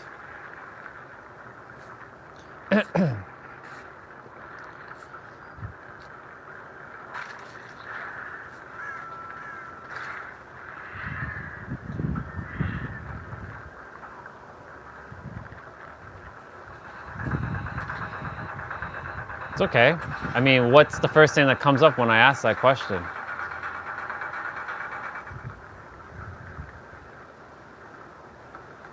I already know nothing's outside of you. Everything's all within you.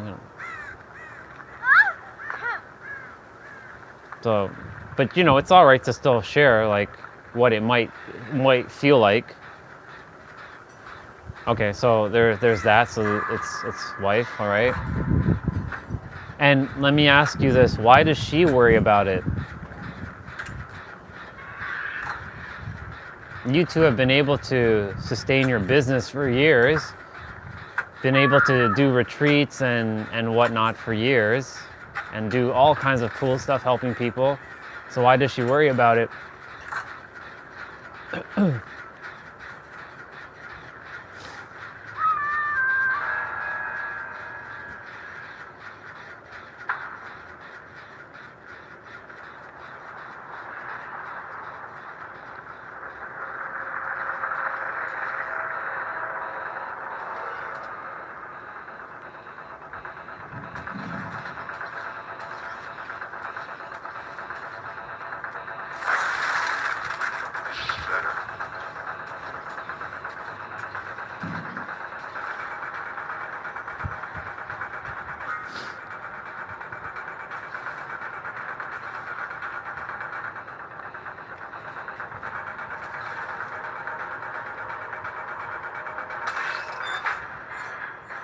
He gave me the hatch.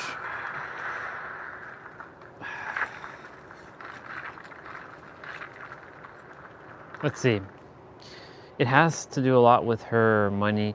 It has a lot to do with her money helping us sustain at that. She's gone from her previous life, but we have profited pretty nicely off of what our business does. Okay. What else? Sounds to me you all are doing great in my opinion. But I'm just seeing why you still don't feel like it's flowing to you easily. Let's see. But we've barely kept our head above water since 2008. So it just feels like tight. Ooh, 444 now. I'm gonna go inside for a moment and open up the stream so I can answer, so I can keep talking. Plus I know that the mic is gonna start dying soon. I have to stay warm. I have to like do intermissions just to stay warm. God dang.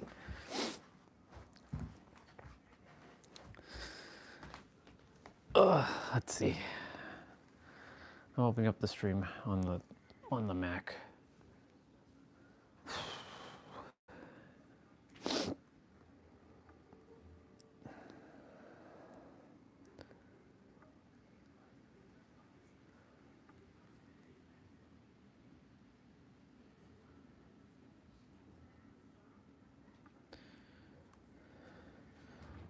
Holy shit.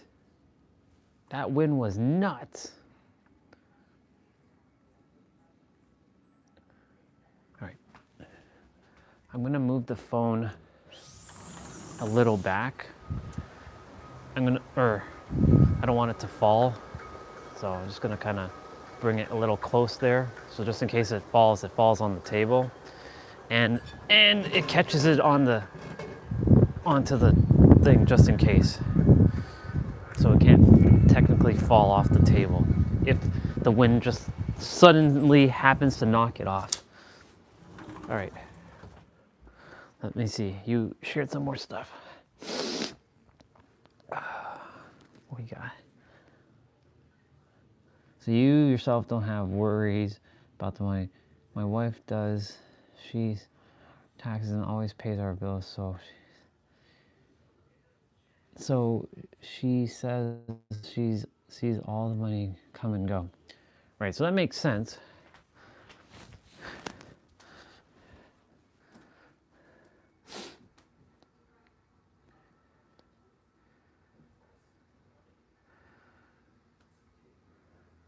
What if you're just taking on her energy? And look, there's no blame. We're not blaming, right? We're recognizing here and we're shifting, right? I know she worries about it, and if one person's worrying about it and someone else isn't, but when two people are, this is where there might be misalignment, because that's why it might not be flowing as easy as it could, right? Because on one hand, for you, it's she knows too. She knows the properties of how this works, right? But like, knowing that there's nothing to worry about, because worrying is praying for something you do. This is actually a law. Worrying is praying for something you do not desire. It's one of the peaceful trillionaire principles.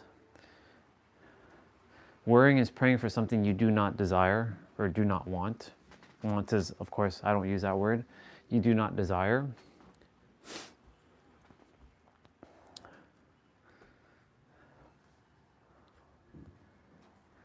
Right? Because it's two of you in that house. One is attempting to be like how do I explain this? Give me a good example, universe. Perfect, got it. One is attempting to be the garden hose to allow water to flow, but one is the faucet holding the water in, or actually one is like the kink in the hose, not allowing the water to flow. So one is the hose and one is the kink. And in order for it to flow more naturally for both of you, right? The only way that's going to happen is for like more alignment with her not worrying. There's nothing to worry about. You know, you're always divinely guided and protected. The universe has your back always. The universe always has your back. You have enough clients, right? You all are able to help them, and they're able to, you know, reciprocate and help you all and support you all with, because you're helping them.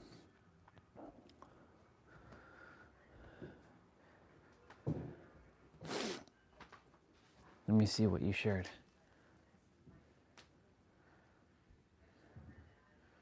Yeah. So, you know, I don't know if you ever shared that with her. Worrying is that's an actual law of the universe. Worrying is praying for something you do not desire. Worry, fear, and doubt, the three sisters or brothers, the three siblings of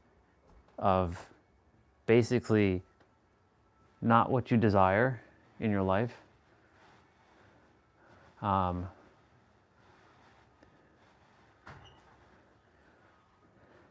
Yeah.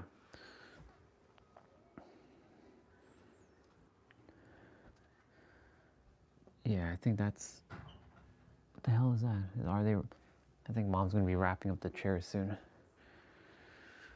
And the table, but it's okay. I can still use the table. I can still be outside. Let me see. Yeah.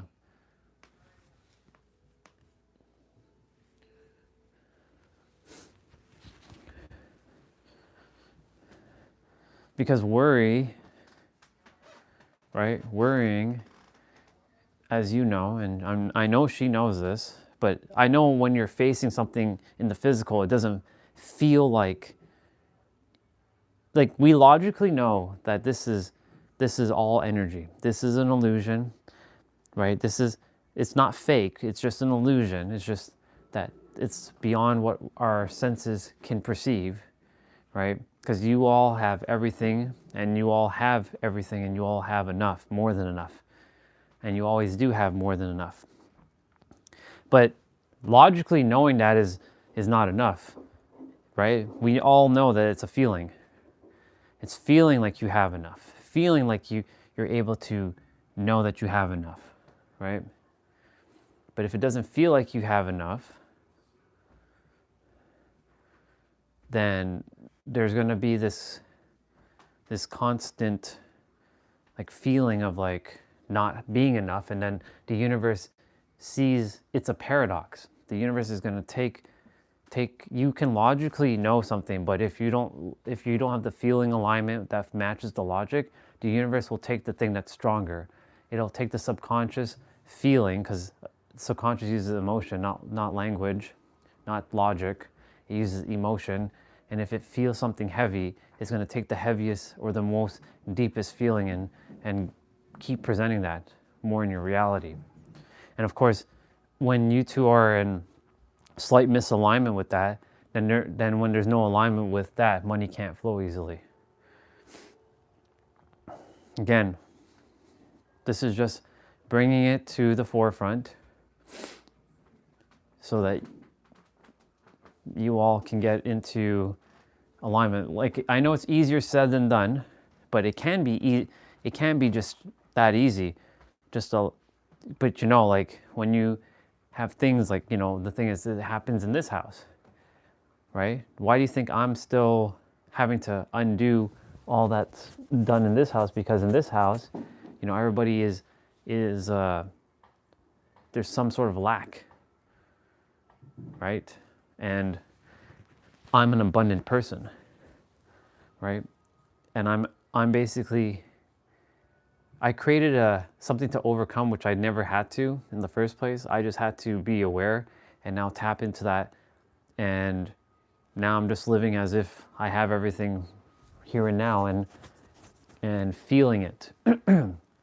And I know it's easier said than done because like you all have more responsibilities right now. You have a house, you have your bills, and for me, you know, I did have all that, but right now that currently is off my plate. So I have more time and more freedom per se to be able to focus on that.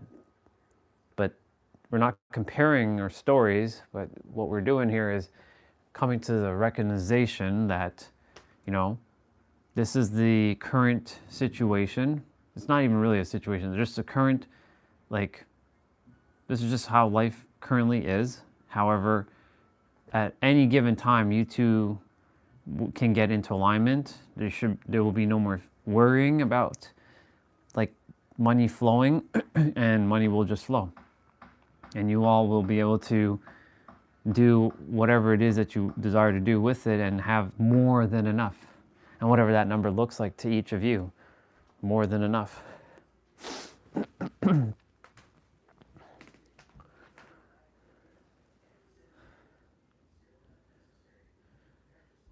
Yeah. Yeah, I know, it's okay. You're good. I'm still inside. I'm freezing my ass off.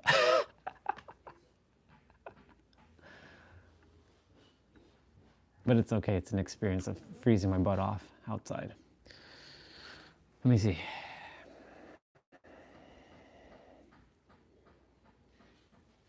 And without going into the long version of the story, I have helped out in a ton of ways. It's just the part that she has put forth all the funding originally because I don't have. Gotcha. That makes sense. And yeah, we're not going too, we don't have to go too deep into that. But you know, you two are a team, right? You both are a team, so like, what's yours is hers and hers is yours. I mean, like it depends on how you all see that, right? But you are a team. It's not even like, it's not like even in unison. Like,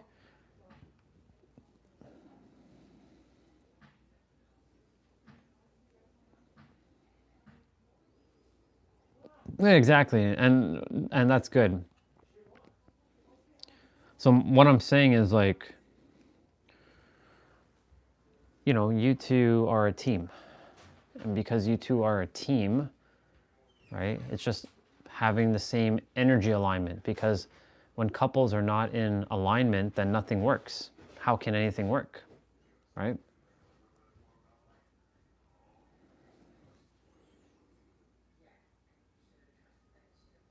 Right, exactly. It's the worrying. And that worrying is leaking out into the energy of both of you, and then it's creating these little, it's creating like subconscious like little blocks and worry. Because like, and again, there's no blame here. We're not blaming. We're just calling, we're just seeing what it is and pointing it out, and we can deal with it.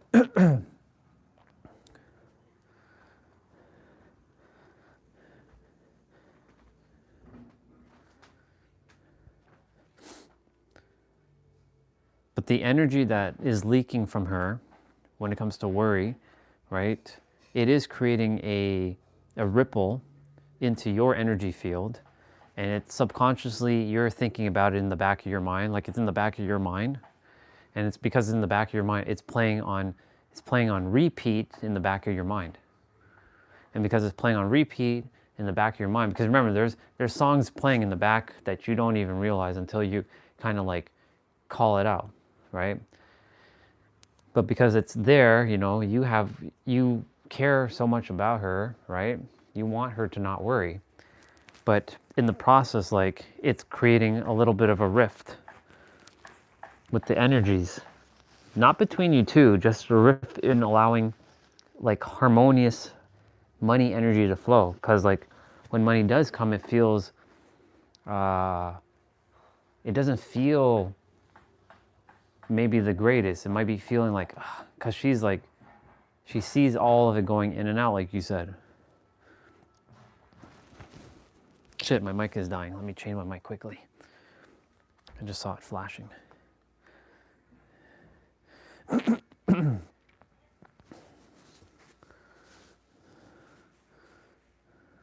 Perfect. There we go. There's the switch. I love the seamless switching.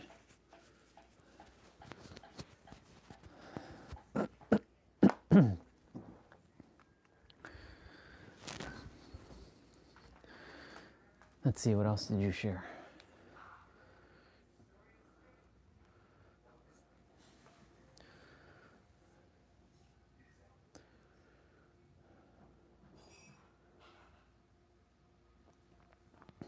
The best thing that she can do right now is do her best to know that she's always divinely guided, and she has to remind herself of that the universe does have her back, and that she's not in this alone, and that she's got you, and nothing, that you two haven't faced anything, like you two have the tools within yourselves to bring forth whatever.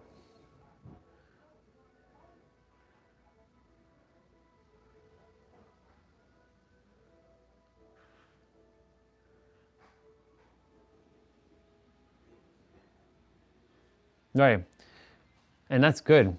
So, and that's the thing. So we know logically that, so that's the thing.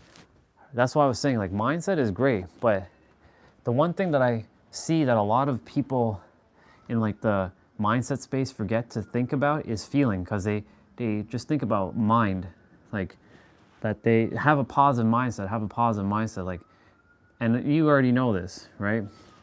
But the feeling alignment doesn't match, because I've been through all of that mindset shit, and I could tell you that, like, talking a bunch of positive stuff doesn't actually do anything, because I was faking positivity, but I wasn't actually feeling it. There's underlying, like, things that I was feeling. But guess what?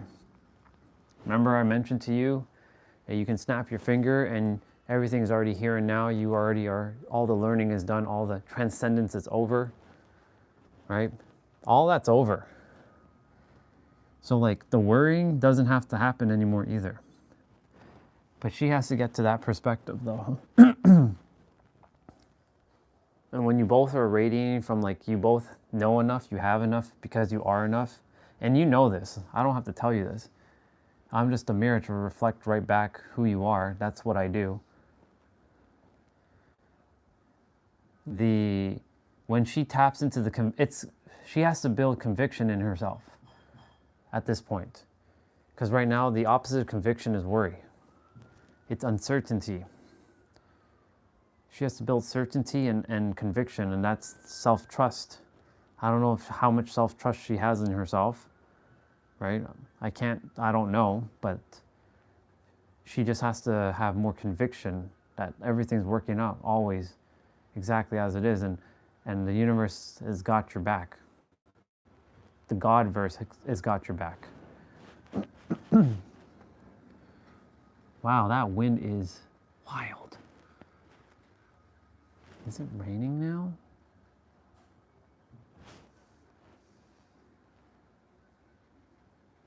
Crazy.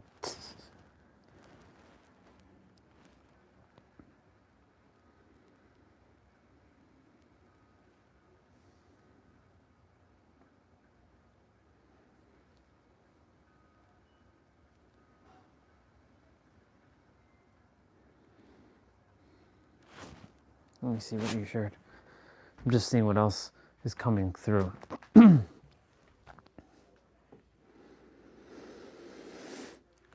Let's see. I've been gifted with a lot of things from a lot of people, nothing really extravagant. Yes, we do have the tools. It's just that either the practice isn't the right way.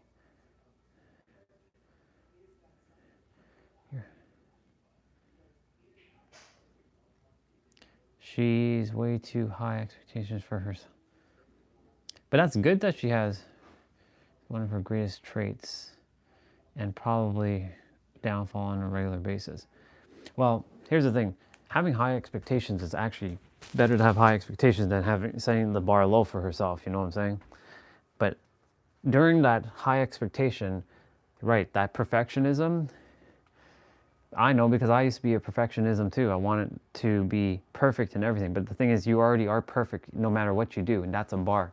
Whatever she's doing is always going to be perfect. Even if it doesn't look perfect to her, know that it is perfect regardless, because how can it not be perfect when she is the creator? Right? Anything she does is perfect.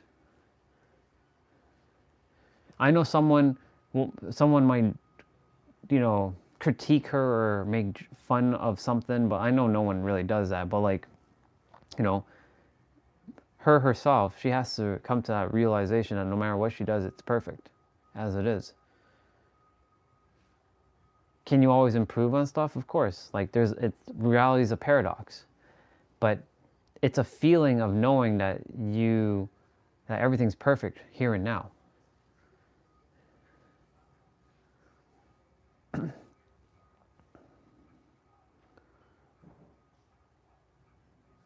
I'm grateful that I was gifted with this awareness, and not gifted, that I cultivated it from within, because I asked the universe to give me infinite wisdom, and sure enough, it's given me the ability to go through things to cultivate the infinite wisdom. The perfectionism, right? I used to be, like I said, it had to be perfect. Otherwise, I wouldn't release it. I wouldn't do anything. Nothing about my live stream technically screams perfectionism. It's messy. It's sloppy. Sometimes you see me moving like the camera around and like doing all kinds of stuff. My nose is running. I don't have the perfect lighting. When I come in the room, like the lighting is terrible. The mic is good, thank God, but I didn't have a microphone for a while when I was doing Facebook and Instagram, so the audio was absolutely atrocious, right? The setup doesn't have the fancy plants in the background and the bokeh, the camera with the black background blur and having a nice backdrop and all this shit. I don't have that in the physical. I have that in my inner world, but in the physical hasn't arrived yet, and that's okay. I let go of what it looks like, but I still do it, right? Nothing about the live stream has been perfect, but it's actually perfect as it is. That's the irony of it. It's perfect as it's supposed to be, right? I used to judge myself on like, yeah, I have this bunk bed in the back and people are gonna just make fun of it, and people did make fun of it, but I also said, screw it. I get to use it as a opportunity as a tool,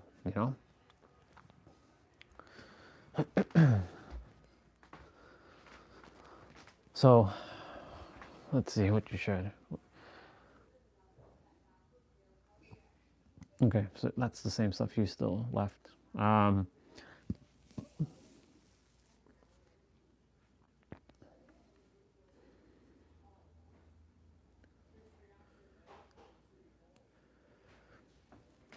So, everything that she does, it's perfect. Because who determines what is and isn't perfect? Society? Ourselves? Right? That word perfect is a paradox. I mentioned earlier, I think it was yesterday, or it was either yesterday or it was definitely on one of the days of transmutation or transfiguration. I mentioned the word perfect, how I used to hate that word. I might even mention it today. That Angel and I had this conversation about perfect, and I hated that word, being perfect. Oh, it was today. It was definitely today. I hate that word. I hated that word. And that word perfect, right? The thing is, you were born perfect. You weren't born incomplete. There's this nonsensical BS that the world has been telling other people that they're not perfect. And I'm here to dismantle that nonsense. And I will fight anybody at will if I have to make sure that everybody knows that they are perfect. So everything that you do, everything that your wife does, it's perfect. Because you are the creator. You are the infinite. In fact, it's actually sort of like disrespectful to think that the things that you are doing isn't perfect. How can you doubt yourself, right? That's what Nero was saying in the book. You doubting yourself is like you doubting God. That means either you have a strong connection to the Creator, or you simply don't believe that the Creator actually exists. Because if you doubt, so if some people are saying that they trust God, that means they trust God but they don't trust themselves. That doesn't make any sense.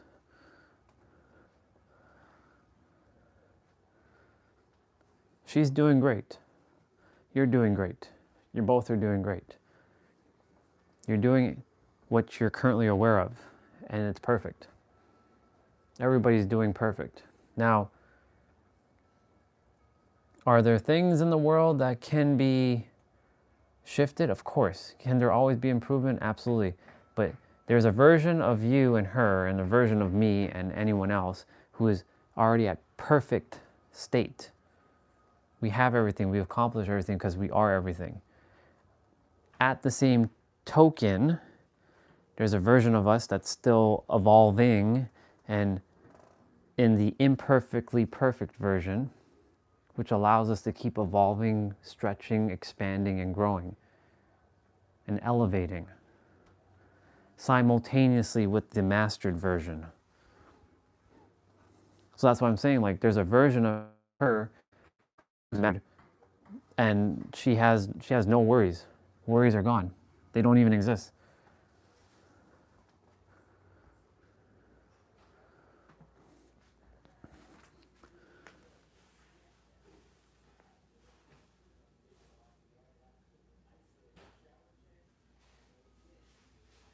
Let's see. You said, I probably overthink. I'm absolutely grateful for more ways than most people talk to. What if I told you you don't overthink and you actually are perfectly as is? I don't subscribe to anybody overthinking anymore. In my reality, every one of you is divine and perfect. And I just mirror that back. And you just walk the path. Let's see, what else did you say? Yes, I agree with all about the doubt. We're just still holding on to the preconceived notions and ideas of how and where we should be right now. Yes, aren't we all? Isn't everybody doing that? I'm doing that too. But the thing is, like, you are where you're supposed to be, and I am where I'm supposed to be, and I'm doing what I'm supposed to be doing, just like you're doing what you're supposed to be doing. Because some will say, but reality doesn't work that way, right? Destiny doesn't work that way. It's not all predetermined. True, but also not true, because all games have been played, and whatever game you're playing, it's unfolding exactly the way it's supposed to. Even if you didn't take the left on Albuquerque, I'm using a Bugs Bunny thing. Take left on Albuquerque, right? And you went right when you're supposed to go left.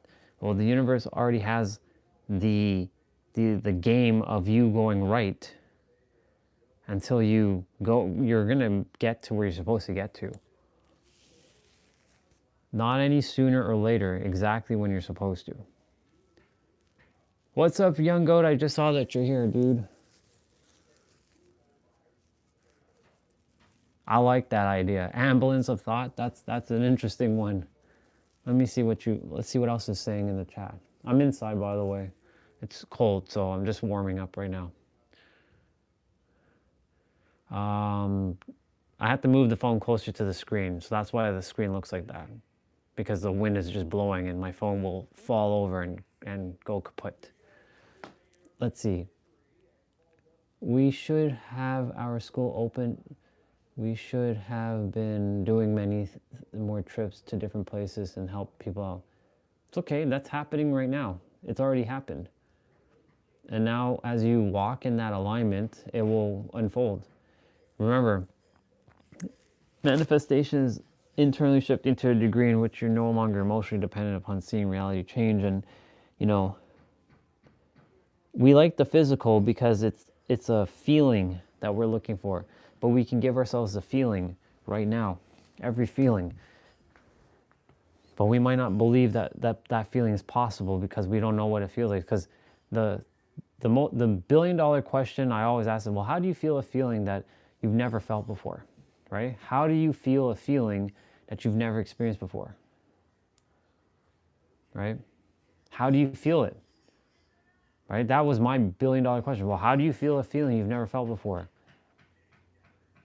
How does one feel like a billionaire if they never even had $100,000 in their account, right? How does one feel that? How does one feel love with someone they've never had love with before, right? How does one do that?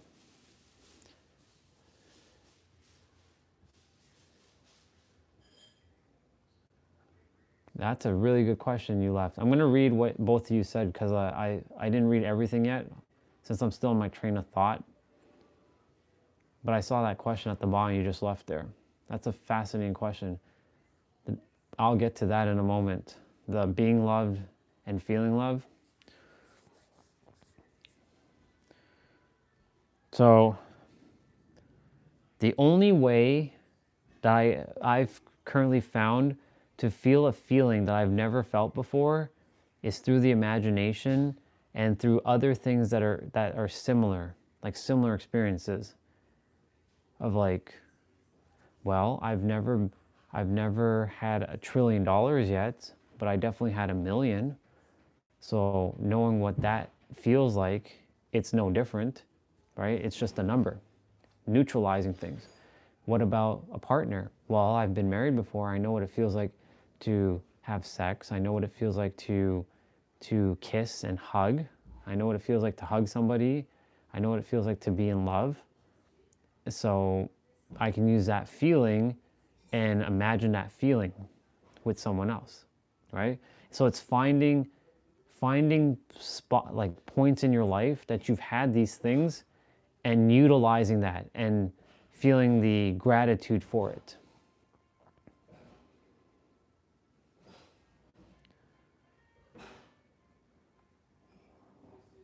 So that's like what I've come to the conclusion with of like, well, if you never experienced something, so how do you feel a feeling of something you never experienced before? Well, it's finding something that is similar to that thing and imagining what it could feel like. And what it could feel like is you can give the feeling to yourself. Like, what do you desire to feel, right? Let's say you want to feel loved. What is it about feeling loved that you desire to feel, right? And you can write it out, you can talk it out, you can type it out, you can text it out, you can speak it out, you can do whatever. You can think it out loud, but eventually you will come to a point where you're crystal clear on exactly what it is that you desire about feeling loved, and you feel those feelings and you give that feeling to yourself. So I'm going to read everything now, and then I'm going to catch up with that question with Young Goat. There's been so many times I've done this session with somebody, if it was body work or coaching, and I just don't think about the money. Yeah.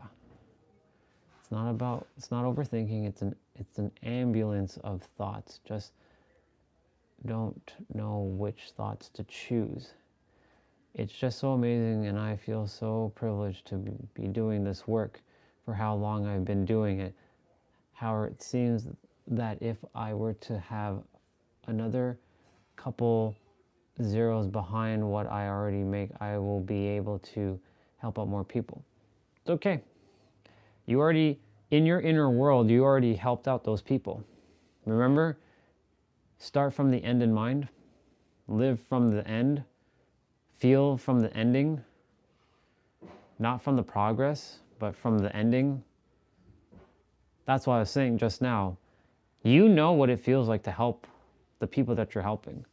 So just imagine that feeling that you're helping people and amplifying and multiplying it.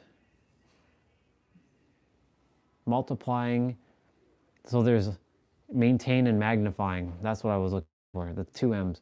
Magnify the feeling that you're feeling of helping the current set of people that you're helping, that you know what it feels like, and you're helping more people. I have the same thing. I've helped over 200,000 people on the live stream.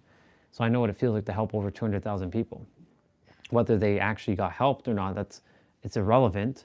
But I know they've heard me and they've got some sort of transformation out of it, or a seed was planted.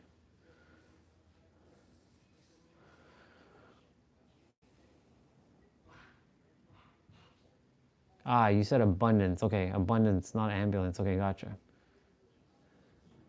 So now to Young Goat, that question. Is there a difference between being loved and feeling loved?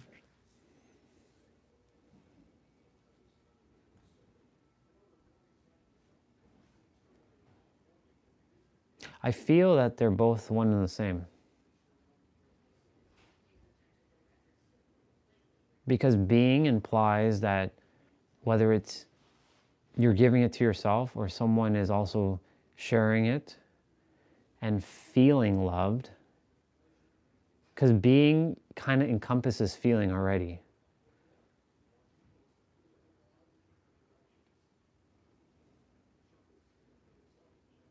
Right? And in my perspective, being and feeling are kind of one and the same, almost. Right? Remember, every word has their own definition, and everybody has their own word associations and their own feeling alignment to each word. But for me specifically, being loved and feeling loved feels, for me, basically the same. It's just using different words. What about you, Youngo? What are you, since you asked the question, I will send that question back to you specifically. What are your thoughts? Do you feel there's a difference between the two? And Soul Fam, you can answer too. I know you said feeling is to be more important. Oh, why is my live stream doing that? Why is it spinning? There you go. Why is it spinning like that? The hell? It's weird. I get to see what you all get to see while I'm sitting inside.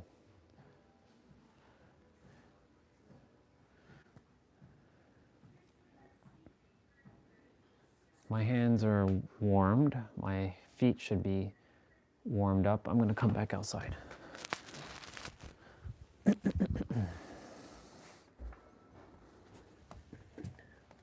Damn wind, man. It's crazy. If it wasn't windy, we'd be all right. It's dang wind. Dang wind.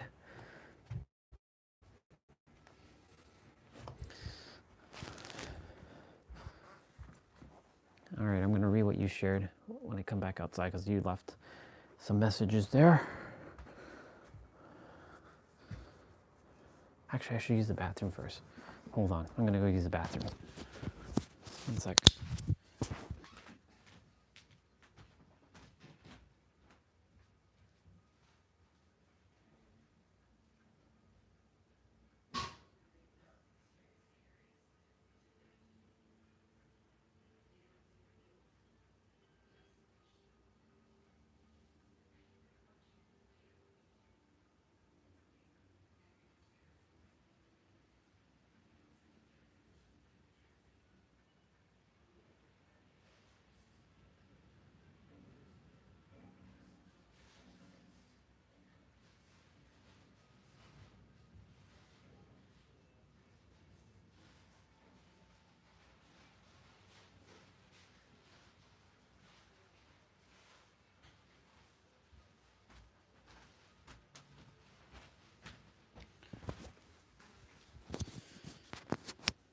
Okie dokie.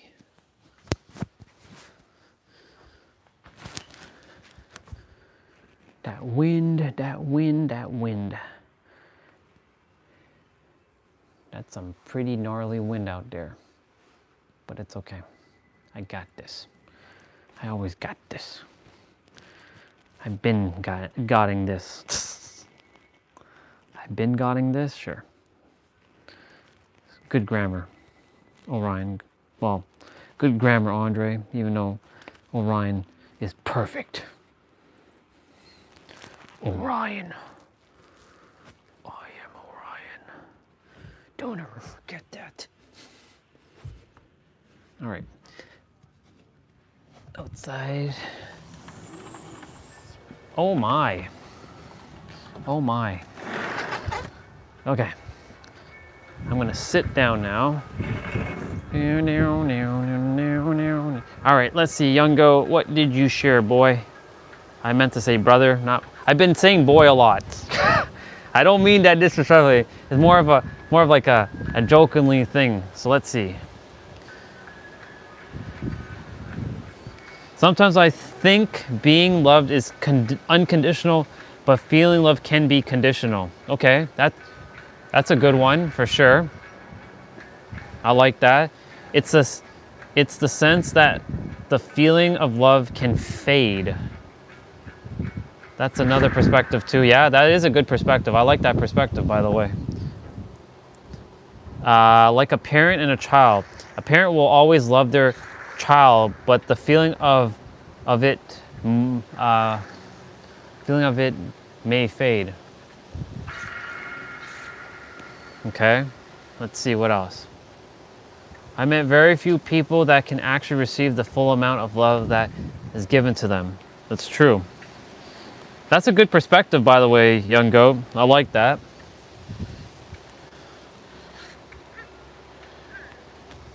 Right? For me, like, I see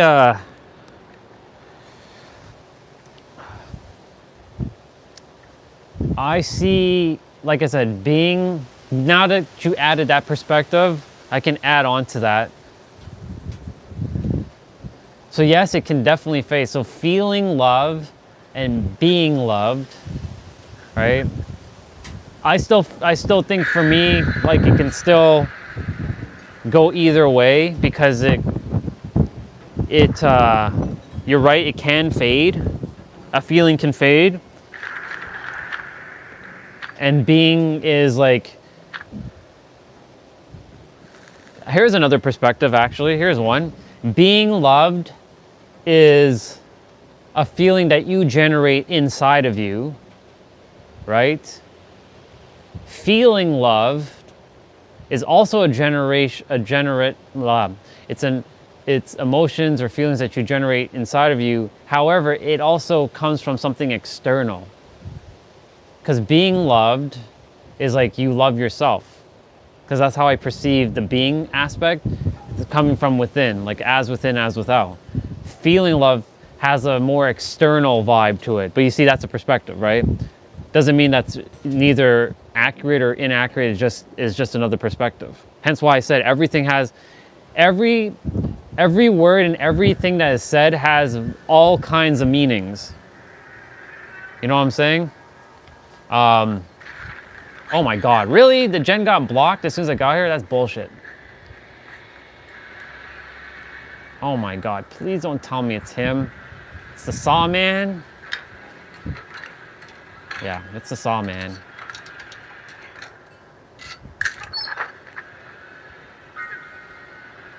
Yeah, let me see.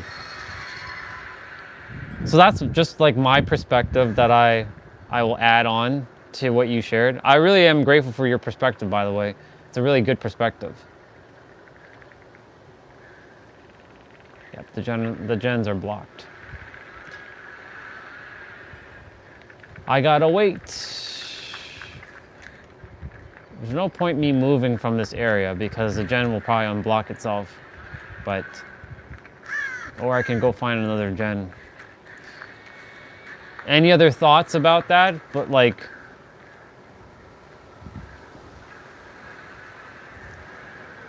yeah, I want to finish with Soul Fam for a moment. Soul Fam, do you feel like everything I shared helped?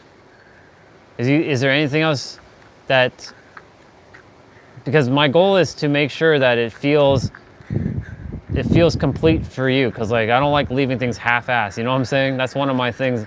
I want to make sure that like when I give in the help that is required, or the mirroring, because if it's not, like I'm gonna add more to it. There's always different layers and angles to everything.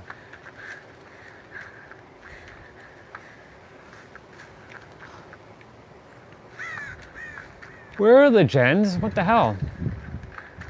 Why am I not finding any gens? What the hell's going on here? I know there's one in this house. Okay, finally, the gens are unblocked.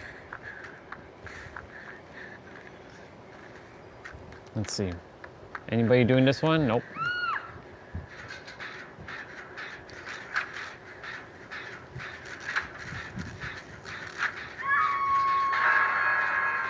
That's very true, dude. I agree with that. Oh, come on. You're spot on about that.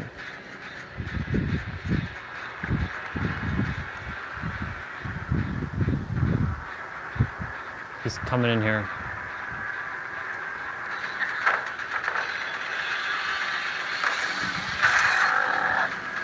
No! Get stunned, boy. Oh, sucker. No! No! Damn it.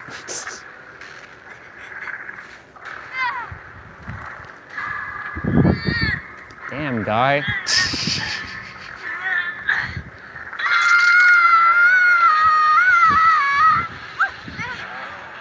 Let me see what you said. I really like that. Slightly like if you can change, that's what I'm basically doing. Seeing everything that people are saying and getting a different perspective and seeing how I can shift things. Right? Whenever I listen to somebody, I give it like a different angle. Like when you hear me watching a YouTube video and they're sharing their thing, like the other version of us who is 67 years old and saying that, you know, she would like to feel what wholeness is. I'm like, you already are whole, right? I give a, maybe like a 80% shift in perspective, or maybe 90%, I don't know. I owe you one. Thank you for the heals, I appreciate it. I appreciate it. It's true. Or another way of saying that, sharpening that axe every day. Gotta sharpen that axe every day. We haven't done a fucking gen yet. Goodness gracious. Great balls of fire. He's coming straight here. I see you. I saw you, dude. I saw you.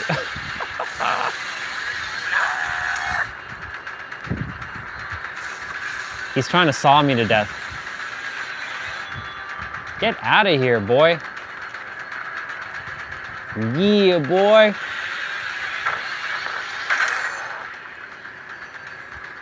I'm gonna hold him off. I'm gonna hold him off. Oh! Whoa, whoa, whoa.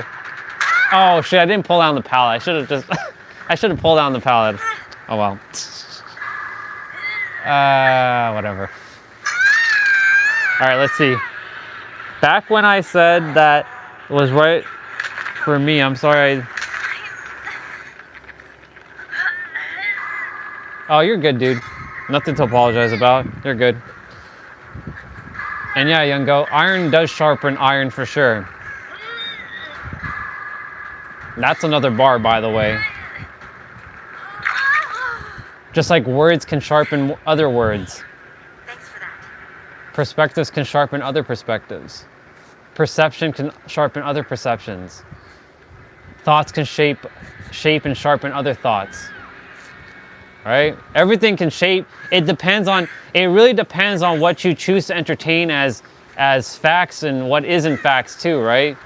Because in the end, like, there's no truth in the subconscious except for what the hell? Get out of here, dude. What the fuck do you think you're doing? I know it's another version of me. I'm facing another version of me. He's coming after me. Yeah, he's chasing me, I think. No, he's not. I think no, he's not. Yeah. But the fact that you said that, this is what I'm going to share. When someone shares something with someone, right? Listen to this carefully. And I've said this before. When somebody shares something on the chat, it allows me to go deeper, and then I can add and expand onto that. And when I expand onto that, others get expanded, right? Because if we share, we expand. That's what we're all doing. We're expanding each other and helping each other remember what we forgot. That's the true power of a mirror, right? And not fixed to like, oh, I'm the right way and only my way is the right way and all this shit. Like, a mirror also knows to take, oh shit. A mirror knows to take in other perspectives and be able to handle it. Get the hell out of here, dude. What the fuck? I'm gonna die. Oh my God. Leave me alone. Leave me alone.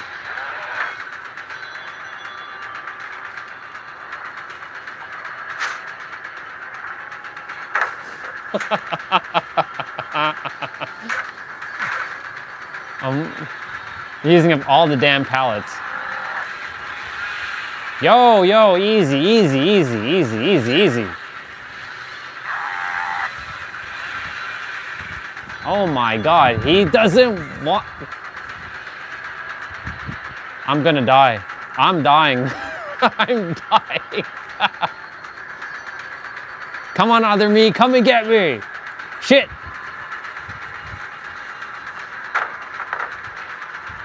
Nice, nice, nice. He left me alone. Oh, damn. He went after that person. Fuck. Let's see. You know what's funny? When I said I'm gonna die, more people showed up. I guess YouTube likes the negative energy for some reason. It likes the drama. It likes the negative energy.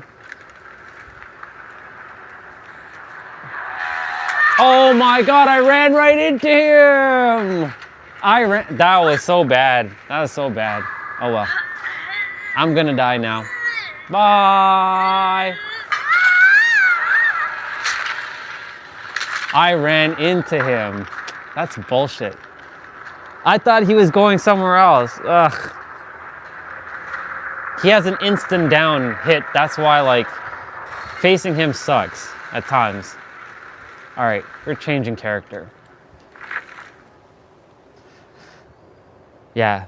But basically, whenever you share something, it allows someone, and of course, this is perspective as well. This is another perspective. It can either expand you or it can compress you, right? Depending on the person's vibration and how they perceive things. So anything any of you share, you can say that I'm always evolving, and I'm also evolved at the same time. Changing character. Change that character. Who are we gonna go with? You're gonna go with Yui. We're gonna go with Mikasa. We're gonna go with Mikasa. Attack on Titan. Let's go.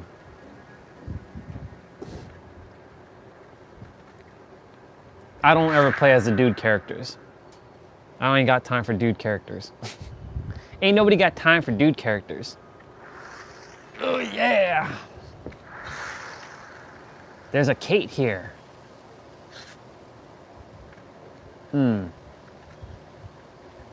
I wonder. I could do that, Kate. Nah, it's fine. It's okay. That's my main character, though, right there. Giving some love to the other characters at the present moment. Anyways, yeah.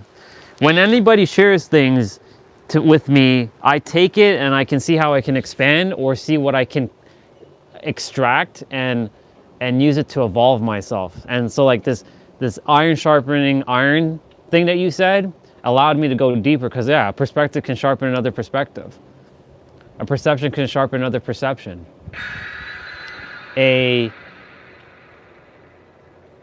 and it's funny because every time someone shares something that is like something like this, like perspectives, it's like, ooh, I get to add that to the repertoire of the all that is.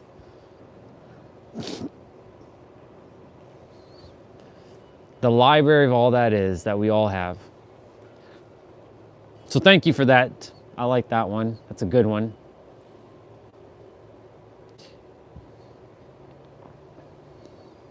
Now, of course, that always resided within me. You just mirrored back something that already existed within inside of me.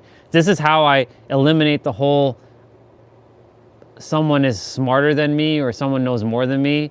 I immediately eliminated it by saying, oh, thank you so much for mirroring something back that I had within me that I was just unaware of, because it always existed within me. The iron sharpening iron, because we're all one. Same things that when I share with, wait, what the fuck? I have one gear, what the hell? My costume didn't render properly. Oh well. Who are we facing? Ah, son of... I'm gonna get killed first? That's bullshit already. What the fuck? Get out of here. Fuck out of here with that garbage.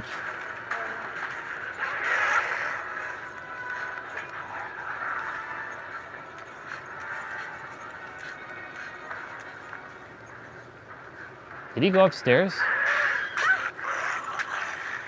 Nope. He didn't go upstairs, did he?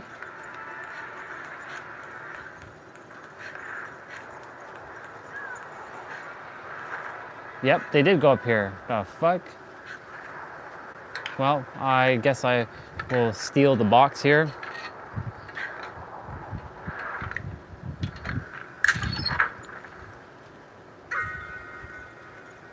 I got a map, got a map.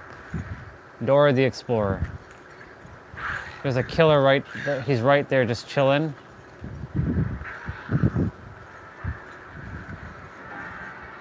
What the fuck is going on there?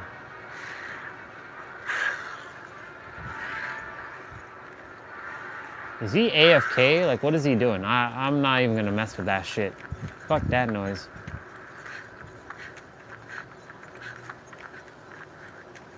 Time for me to get shit done. We got shit to do. Let's see.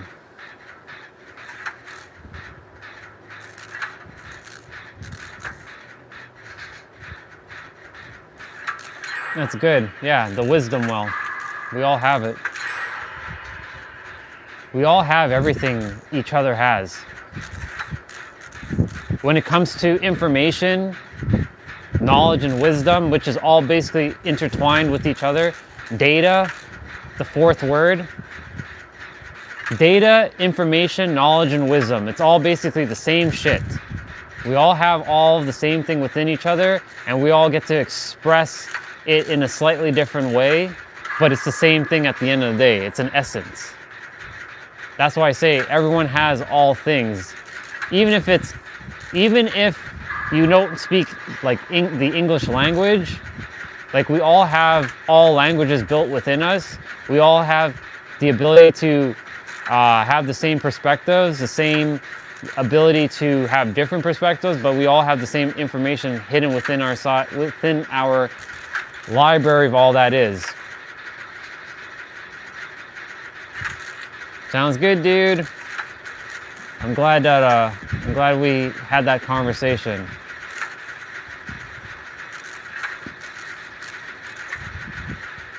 I know she doesn't really know me, but tell her I'm proud of her and she's doing great. That's to your wife, by the way.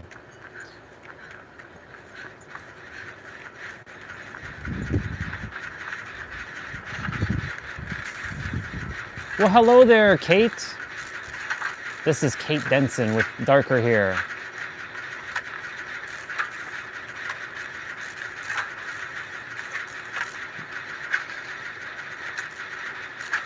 Thank you, bro. You as well. I'll see you when I see you. I love you, dude. Ooh, nice. Very, very nice. The killer let us have this one. Well, a freebie. I'll take a freebie. Not exactly the way I like to win, but you know, I'll take a freebie. Watch him come and like kill everybody now. I wouldn't be surprised.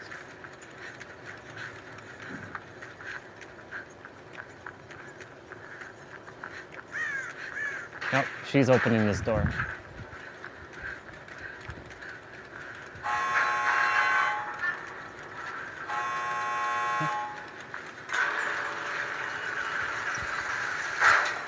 I'm leaving.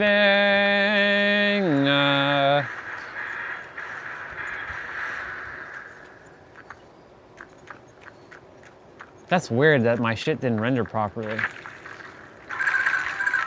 I'm gonna play as her again. My costume didn't render properly. I'm in the dark. And it's windy AF. But it's okay. I got this.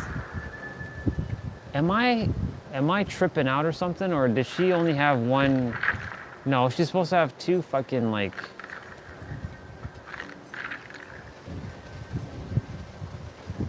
She's supposed to have two. No. I must have been tripping out then. Because she only has. Oh, she only has one. That's right. Because the other one is here. That's right. But that's weird because I don't remember her holding both like that. The fuck? Hold on. Let's switch out. And switch back. Nope, that's how they must have redesigned her or some shit like that because that was never there before. Or I've been just completely unaware and I was completely not paying attention. It's raining! I don't want to go inside yet, but at the same time, like, it's the wind that I'm concerned about. I don't care about the rain. The rain's fine. It's the wind that's bothering me a bit.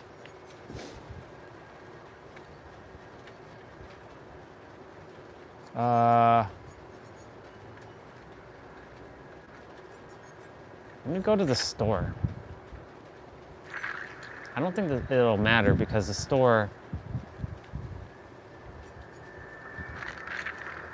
bundles. Attack on Titan. Roar!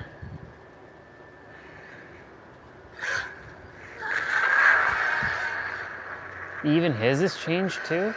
Damn, okay. I feel like Mikasa's was not like that either. It was like,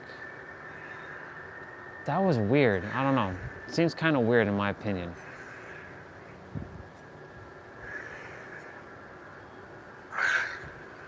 That's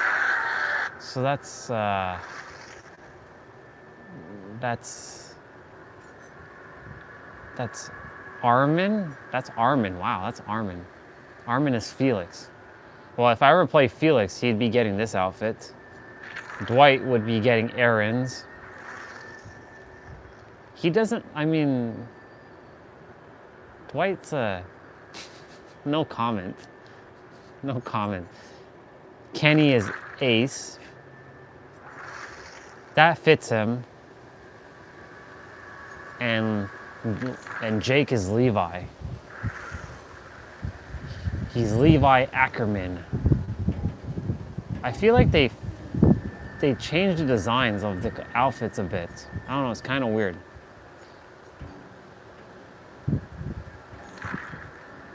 I don't think they looked like that before. Tomb Raider!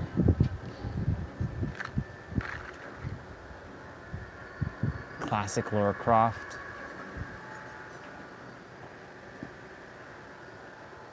Wait, that's $675? That's her warrior-esque outfit. Ugh. I don't want to go inside, but I feel like I'm gonna have to go inside. No, I'm gonna hold off a bit for a bit. I'm gonna play one more out here.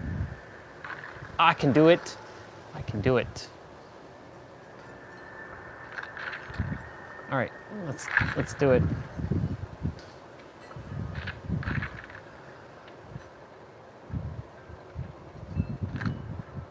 Play as Meg.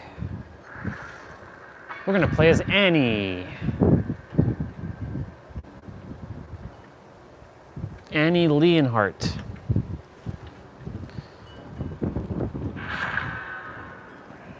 We're gonna continue watching Friends. Don't you have any self-control? Okay, a couple months late on the lecture, Ross.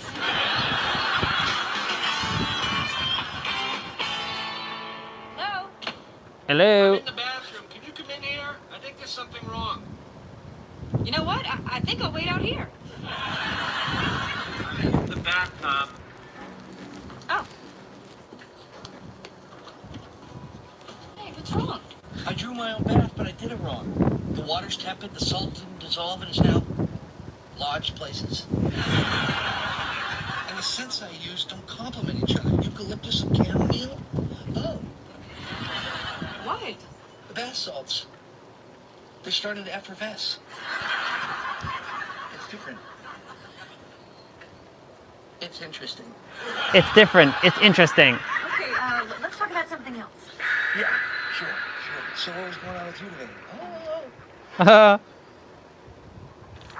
Oh, shit. He was talking about rules and right and wrong and... I had the exact same conversation. You did? What was he talking about? I don't know. Joey hasn't had this much trouble getting out words since we saw him in Macbeth. That was a long night. All right, let's break this down. What exactly did he say to you? Okay, he was talking about rules, and looking at people differently. He didn't say anything about that to me. What did he tell you?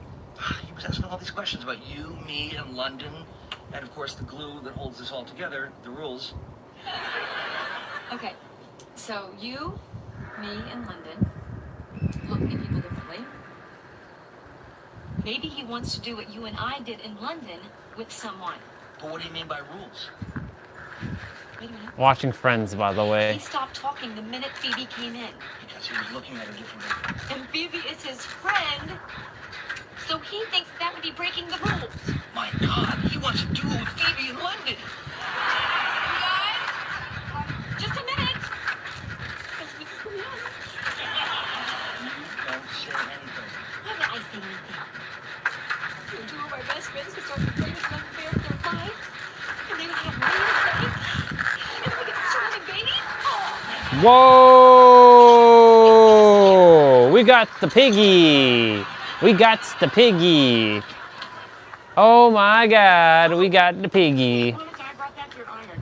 Oh, you had that? Damn, we got that pig. Like a month ago.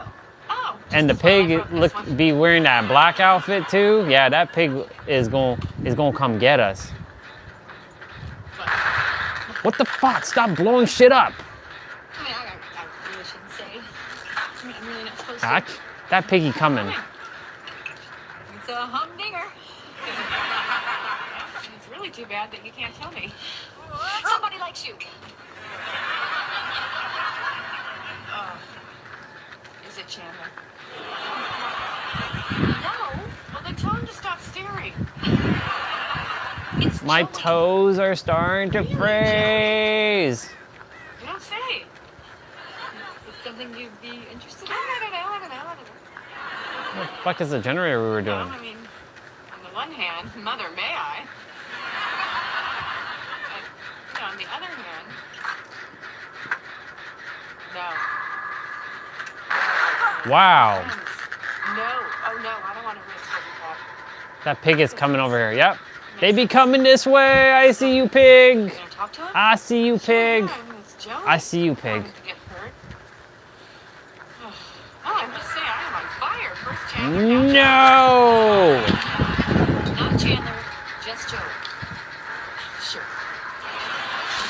Oh yeah, pig. Oh my gosh, she got me with that bullshit. Yo, that's some bullshit. That's some real bullshit. I can't tell you how much that means. Leave me alone, pigs. Wait a minute. Wait a minute. You hated the name Ruth. Why? Why did you change your mind? Unless you know we're never gonna have to use it. You did see the folder. You know it's a boy. I didn't see anything. I actually changed my mind about the name. Oh, I don't think so. You're just giving me Ruth, so that the you'll pig? get to name him when it's a boy, and then that's when you'll swoop in and name him Keith or Blaine or Sequoia. I would. Oh, yeah. Vito. Fine. I gotta go into the basement. I got to heal. That I would figure all this out, and you know that it actually is a girl, and you really do want her to be named Ruth. Well, I'm not falling for that. Okay, Ruth is off the table. But Ross, you want the name Ruth. Not like this. Hey, What's up? Joey, I know. What? I know. Wow. I know about your feelings. Oh my God, you do? Yes, and I'm sorry. I know things worked out for Chandler and Monica, but that's very rare. I know, and this is so much more complicated than it was for those guys. I mean, it's Rachel, for God's sakes. It's Rachel. For God's sakes, it's Rachel! I know, and she's not only my friend, she's my pregnant friend. She's my pregnant friend who's Ross's ex. Yeah, that's Rachel. Beat me over the head with it. What am I gonna do? I keep trying to get rid of these feelings, I stayed up all last night and made a list of everything I don't like about it. You wanna hear it? Stop blowing the gens fucking... Stop blowing up the gens.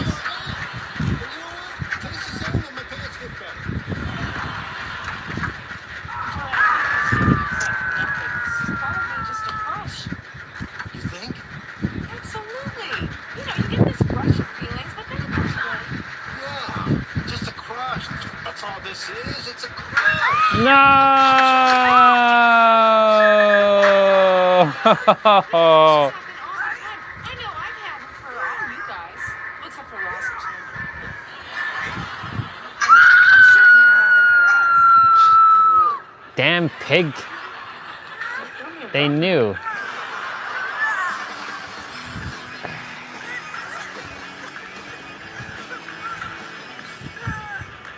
So, I called the doctor. And now we both know the sex of the baby. What? That's right. When a student That sucks. becomes the master. I swear, I don't know. Oh, come on. You know it's a girl. What? Really, no? We're having a girl? No. We're having a girl. No. You said girl. Yes. I'm sorry. I'm so sorry. I thought we're having a girl. Sometimes I can't believe it's with you, but still.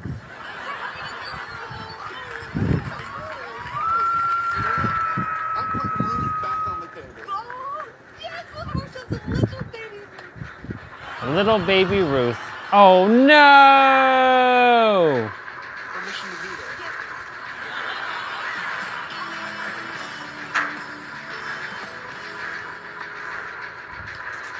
Yeah, yeah, yeah, yeah, yeah, yeah, yeah, yeah, yeah, yeah, yeah, yeah, yeah, yeah.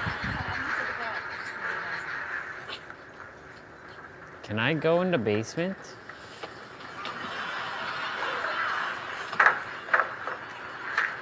Oh shit!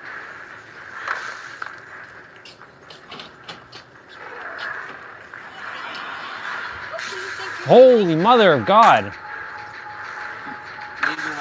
Oh my God! Whoa! Whoa! Whoa! Whoa! Whoa! Whoa! It's so hard to care when you're this relaxed. Shit, Fine, I'll take that. have the bath, I'll but take I it. am I'll take it. taking your boat. Now you're just a girl in a tub. Hey! Hi, Bubbles. Manly. Ah! Well, I just thought I would drop by and let you know how it went with Joey. You told her? She pulled it out of me. She's like a conversational wizard. Oh shit! What are you doing here? He doesn't like me. Oh, yeah. How would you like it if I sent you to Lee Major's house and I told you that he liked you, and you went down there and you found out that he didn't like you? How would you feel? I don't think I care. Really, Lee Majors is hot. Damn, son. We're in the bathroom. We're in the bathroom. Because it's a relaxing and enjoyable time. Oh no. What are you guys doing in here? Oh my God. A friend he's looking at differently, but it's wrong. It's Rachel. You like Rachel? Hey, look, it's no big deal, okay? Evie and I talked about it. It's just a crush. It's gonna go away. Dude, you gotta rearrange your bubbles. Ooh. How's that stuff? Hey, Ross and I were looking for you. What are we all doing in here? Oh, covered up with both. Yes, we're all in here and we love you. You're just...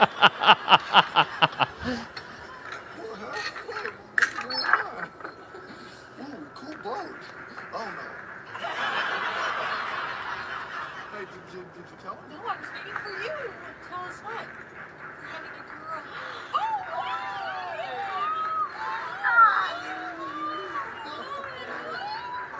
I'll get you later. Man, I have not been able to do a fucking gen properly. All right. It's a new day. And it's just a crush. That's all. Just a little crush. Alright, these guys are here. All that worrying I was doing, that was crazy. Crazy. Like my friend the bird here would say. It was cuckoo. Cuckoo for Cocoa Puffs. The killer's probably gonna come here. Everything's gonna be fine. It's just a crush. Can we get this fucking gen done?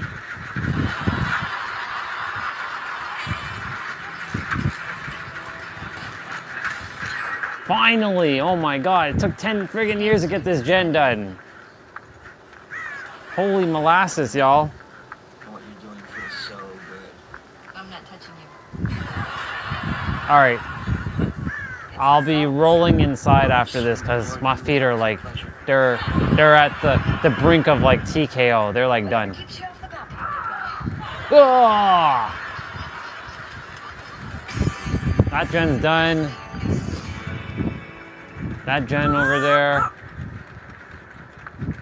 My hands are like frozen. My toes are like ice. I'm like dying. Nope, no gen here. Hey, what's up? Well, I left my guitar here again. Oh, okay, no problem. Where the hell's Sable? Here you go. Okay. Shit, where is she? What? So you're She over here, she over here, she over here, she over here, she over here. Oh, are you in Chandler? Whoa, whoa, whoa, whoa, whoa, whoa, whoa, whoa, whoa. You know I got a point. Fuck out of here.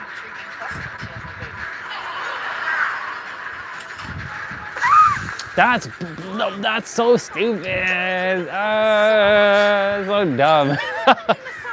You never let me massage you. You told me you hate massages. We saw this one yesterday. I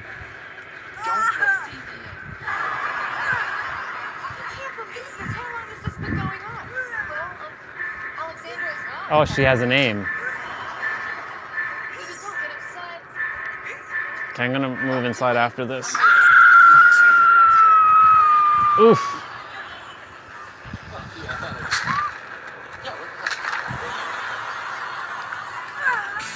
No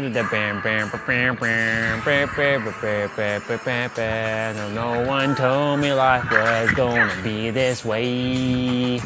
Your job's a joke, a joke. Wow, I just fumbled on the words there. It's like you're always stuck in second gear. And when it hasn't been your day, your week, your month, or even your year, but I'll be there for you. Come on, we gotta get this gen done.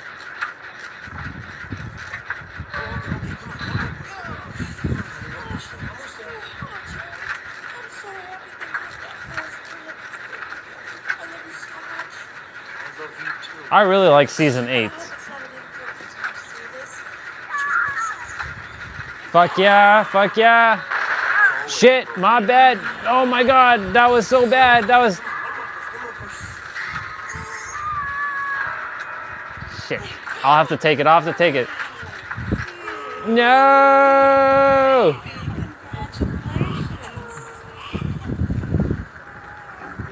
Okay. Shit. The question is, can I get to the damn door?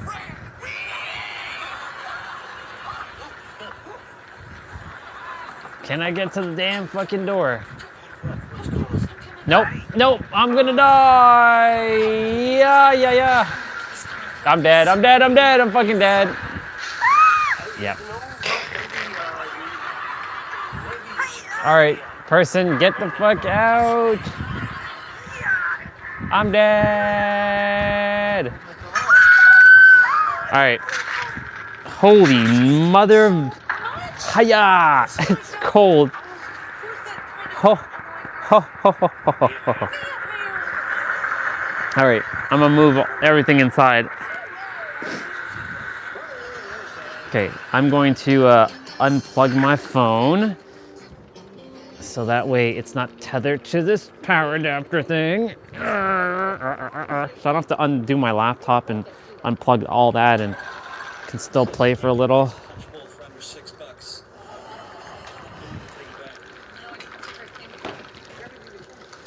Okay. I'm gonna take in my Why don't we just find a place for it? How about in that cap? Oh, that's where we keep the canned goods. Have you completely forgotten everything you learned at orientation? Okay, Google. Turn on light. Shizers. Ooh. I do love being outside. I really do enjoy being outside. Okay. Let me bring you all inside first. Oh my God. It's so windy. It's so windy. There's friends right there. It's friends right there. Stop. Don't make me uncomfortable with feminine stuff. Nothing in there that concerns you.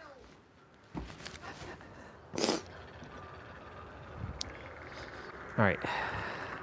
Let's see how we're gonna do this in one fell swoop. Put the mouse in my pocket. Grab the laptop.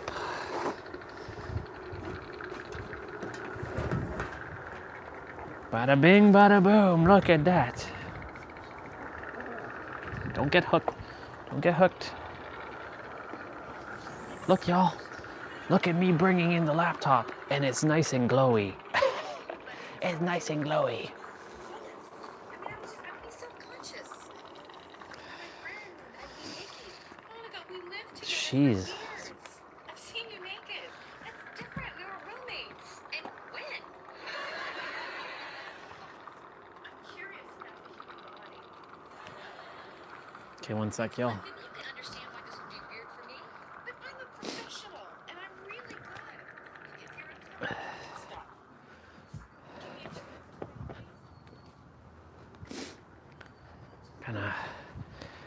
I'll be inside in a moment. Oh my God.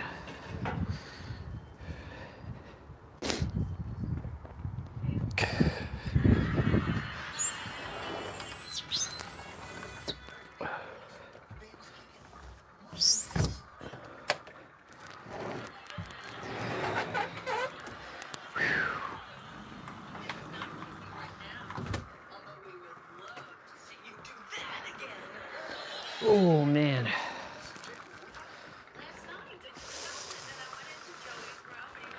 Shit, it is fucking cold. You're all like, how is he doing that? How is he sitting outside in that cold? Yeah, you telling me. Ugh.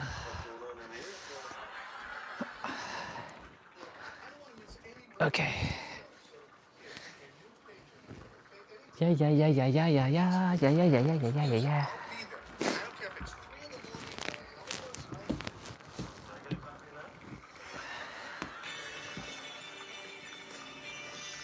I'm gonna see if dinner's done.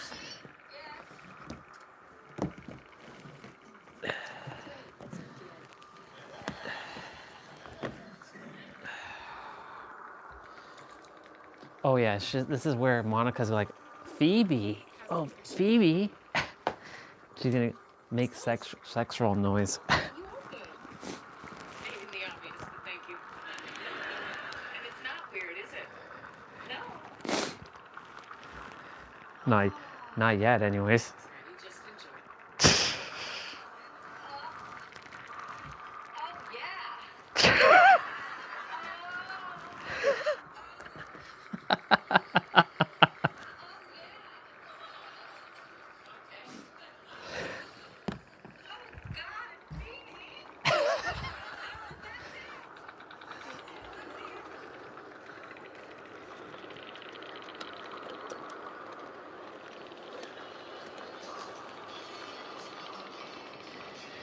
Phoebe got disturbed.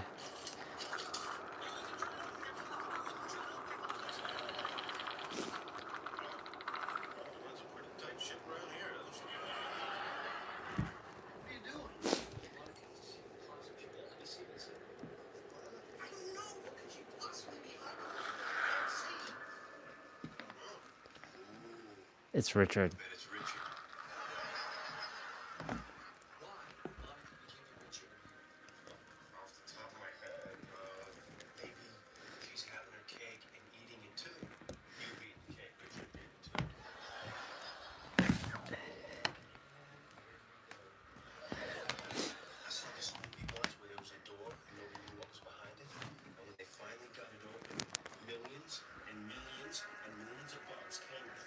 And Joey scares himself.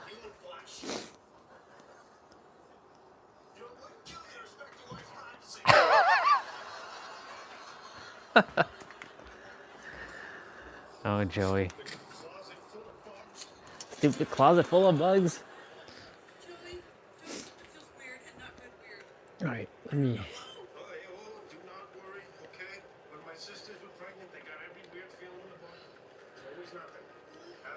All right, I'll be back.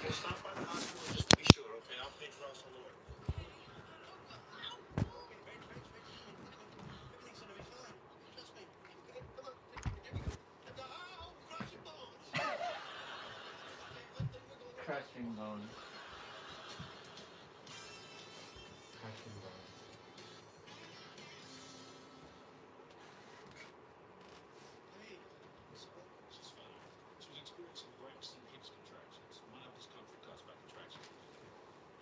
Mild discomfort?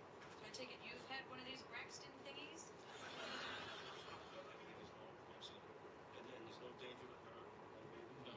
Contractions will be unnerving if you don't know what they are. Oh, thank you for being so nice and calm. I wasn't calm. I've never been more scared in my entire life. And you said everything was going to be okay? Well, why no? I'm not a doctor. But everything is okay. I'm fine. You sure? Yes. I got half a mind to contract that doctor's uterus, though. Mild discomfort. Is everything okay?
I'm back.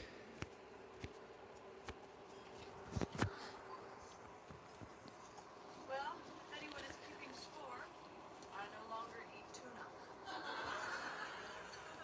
Hey, can I talk to you guys for a second? Yeah. What's up? Sit down. I want to talk about our situation. Are you breaking up with us? The thing is, because I live with Rachel, I'm here for a lot of the stuff. Okay? And Ross is missing everything. So, maybe you two should live together. Are you asking me to move out? You don't want me here? No, I love living with you. It just seems that if you're gonna have a roommate, might as well be the father. Joey, I don't think Ross wants me to move into his apartment and disrupt his life like that. I mean, or he does. I would love to be around him and the baby. And, we can just try it, like, on a temporary basis. And Ross is even me. So, yeah, sure, but it wouldn't be anything romantic, and I'm dating Mona. Damn it, Mona! I was supposed to meet her like an hour ago. What is wrong with me? So, what do you think? I don't know. Is it crazy? No, it's not, Joey. This is a smart idea. Well, so what's due? Okay, let's do it. I'll move in. Really? Yeah. Oh, that's great. That's great.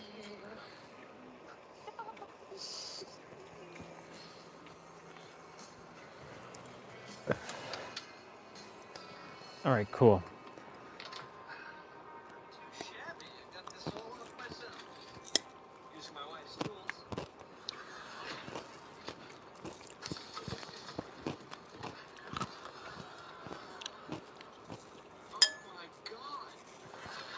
Oh my God.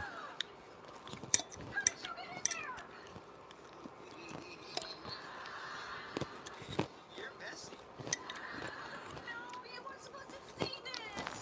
I married Fred Sanford. Chandler, you don't understand. Okay, fine. Now you know. Yep. Sit. No, you're not sick. Look, I love you because you're organized. I love you in spite of that.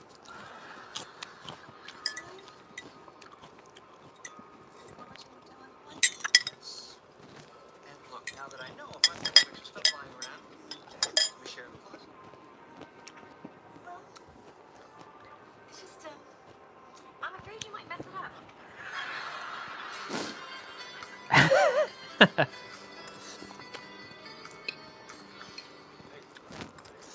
So, Rachel's all moved out, huh?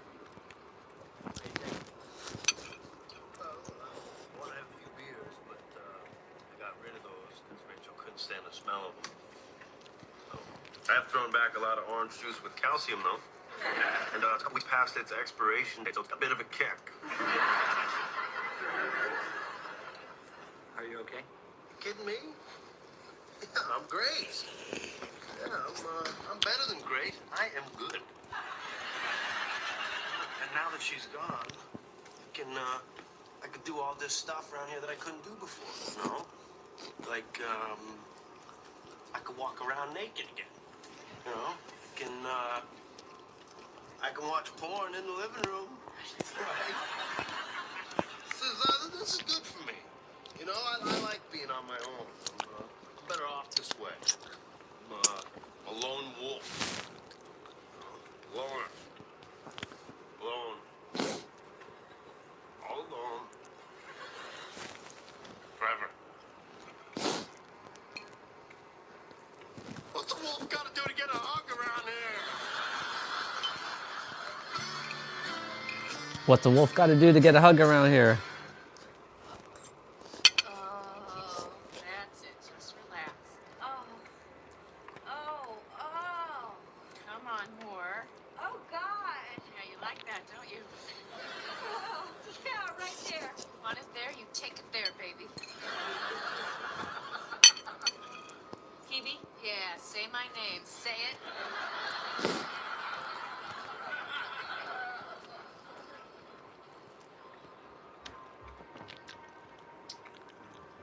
And now I'm going to cover you back up. And won't be speaking with you for several weeks.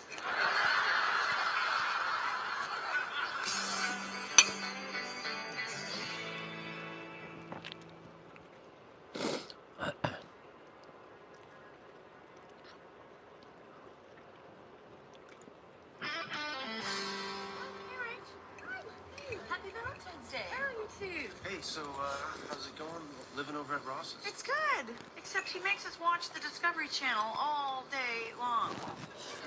Did you know that something really boring happened to someone really ugly in the Middle Ages? Oh, thank you. I'll see you guys later. Okay, bye. Bye.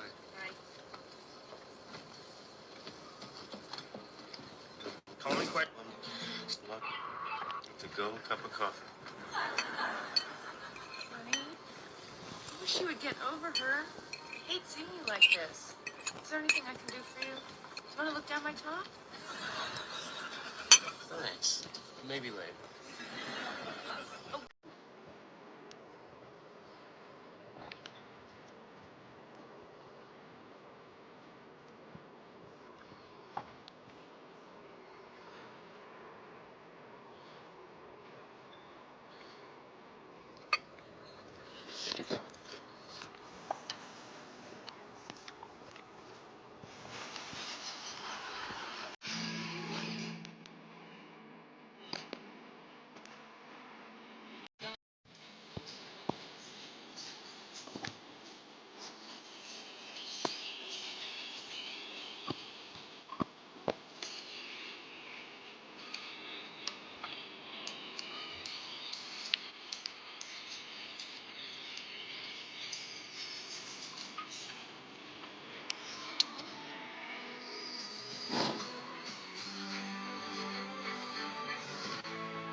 So, how does Lola feel about you and Rachel living together? Oh, I'm actually on my way to tell her right now.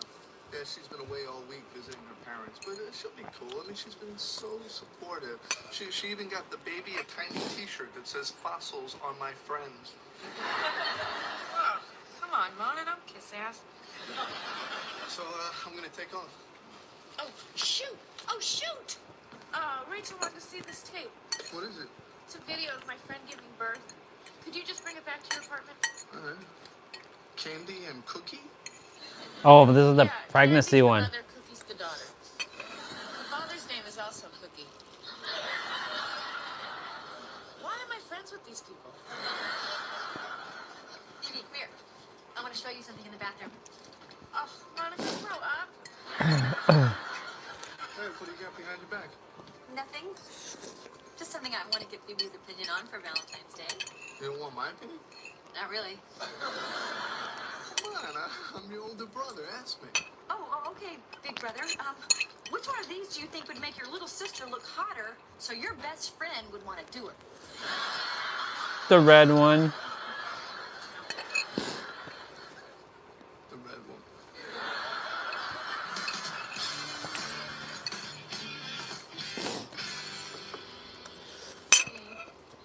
Look, I know you've been really depressed lately, so I've brought someone over to cheer you up.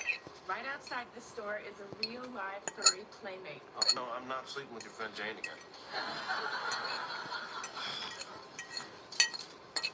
Hey, a dog! Oh, hey, who you gotta admit looks a lot like Jane.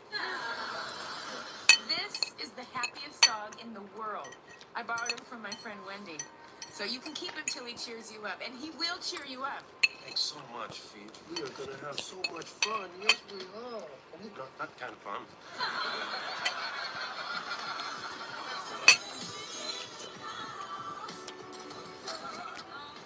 Happy Valentine's! Hey, I'll be right out. I'm slipping into something a little less comfortable and a little more slutty. Candy and Cookie?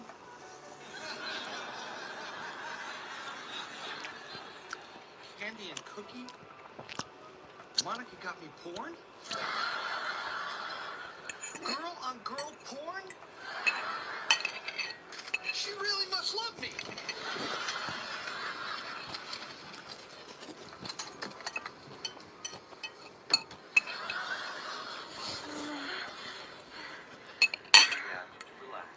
I love you, St. Valentine. Ah. Whoa, that's not pretty. Now push.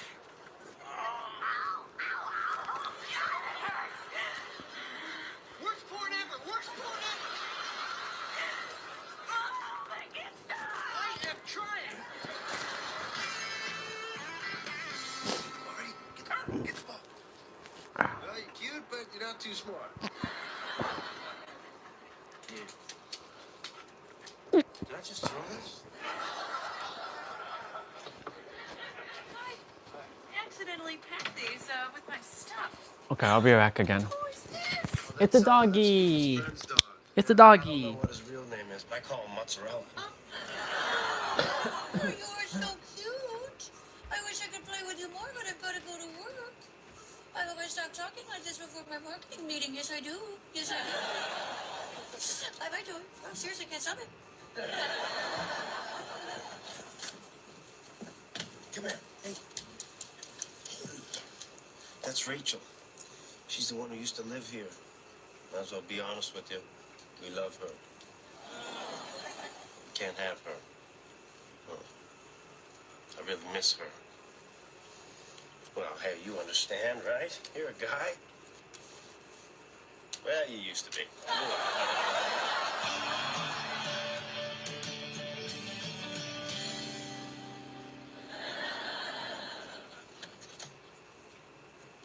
So what do you think? I've still got it. Why did you get me this? What is it? Bitch yelling, bleeding, dilating. Oh, the dilating. Is this the video of the baby being born? Sweetie, this is Phoebe's. Why were you even watching it? I thought maybe you got me porn for Valentine's Day. Chandler, if you thought I was going to get you porn for Valentine's Day, you were right. Apparently, it's about a young girl who moves to the big city, in search of stardom, but ends up having sex with a lot of guys. Yeah, I got 4 stars. Oh, wait a minute. Those aren't stars. Anyway, you want to take a look? Well, I'm not really in a sexy mood right now. Oh, what's going on? Well, remember the first time you saw Jaws? How long it took to go back in the water? Just waiting to go wash some or pack some dishes. Can't let this tape wreck Valentine's Day. You don't know. You didn't see it. Childbirth, it's a natural thing. It's beautiful. Oh, beautiful? Really? Look, really? You think this is beautiful?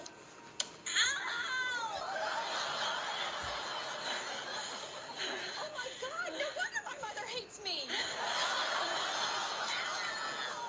See, honey, there's... Don't touch me! Hi. Hey. Hi. Hey. So, how was Atlantic City? Good. Yeah? I brought you back a present. What? Oh, come on. You didn't have to. Saltwater taffy? Thanks. You know, it's interesting. Most people think this is made with seawater, but it's actually made with salted fresh water. That's not interesting. I think it's interesting. I do too. I missed you. Oh, me too. So, how was your week? Oh, it was good. It was good. Actually, the baby started kicking. How exciting. Yeah, I know. Oh, it was amazing. The only sad thing is I wasn't around when it happened for the first time. Oh, no. Yeah, no, and I was missing out on all this other stuff, too. So Joey suggested Rachel move in with me. Yeah, right. What? Joey cracks me up. It's like, yeah, why don't you have your ex-wife move in with you? That wouldn't be awkward at all.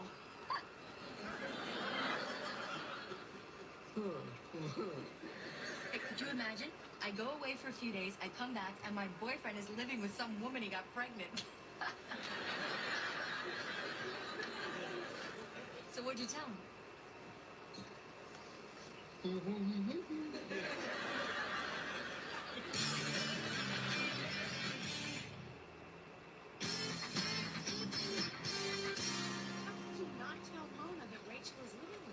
don't know. She seemed to think it was such a crazy idea. Plus she got me taffy. Taffy, really? I've never had it. Ever? Well, I think my mother was too busy planning her suicide to provide saltwater treats. Thank you. So what, are you just never gonna tell her? Oh, no, I will. I just want to butter her up first, you know? I'm going to take her to an amazing Valentine's dinner, do all this romantic stuff, and then, just when she thinks I'm the best boyfriend in the world, then I'm going to tell her that my pregnant ex-girlfriend is living with me. I haven't said it before. She's a lucky, lucky lady. So, where are you going? What the mother of crap is up with this stuff? God, it isn't gum. Is it food? What's the deal? Oh, it's nice. May I try a pink one? So, between her and me being friends and her history with Ross, just isn't gonna happen. Be like you falling in love with a cat. Hey, buddy. How's my favorite dog, huh? How's my favorite dog? You're some dude. Did you give him a beer? No. Will you excuse us? We need to talk for a moment. Yeah, sure. Oh, me, right. He's miserable. What happened to him? Nothing. Just talked about stuff. What stuff? Rachel stuff. Oh, Jimmy, you bummed him out. This is the happiest dog in the world, and he spends half a day with you, and look at him. Poor Bubba. He's breathing. Okay, I'm gonna take him back to Wendy's. No, he's fine. Hey, look. Here's your ball. Get the ball. Get your ball. Get your ball. Get your ball. God, what have I done to you? Huh? I broke the dog. Means I broke the dog. Well, I'm going to pick up Mona. What do you got going on tonight? Oh, I got big Valentine's plans. I got my Chinese food on the way, and the rest of your saltwater taffy. You know, it's interesting. Most people think that's made with seawater, when in fact... Ross, we actually watched the documentary together. My Chinese food, get my cash. Still waiting. What are you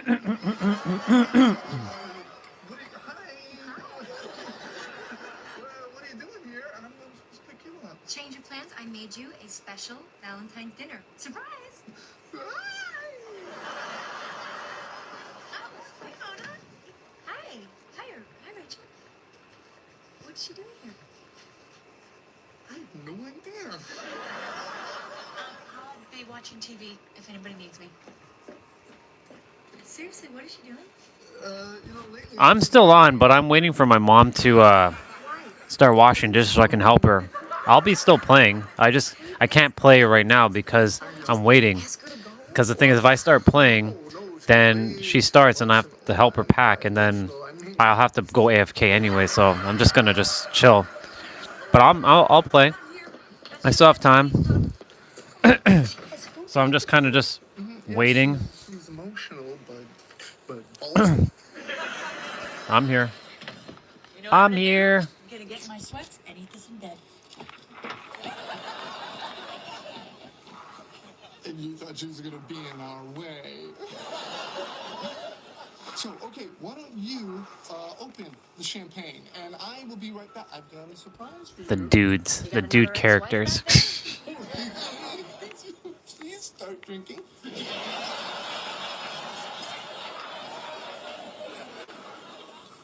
Just gonna grab it. Oh, Rachel, wait, hey, I hope you don't take this the wrong way, but, what are you doing? Oh, sorry. Do you need the phone? No. Listen, Ross is too nice to say anything, but this is his apartment, and You play, if you're gonna play, you play like maybe one Depending on your game, I should be back before you finish your first game. But again, still waiting. Mom came home late from work, so everything's sort of behind schedule. Something to remember me by. We saw this episode yesterday, but I'm rewatching it again. How long has it been this time? 90 seconds. That's better.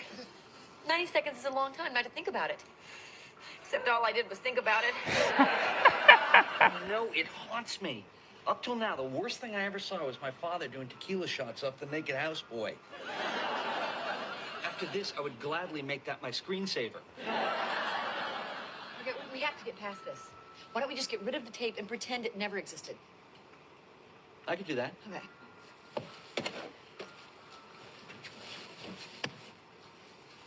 Okay, now all we gotta do is get rid of this chair.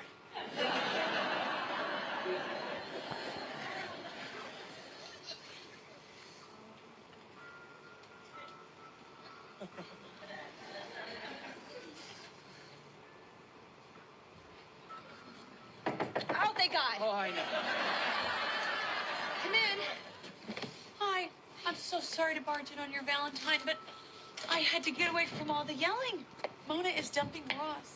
Oh my God. Poor Ross. Poor Ross. Oh, great. We have to watch him do yoga in his underwear, but for this, he closes the drapes. Yep. Rach, you know that birthing tape that you wanted to see? Mm-hmm. It's here. Oh, and we should warn you, before you watch it... Don't watch it. Don't watch it. Why, you saw it? Is it scary? Well, let's just say that it's ironic how footage of someone being born can make you want to kill yourself. Well, now wait, I'm all freaked out. I'm waiting for Mom to... No, but I will. I'm waiting for Mom to finish washing the dishes so I can help her pack it. Seriously, you guys. Before she starts complaining, like, nobody helps me in this house. Because, you know, one of the things that I don't like to do is hear people talking, complaining. Of course So not. I don't have to do it, but I choose to do it to help her so that she doesn't complain. Because then she'll be like, I have to do this thing, I have to do this thing, I have to do this thing, I have to do this thing, and I have to do this thing, and I have to do this thing. And I don't mind helping because it gives me momentum. I like cleaning and helping. It's just, you know, I'm waiting for her because she's behind schedule because she came home late from work. So that's what's going on. Why is that baby torturing that woman? Why have I seen this thing 3 times? So I'm just watching Friends. It's still beautiful. It's horrible. I know. I love watching them. For me, I love washing because it gives me a sense of like joy as well. But she'll be like, don't wash them, leave them. So I'm just gonna be like, whatever. Just waiting to pack them. Fingers and toes. Let me go Look check. how happy the mom is now. Oh, screw you guys. You don't have to do it. No, my magnet fell into my shirt. I gotta pull it out. I'm sorry. I'll be back. What's been going on lately? I haven't exactly been the perfect boyfriend. You know, I mean, I didn't tell her I got Rachel pregnant. Then I gave her a key to my apartment, and then I had the locks changed. And then I lied to her about Rachel moving in with me. In a way, I actually judge her for not breaking up with me sooner, you know? Still, that really sucks, man. Especially on Valentine's Day. Yeah. Wait a minute, what are you doing here? Joey Tribbiani without a date on Valentine's Day? What's going on, huh? Girl trouble? Sort of. Really?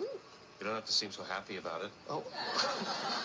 Sorry. Well, look, maybe I can help. Oh, Hey, whatever it is, I am sure it has happened to me.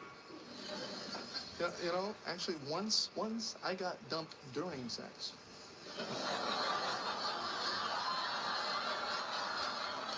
So anyway, so what is it? Forget about it. No big deal. Hey, come on, Joey, what is it? It's nothing. Hey, it's me. Why can't you tell me? Okay. Sit down.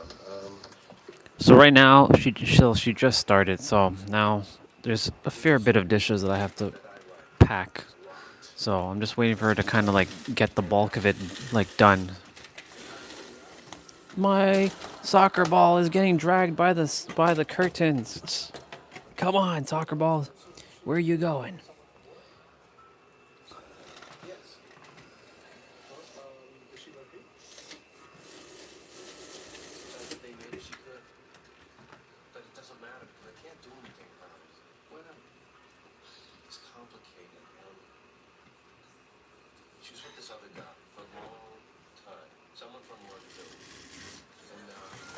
Someone from work too. Because we're really good friends.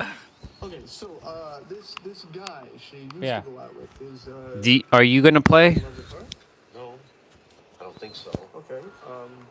Is he a good Unless guy? you already are on. Nope, you're not on. He's the best. Then talk to him. He might Oh not yeah. agree with it. Oh, I don't know. Hey Joey, come on, it's worth finding out. I mean, if you really like her. I do. So much. I can't stop thinking about it. I can't sleep.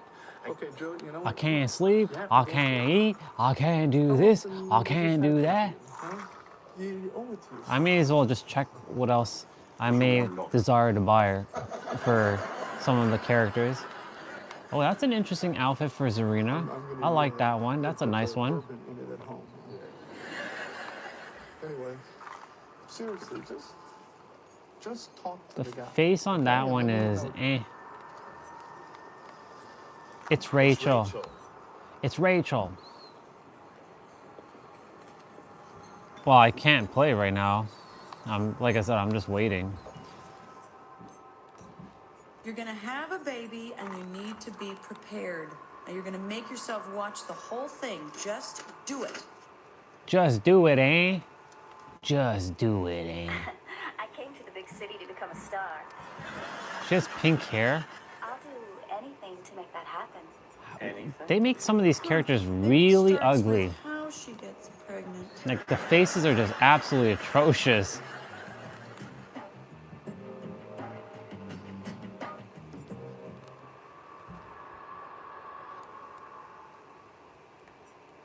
And what are you setting up for Christmas stuff? I'm sorry, did you just say it's Rachel? Yes. Rachel? Rachel? How dare you? It's Rachel. It's Rachel. Yes. I like Rachel. I like Rachel.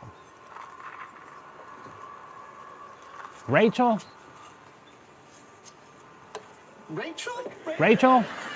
Yeah, okay, but hey, you know who else I like? You. And it doesn't get said enough. I like you, Ross. Whoville? What the heck is a Whoville? What is that? Rachel? Yeah, it's not What is that? Deal. It's not a big deal? Oh, I'm sorry. I guess I must Google that. What about all the stuff you just said? I mean, how about like, She actually you has can't some stop decent thinking about outfits. her? Like, how you can't sleep? I'm an actor, Interesting. you know? Interesting. As a yes. group, we tend to be over dramatic. Rachel, who's carrying my baby? Rachel? Look, no, I know it's bad, and I know it's wrong, okay? But it's not like anything's ever gonna happen. You know, these are just feelings. They're gonna go away. You? I gotta go. I don't think so, dude. Come on, Ross. Hey, Ross, I just have one. Rachel? Ah, the Grinch. Rachel? Rachel? Rachel? Rachel? Rachel? Rachel?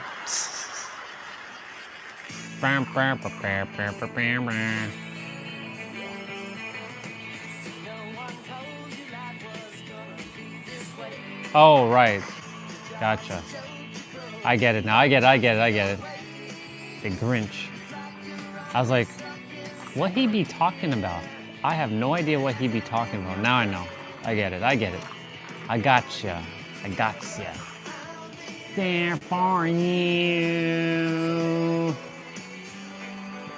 Zarina actually has some decent outfits. All right, well, next time there's a sale, I'll be investing some resources on her. Talitha Lyra. What do we got for Talitha Lyra? Wow, that was a big one. Talitha I think Lyra. that's the youngest girl ever to reject me. Oh, hey, you guys. Oh, hey. Hey, listen. Let me ask you. Do you believe Talitha in Lyra. soulmates? Oh, yes, I do. I do. I believe that there's one perfect person out there for everyone. And you know how you find him? Stop That's looking not for true. him. That's why I Well, stopped looking for Russell Crowe. He'll find me. let's go back to Nia. No, I mean, I believe that certain people are more suited for each other, and I believe in falling in love, but soulmates, I don't think they exist. Okay, good. Why? Well, last night I met Monica's. Monica's. What? Yeah, I had a date with this guy, and I swear to God he is her other half. Come on, don't be crazy. You don't think there's somebody out there better suited for Monica than me, do you? But what's he like? Well, he's tall. Uh-huh. He has brown hair. Of course, of course. A tall guy with hair similar to mine. Oh, unknowable universe. He works with food. Oh, sure. Older? Obviously. And he's British. Oh, I was just gonna ask. Yeah? Where the hell's Sable? He's so centered and mature Oh, she's and over here. confident. Oh, it's so sad. They never had a chance to meet. Luckily, the guy she settled for can't hear what you're talking about. Oh, I'm so sorry. And maybe I'm wrong. But you know what? I'm going to go out with him again. I'll find out more. You believe that this guy is destined for somebody else, and you're still gonna date I him? am the May not be my man. soulmate, but girls gotta I eat. am the man who walks alone. Yeah, I should get I'm the man who walks alone shirt. I am the man who walks alone I shirt. just talked to Joey. I want to see how you were. You know, I can't believe it. I Joey am and the Rachel, man who walks alone. you The and burr, me burr, going out. burr, burr, burr, doo. I know you're hurting, and I want to be supportive, but don't say that again. I am the man who walks alone. Do do do do First of all, do he do hasn't do. tell her how he feels about her. And even if he did, you have no idea how she would react. When the law begins to change, ba ba ba ba ba ba ba. He's not even thinking about Do going after do Rachel. do do do do. All he's thinking about is how you're taking Feel this. out the dark. Listen, it's completely freaking him out. Feel out He's the talking about dark. moving to Vermont. Why? He says Look he at wants that to go guy. country. Look at this guy. They should really look at this. This guy has a big ass knife now. He's got like a screwdriver and a pipe. This guy ready to take you out. He's gonna stare at you. I'll have him to stare at you for a while. I don't want you to. Okay, I'll talk to him. And I'd do it soon. He just asked me how he could convert his dollars into Vermont money.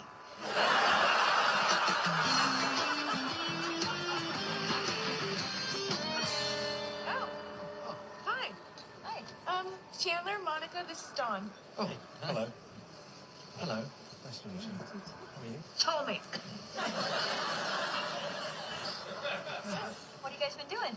Well, we just had a terrible run today to Riatico. What is with all the sun-dried tomatoes at that place? I know. What is this, 1985? That's exactly what I said. Phoebe, isn't that strange? Not really. What's wrong with sun-dried tomatoes? On a barbecue chicken pizza? No? So, Dom, what other restaurants do you like? Well, Octavio, 27 and 7. Oh, there's this great little place, Alessandro's. Oh my God, that's my restaurant. I'm the chef there. You're kidding me. No. Your food is fantastic. Wow, I really want to talk to you about your menu. I'm just going to get some coffees first. You don't want anything? Oh, I'd like a latte. You know what? If you're going to talk about me, I'm going to go with you. What are you doing? Nothing. I swear to God, I didn't know you guys would be here.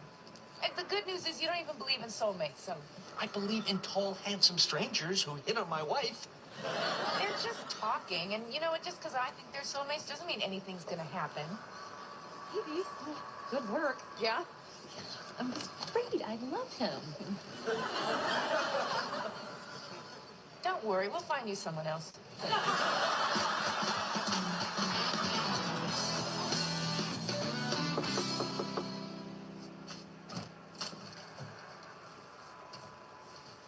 Hey.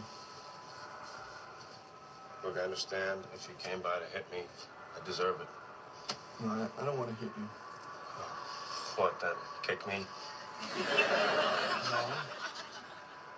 Bite me? No, I don't want to do anything to you. I just want to tell you that I'm not mad at you. And that I certainly do not hate you. I just came here to say that. Hey, Ross. You wanna come in for a beer or something? Oh, sure.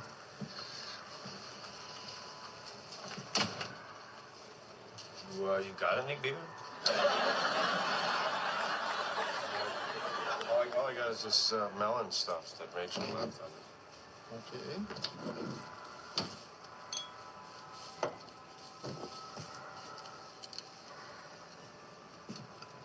Hey, look, Ross, you need to understand something, okay? I am never gonna act on this Rachel thing, okay? I wouldn't want to do anything to jeopardize my friendship with you. Thank you.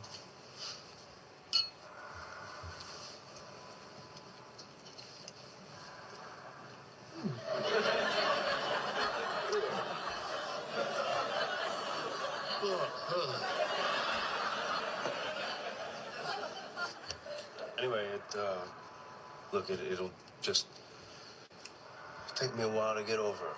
That's all. Not even sure how to do that. I mean, I've never been in love before, so. What? You're in love with her? Yeah. I thought you knew that. No. Hey, look, if it helps, I don't want to feel this way. Honest. I just keep thinking, I'll get over this, you know? But it just keeps getting harder, and I don't know what to do. You know, what do I do?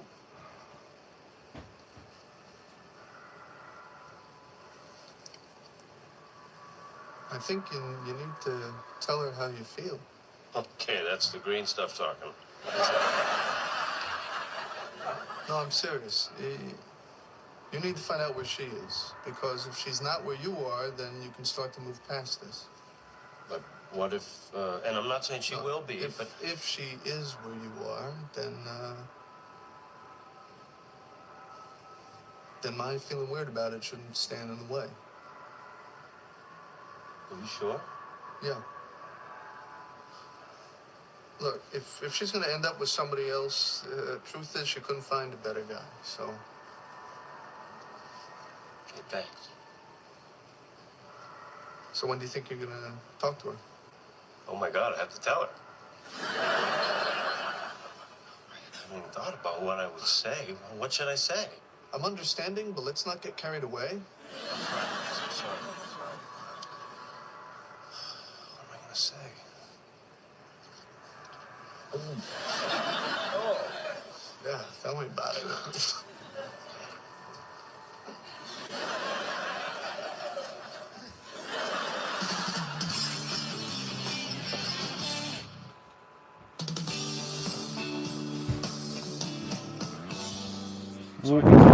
All right, I'm gonna go outside, throw this stuff out, and I'll be back.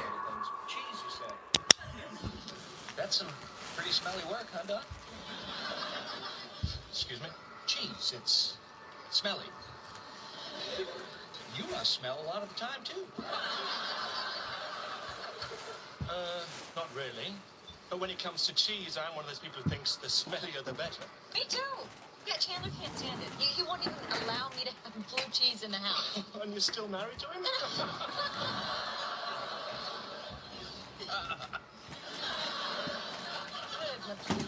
I would like to go to France and eat nothing but bread and cheese. No, not even bread, just cheese. No, I want the bread. Yeah. And pastries. And pate. Oh, I'm really not high. It's just that I used to be fat. Well, whenever you're in the Loire Valley, let me know. I've got a great little villa you can stay at. Is it made of cheese? No, but God, a house made of cheese. Wouldn't that be incredible? I'd move in tomorrow. No, come on. Are you listening to this? I'm so sorry. What do we do? I don't know. They both want to live in a house of cheese.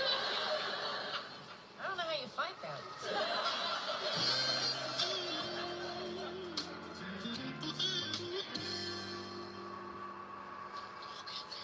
I can do this. I can tell her how I feel. Just, okay, stand up straight. Take a couple deep breaths. Look confident. Go! Joey, what's up? I just came by because I want to talk to you about something. Okay, what's up? Here in the hall? What are we, animals? Oh, hey, I'm not late for a meeting, so can you just make it quick? Oh, yeah, okay. I just came by to tell you that I want to have dinner with you tonight. Sure, sounds great. Just leave me a message and tell me where to meet you, okay? Okay, great. Okay. That's good. Yeah, okay. That gives you a couple hours to prepare what you're going to say. Good, yeah. Oh, don't you people ever knock. I'd like to have Don and Phoebe over. Wouldn't that be nice? Sure, why don't you set it up? I'll just be over here browsing through the personals. Are you okay? You've been acting weird all afternoon. Yeah, fine. Not perfect, but good enough. Jeez, what is with you? I'm sorry. Did you say cheese? All right, what's going on? Phoebe thinks that you and Don are soulmates. And I don't believe in that kind of stuff, but then you two totally get along. So look, I won't stand in your way if you want to run off with Don and live in a house of cheese. Taylor, you don't believe in soulmates? No, but I'm sure Tomatoes does. I don't believe in soulmates either. You don't? No. I don't think that you and I were destined to end up together. I think that we fell in love and we work hard at our relationship. Some days we work really hard. So you don't want to live with Don in the cheese house? No, I've had second thoughts about that. Do you realize how hard that would be to clean? Okay. You know what? Okay, Google. Turn off light. I found this place that makes the greatest mozzarella sticks and jalapeno poppers. No? Really? They taste so good. Bow. Bow, bow, bow, bow. All right, y'all. Oh no! Don't want you to fall. Yeah, sure. But the reason... Is it hot in here? He's gonna tell her that he loves her. I would, but this is a nice place, and my t-shirt has a picture of Calvin doing Hobbes. Oh my God! Really? Can I see it? Yeah. It's time. It's Vader time. That's so much. It's time. It's time. It's Vader time. How long have we known each other? 7, 8 years. Long time. I want to get something, but I don't know what. Okay. Sorry about the wait, but it is mega jammed in here. We have a couple specials tonight. Could you give us a second? Sure. Seconds up. Not that kind of table. So you were saying? Mm-hmm. Quite sure. Okay, well, you had asked me how long we knew each other, and I said 8 years. And then the waiter came over and cut his tip in half. And now here we are. Yeah. Here we are.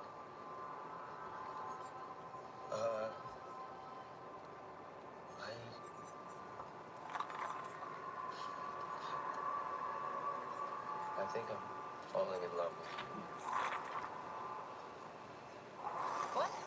What? I think I'm falling in love with you.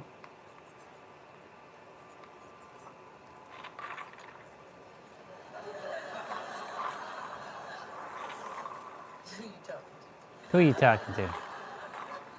Oh, you're kidding. Oh, it's a joke. It's funny. I get it. It's time to play. It's time to play.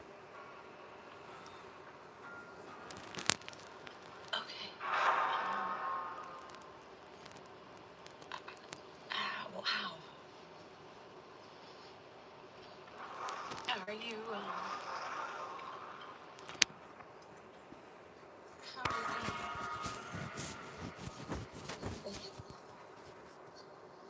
Does it really matter? Does it really matter? Does it really matter? Do you see? I have it on lockdown, people. We have 15 minutes on the stream, by the way. Rich, I know this is a lot. Okay? You don't have to say anything. You take as much Oh my time God. For a moment, I thought that was T-Bray. Look, T-Bray, it's you. It's your character. Everybody be using your outfit now. See? It's like it RAS, bro. Okay, you gotta say something. The RAS be kicking in. Now that you've had that outfit, now I see everybody using that outfit. I think you made it famous, boy. You made it famous in my mind. Oh, because you made it famous in my mind, now it's famous outside. It's fine. It's pretty much what I was expecting. Yep. They'd be No big deal, right? they'd be using that outfit. I think I'm gonna go. No, Joey, please don't. Please don't leave like this. Number one, you cannot do this to a pregnant woman. Start doing that. You can't do that, Rich. Because then you're gonna make me. No.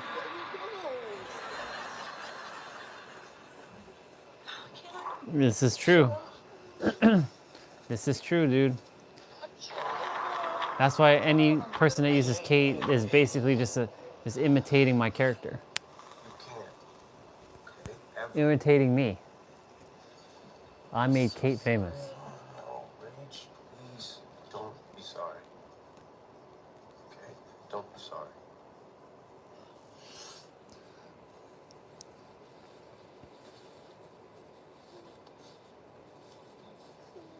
You know, I was only kidding.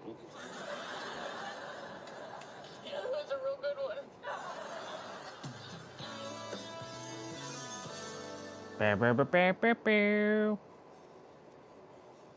I think one is dying. Is this your table? Yeah. God, you're gonna be here all night. I know.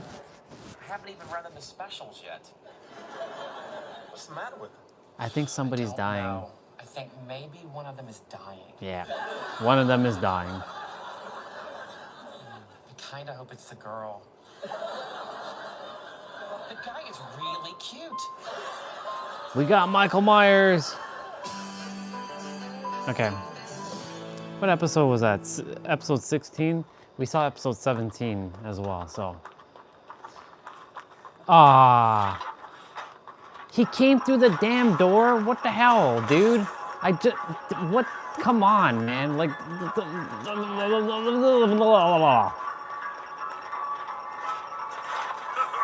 This is ridiculous. Like, this is ridiculous.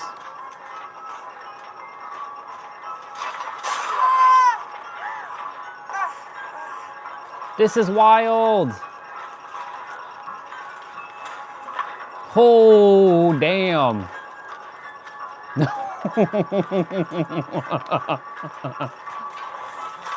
No. No. You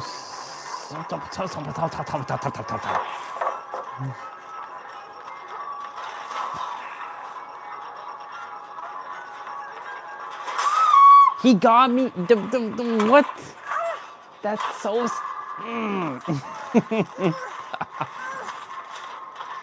This is such BS, man.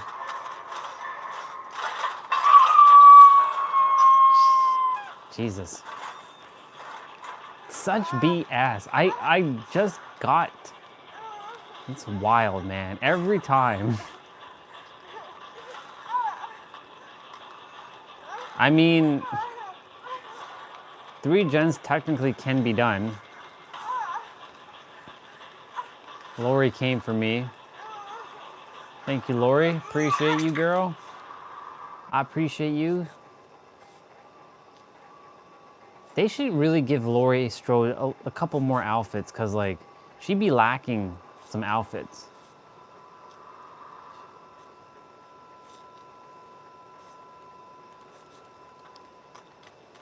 Watch this BS that's probably gonna unfold here now. Yep, see?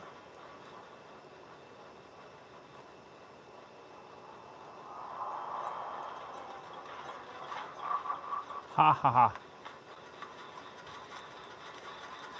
We're not gonna let that happen to the gen.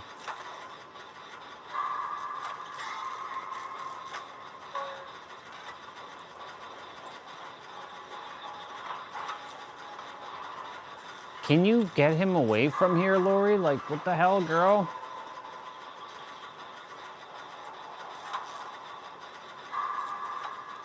Nice. You take him away. You take him far away. Let's go.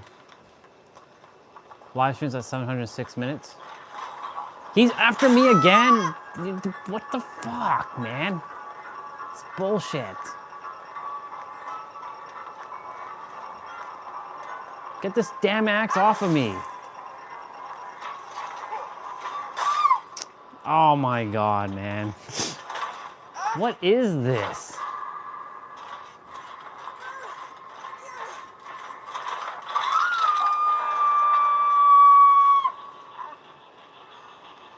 The tunneling is real.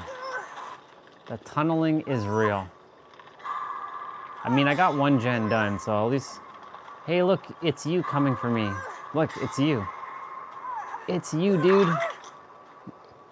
It's you, and you're saving me right now. This is you.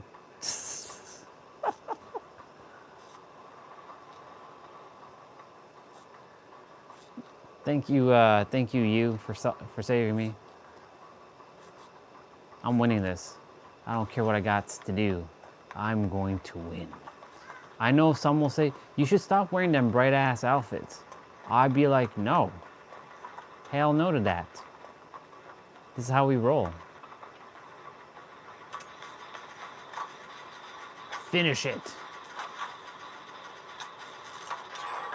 Let's go.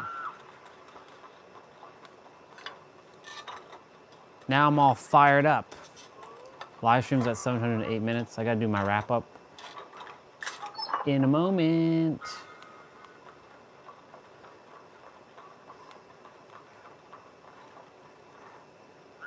Lori, not Lori, Nia, why are you breathing like that?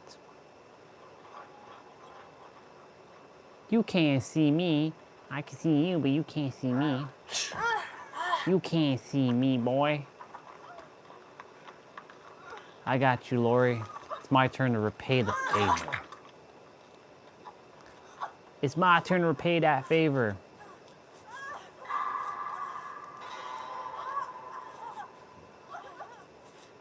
It's my turn to repay that favor to you too.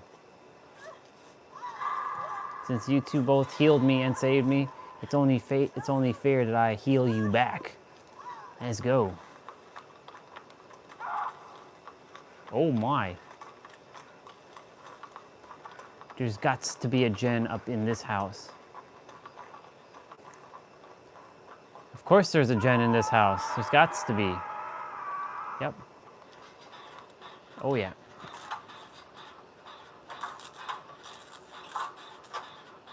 I swear, if I hear that damn door.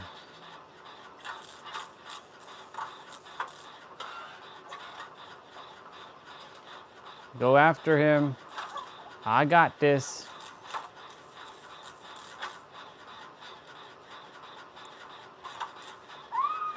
That's so BS, man.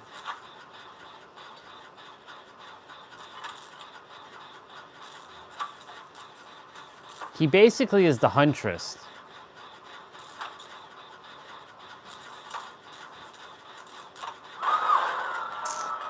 I really, really, really dislike those perks. Them regressing ones, like, it's so annoying.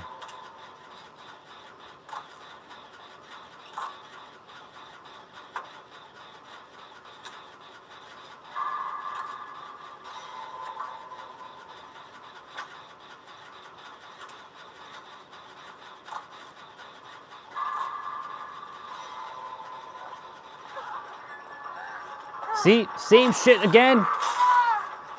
That's bullshit, man. Get the fuck out of here. Get the fuck out of here with that. You can't throw your fucking axe. Not while I have the axe with me. Is he catching up to me? Yo, what the...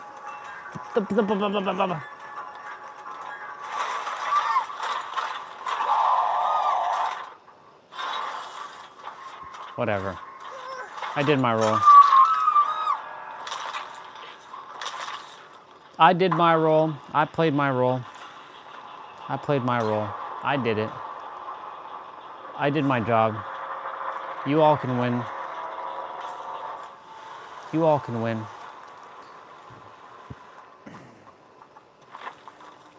That's some real bullshit though.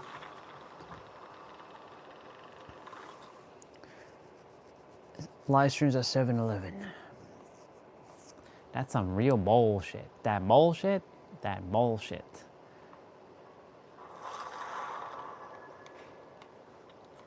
That's some real bullshit. I do have Lori as well. I do have to level her up. Because what does she have again? What is her perks? What's she about? How do I check their bio again?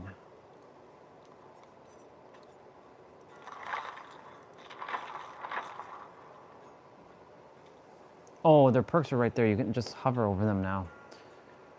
So his personal perks left behind borrowed time. So Lori's is Soul Survivor, Object of Obsession, and Decisive Strike. Grants her powerful survival abilities at the cost of leaving her exposed. Yeah. Yeah, she's quite the character. Helps her with repairing generators and locating the killer.